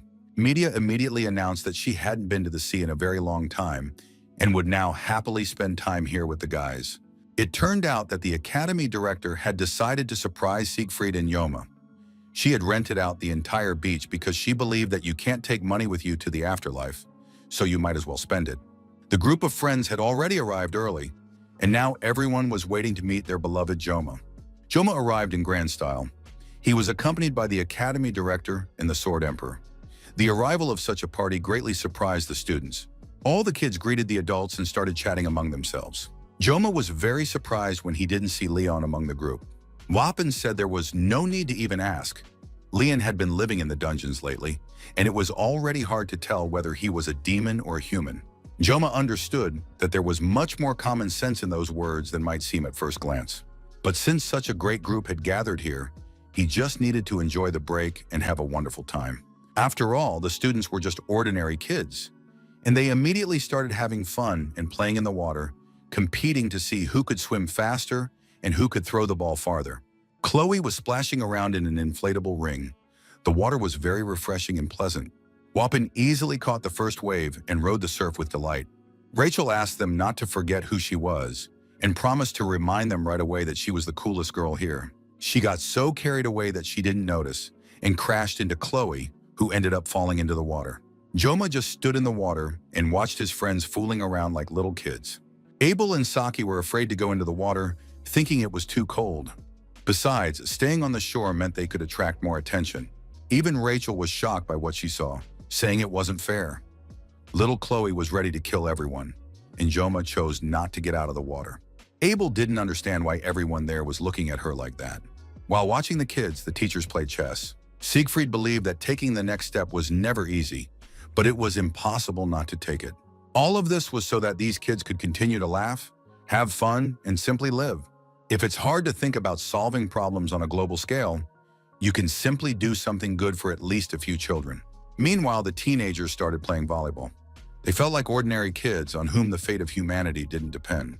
The boys were happy. They enjoyed all the activities the girls were doing. Just at that moment, the ball bounced up, making for a spectacular sight. Rachel and Chloe were so busy admiring Abel's figure that they didn't even notice the ball that had been scored. Of course, as regrettable as it was, one had to admit that Abel was talented at everything. At that moment, Abel walked over to Saki and asked how she was feeling. After that, Abel helped Saki up and thanked her for the great pass that had allowed her to score the goal. That evening, the whole group spent time together at a barbecue. The guys grilled meat and treated the girls. At some point, Saki realized that Yoma was most likely interested in Abel. They were chatting far too sweetly while cooking the steak. Saki went for a walk along the seashore. It had been a very eventful day. She'd had plenty of pleasant moments. However, of course, she longed for that simple feminine happiness. Reggie was walking along the water's edge, thinking about the future, when suddenly her gaze fell on something. Right on the shore lay a bottle, clearly washed up by the sea, and inside was a note. Saki picked up the bottle, opened it, and took out the note. It was a popularity poll ranking. It was practically impossible to make out the ranking because the ink had smudged and the writing was barely legible. Saki didn't know if it was a joke or a real ranking, but she was very jealous of whoever had come in first place. Of course, she'd love to win at least something in this life, or even just take first place in the ranking. Besides, Saki was hungry. She hadn't eaten almost anything because she'd left before the steaks were ready. She had to admit that Abel was a very beautiful girl. If Saki were a guy, she probably wouldn't have been able to resist Abel. After the incident on the deserted island, it was as if something had changed around them and in the relationships between all the friends. Saki, just as she was about to burst into tears, closed her eyes when suddenly she heard a voice. "What are you doing here? The movie is about to start." Startled, Saki snapped back to her senses and saw Joma standing next to her. He had walked over very quickly, holding skewers in his hands. Joma replied that he had walked to the beach. Saki hoped he hadn't heard her words and that she hadn't said them out loud. Joma added that he had come to the beach because he was very worried about her. After that, the young man handed her the skewers and Saki happily began to eat. Everything seemed strange and surprising. Joma had come looking for her, and on top of that, he'd brought her food. He advised her to eat more slowly, saying that no one was going to take her food away. Saki Ryoji was incredibly happy. She realized that everything was just perfect. After that, the group gathered inside the villa, which the academy instructors had also rented. They planned to watch a movie. Rachel asked where Saki had been. The girl replied that she had been on the phone. Now they just had to wait for Jomu. He was due back from the bathroom soon. A spot had been saved for him between the two beauties, and the situation was getting more and more spicy. Abel turned to Saki and apologized for the photo, saying that she herself hadn't expected things to turn out that way on a deserted island. Saki admitted that, of course, she was a little surprised, but it was no big deal. It was all in the past now. Abel promised that in the future, she wouldn't let situations arise where she'd have to apologize. Finally, Joma returned and took a seat. Now they could start watching the movie. Joma wanted to know who had chosen and assigned the seats. Abel said she had given him her seat. Joma stood in the huge square in front of the Joaquin Academy building. Suddenly, the ground around him shook. The entire space was bathed in red light, and the Academy's main tower now resembled a spaceship. Soon, a light source appeared near the central building, emitting a very aggressive aura, and metal knives flew in all directions. Joma was very surprised since the knives were his weapons, and he immediately began to fend off the attacks. But soon the young man realized that the space in front of him had torn apart. It looked like scraps of paper with one layer behind another. After that, a huge long knife smoothly burst into the space of the tiers and began to descend lower and lower. Joma felt that he had to either accept this knife or engage in battle with an unknown opponent. And now the huge symbolic knife had pierced the young man standing between the layers of space. There was no longer any ground beneath his feet, and now Joma felt himself simply falling into an incomprehensible, distant abyss. Joma opened his eyes and was afraid to even move, but soon realized, thankfully, that it was just a dream. This wasn't the first time this dream had tormented him. Joma wanted to figure out what it meant, but so far he didn't understand a thing. Just then, a message popped up on Joma's phone. He wondered who would be texting him so early in the morning. Vapin sent a message saying he'd received word. The guys had been approved to recruit new members into the club, so they needed to be ready for a flood of people coming their way. Joma looked at himself in the mirror. The young man noted that his body had improved. It didn't look as frail as before. It was probably because of his rest in the ward. Joma recalled that after the battle with Agor, he had lost consciousness, and the Sword Emperor had spent a fortune on quality medical care in a private room. Besides, as Siegfried had personally tended to the boy, Joma realized that he was now deeply indebted to the Emperor of the Sword. The young man was almost ready to leave, but he couldn't find his tie anywhere. Suddenly, he remembered where he had left it. It was all on that same uninhabited island of Avalon. Joma had used his tie and a few planks to splint Abel's injured leg. Joma really wanted to know what would happen next. He didn't know if he was doing the right thing. Joma remembered that just recently, sitting by the campfire, he had been thinking about the same thing and had concluded that he just needed to be himself. In the current situation, when nothing could be changed anymore, he just had to live as life unfolded and move forward. Joma arrived at the academy courtyard and realized that this was the place where he needed to be right now and where he could be most useful. In her familiar hand, as usual, was her favorite treat. Saki held it out to Joma. Maybe just this once the young man would agree to have some. Joma, as usual, refused, saying that the girl could eat it herself without hesitation. Reiji wanted to scare the boy, but he had become dull and pensive and wasn't even surprised by her sudden appearance. Saki finally decided the time had come and asked Joma what had really happened on Avalon Island. Joma didn't want to say anything and, as usual, started dodging the question, saying that something happened, but Saki wouldn't let it go. The girl could have won first place today. She asked what it was, how it all went, what was required, encouraged him, and pleaded with him. Finally, she looked at the young man with a loving and tender gaze and asked what was wrong with him. Saki was absolutely certain that she could be called the brains of their club, and therefore she had to be in the loop about everything. Joma didn't react to her words at all. Instead, he started messaging on his phone, but Saki demanded that he not ignore her. It turned out that the message had been sent by Joma to Saki, and she immediately decided to check what it was. Joma forwarded Saki the message from Vapon that he had received that morning. The girl was furious when she saw that disgusting poster again. Joma confirmed that something was definitely going on with this guy, so Saki needed to keep an eye on her friend, or else they wouldn't be seeing any new people. After that, Joma quickly slipped away, leaving the girl alone. Reiji didn't even notice that Joma had gone somewhere. Media and Siegfried were sitting in the academy director's office drinking tea. They kept teasing each other, but they did it, as always, lovingly and gently. A knock on the door interrupted their conversation because it looked like a fight was about to break out over the quality of the tea. The door opened and Kang Joma peeked into the office. He was immediately invited in. The young man was worried he had arrived too early, but the director said he was right on time. Siegfried joked that he had lived with two hands for 70 years, but now he sometimes got confused and reached for his cup with his missing hand. Media replied that Siegfried had absolutely no tact and for some reason was spilling such intimate details in front of a woman and a child.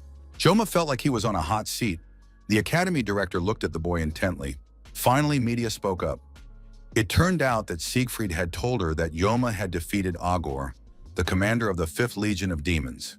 Joma remembered everything perfectly well, and the facts spoke for themselves, but the sensations the young man had experienced during the battle were becoming less and less distinct, as if everything were shrouded in fog. Media noticed that the young man was sitting there looking lost. The director surmised that she was rushing things, since the boy had only just been discharged from the hospital. Media still couldn't believe what she'd been told, though she understood that Siegfried wouldn't lie about this. Siegfried said that, of course, he had also participated in the battle against the demon and could be said to have been part of the operation to destroy Agor, but that the credit belonged solely to Kan Joma. Siegfried apologized to Media for revealing the truth about Avalon Island so late. He had no choice but to watch from the sidelines. The Emperor was certain that by this point, the demons had also sensed the anomaly. There is no hero among humanity today capable of stopping the demon. It is unclear how Agor infiltrated the human world, but her actions had a specific goal. It seemed that Agor was trying to prevent something with her actions. Siegfried believed that if people simply sat idly by, things would only get worse. Demons were an impulsive people, but at the same time, they were cunning. Siegfried was certain that war awaited them in the coming years, and this war would be far more massive than the one half a century ago. If the fact of Agor's elimination were made public, the demons might well use it as a pretext to end the truce. It's a good thing the Emperor of the Sword isn't revealing the details. It is only thanks to this that the lull continues. Now it is clear why everyone respects Siegfried so much. Siegfried said he had gathered everyone here today to announce something important. The Sword Emperor grabbed the empty sleeve of his jacket and admitted that he would no longer be able to go to the front lines. Medea jumped up from her seat in fear and asked why Siegfried had decided this. After all, it was just a lost arm. Why was he speaking as if he had already outlived his purpose? The Sword Emperor spoke the following words: "To raise unwavering heroes so that a brighter era may follow." Medea knew that was the motto of their academy. She looked at her friend, not understanding where he was going with this. Siegfried continued, saying that at the same time, there was a reason why Medea held the position of academy director. An oppressive silence fell over the office.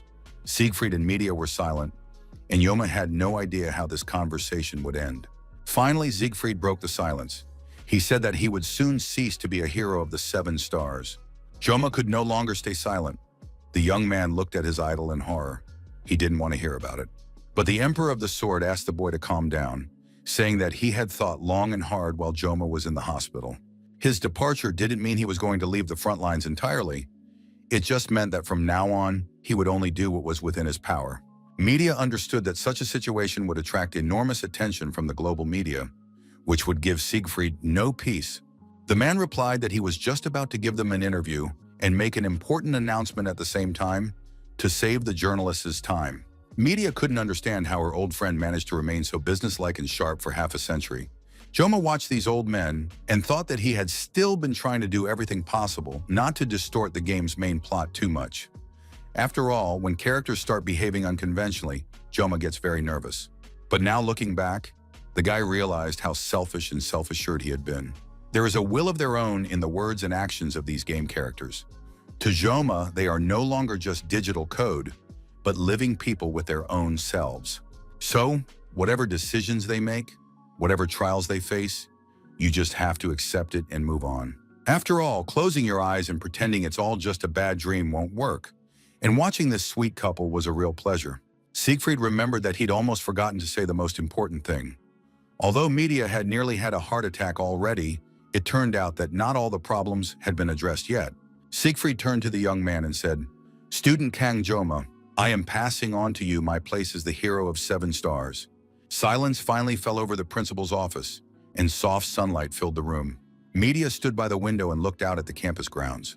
The principal still considered Siegfried an old senile fool. "We need to see how the demon reacts first. We need to agree to all the interviews." "Why jump to such hasty conclusions right away?" she thought. Siegfried said, "Of course, the preparation will take at least a year. While Joma is studying at the academy, he should just enjoy student life." Media really wanted to strangle her beloved friend for being so smart and so brave. Left alone, the woman thought about inheriting the title of 7 stars hero. One wants to believe that this isn't too heavy a burden for a 17-year-old boy, but it must be admitted that there are hardly any better candidates. Of course, the academy cannot make his achievements public. But if this information ever comes to light, the world will literally be turned upside down. He was a genius, as if he had descended from the heavens. Kang Joma has already joined the ranks of legends. In that sense, the young man resembled the academy's progenitor and founder, Valora Joaquin. Media's thoughts returned to her old friend. It seemed to her that she could finally understand Siegfried. A vacant spot among the heroes of the 7 stars is capable of causing friction not only in human society, but also among the demons. Not everyone may agree with this, but if Siegfried personally appoints the successor, there shouldn't be any problems. However, she needed to secure the support of the association and the other 7 stars heroes. Media glanced at the photograph on her desk. It looked like an academy reunion. Kang Joma was leaving the academy director's office alongside the legendary swordsman. The men moved silently down the corridor. Finally, Joma called out to Siegfried and, turning to the Sword Emperor, asked him to stay for a moment.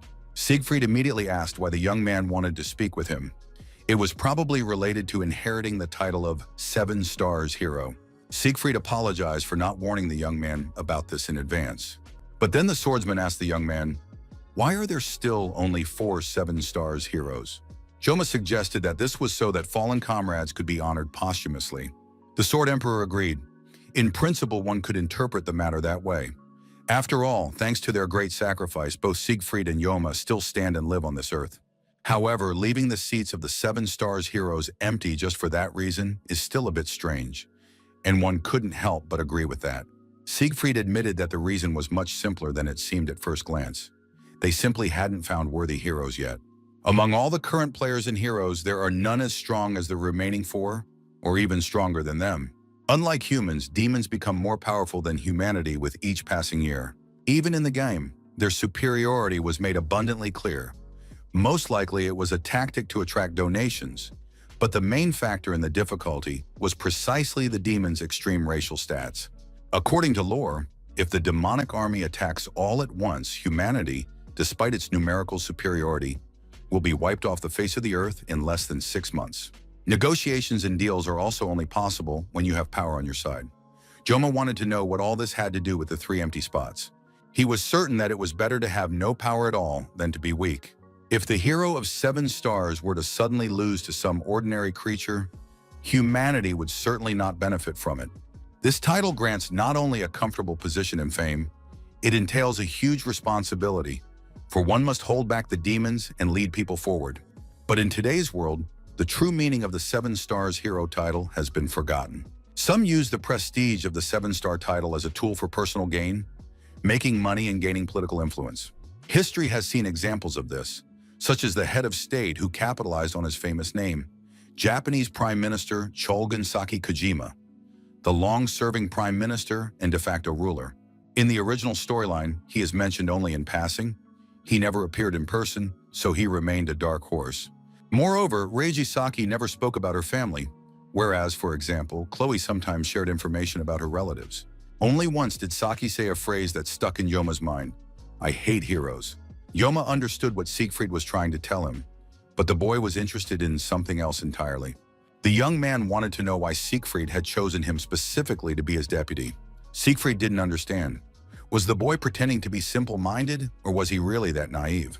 The reason Siegfried is handing his position over to Yoma is that Yoma is much stronger than Siegfried. The man had seen this for himself during the last battle. Yoma had formally beaten the demon Agor to the brink of death, but Yoma wasn't sure if the victory over the demon was entirely his own doing. Siegfried said he had long wanted to find out something about Kan Yoma's apprentice. It seems this question is now his top priority.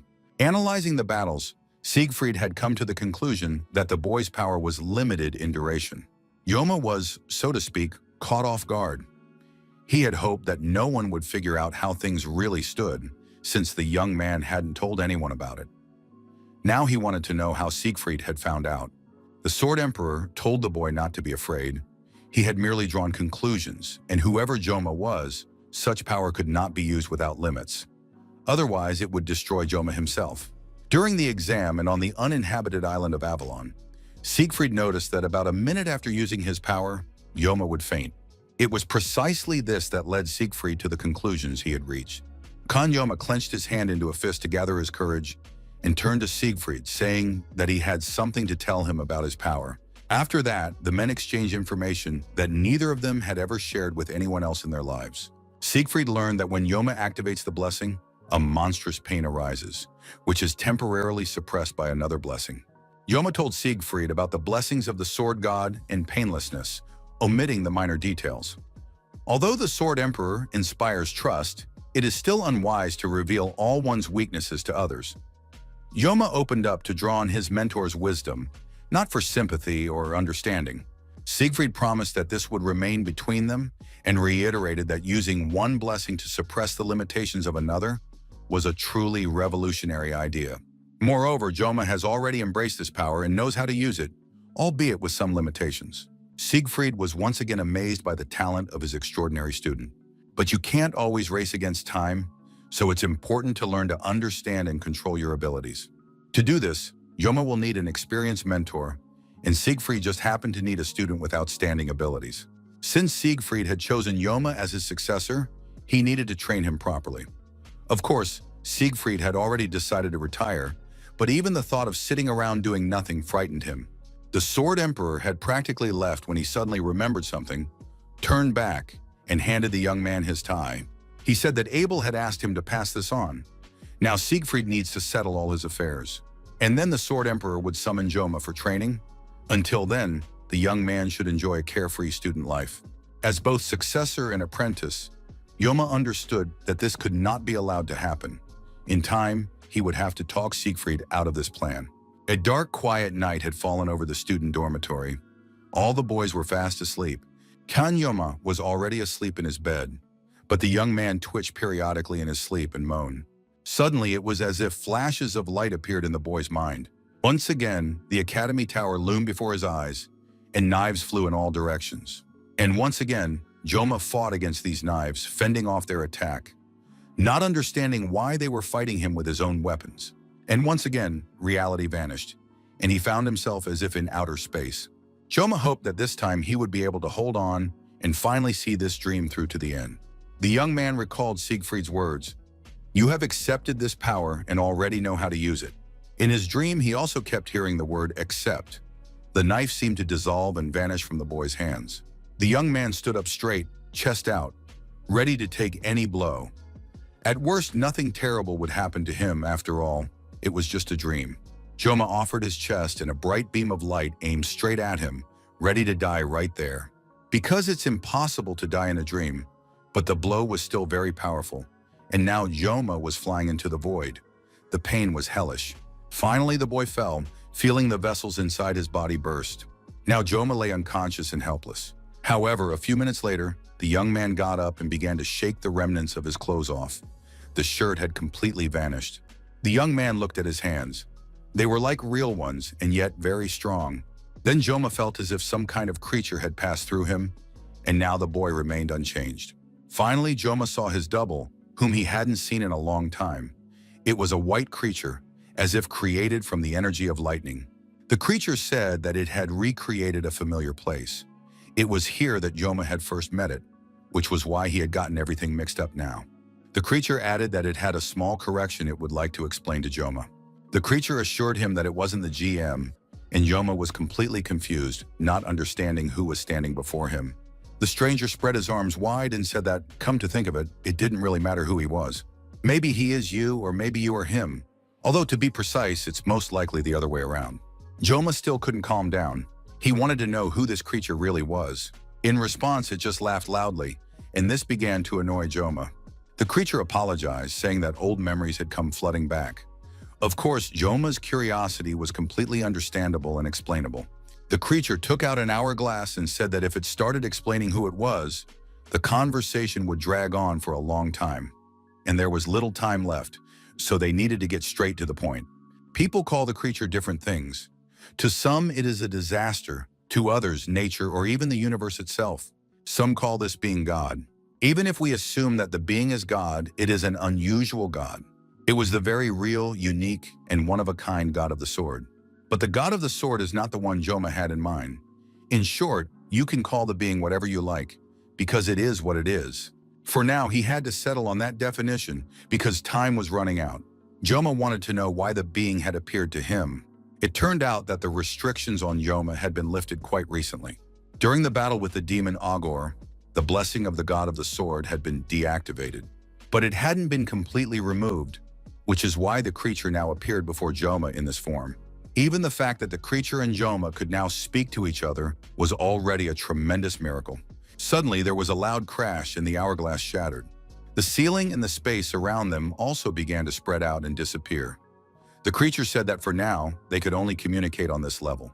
Joma was completely confused and didn't understand what was happening now. The space in which he had just been communicating with the creature had almost completely vanished, and he felt as if he were falling into a pit again. The creature added that cutting everything in sight wasn't bad, but one shouldn't swing a weapon thoughtlessly. And also, the power that Joma uses. But the creature didn't get to say more. Time was up. And now the boy was falling into the darkness, staring at the creature. It wasn't fair because he still had a million questions. The creature said that in any case, he mustn't make a mistake, because it still believed in Kanjoma. The young man opened his eyes, holding his hand out in front of him, and didn't understand where he was. A few more moments passed before Joma fully woke up from his sleep. At that moment, right in the middle of the night, a notification about new stats and parameters arrived. It turned out that the assimilation level had reached a very high level, which meant the boy might have new options. But then Joma suddenly remembered something and jumped out of bed. He ran to the table where his diary and a pen lay. He immediately sat down at the table and jotted down a few words before he forgot. God of the Sword GM. He couldn't remember anything else. Joma sat at the table for a while longer, trying to replay the dream in his head, but nothing new came to mind. He needed to start gathering clues one by one, and gradually the whole picture would come together. Joma heard some noise outside the window. He thought the rainy season had already begun, and with all this studying, he'd completely lost touch with everyday life. The sharp spike in the assimilation rate certainly put the guy on alert, but so far the rise in this indicator hadn't led to anything bad. Then in the middle of the night, the phone rang. That was just too much. Joma thought it was time to stop using the phone. The young man answered the call and nearly went deaf from the shout coming through the receiver.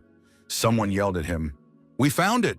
Joma was finally able to speak normally and continued the conversation, listening carefully to the information. As usual, the guys gathered at their favorite cafe to discuss things they preferred to keep secret from the other students at the academy. Saki couldn't believe her eyes. How could anyone respond to such an ugly poster? Joma and Chloe tried not to be rude, but they completely agreed with the girl. Chloe didn't think there was still so much trash left in this world. Even Joma had to admit that he was in shock, and now everyone was curious to know who had applied to join their club. The very fact that this person had responded to such a poster aroused suspicion. Saki decided to check everything thoroughly. Chloe supported her friend, believing that such caution and distrust had never hurt anyone. After all, the group still didn't know exactly what the female instructor and Ray Sean from the Undertaker's gang, who had bribed the guards in the dungeon, were after. Therefore, the new club member could be a spy sent by those hunting for Joma. Wapin turned to the club leader and reminded him about tomorrow night. Chloe confirmed Joma had once told her that he loved fish dishes. Soon their club would be officially approved. Plus, they needed to celebrate his discharge from the hospital, so now the guys had 2 reasons to visit a nice restaurant. Joma told the guys that he was actually a bit picky about sushi, but to be honest, he was just too lazy to go anywhere. Wapin enthusiastically explained that he'd picked the most popular spot near the academy and booked a table. It was harder than completing a quest. The place had 3,000 reviews. People wrote that even Japanese tourists appreciated the standard and quality of the food. So far, it all sounded very appetizing. Joma confirmed he'd come. Since it was going to be a celebratory dinner in his honor, it felt awkward to turn it down. Just then, a girl appeared in the doorway, waiting for the guys to finish discussing the restaurant. She opened the door slightly and asked if the guys happened to be members of the travel club. Wapin was the first to recover, confirmed it, and invited the girl to come in and sit with them at the table. Saki said that as strange as it might sound, at first glance the girl seemed normal. Joma thought about all the club members. Each of them was unique. So the stranger really did look normal. A pause fell at the table, one that needed to be broken somehow. At some point, while the silence still hung in the air, Joma sensed that the girl had mentally told him to get lost. Wapin, as usual, was the first to snap out of it. He thanked the girl for applying to their club. Saki Ryoji adjusted her glasses and asked the stranger to introduce herself first. All the club members looked at Saki in surprise. She was acting like a member of some kind of security service. The girl stood up and said her name was San Hana. She was a sophomore in Tiger's class, originally from the city of Busan. Kang Joma was very surprised. He asked if the girl was Korean. This question slightly flustered the newcomer.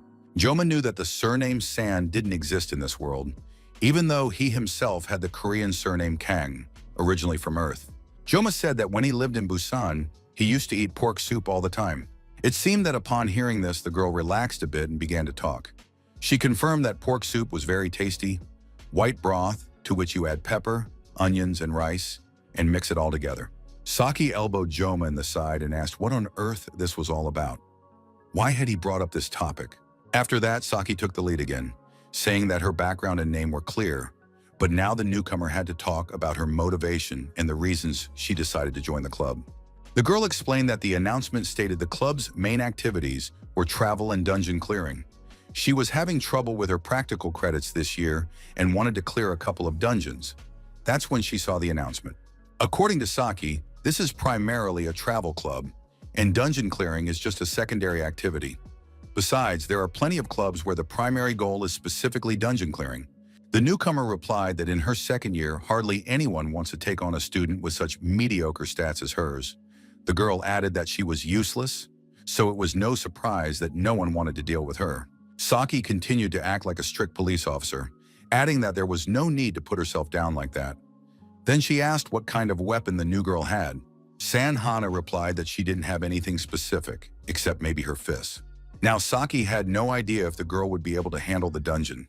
The newcomer thought that, as far as she knew, that wasn't the main focus of this club. Weapon whispered quietly, so Saki wouldn't hear, that this was the first time he'd seen anyone out-argue Ryoji in a conversation. After that, a visual duel began between the two girls. And finally, Saki said that now she understood absolutely everything. San Hana, perhaps thinking she was about to be kicked out, added that she really wanted to join the club not only for the dungeons, but also to gather as many impressions as possible about life at the academy for the future. Joma had met all sorts of people along the way and had become quite skilled at determining what kind of person was standing before him. On top of that, he could get a closer look at people through his ability, the blessing of the god of the sword. Saki thought that they would hardly be able to find anyone better than this girl. Finally, the president of the travel club spoke up and announced, "I'm happy to welcome a new member to our club." San Hana couldn't believe her ears. Had she really been accepted? Joma confirmed that she had, and since all the other members were younger than Sanhana, she could speak to them informally. That was really cool news. The club members looked at the newcomer in surprise, realizing that she was going to surprise them even more. Saki wanted some explanation, but Joma said it would be more comfortable for everyone if they started addressing each other informally. For him and Chloe, that was more than enough. Sanhana said they could talk to her freely too. She was only a year older than the guys and didn't want to stand out among them. Wopin handed Hana a questionnaire and asked her to fill out the application and turn it in by the end of the week. The girl skimmed through the questionnaire and application and was very surprised. She hadn't expected the academy director herself to be listed as the club's advisor. Wopin confirmed this, saying that the club president, Joma, had asked the director, and she had agreed immediately. Sanhana smiled a puzzled smile, saying she could already tell how interesting life in the club would be. After that, the girl said goodbye to everyone, told them she would contact them next week, and left the cafe. Left alone, Kang Joma immediately let his guard down and voiced the question that had been on his mind. So who is she? Joma felt like Hana reminded him of someone, but maybe he was just having a strange feeling. Saki said that the guy had just confused her with someone else, since Hana's appearance was too ordinary, and besides, she was constantly adjusting her glasses. Just then, Joma received a text message. The guy said it was from the academy director. Wopin was thrilled. Could the director have already found out about the new club member? Joma replied that it was unlikely. He had simply asked the director for something last time, so he had probably just received a response. Jomi had asked the director to send him his personal file. He wanted to look into the information about his parents and relatives. And now the young man was convinced that his personal file contained absolutely no information about his parents, relatives, or date and place of birth. After looking over the information, Joma became upset, said goodbye to his friends, telling them he'd be leaving first today, and left the cafe. The guys didn't understand what had happened. Perhaps the principal had called him in for a meeting. Joma realized that all information about his family and parents had been erased. Now Joma understood that Rei Shona had been telling the truth and hadn't lied to him when she said he was a complete dark horse. All information regarding Joma's life before entering the academy had been completely erased. Only the data from the moment he entered the academy remained. Joma realized he couldn't even remember his parents' faces. The last time the young man had contacted them was before his midterm exams. After that, Joma hadn't called them because he didn't want to bother them unnecessarily. Joma decided to call his parents right then, but unfortunately heard that the number he dialed didn't exist. Joma couldn't understand how this could be. He wandered around the park for a long time, then sat down on a bench, trying to make sense of what was happening. Joma looked at the family photos, but realized that soon his parents would disappear from them as well. This wasn't a mistake or a delusion. God of the Sword's blessing would never have allowed that. His parents had existed solely to help Joma adapt to this world. The young man felt even lonelier and completely unwanted by anyone. It seemed as though someone had planned all of this in advance, and that someone was the God of the Sword. At that moment, dark clouds gathered in the sky, and it seemed as though a storm was about to break. However, Joma was so distraught that he didn't pay any attention to it at all. The storm did indeed begin, and suddenly a bolt of lightning struck the very bench on which the young man was sitting. It's unclear how this might have ended, but Joma managed to pull his favorite sashimi knife from his jacket's inner pocket and fend off the lightning strike. In the academy, the hallways were constantly filled with the enthusiastic shouts of the boys. They couldn't help but react when the chic and confident Rachel walked past them. The girl paid absolutely no attention to the guys, saying they weren't on her level for her to bother with them. Every morning, the same thing happened. These students constantly pestered Rachel, hoping to start a romantic relationship with her. Abel looked at her friend, who clearly seemed out of sorts. Of course, she was usually like that, but today it was especially obvious. Finally, Rachel gathered her courage and told her friend that she was worried about something. The very fact that Rachel could be worried about anything was already alarming. Rachel admitted that lately her self-esteem had been at rock bottom, even though things around her didn't seem that bad. She was confident in her skills, plus she was beautiful, and guys were always all over her. She was practically sick of it. But at the same time, Rachel realized that something was missing.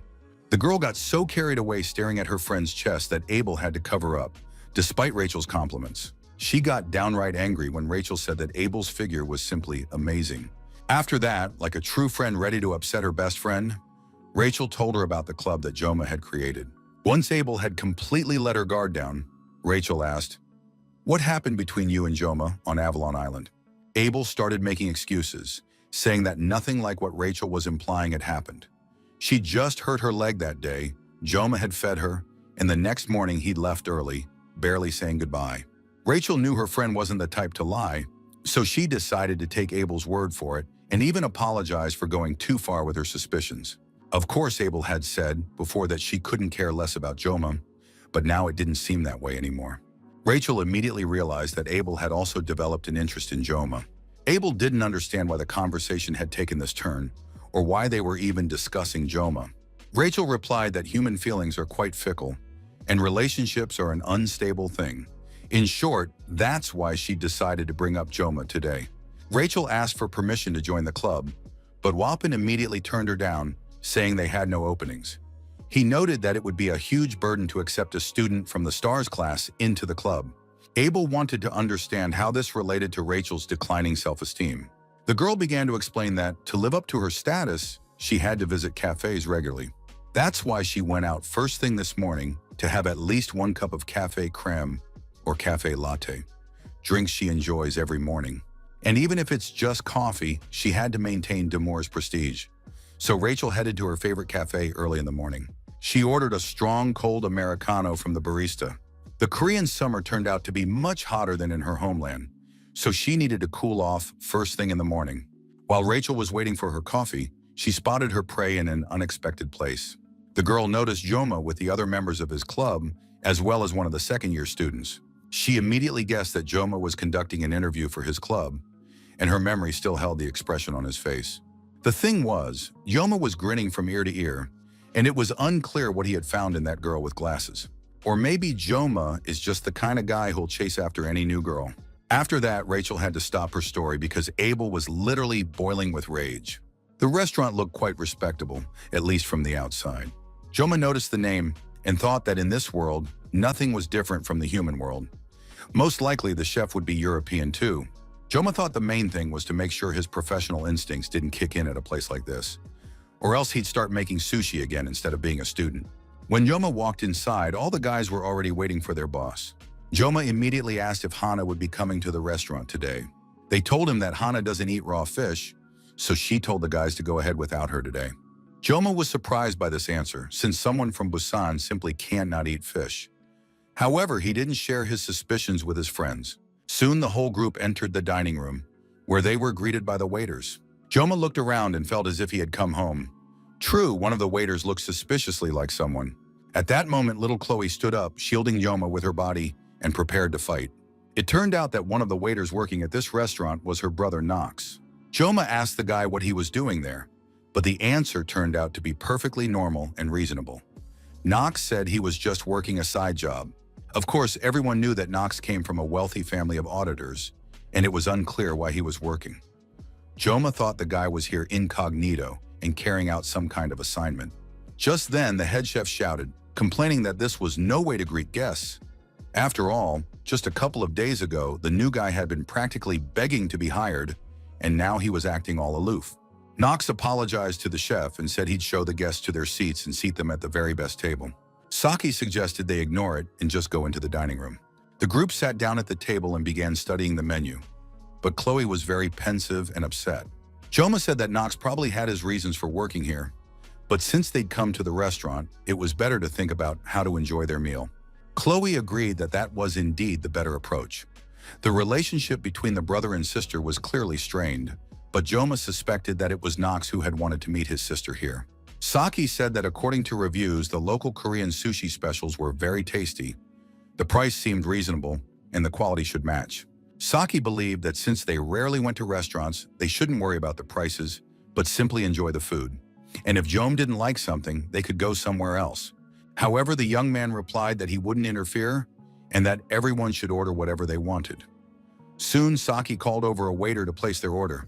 Joma watched his girlfriend and thought that Saki was different after all. He just couldn't get used to the fact that they belonged to different social classes. The girl looked over the sushi sets and said they looked very appetizing. Even in Japan, there aren't many places like this, and the food here is top-notch. The fish looked good, but Joma had such an expression on his face that Saki noticed it right away and asked what was wrong. Joma really didn't want to ruin everyone's mood, The guys were genuinely treating him, so it seemed like there was no point in saying anything, but he decided to tell the truth. The sushi ingredients are all good, but the knife ruined everything. The fish is literally crying, he said. Knox was furious. That scoundrel had said exactly what the owner couldn't stand. That meant a scene was about to break out. And sure enough, the head chef appeared at the guy's table and asked, "What exactly did the guest just say?"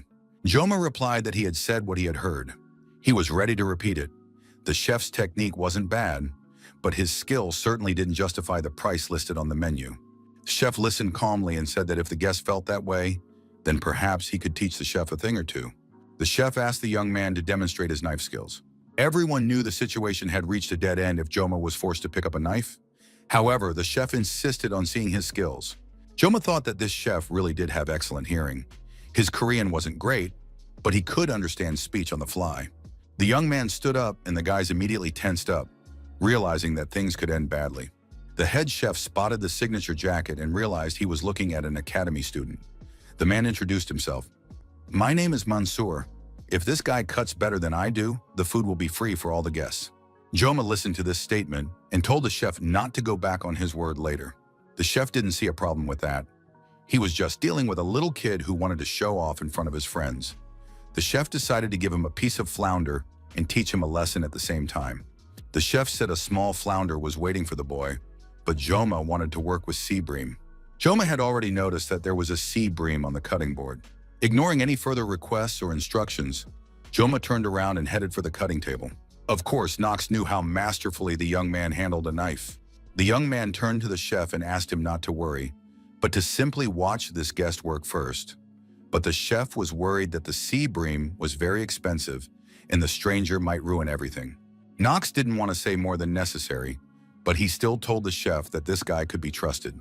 Joma walked over to the cutting table and looked at the sea bream lying on the board. A wave of nostalgia washed over the young man. "How much time has passed since I used to do this every day at home," he thought, and took off his jacket to feel more comfortable. The blessing of the sword god was activated, and now the young man held the sushi knife with steady hands. A few seconds later, a gorgeous sashimi set was perfectly sliced and ready. The head chef fell to his knees right in the middle of the restaurant and said he had lost. The man admitted that in his entire professional career, he had never seen anyone fillet fish like that, and now he asked to be taken on as an apprentice. Joma didn't want to see the man in such a position. He helped him up, but the chef refused to stand, saying he had been too arrogant and now wanted to serve the young man. Joma said he really needed to get up, and as for being an apprentice, that was a bit much, but he was willing to give a couple of personal tips. The head chef armed himself with a notebook and pen and was ready to write down every word Joma said. Joma said the chef's skills were decent, but his knife work left something to be desired. He suggested trying a knife with a special blade designed for left-handed people. The head chef asked what exactly Joma meant by a knife for left-handers. The young man explained that you can see from the cut how the chef is straining his right hand, which is why the flesh is crumbling. He needs to switch knives and the result will improve. The rest the chef would figure out on his own after spending a few more years with a knife in his hands. The chef was on the verge of tears. Standing before him was a true master. Joma didn't want to listen to the enthusiastic remarks and reminded the chef of their agreement regarding payment for the meal. And considering that Joma had not only won the argument but also offered free advice, the head chef felt he should treat him to something else. As a result, Joma waved to his friends in the kitchen, saying that the chef had allowed him to prepare the meal for the guests himself today and make it absolutely free of charge. Joma happily set about slicing the fish, feeling completely in his element. Chloe watched her friend with a smile, realizing that Joma could be so happy and relaxed.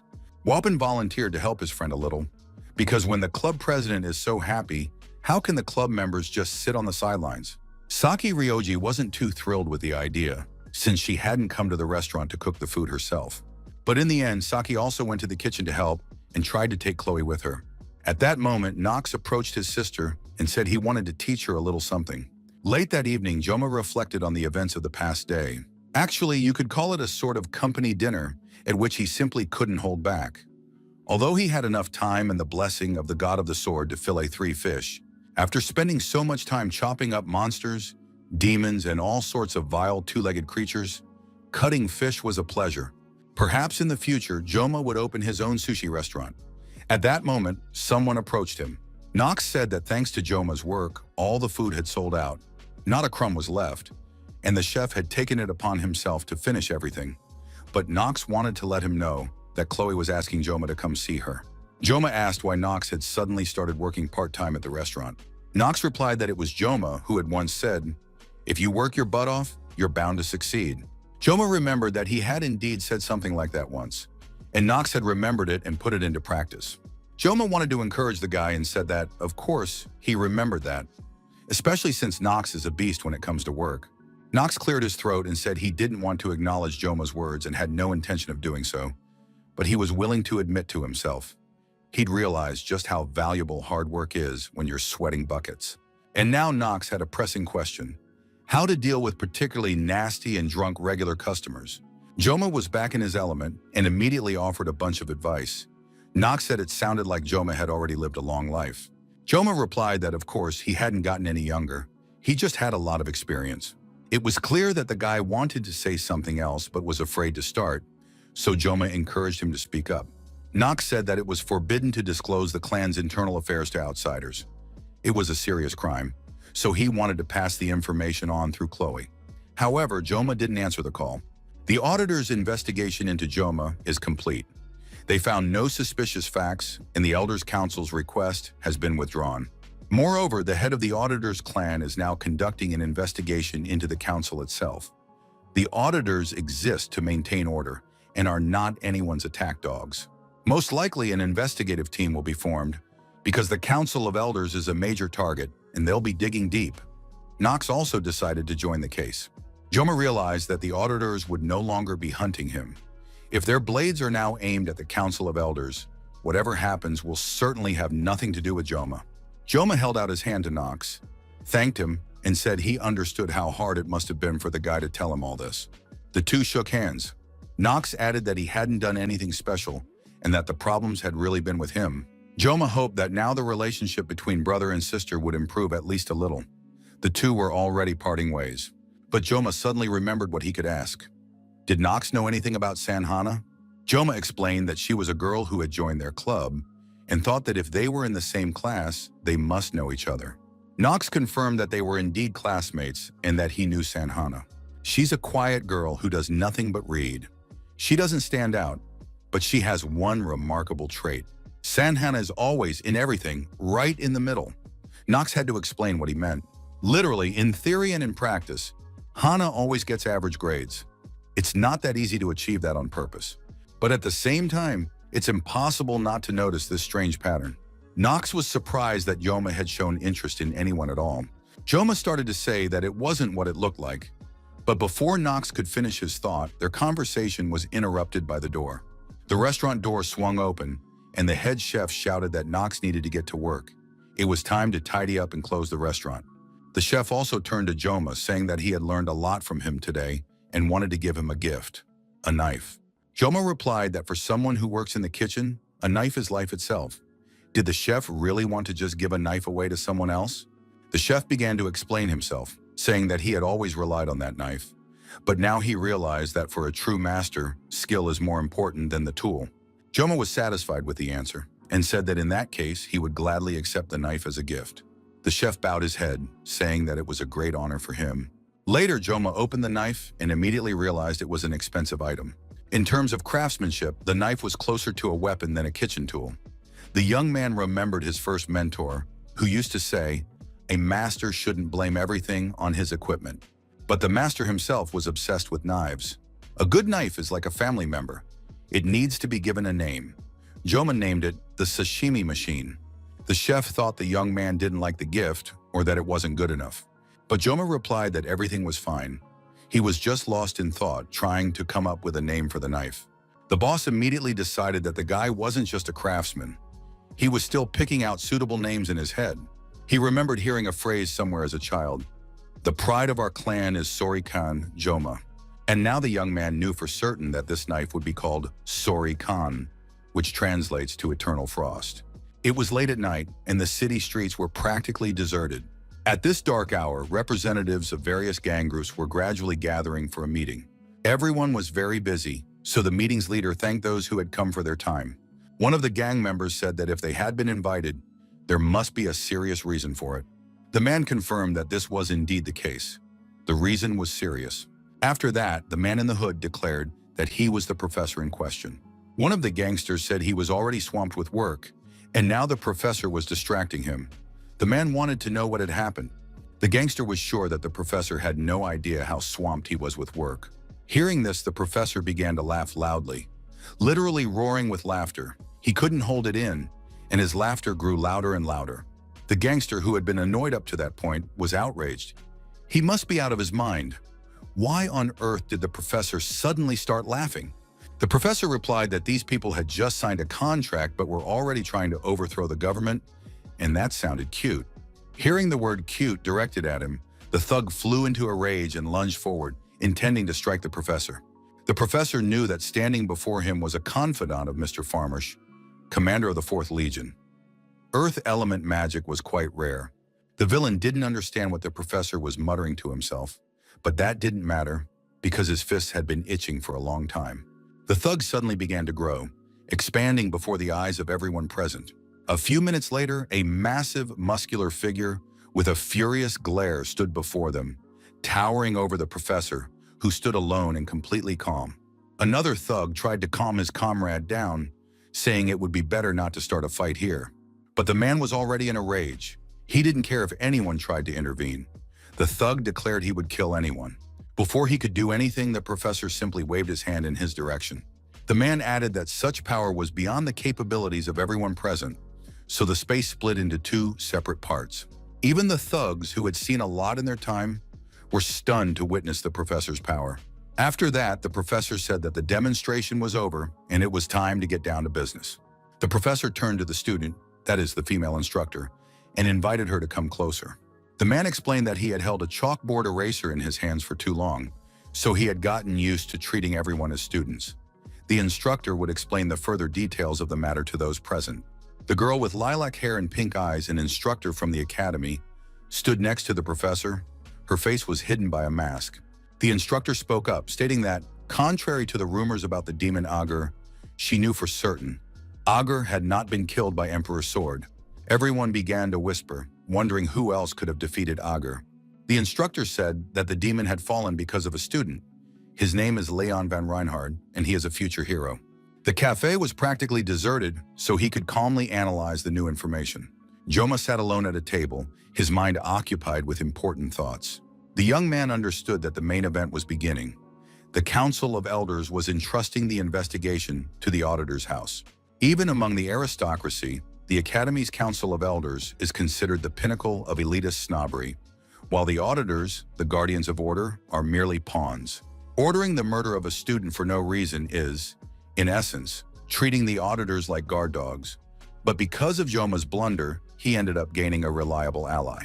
In the game, for the same reason, a character who kept Leon in check disappeared midway through the plot. There, the Council of Elders tried to scheme and ran headlong into the auditors. So Joma is now going through a very similar situation. The game's script protected Leon from getting his hands dirty, since the auditors took on that role. But now it's unclear who will protect Joma. For now, he's just working like a horse. Once the auditors have intervened, it will soon become clear who is behind all this. There's one person Joma still hasn't figured out, that very same mysterious female instructor. There's another interesting detail. The demon Agur mentioned that the instructor had begged him to sign a contract. The word begged is used when the strong are before the weak and the weak before the strong. So far, nothing is clear. All descriptions of the instructor mention purple hair, but the villains in the game could change their appearance, so it's not worth paying too much attention to the hair. Eye color and body proportions are most likely constant, and this needs to be verified. Joma didn't know if he'd even be able to find this instructor, since the sensitivity of the blessing of the god of the sword isn't all-powerful. Besides, Joma realized he had a catastrophically small amount of information about magic. Of course, he could have just waited or gone back to the library to study. Joma was literally wasting away from idleness and doubt. He had already scribbled all over his notebook and played with his pen, but still hadn't come up with a plan. He needed to stay one step ahead. There's a fine line between youthful idealism and recklessness. Now was exactly the moment to be bolder. Joma finished his mental exercises, deciding to drop by the professor's office soon. Just then, Wapan and Saki, who were always arguing with each other, appeared. The girl said that the guy needed to get rid of his habit of losing his temper over every little thing. Wapan thought that Saki just wasn't serious enough. She supposedly didn't understand what kind of day this was going to be. Joma wanted to know why these two, who were usually such good friends, had suddenly started arguing. But before the girl could say anything, Wapan jumped in and said he'd better explain everything, since it was almost July 7th. Joma thought it was his birthday, but still didn't think the date should be treated as a national holiday.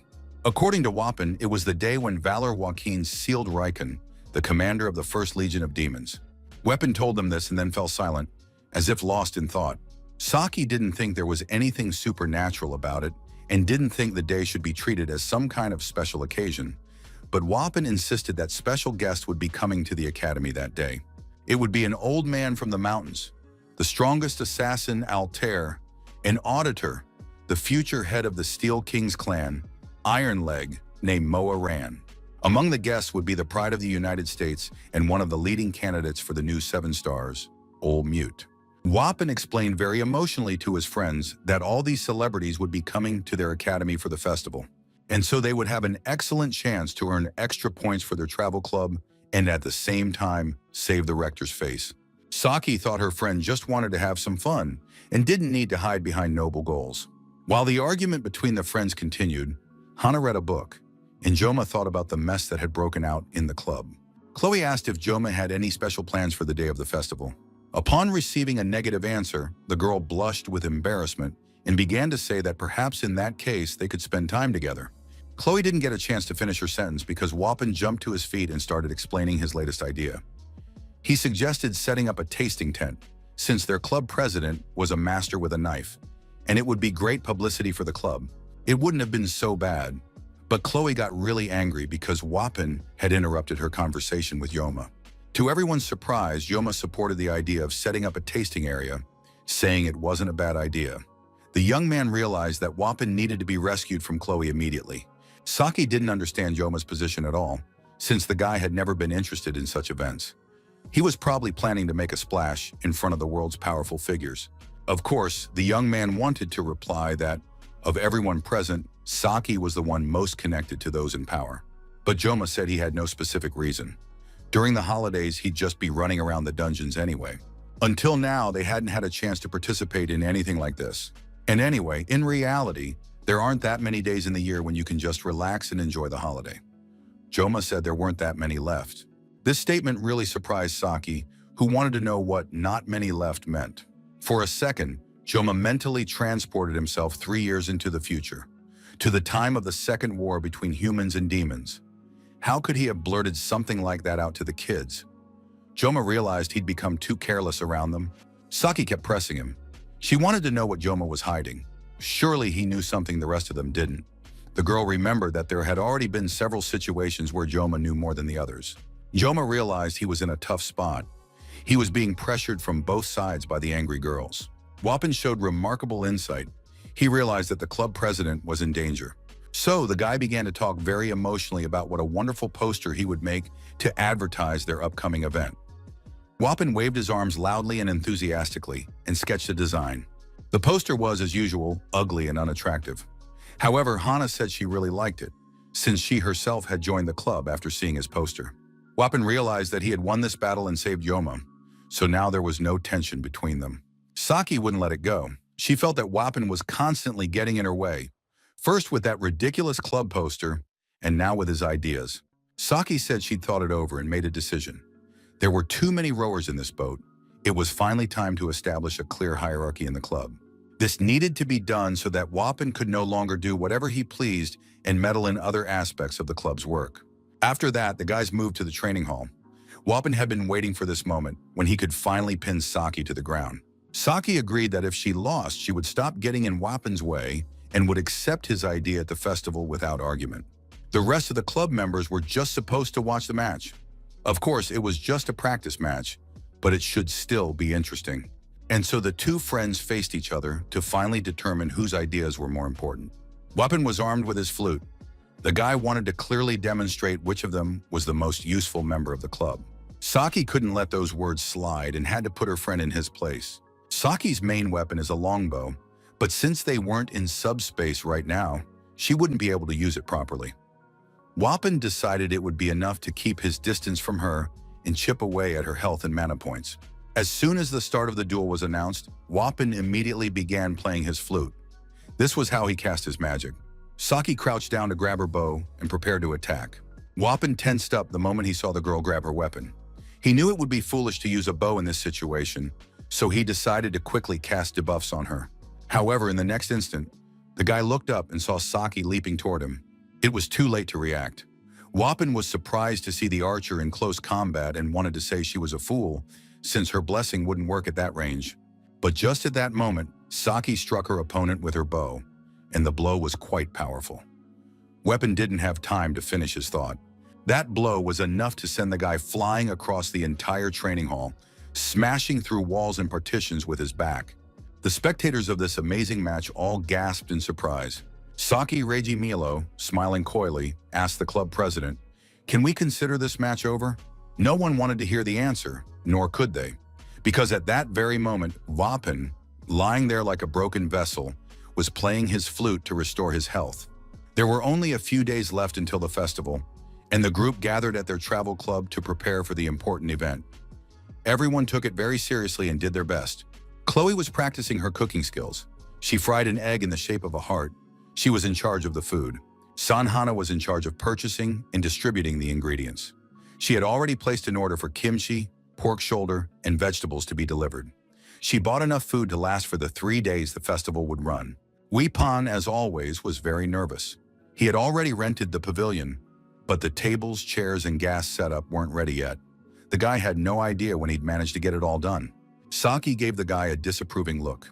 He had lost the bet, so now he had to silently carry out all the tasks. The girl worked at the computer, thinking about how she had never cooked anything in her life, and now she would have to do something involving kimchi. Is this really what it was worth winning for, she thought. Joma turned to Saki, saying that this was his decision regarding the dish, so he was counting on the club members' support. If everyone knew how to make sushi, it would be much easier. Otherwise, it's a one-man show, he added. Besides, the festival was long, and enduring it with a blessing that lasted only a minute was unrealistic. Joma thought that he had never really enjoyed festivals in his life.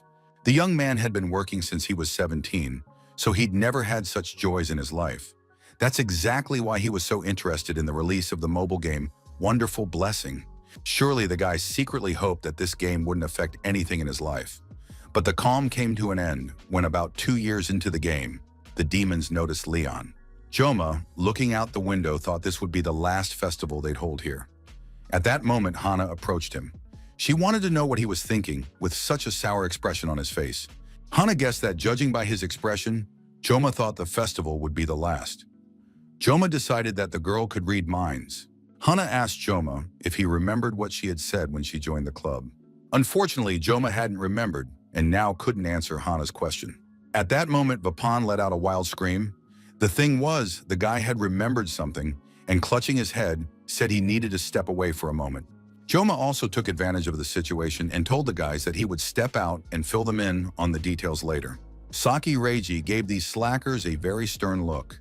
They were just trying to take advantage of the situation and get out of work. Professor Demian was in his office. The man was pouring tea. He was informed that Kan Joma, a first-year student from Tiger's class, had arrived. The professor said that the young man had appeared just as he was about to drink his tea. It was black tea from Russia with an exquisite aroma. Joma thanked him for the offer of tea but declined, saying he was allergic to it. Joma glanced at the tree trunk sitting on the professor's desk and asked what it was. Professor Demian explained that he had recently acquired this specimen by chance. Although it looks like a piece of cobblestone, there is magic inside this strange object. The professor was willing to give Joma a piece if he was really interested. However, the young man declined the gift. The professor said he was very pleased to meet Joma.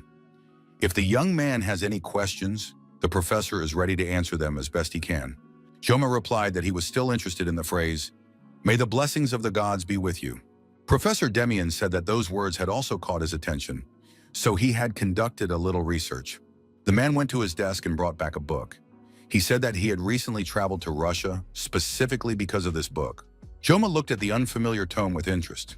He understood that the professor was about to tell him something new and important. It turned out that Joma's question had given the professor food for thought. It piqued his interest because scholars are curious by nature. In short, this research came about thanks to Joma. But the main thing was what he discovered. As previously mentioned in lectures in academic circles, blessings are divided into 4 levels: personal, guardian, elemental, and heroic. The remaining blessings are bestowed by spirits. This is a classification based on who exactly bestows the blessing. Spirits are transcendent beings. Professor Demian looked at the young man and asked if he remembered what he had said at the very end of the class. Joma repeated his words, "There are no more gods in this world." The professor noted the young man's phenomenal memory. Now he asked if Joma would like to try his hand at being a teaching assistant. Joma sincerely thanked him for such an honorable offer, but said he wasn't interested in such work. Professor Demian continued his story, saying that the weak point lay precisely in those words. But first we must return to the mythical era. In those ancient times there were many gods. People called this period the Age of Myths. Their gods were not understood as spirit-like beings. They had neither emotions, nor reason, nor a physical body. They were in essence beings close to the very concept of God. Simply put, they existed on a completely different level. But even spirits were to the gods as fireflies are to the sun. They were absolute beings who had cast off their mortal shells. However, they were not destined to escape death. Although they all belonged to the same race, one of the gods perished at the end of that era. Professor Demian was very engrossed in the story. It was clear that the man knew his subject well, and this god who had perished at the end of the era was the god of the sword. Joma immediately recalled the being that had appeared before him.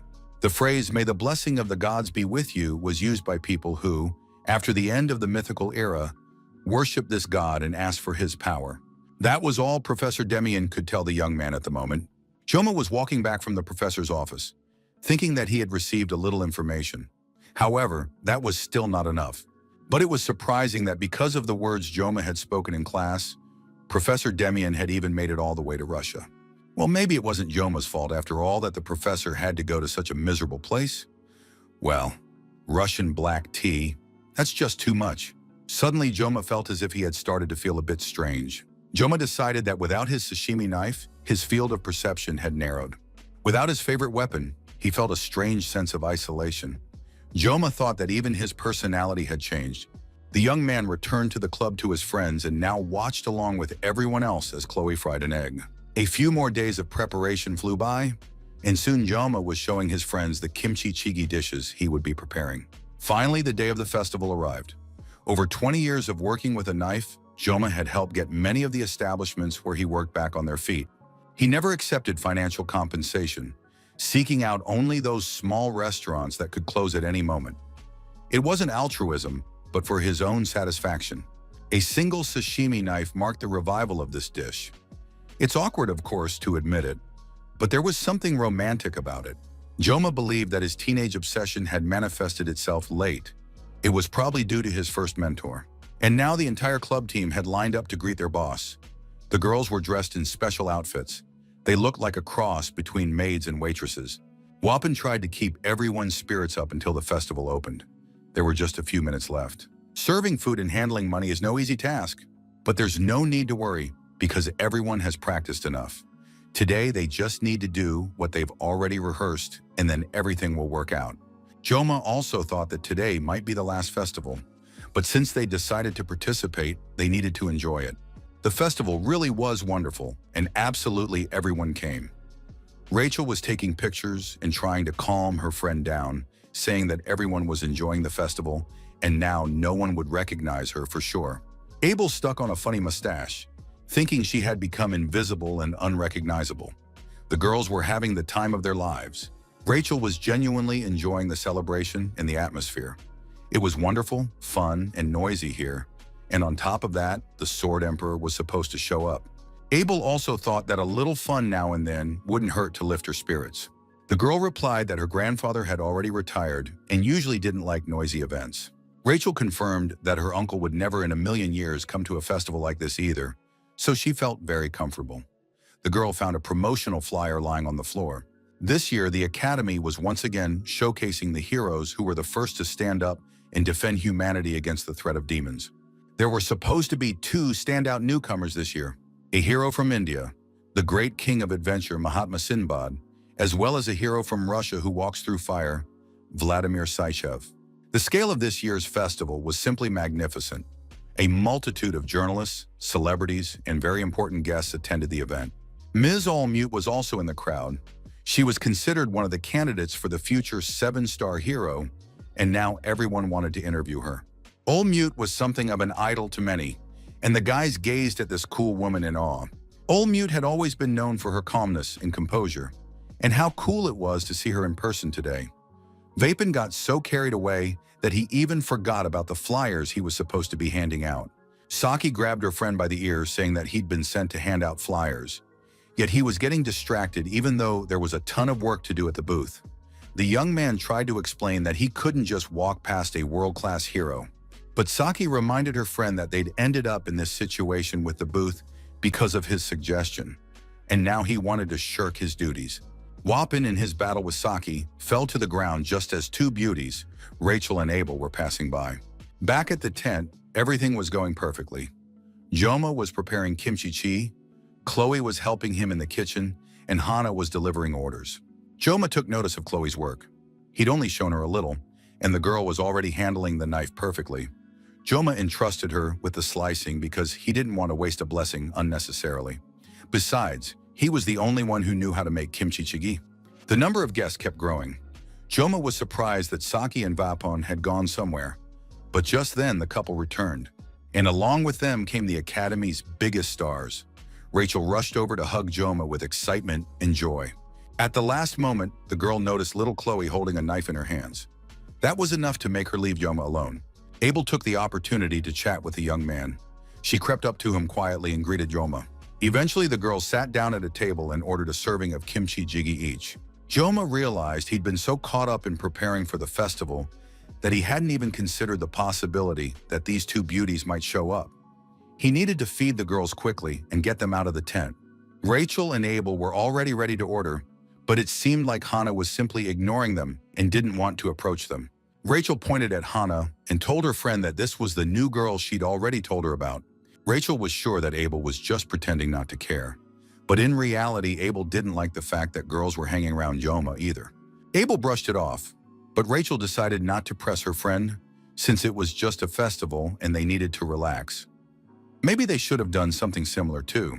However, Abel replied that exams were coming up soon and she needed to study, so she didn't have time for that. Just then, Saki approached them. She was serving their table as a waitress. Hana decided not to approach the girls after all. Weapon quietly approached Joma and said that there were 3 guests sitting at one of the tables. As he spoke, the guy was holding his cheek. When Joma asked, Weapon began telling him about a hero from his country, Allmute, who was the next candidate for All-Star. Joma understood that his friend really liked heroes and advised the guy to put some ice on his face. Joma knew the candidate by name. She was a hero from the United States of America. This hero's real name was Han Elizabeth. She was known as a candidate for the 7 stars. The US and Korea ranked first among the superpowers. In addition, the hero community has its own system. As a rule, heroes are called hiru and are viewed as part of the business. Heroes are usually glorified after death, but hiru live while they are alive, so the whole world respects heroes and applauds them. Joma was very indifferent toward heroes because they were far from his ideal. The young man was very glad that he had not possessed the American, but had instead become a sashimi. Joma couldn't imagine how he could have survived that. Besides, Joma might cross paths with the Sword Emperor, since he is his heir. Of course, Joma was going to refuse this offer, but it would be best to avoid meetings for now if possible. Most likely, this wouldn't be a problem, because for the next 3 days, Joma would be preparing kimchi jjigae, and a celebrity like the Sword Emperor was unlikely to come here just to eat. Abel told Saki that she had often seen the girl before she transferred to Tiger's class. Saki was always sleeping in class. Saki replied that the festival couldn't be compared to classes. She felt that Abel was being biased and critical. Abel replied that it wasn't about extracurricular activities. She just didn't like that costume. It's hard to say what the girls would have agreed on, and whose hair would have been pulled out first, if a few uninvited guests hadn't drawn everyone's attention. Even the visitors to the tent were shocked. They never thought they'd see her here, since she was number 2. At that moment, an unfamiliar girl approached Joma. She said she wanted to see the guy who had done such a thing to her younger brothers. Joma realized that standing before him was the sister of the Mao twins, with whom the young man had fought during the first class while defending Chloe. The girl's name was Iron Leg Mao Ran. She was surprised. She had expected to see a monster, but standing before her was just an ordinary, good-looking young man. The brothers Jun and Shun had said they'd fought a real monster. Though the girl couldn't recall her brothers ever speaking well of anyone, Mao Ran raised 2 fingers, and immediately a guard and an assistant appeared beside her, bringing in a special stool. The girl sat down on the stool and placed her leg on a special velvet footrest, the very leg that had earned her the nickname Iron Leg. Storm Leg was an S-class weapon. Joma realized that if Mao Ran had come in full combat gear, it meant she had come for revenge. Chloe understood this as well and immediately armed herself with a knife, ready to attack and defend Joma. Joma knew he couldn't get close to this woman because she was very strong, and especially since they were all in the real world, so he could get seriously hurt. Mao Ran pretended she had just dropped by to talk, since there was no point in dredging up events that had happened many months ago. Joma replied that he didn't understand why Mao Ran had come at all. As a reverend, she hardly had time to just wander around for no reason. Mao Ran confirmed that there was no particular reason. She just got curious to see Joma. Although her brothers have terrible tempers, they still possess decent skills. But as soon as they heard the name Kang Joma, they immediately started going berserk, and they do so very intensely, which is why their sister decided to see for herself what kind of person this Kang Joma is. Joma looked at the guest in the tent and realized that everyone in the Mao family was like that. The girl continued, saying that she was even a little grateful to Joma for what he had done to her brothers.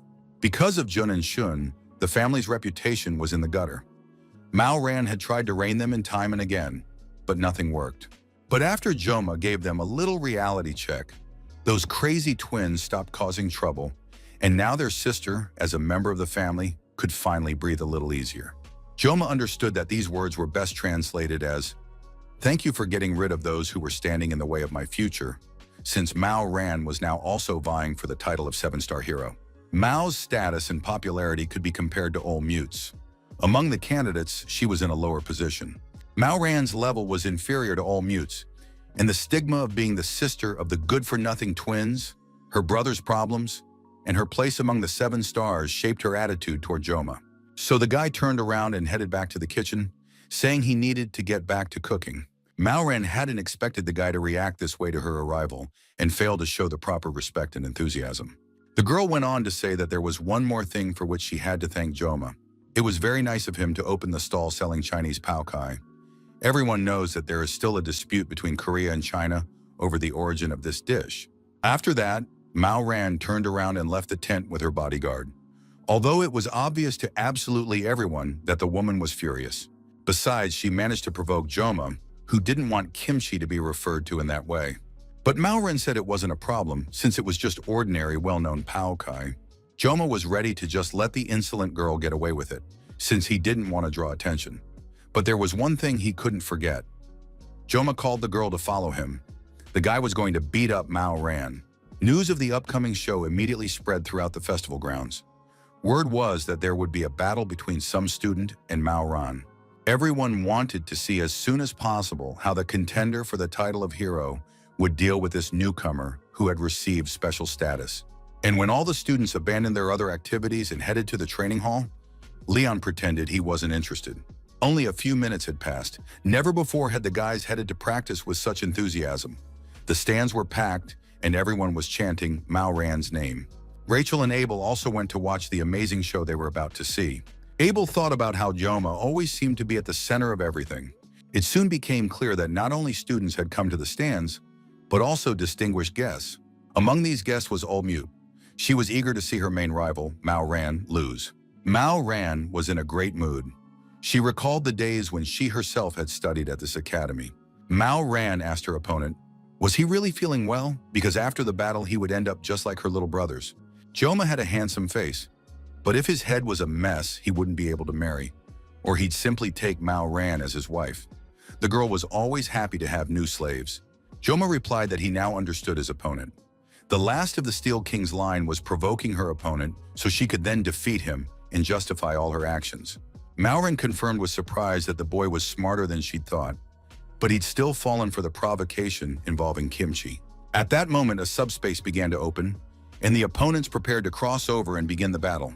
Joma said that Mao Ran would never become a hero of the Star family and began to draw his knife from its sheath. Mao Ran replied that her opponent had a complete lack of intuition and raised her steel leg.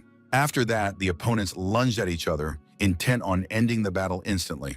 Everything around them was covered in dust and smoke.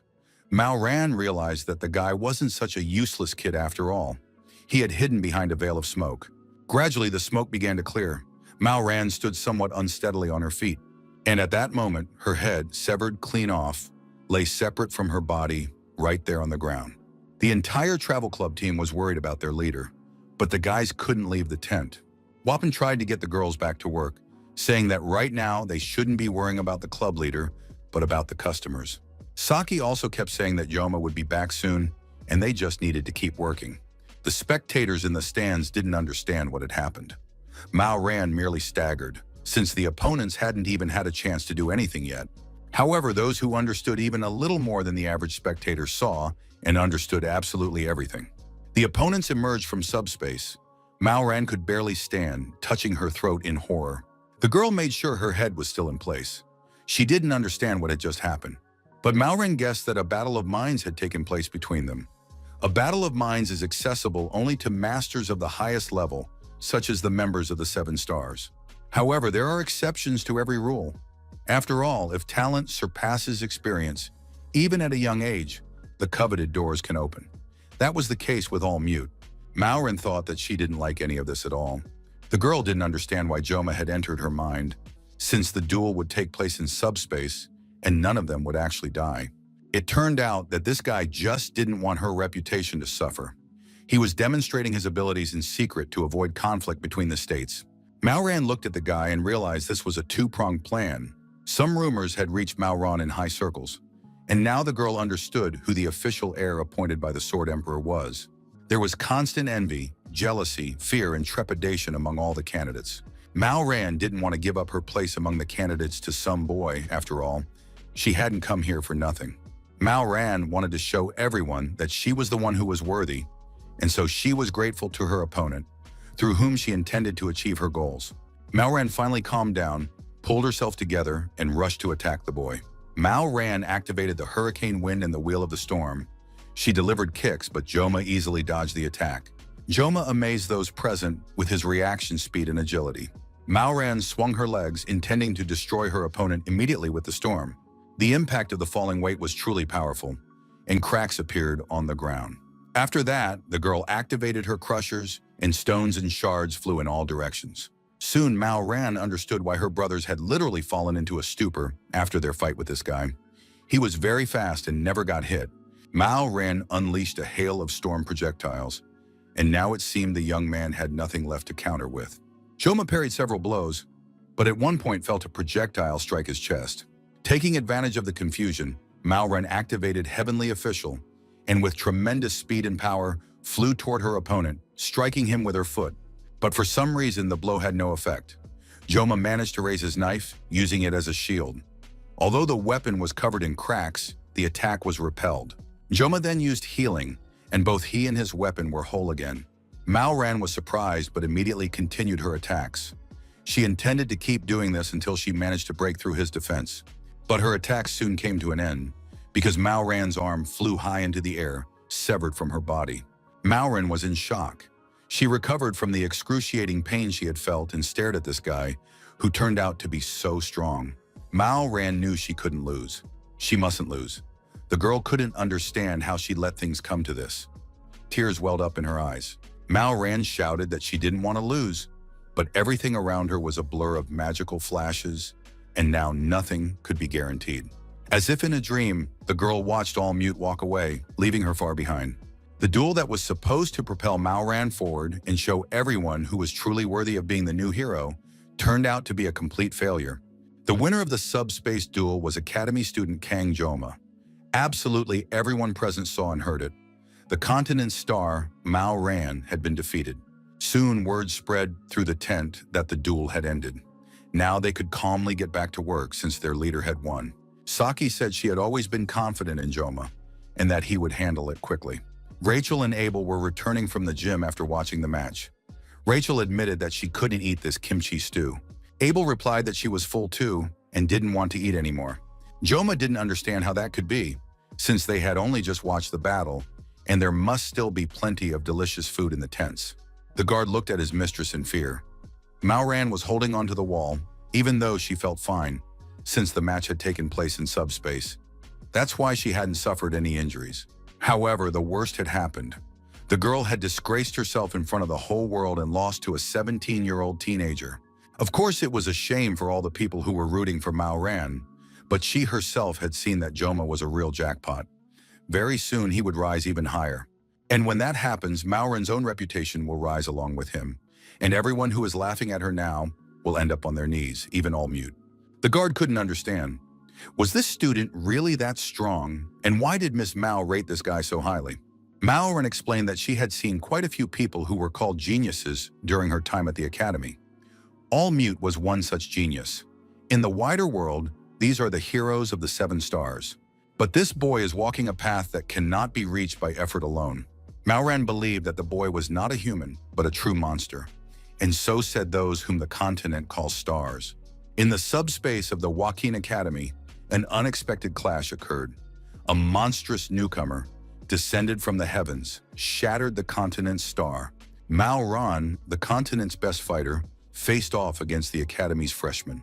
The result was instant. With nothing but a sashimi knife, the student severed the head of the 7 stars candidate. It seemed that a commotion was about to break out in the world of heroes. All the bloggers were writing non-stop about the new hero. Everyone wanted to get a piece of the legend and spend at least a little time near him. The line at the travel club's tent grew instantly. People found out that the new hero could also cook, so now everyone wanted to try his dishes. Bopin tried to restore some order at the festival grounds so the line wouldn't block the walkways. Besides, the many people who simply wanted to chat with Mr. Joma for a few seconds were really getting in the way, and he had to be very firm with them. Saki was literally pushing people away because without a prior arrangement, and especially when the person himself was against it, it was impossible to expect a meeting. Saki was escorting one of the fans out. The girl had lost track of what was going on, not understanding what she was now forced to do. The visitors weren't just taking pictures of the Academy's star, they were also swapping photos, discussing Korean cuisine, and updating their blogs. Joma was very annoyed. Of course, he didn't want all this fame and attention. After the match that took place the day before, the entire internet was flooded with articles about the brilliant student. It was predictable, but among the multitude of headlines, one phrase stood out. Reporters had nicknamed Kang Joma Master Sashimi, and now there were even hashtags with that name. But Master was a title blocked by the game system. According to tradition, it was supposed to be passed on to the Sword Emperor in the future. But at the moment, Siegfried had practically retired, so the title of Master was bound to disappear along with him. The night before, when the first day of the festival ended, the guys were cleaning up. Reiji teased Joma, calling him Master. But seriously, after the title Master, which is supposed to be an honor, they just added the word sashimi, and the whole original meaning seemed to have evaporated. Wapon was a very responsible manager. He wanted to know when the next batch of stew would be ready because customer number 275 was already tired of waiting. Wapon reported that there was a waiting list. It had reached 675 customers, but they ran out of paper, so they stopped taking names. Joma was satisfied nonetheless. Romance and all that childish nonsense, that's great of course. But even in his past life, business had never gone this well for him. Chloe had also been working great these past few days. The girl suddenly cried out. It turned out she'd cut her finger.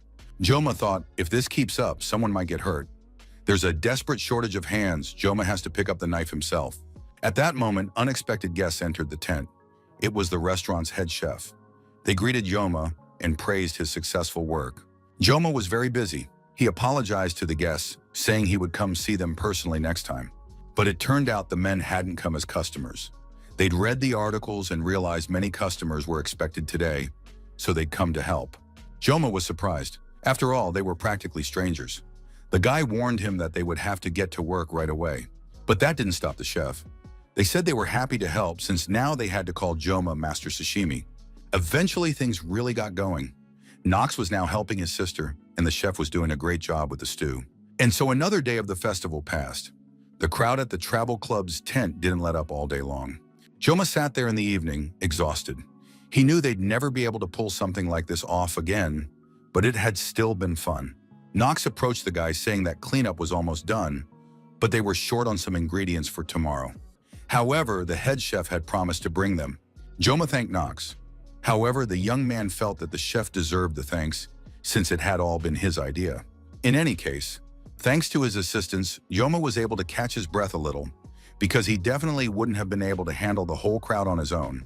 Knox asked when Joma would have time, because the head of his clan would like to meet with him. The head of the Shadow Clan, a man known as the greatest assassin of all time in all peoples, maintains order in the world of heroes by carrying out his work in secret. He is called the Old Man of the Altair Mountains, the Auditor. He wanted to meet with Joma. Most likely this is connected to the highest echelons of the Academy, who issued the order to eliminate Joma. Most likely Altair the Auditor watched the duel between Joma and Mauran. He is aware that the boy can enter people's minds. Those capable of doing so sense their own kind. Knox added that, according to his information, this is the first time the clan leader has shown interest in an outsider. Moreover, he expressed a desire to meet in person. Even for heroes, this is an extremely rare occurrence. Knox was certain that Joma himself was eager to speak with the clan leader face to face and ask him a multitude of questions. Joma realized that Knox was absolutely right. Besides, today, Joma had relied on the help of Knox and Chef Mansour, so he would need to thank them later. Joma continued to sit motionless, and Knox asked what he thought about all this. Joma replied that he didn't want to meet with the chief because he was too lazy and tired. After that, Joma thanked Knox once more for his help, turned around and walked away with a light step, leaving the guy in a state of utter confusion. The Academy Director Media was sitting in her office when there was a knock at the door. The visitor turned out to be the hero candidate, All Mute. At the same time, the restless Vapin began tormenting his comrades with stories about preparations for the new festival. The guys knew they were doomed. They didn't feel like doing anything, and they didn't even need the extra points. Weapon pulled a maid's uniform out of a box, saying it could be used for the New Year's Eve show. Saki was categorically against it. She didn't want to subject herself to that nonsense again. But Weapon didn't lose his cool. He pulled out a Santa's girlfriend costume, a limited edition seasonal collection. Weapon announced that he had already reserved such costumes for all the girls, who would look like real little berries. The guy was sure it would be really cool. If their girlfriends dressed up in costumes like that, the club would be ahead of the pack again. Weapon didn't get a chance to say anything else, because Saki, unable to stand his arrogance, kicked him right in the forehead. The girl announced that she wouldn't wear any of those costumes, so Weapon had better focus on getting better. Media was happy to see Ellie again. It had been 5 years since she graduated from the academy. All Mute confirmed that she was really enjoying everything and having a great time at the festival. The academy director surmised that the girl had come to her office out of curiosity about Joma. Ellie didn't beat around the bush and asked directly, "Who is this Kang Joma?" He had piqued her interest because he worked with consciousness. Media pretended that there was nothing strange about this since Ellie could also enter people's minds. Why couldn't Joma do the same? Olmute literally boiled with anger and told the principal that she hadn't come to her to joke around. But Media, in turn, also flared up in a way that was far from childish, saying that during the time they hadn't seen each other, Ellie had completely lost her manners. Or perhaps she felt incredible pressure. The director's power was such that not even the strongest spearmen and archers, nor even the elders, dared to cross her. Rumors were spreading among the heroes about yet another title, close to that of a sage, which was called the Tyrant of Media. At that moment, the director calmed down a little, eased the pressure, smiled at her guest and asked, "Are you going to stand there much longer?" The girl apologized to the principal, and Media said that she had become a little irritable lately because of Siegfried. In any case, Media didn't know exactly what Ellie had heard or why Joma interested her so much. But as the director, she couldn't disclose information about the students. The academy director must treat everyone equally. She had always said this, even back when Ellie was a student at the academy. Ellie realized that if she wanted to find out something, she would have to figure it out herself. The girl thanked the director for her time and got ready to leave. Media asked how much longer Ellie would be staying at the academy and advised her not to leave so quickly, but to enjoy the festival. As she was leaving, Ellie asked if the director's talk of treating everyone equally applied to a student named Kang Joma. Media paused for a moment, then added that, in fact, Yoma was a difficult student for her. But Ellie didn't want to hear any more details. She slammed the door and left the office. This visit from the academy director had caused even more confusion, and now Ellie wanted to find out who Kang Joma really was. The last day of the festival had arrived, and the group was gathering in the tent to once again treat everyone who wanted to join them. Wapan came in looking a bit under the weather and said he seemed to have caught a slight cold and had even overslept. He apologized to his friends. Joma asked the manager what he thought about working until noon today, so that after lunch everyone would have some free time. The news was received with enthusiasm, since Wapan himself had suggested opening the food tent, and there should be enough ingredients to last until evening. Chloe quietly approached Joma and asked what his plans were for the afternoon. Chloe took on almost all the work in the kitchen, constantly filling in for Joma, and, come to think of it, she was the one who had to work the hardest. Joma remembered that even before the festival, Chloe had been trying to tell him something. She probably wanted to spend some time together. Joma asked the girl if Chloe would like to go for a walk together after the festival. Chloe was thrilled. She immediately agreed and set to work with even greater enthusiasm. Chloe's potential with a knife was impressive. In just a couple of days, her dexterity had improved, allowing the stall to continue operating without a hitch. Of course, he needed to thank her and do something nice for her. But Saki Reiji made it clear with her icy stare that she would never forget this. The girl said nothing, but her gait and movements made it clear that things were not going well. The last few hours of work passed, and as soon as the tent closed, everyone scattered to tend to their own business. Saki looked very unhappy. Joma figured it was because of fatigue or the journalists from yesterday who had tried to interview him. There was still half an hour left before meeting Chloe, so Joma decided to take a short break. Suddenly, he heard the tapping of a cane echoing throughout the park. An old man appeared next to him and asked permission to sit down in the empty spot beside him. After receiving permission, the old man sat down and said that as he got older, it was getting harder and harder for him to tolerate the heat. Joma turned to the man and asked what he wanted to say, since the man had come from far away. Joma guessed who was sitting next to him. It was the head of the family, the auditor, Mr. Altair. The old man was very pleased.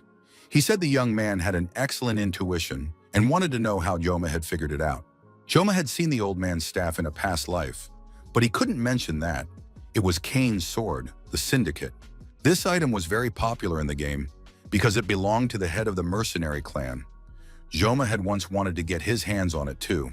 The old man surmised that the young man had used to his advantage the fact that the Raven's blessing had completely concealed his presence.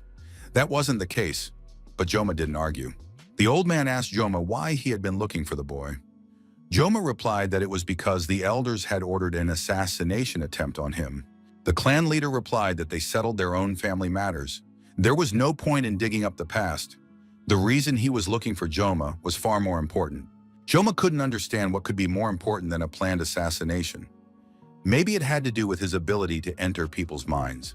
At that moment, Altair Auditor thrust his staff into the ground, drawing Joma's attention. It looked as if the world had stopped, and now no one else existed around them. No one could interfere. Joma didn't understand what was happening, why the old man was acting so strangely. He immediately thought that his knife wasn't with him right now. Finally, the clan chief continued. He asked what Joma was planning to do with his granddaughter. The old man wanted to know if they were actually dating. Joma replied that they were just friends and there was absolutely nothing between them. Joma remembered that this character almost never spoke in the game, but now he can actually talk. And yet one mustn't forget that the head of the Auditor clan was an unusual man. Soon the old man stood up, saying that he had satisfied his curiosity and therefore had to leave. But he asked Joma to look after his granddaughter as if she were a friend. The old man was worried about Chloe because she had a very gentle nature. Joma couldn't hold back and asked the clan leader, did he really think Chloe should become a mercenary? The clan chief understood that the boy had already seen her other side when Chloe lost her composure. Such was the true nature of Altair Auditor's granddaughter, a savagery infinitely close to that of a predatory beast. Therefore, such a creature could not be set free. Joma believed this was the result of training under the Auditor clan's system. But the clan leader said that their family wasn't nearly as terrible as the rumor suggested. Of course, they had special training for assassins, but first and foremost, they were a family. With Chloe, it was the opposite. The Auditor family tried to hide her true nature.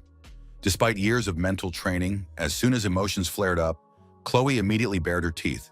The clan leader understood perfectly well that Joma was worried about Chloe as a friend. And of course, Grandpa should never say such things about his granddaughter. But Chloe was wild, and when her true nature emerged, she could hurt anyone. Even when standing right next to her, you could never be sure when your head would be severed from your shoulders.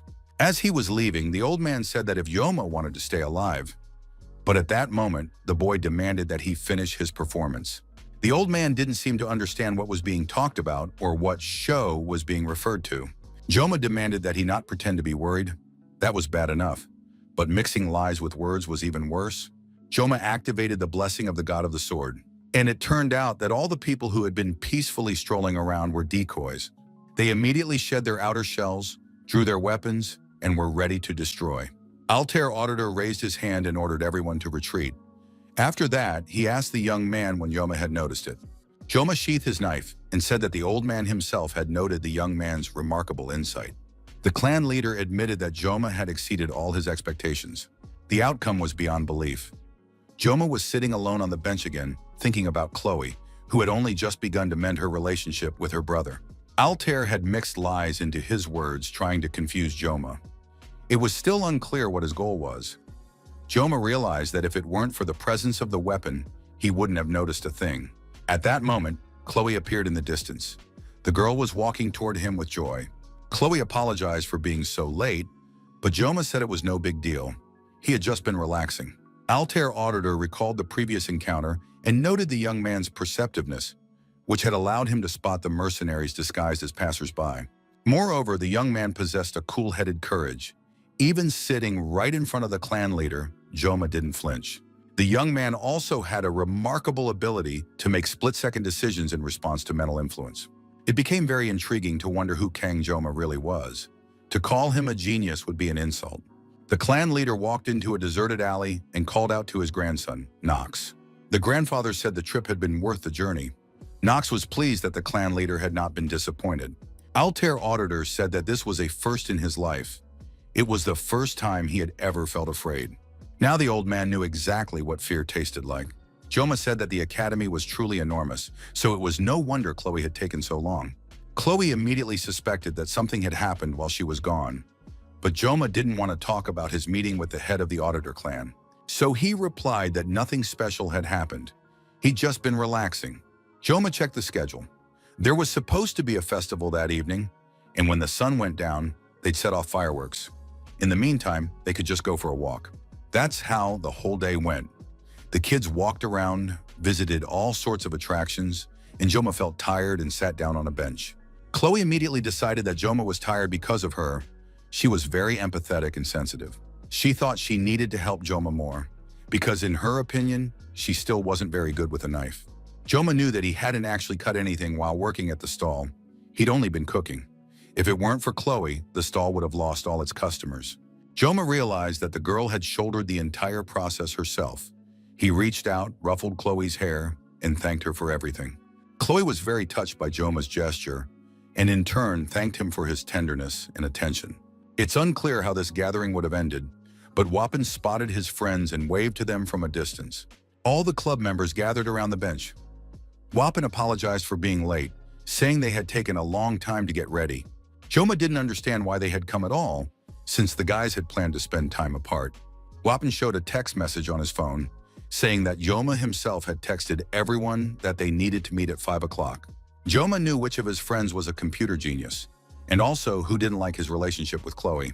But this time, Saki Ryoji had gone too far, sending out messages and ruining Joma and Chloe's walk. But soon it was time for the evening festival, and all the kids after all, watched the proceedings with delight. Everyone wanted to get closer to get a better look at the festival participants' costumes. They decided to head into the thick of the action to get a better view of the floats as they passed by. Joma walked quietly behind the kids but kept looking back and felt a sense of unease. Joma realized that he really didn't like crowded places after all. The boy sat down on a bench, preferring to spend the rest of the festival without drawing attention to himself. Watching his friends having fun like typical teenagers, Joma thought about how huge the difference between them was. It seemed like they spent all their time together at school and on assignments, yet they were completely different. Joma guessed what exactly Chloe was about to tell him. and now he was glad his friends had intervened. Besides, Chloe was having fun now. It seemed like she was enjoying everything. Joma noticed that everyone around them had split into couples. Some were hugging, others were just holding hands. Joma thought about how he was in the game world, and therefore there could be no real love here. For the guy, this feeling was unknown even in his past life, because Chef Kim had been very busy and hadn't had time to think about relationships. That's exactly why the chef downloaded the game, hoping it would make up for not being able to hang out with pretty girls. When he arrived at the academy, Joma was a little nervous at first. But now, sometime later, Joma wasn't even sure what had caused that nervousness. There was only one girl constantly on his mind. Since entering the academy, there had been far too many life or death situations. Joma realized he was simply confused and barely aware of where he was. That's why some feelings from his ordinary life had carried over into this world. Lately, Joma had felt like a sharpened blade. He was very tired. Saki Ryoji said she couldn't stand crowded places. The girl plopped down on an empty spot on the bench next to Joma and added that her legs couldn't hold her up anymore. Joma knew that Saki was one of the main characters. Besides, he had been using her constantly in the game, but now he didn't understand what was going on in her head. Nevertheless, Joma trusted Saki's judgment. Even the fact that she had hacked the system and sent a message from Joma's number wasn't done without reason. Saki noticed that Joma was staring at her very intently. Joma himself thought that for the first time he saw Saki not just as a character, but as a beautiful girl. Joma was such a slowpoke. He kept staring at Saki, and it was starting to annoy the Japanese beauty. Finally, Joma jumped up, grabbed Saki by the shoulders, and started asking why she had sent a message to the other guys from his phone number. Joma thought all this had something to do with that instructor. Saki put up with it for a long time, trying to say something, but then she just shoved the jerk away, saying he was hurting her. After all, you shouldn't grab people by the shoulder so hard, and it's unclear why Joma has such big hands if he can't see a thing anyway. Joma replied, "Well, whatever. If there are no more issues between them, then we can just forget about it." Saki looked very sad and upset. Joma thought he really had grabbed her too hard. But the very next moment, a bright blush spread across the girl's face, and Joma couldn't figure out what was happening to her. Couples were still bustling around them, and a heart glowed ahead. The atmosphere seemed to be hinting, "Hey, Joma, you're such a fool." Joma finally mustered his courage and asked the girl if there was anyone she liked. Saki's face flushed, turning as red as poppies, and she opened her mouth and eyes in surprise. Saki Reiji was very pleased. Everything had worked out. She'd been waiting for those words. As a game character, Chef Kim loved this girl very much and considered her smart and understanding. And now, sitting on a bench next to this gorgeous beauty, Joma assumed that she most likely liked Leon. Saki Ryoji had never met a more clueless guy in her life. The girl replied bluntly that it wasn't Leon. Right now, she was most angry at herself. She couldn't understand how she'd let things get this far. And what on earth was Saki hoping for if the guy had no brains? In the end, Joma was left alone on the bench, wondering who else Saki could be in love with. But then a game screen appeared before him. Joma saw that his weapon level had risen to 6. This was likely the effect of the eternal frost he'd recently received from Chef Mansour, and his adaptation level, which had increased while he slept, had risen even further after the battle with Maoran. It's unclear whether this coefficient will turn out to be something like a lifeline or a poisonous holy grail. But one thing is clear, it's directly linked to the blessing of the god of the sword. Joma noticed that the noise was gradually dying down. It seemed the festival was coming to an end. The world was teeming with monsters and magic, but if you look closely, it wasn't all that different from Earth. Joma didn't miss his past life all that much. The only family he had there was his first mentor. However, even that first mentor, a master of ruthlessness, had cast Joma out when he realized the young man had mastered the knife. Back then, the boy was too young and angry, not understanding the reason. Only after traveling the world and becoming the best in the country did he understand the true meaning of that act. The ability to cope with unexpected changes is far more important than simply mastering technique. There is no better school than real battle. It is the ultimate practice. Suddenly, Joma sensed someone's presence. The young man tried to figure out who it was, but soon realized he was sensing magic, which meant an enemy was nearby. Joma quietly drew his knife and activated the blessing of the god of the sword. It granted heightened sensitivity, and using the floor as a reference, he was able to detect the enemy. Now Joma could almost scan everything around him. The boy hadn't expected such an effect. It turned out to be much stronger than he'd thought, and he soon spotted the enemy. Without hesitation, he rushed into the attack. There was no time to think. Joma leaped toward the opponent and immediately struck. It was a girl with lilac hair and pink eyes. Joma was satisfied. He had found his opponent, wounded her, and was now standing next to the stranger. The woman jumped to her feet and started screaming that she was dying, trying to attract people's attention. She told Joma that she had come here hoping to talk to him, and this was the welcome she got, but she had wanted to make a deal. Joma realized that this was the instructor he had been looking for. She had targeted him back in the Buffalo Dungeon. She was the villainess herself. The woman was on her knees, shaking with pain. It seemed she was barely holding herself together. Joma knew her name was Choe Sora. He didn't understand why she had pretended to be an instructor, but the woman replied that she had done it to infiltrate the academy. Joma wanted to know how many more traitors there were in the academy. Chu replied that they constantly changed their appearances and moved around under different names. She herself didn't know their exact number. Trying to save her life, Cho spilled a bunch of important information that no one had even asked her about. Most striking was the fact that some of the villains already knew that Joma had dealt with Agor. Despite the Sword Emperor's efforts to keep it a secret, the information had leaked. Joma didn't understand why the murder of the demon Agor was being attributed to Leon. Choi said she didn't know, but as soon as she saw the knife in the young man's hands, she added that Professor Wang was among them, and that almost all decisions originated from the mind of this monster. Choi said that the professor turned out to be even more insane than she had thought. Joma realized the woman was telling the truth, while the instructor continued to beg to be spared. Joma leaned closer to Cho and asked if she wanted to live. The woman immediately fell to her knees and began banging her head against the ground, begging to do anything, just not to die. Joma said he had two conditions. He wanted to know everything he could about the professor, who he was, what his goals were. Chui began to explain that the professor was under the command of Korn, a true demon. That was all the woman knew. She sobbed, begging him to believe her and lower his weapon. Joma knew that Korn was the commander of the Second Legion of Demons. The young man hadn't expected to hear that name. Raiken, the head of the First Legion, had been sealed away, and his servant, the Lord of the Demon Army, was at the academy. The woman added that the one who calls himself a professor doesn't reveal his identity even to those closest to him. That's why he has a terrible reputation. Professor is just a title. As she spoke, the woman prepared to attack Joma from behind. But as soon as the young man turned around, she immediately stood at attention. Joma knew that Chui was a servant of Agor. After her mistress's death, she had lost her place even among her comrades. Only remnants of her magical power remained. Most likely, Chui Sora had grown accustomed to relying solely on magic, and her physical abilities were weak. Joma said that in order to conclude a contract between them, she still needed to provide some information, because at this stage her value was too low. The woman said she had never tried to kill Joma, but had merely been following the orders of the demon Agor, who was now dead. Joma once again pressed his knife to the traitor's throat and stated his second condition. He demanded that the woman give him this information, and then she would be spared. Choi Sora stared at the man with a wild look in her eyes and said she didn't understand what he was talking about. Joma swung his knife, and magical stones flew out of the woman's body. When a contract is made with a demon of the Legion commander level, two stones are created. The servant's tokens. One goes to the Legion commander, the transmitter of magical energy. The other to the subordinate, the receiver. This stone was merely a receiver that no longer functioned after Agor's death. But Joma knew that the receiver stored life force and served as an effective leash through which the master controlled the servant. Judging by Sora's reaction, that was exactly the case.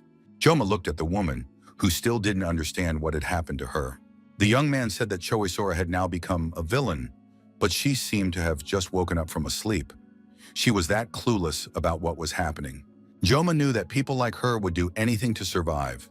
The woman was useful for gathering information, so Joma decided to make use of her later. The guy received another message. Saki was worried about where Joma had gone. Saki wrote that they hadn't finished talking yet, and the guy had already slipped away somewhere. She promised she wouldn't hit him. They still needed to talk everything through. Soon the sky lit up with magnificent colors. Everyone always loves fireworks. They're a little miracle that evokes pleasant emotions in people of all ages. However, Joma thought that this might be the last festival. The students gathered in the lecture hall for another exam. The day before had been such a great festival, and now they had to study again. They were outraged by the enormous amount of information they had to absorb today. They thought it was unfair. Wapin was convinced that forcing them to study such vast amounts of material was a complete violation of students' rights. Saki demanded that the guys shut up because he was keeping her awake, and his words were making her lose her train of thought. She said she could sleep peacefully now because she had already memorized everything, and only a dumbass like Wapin could still be struggling to absorb all the information. Saki and Wapin stared at each other, ready to burn each other to ashes with their glares. The young man could think of nothing but how to say everything he thought about this, when suddenly he got a hard slap across the face from Chloe. Chloe started apologizing, saying there was a huge fly on the guy's face, so she had to hit him. Joma noticed that lately everyone had it in for him. At that moment, everyone present received messages on their phones, and the students pulled out their devices. The message announced a change to the practical exam. The exact details would be revealed later, and the students would be randomly divided into teams. It was outrageous, changing the exam format the day before. Originally, the exam was supposed to involve navigating a goblin dungeon. Joma had been looking forward to this exam for the loot, but it seemed the game's storyline was starting to shift. Considering everything the guys had already gotten up to, it wasn't surprising. Joma knew this could happen, but now he was upset. If there was one major advantage to his own actions, it was his gaming experience. Joma thought that if things continued this way, he wasn't sure he'd be able to survive the next war against the demons. Saki noticed Joma's state of mind. She didn't understand why he was getting so worked up. It wasn't like him at all. Joma, of course, didn't explain anything. He simply chose to change the subject. Saki wanted to support her friend. She said that the news had caught her off guard too, but this decision didn't seem entirely unreasonable. During the last exam, there had been an incident involving a demon. Every time an exam was held outside the academy, incidents occurred. Therefore, there was no safer place for students than the academy itself. Joma, of course, couldn't tell the girl about the professor who was actually a demon and was now hiding in the academy.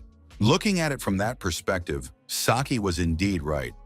Joma thanked the girl for her explanation because everything had finally clicked into place for him. But Saki Ryoji immediately blushed and said she felt awkward. Why was he staring at her like that? In any case, Saki always felt awkward when she saw that Joma was confused or pensive. She explained that all the club members get flustered if the president looks unsure. Discipline breaks down immediately. What can I say? She got out of it as always. Joma, as usual, was a slow-witted, clueless guy. Joma made a request. He asked if the girl still had a printed copy of the academy staff list that she had once hacked. Saki replied that she had deleted everything to avoid data tracking. But a printed version, in Joma's opinion, could solve the problem. He asked his friend to hack into the academy's network again. Ryoji hadn't expected to hear such a strange request from Joma.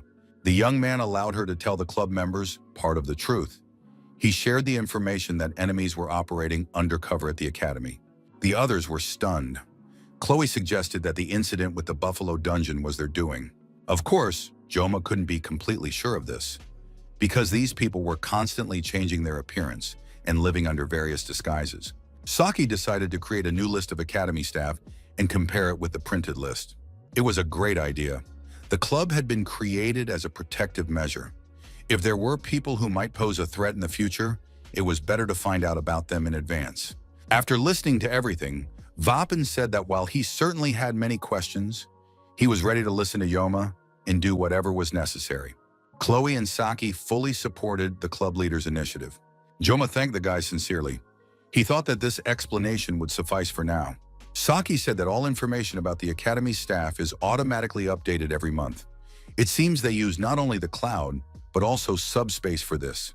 Wapin didn't understand why they were making everything so complicated. It was hard for the guys to grasp the main issue.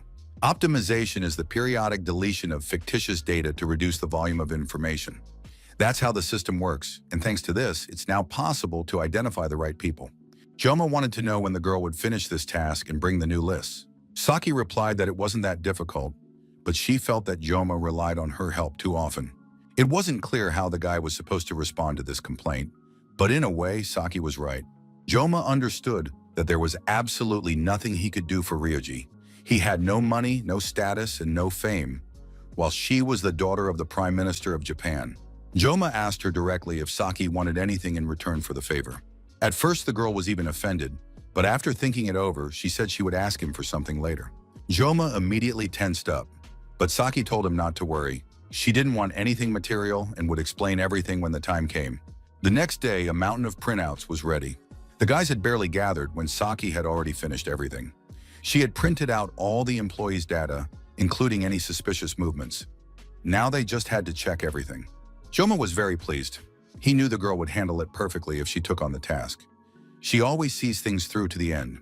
Wapin, as usual, was unhappy. These lists even listed the number of trips to the bathroom. Don't these people have a right to privacy? It seemed to the guy that they were doing the wrong thing. But Saki wasn't bothered by it. She believed that even hacking the data itself was a crime, so there was no point in getting upset and pretending you had nothing to do with it. Wapin believed there had to be some limits. After all, they were becoming criminals too. Saki called the young man a saint. Joma tried to calm the guy down, saying that the more information they had, even the most insignificant, the better. The group immediately agreed. As soon as they finished the investigation, all the documents would be destroyed once and for all. Joma understood that for the hired assassin Chloe and for Saki, who would use any means necessary to achieve her goal, moral boundaries were blurred. That's why having someone as honest and straightforward as Wapin allowed the team to stay on the straight and narrow. There was about a week left until summer break. It was decided that the travel club would operate even during exams to identify enemies. Hana raised her hand and asked for details. She had heard about the problem, but wanted to know the specifics regarding the source of the information. Wapin confirmed that he too had wanted to ask Joma about the traitors within the academy the day before. There was no need to doubt or ask such questions if the club president had already explained. Joma realized he'd almost been caught. What the guy had been trying to hide could no longer be denied. He couldn't say that Joma had conspired with Asura or that she had set her sights on Leon. The misunderstanding would only grow, and there would be much more to explain. Besides, there was a chance that Chloe would simply kill Asura. Joma said he couldn't talk about it right now, but his source was very reliable. It was a so-so answer. He added that when the chance arose, he would tell the guys everything. But right now it was impossible. The guys seemed to accept that answer. Only Hana sat there with an unmistakable expression on her face. Joma kept trying to figure out who she reminded him of. A few hours passed. All the club members were already pretty tired. Chloe brought Joma some water, looking out for her friend. Wapin found a candidate who hadn't been there last month, and his movements looked suspicious. Joma told Chloe that she could go about her business and not pay attention to Saki and Wapin, who were handling the paperwork just fine. On the other hand, Chloe had performed admirably in the Buffalo Dungeon. The girl was very pleased to hear the praise. She hoped that on the next exam the guys would end up on the same team again. Just then, the team rosters arrived. Joma ended up on the same team as Hana and Rachel. The rest of his club members were upset. Wapin thought everything would be fine, and that Chloe shouldn't worry about Joma because he'd be on the same team as Rachel. Besides, Hana would be there too, so nothing should go wrong. Hana confirmed that Chloe shouldn't worry. She would keep a close eye on Joma so as not to lose sight of him. Wapin wanted to know who Saki had been paired with, because she looked very sad. It turned out she would be with Leon and Elio from the sophomore class. It was a very strange grouping. Everyone sat pensively, trying to guess where this would lead. Saki turned to Joma. She wanted to know what he was thinking.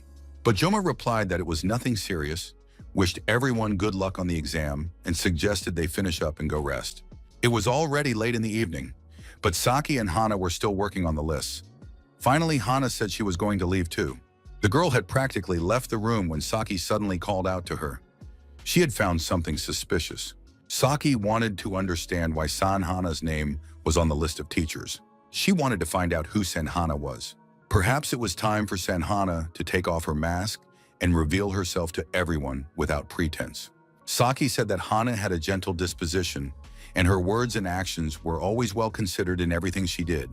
She never imposed her opinion on others. From the very beginning, all of this seemed very strange and suspicious.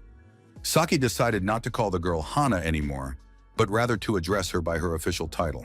And San Hana's title was Professor. So, sitting before Saki was Professor San Hana. Upon hearing this, she coughed. Suddenly, Hana raised her hands, spreading her fingers wide in front of her, and said that Saki had overworked herself at the meeting and was now apparently very tired. Hana kept wiggling her fingers and said this was going too far. Saki had confused two people with the same last name, which really wasn't like her at all. The girl had skimmed the information about the business trip during the festival that the professor had gone on, which meant the data had been falsified. The subspace system updated automatically. External interference was impossible. Only the academy director had access. Could media be involved? Hana told her friend not to worry. Everyone makes mistakes after all. The girl wasn't a machine and had simply been working very hard. Hana added that things might be different in Japan, but in Korea, there are a lot of people with the same first and last names. It was probably because the guys got carried away discussing their enemies, and that's why Saki got lost. But since the misunderstanding had been cleared up, Hana went to rest. Saki felt awful. She had never made a mistake like this before. Confusing people with the same last name. Maybe only an idiot would. Sanhana, standing in the doorway, said she wanted to give Saki some advice. Guys like Joma would never figure it out unless you told them exactly how you felt.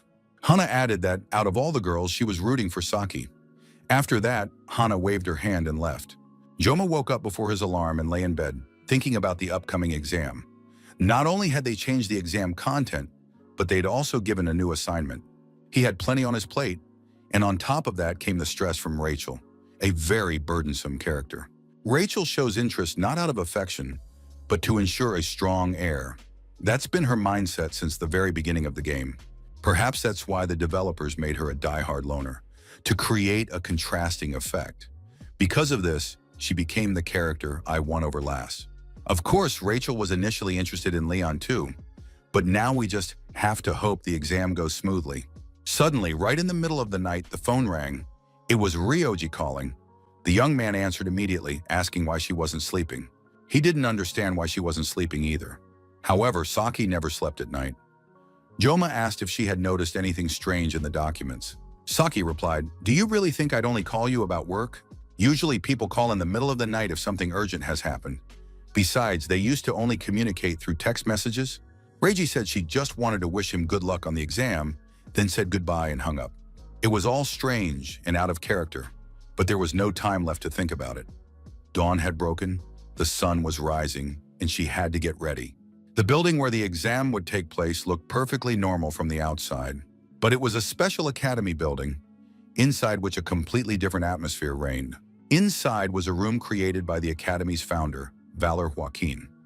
Drawing on his experience of surviving in Gehenna, he had brought even the stones and weeds here, creating a scaled-down replica of a labyrinth with its own ecosystem. Of course, the exam was designed to be practical, but holding it in a place like this was strange. Joma kept thinking that this was nothing like the game he was used to. At that moment, a loud scream rang out, and Rachel, with no one to hold her back, rushed to embrace Joma. She nearly smothered him in her embrace, but the young man managed to grab his knife. Rachel immediately sensed the magical influence and stepped back. She noticed that the boy had become much stronger compared to last time, and there was a special charm in that. Soon, the third member of the group appeared, Hannah. She greeted Joma. The girl was holding a crowbar. Joma was surprised to see such a strange weapon. He immediately thought that this test needed to be stopped right away. He started off on the offensive. He asked Hannah why she was always late, but Hannah didn't fall for the provocation. She greeted everyone and said she was counting on Captain Rachel's help during the exam. Rachel immediately warmed up to her. The girls had a pleasant chat, and Joma noted that Hannah was excellent at managing people. Soon, everyone was told to stop talking. Once all the students had gathered, they were briefed on the exam. This time, the exam for first-year students would take place in a special building, an unusual format. It was a team competition, but not quite what people usually think of as a competition. The format is simple. You have to enter through the gate and reach the designated point within 1 hour. The team that makes it on time advances to the next stage. Those who are late are disqualified. So far, it all sounded very simple. You just had to run quickly across the entire area. That's too easy for a midterm exam. There are no monsters inside, but the space mimics a labyrinth and creates what is known as an artificial hell. There is no intervention or protection from the subspace veil, so freshmen need to be especially careful. The students walk through the gate, not understanding what they should fear if there were no monsters. Maybe there's an oxygen problem in there? The instructors added that using weapons in this place could result in injury to oneself, so the use of weapons is strictly prohibited. Joma thought that a timed race was much fairer than the midterm exam. However, subspace and Gehenna are incompatible. It's unclear how they'll grade without intervention. One instructor is assigned. This is necessary both for grading and to prevent potential accidents. If students want to give up during the race, they should simply inform their instructor. Rachel announced that the midterm exam is too boring. Usually, students fight with each other. After that, it was announced that all students must hand in their weapons. Choi Sora was the supervisor of Rachel's team and was surprised to see Kang Joma among her students. Rachel thought that Joma was acquainted with this instructor, which meant the girl's mood would be ruined. But the instructor said that they didn't know each other personally. However, there wasn't a single instructor in the entire academy who hadn't heard of the exploits of the star student, Kang Joma. The instructor introduced herself. Her name was Instructor Kim. She would be in charge of Rachel's team for this semester's exam and wished everyone good luck. Instructor Kim was in shock. She didn't understand why she, of all people, had been assigned to this madman's team. On top of that, Joma had taken the servant's badge. Instructor Kim tried to cheer the students up. She said that, of course, she was incredibly beautiful, but they'd better not get distracted and focus on the exam. In fact, Instructor Kim thought that just because a blonde had a little bit of fat on her chest didn't mean she was a beauty. Rachel told the instructor that she was a nasty old hag who was asking for trouble. The instructor couldn't understand how such a cheeky little thing dared to speak to her that way. After that, Instructor Kim advised the little blonde brat to calm down, since the instructor is responsible not only for the students' safety, but also for their grades. Joma turned to the instructor, saying that the exam was starting and they needed to go. Of course, it was strange that Kang Joma didn't become the group leader. Rachel was furious. She didn't like any of this. What she disliked most was when the group ended up in the wasteland. It was really cool there, but actually terrifying. Instructor Kim noticed that Rachel was gasping for air and couldn't pull herself together. The girl promised to kill the instructor when they got outside. The kids were walking through very strange places, and even the air around them seemed unusual. As soon as they followed the instructor inside, the first test began for the students. Joma felt fine, but Rachel turned out to be too sensitive to the mana. She looked exhausted. In this state, the next stage might be even harder for her. Due to her high magical compatibility, Choi Sora felt right at home here. She had energy to spare. Joma wanted to know how Hannah was feeling in this environment. Hannah replied that it was bearable so far, but Joma looked absolutely fine. He said his skin felt a little tingly. Hannah was a member of the club, but she still made Joma a little uneasy. The guy knew that the enemy had infiltrated deep into the academy. Joma hadn't brought a knife, so he couldn't check anyone. He just had to watch. Joma asked how much time had passed since they'd entered this area. Rachel was already so out of breath that she could barely speak. Hannah replied that only 25 minutes had passed. Many were already exhausted and couldn't get their bearings, and there was still quite a bit of time left. Joma realized that if things continued this way, they would be disqualified. But the guy didn't want to give up. Besides, they knew nothing about the prize. If Joma had at least a knife, he might have been able to sense mana nearby, but for now everything was too unclear. Then the young man remembered that he had a servant's badge, which meant he could use Choi Sora. Joma activated the magic stone, and now with the instructor's help, he would search for mana.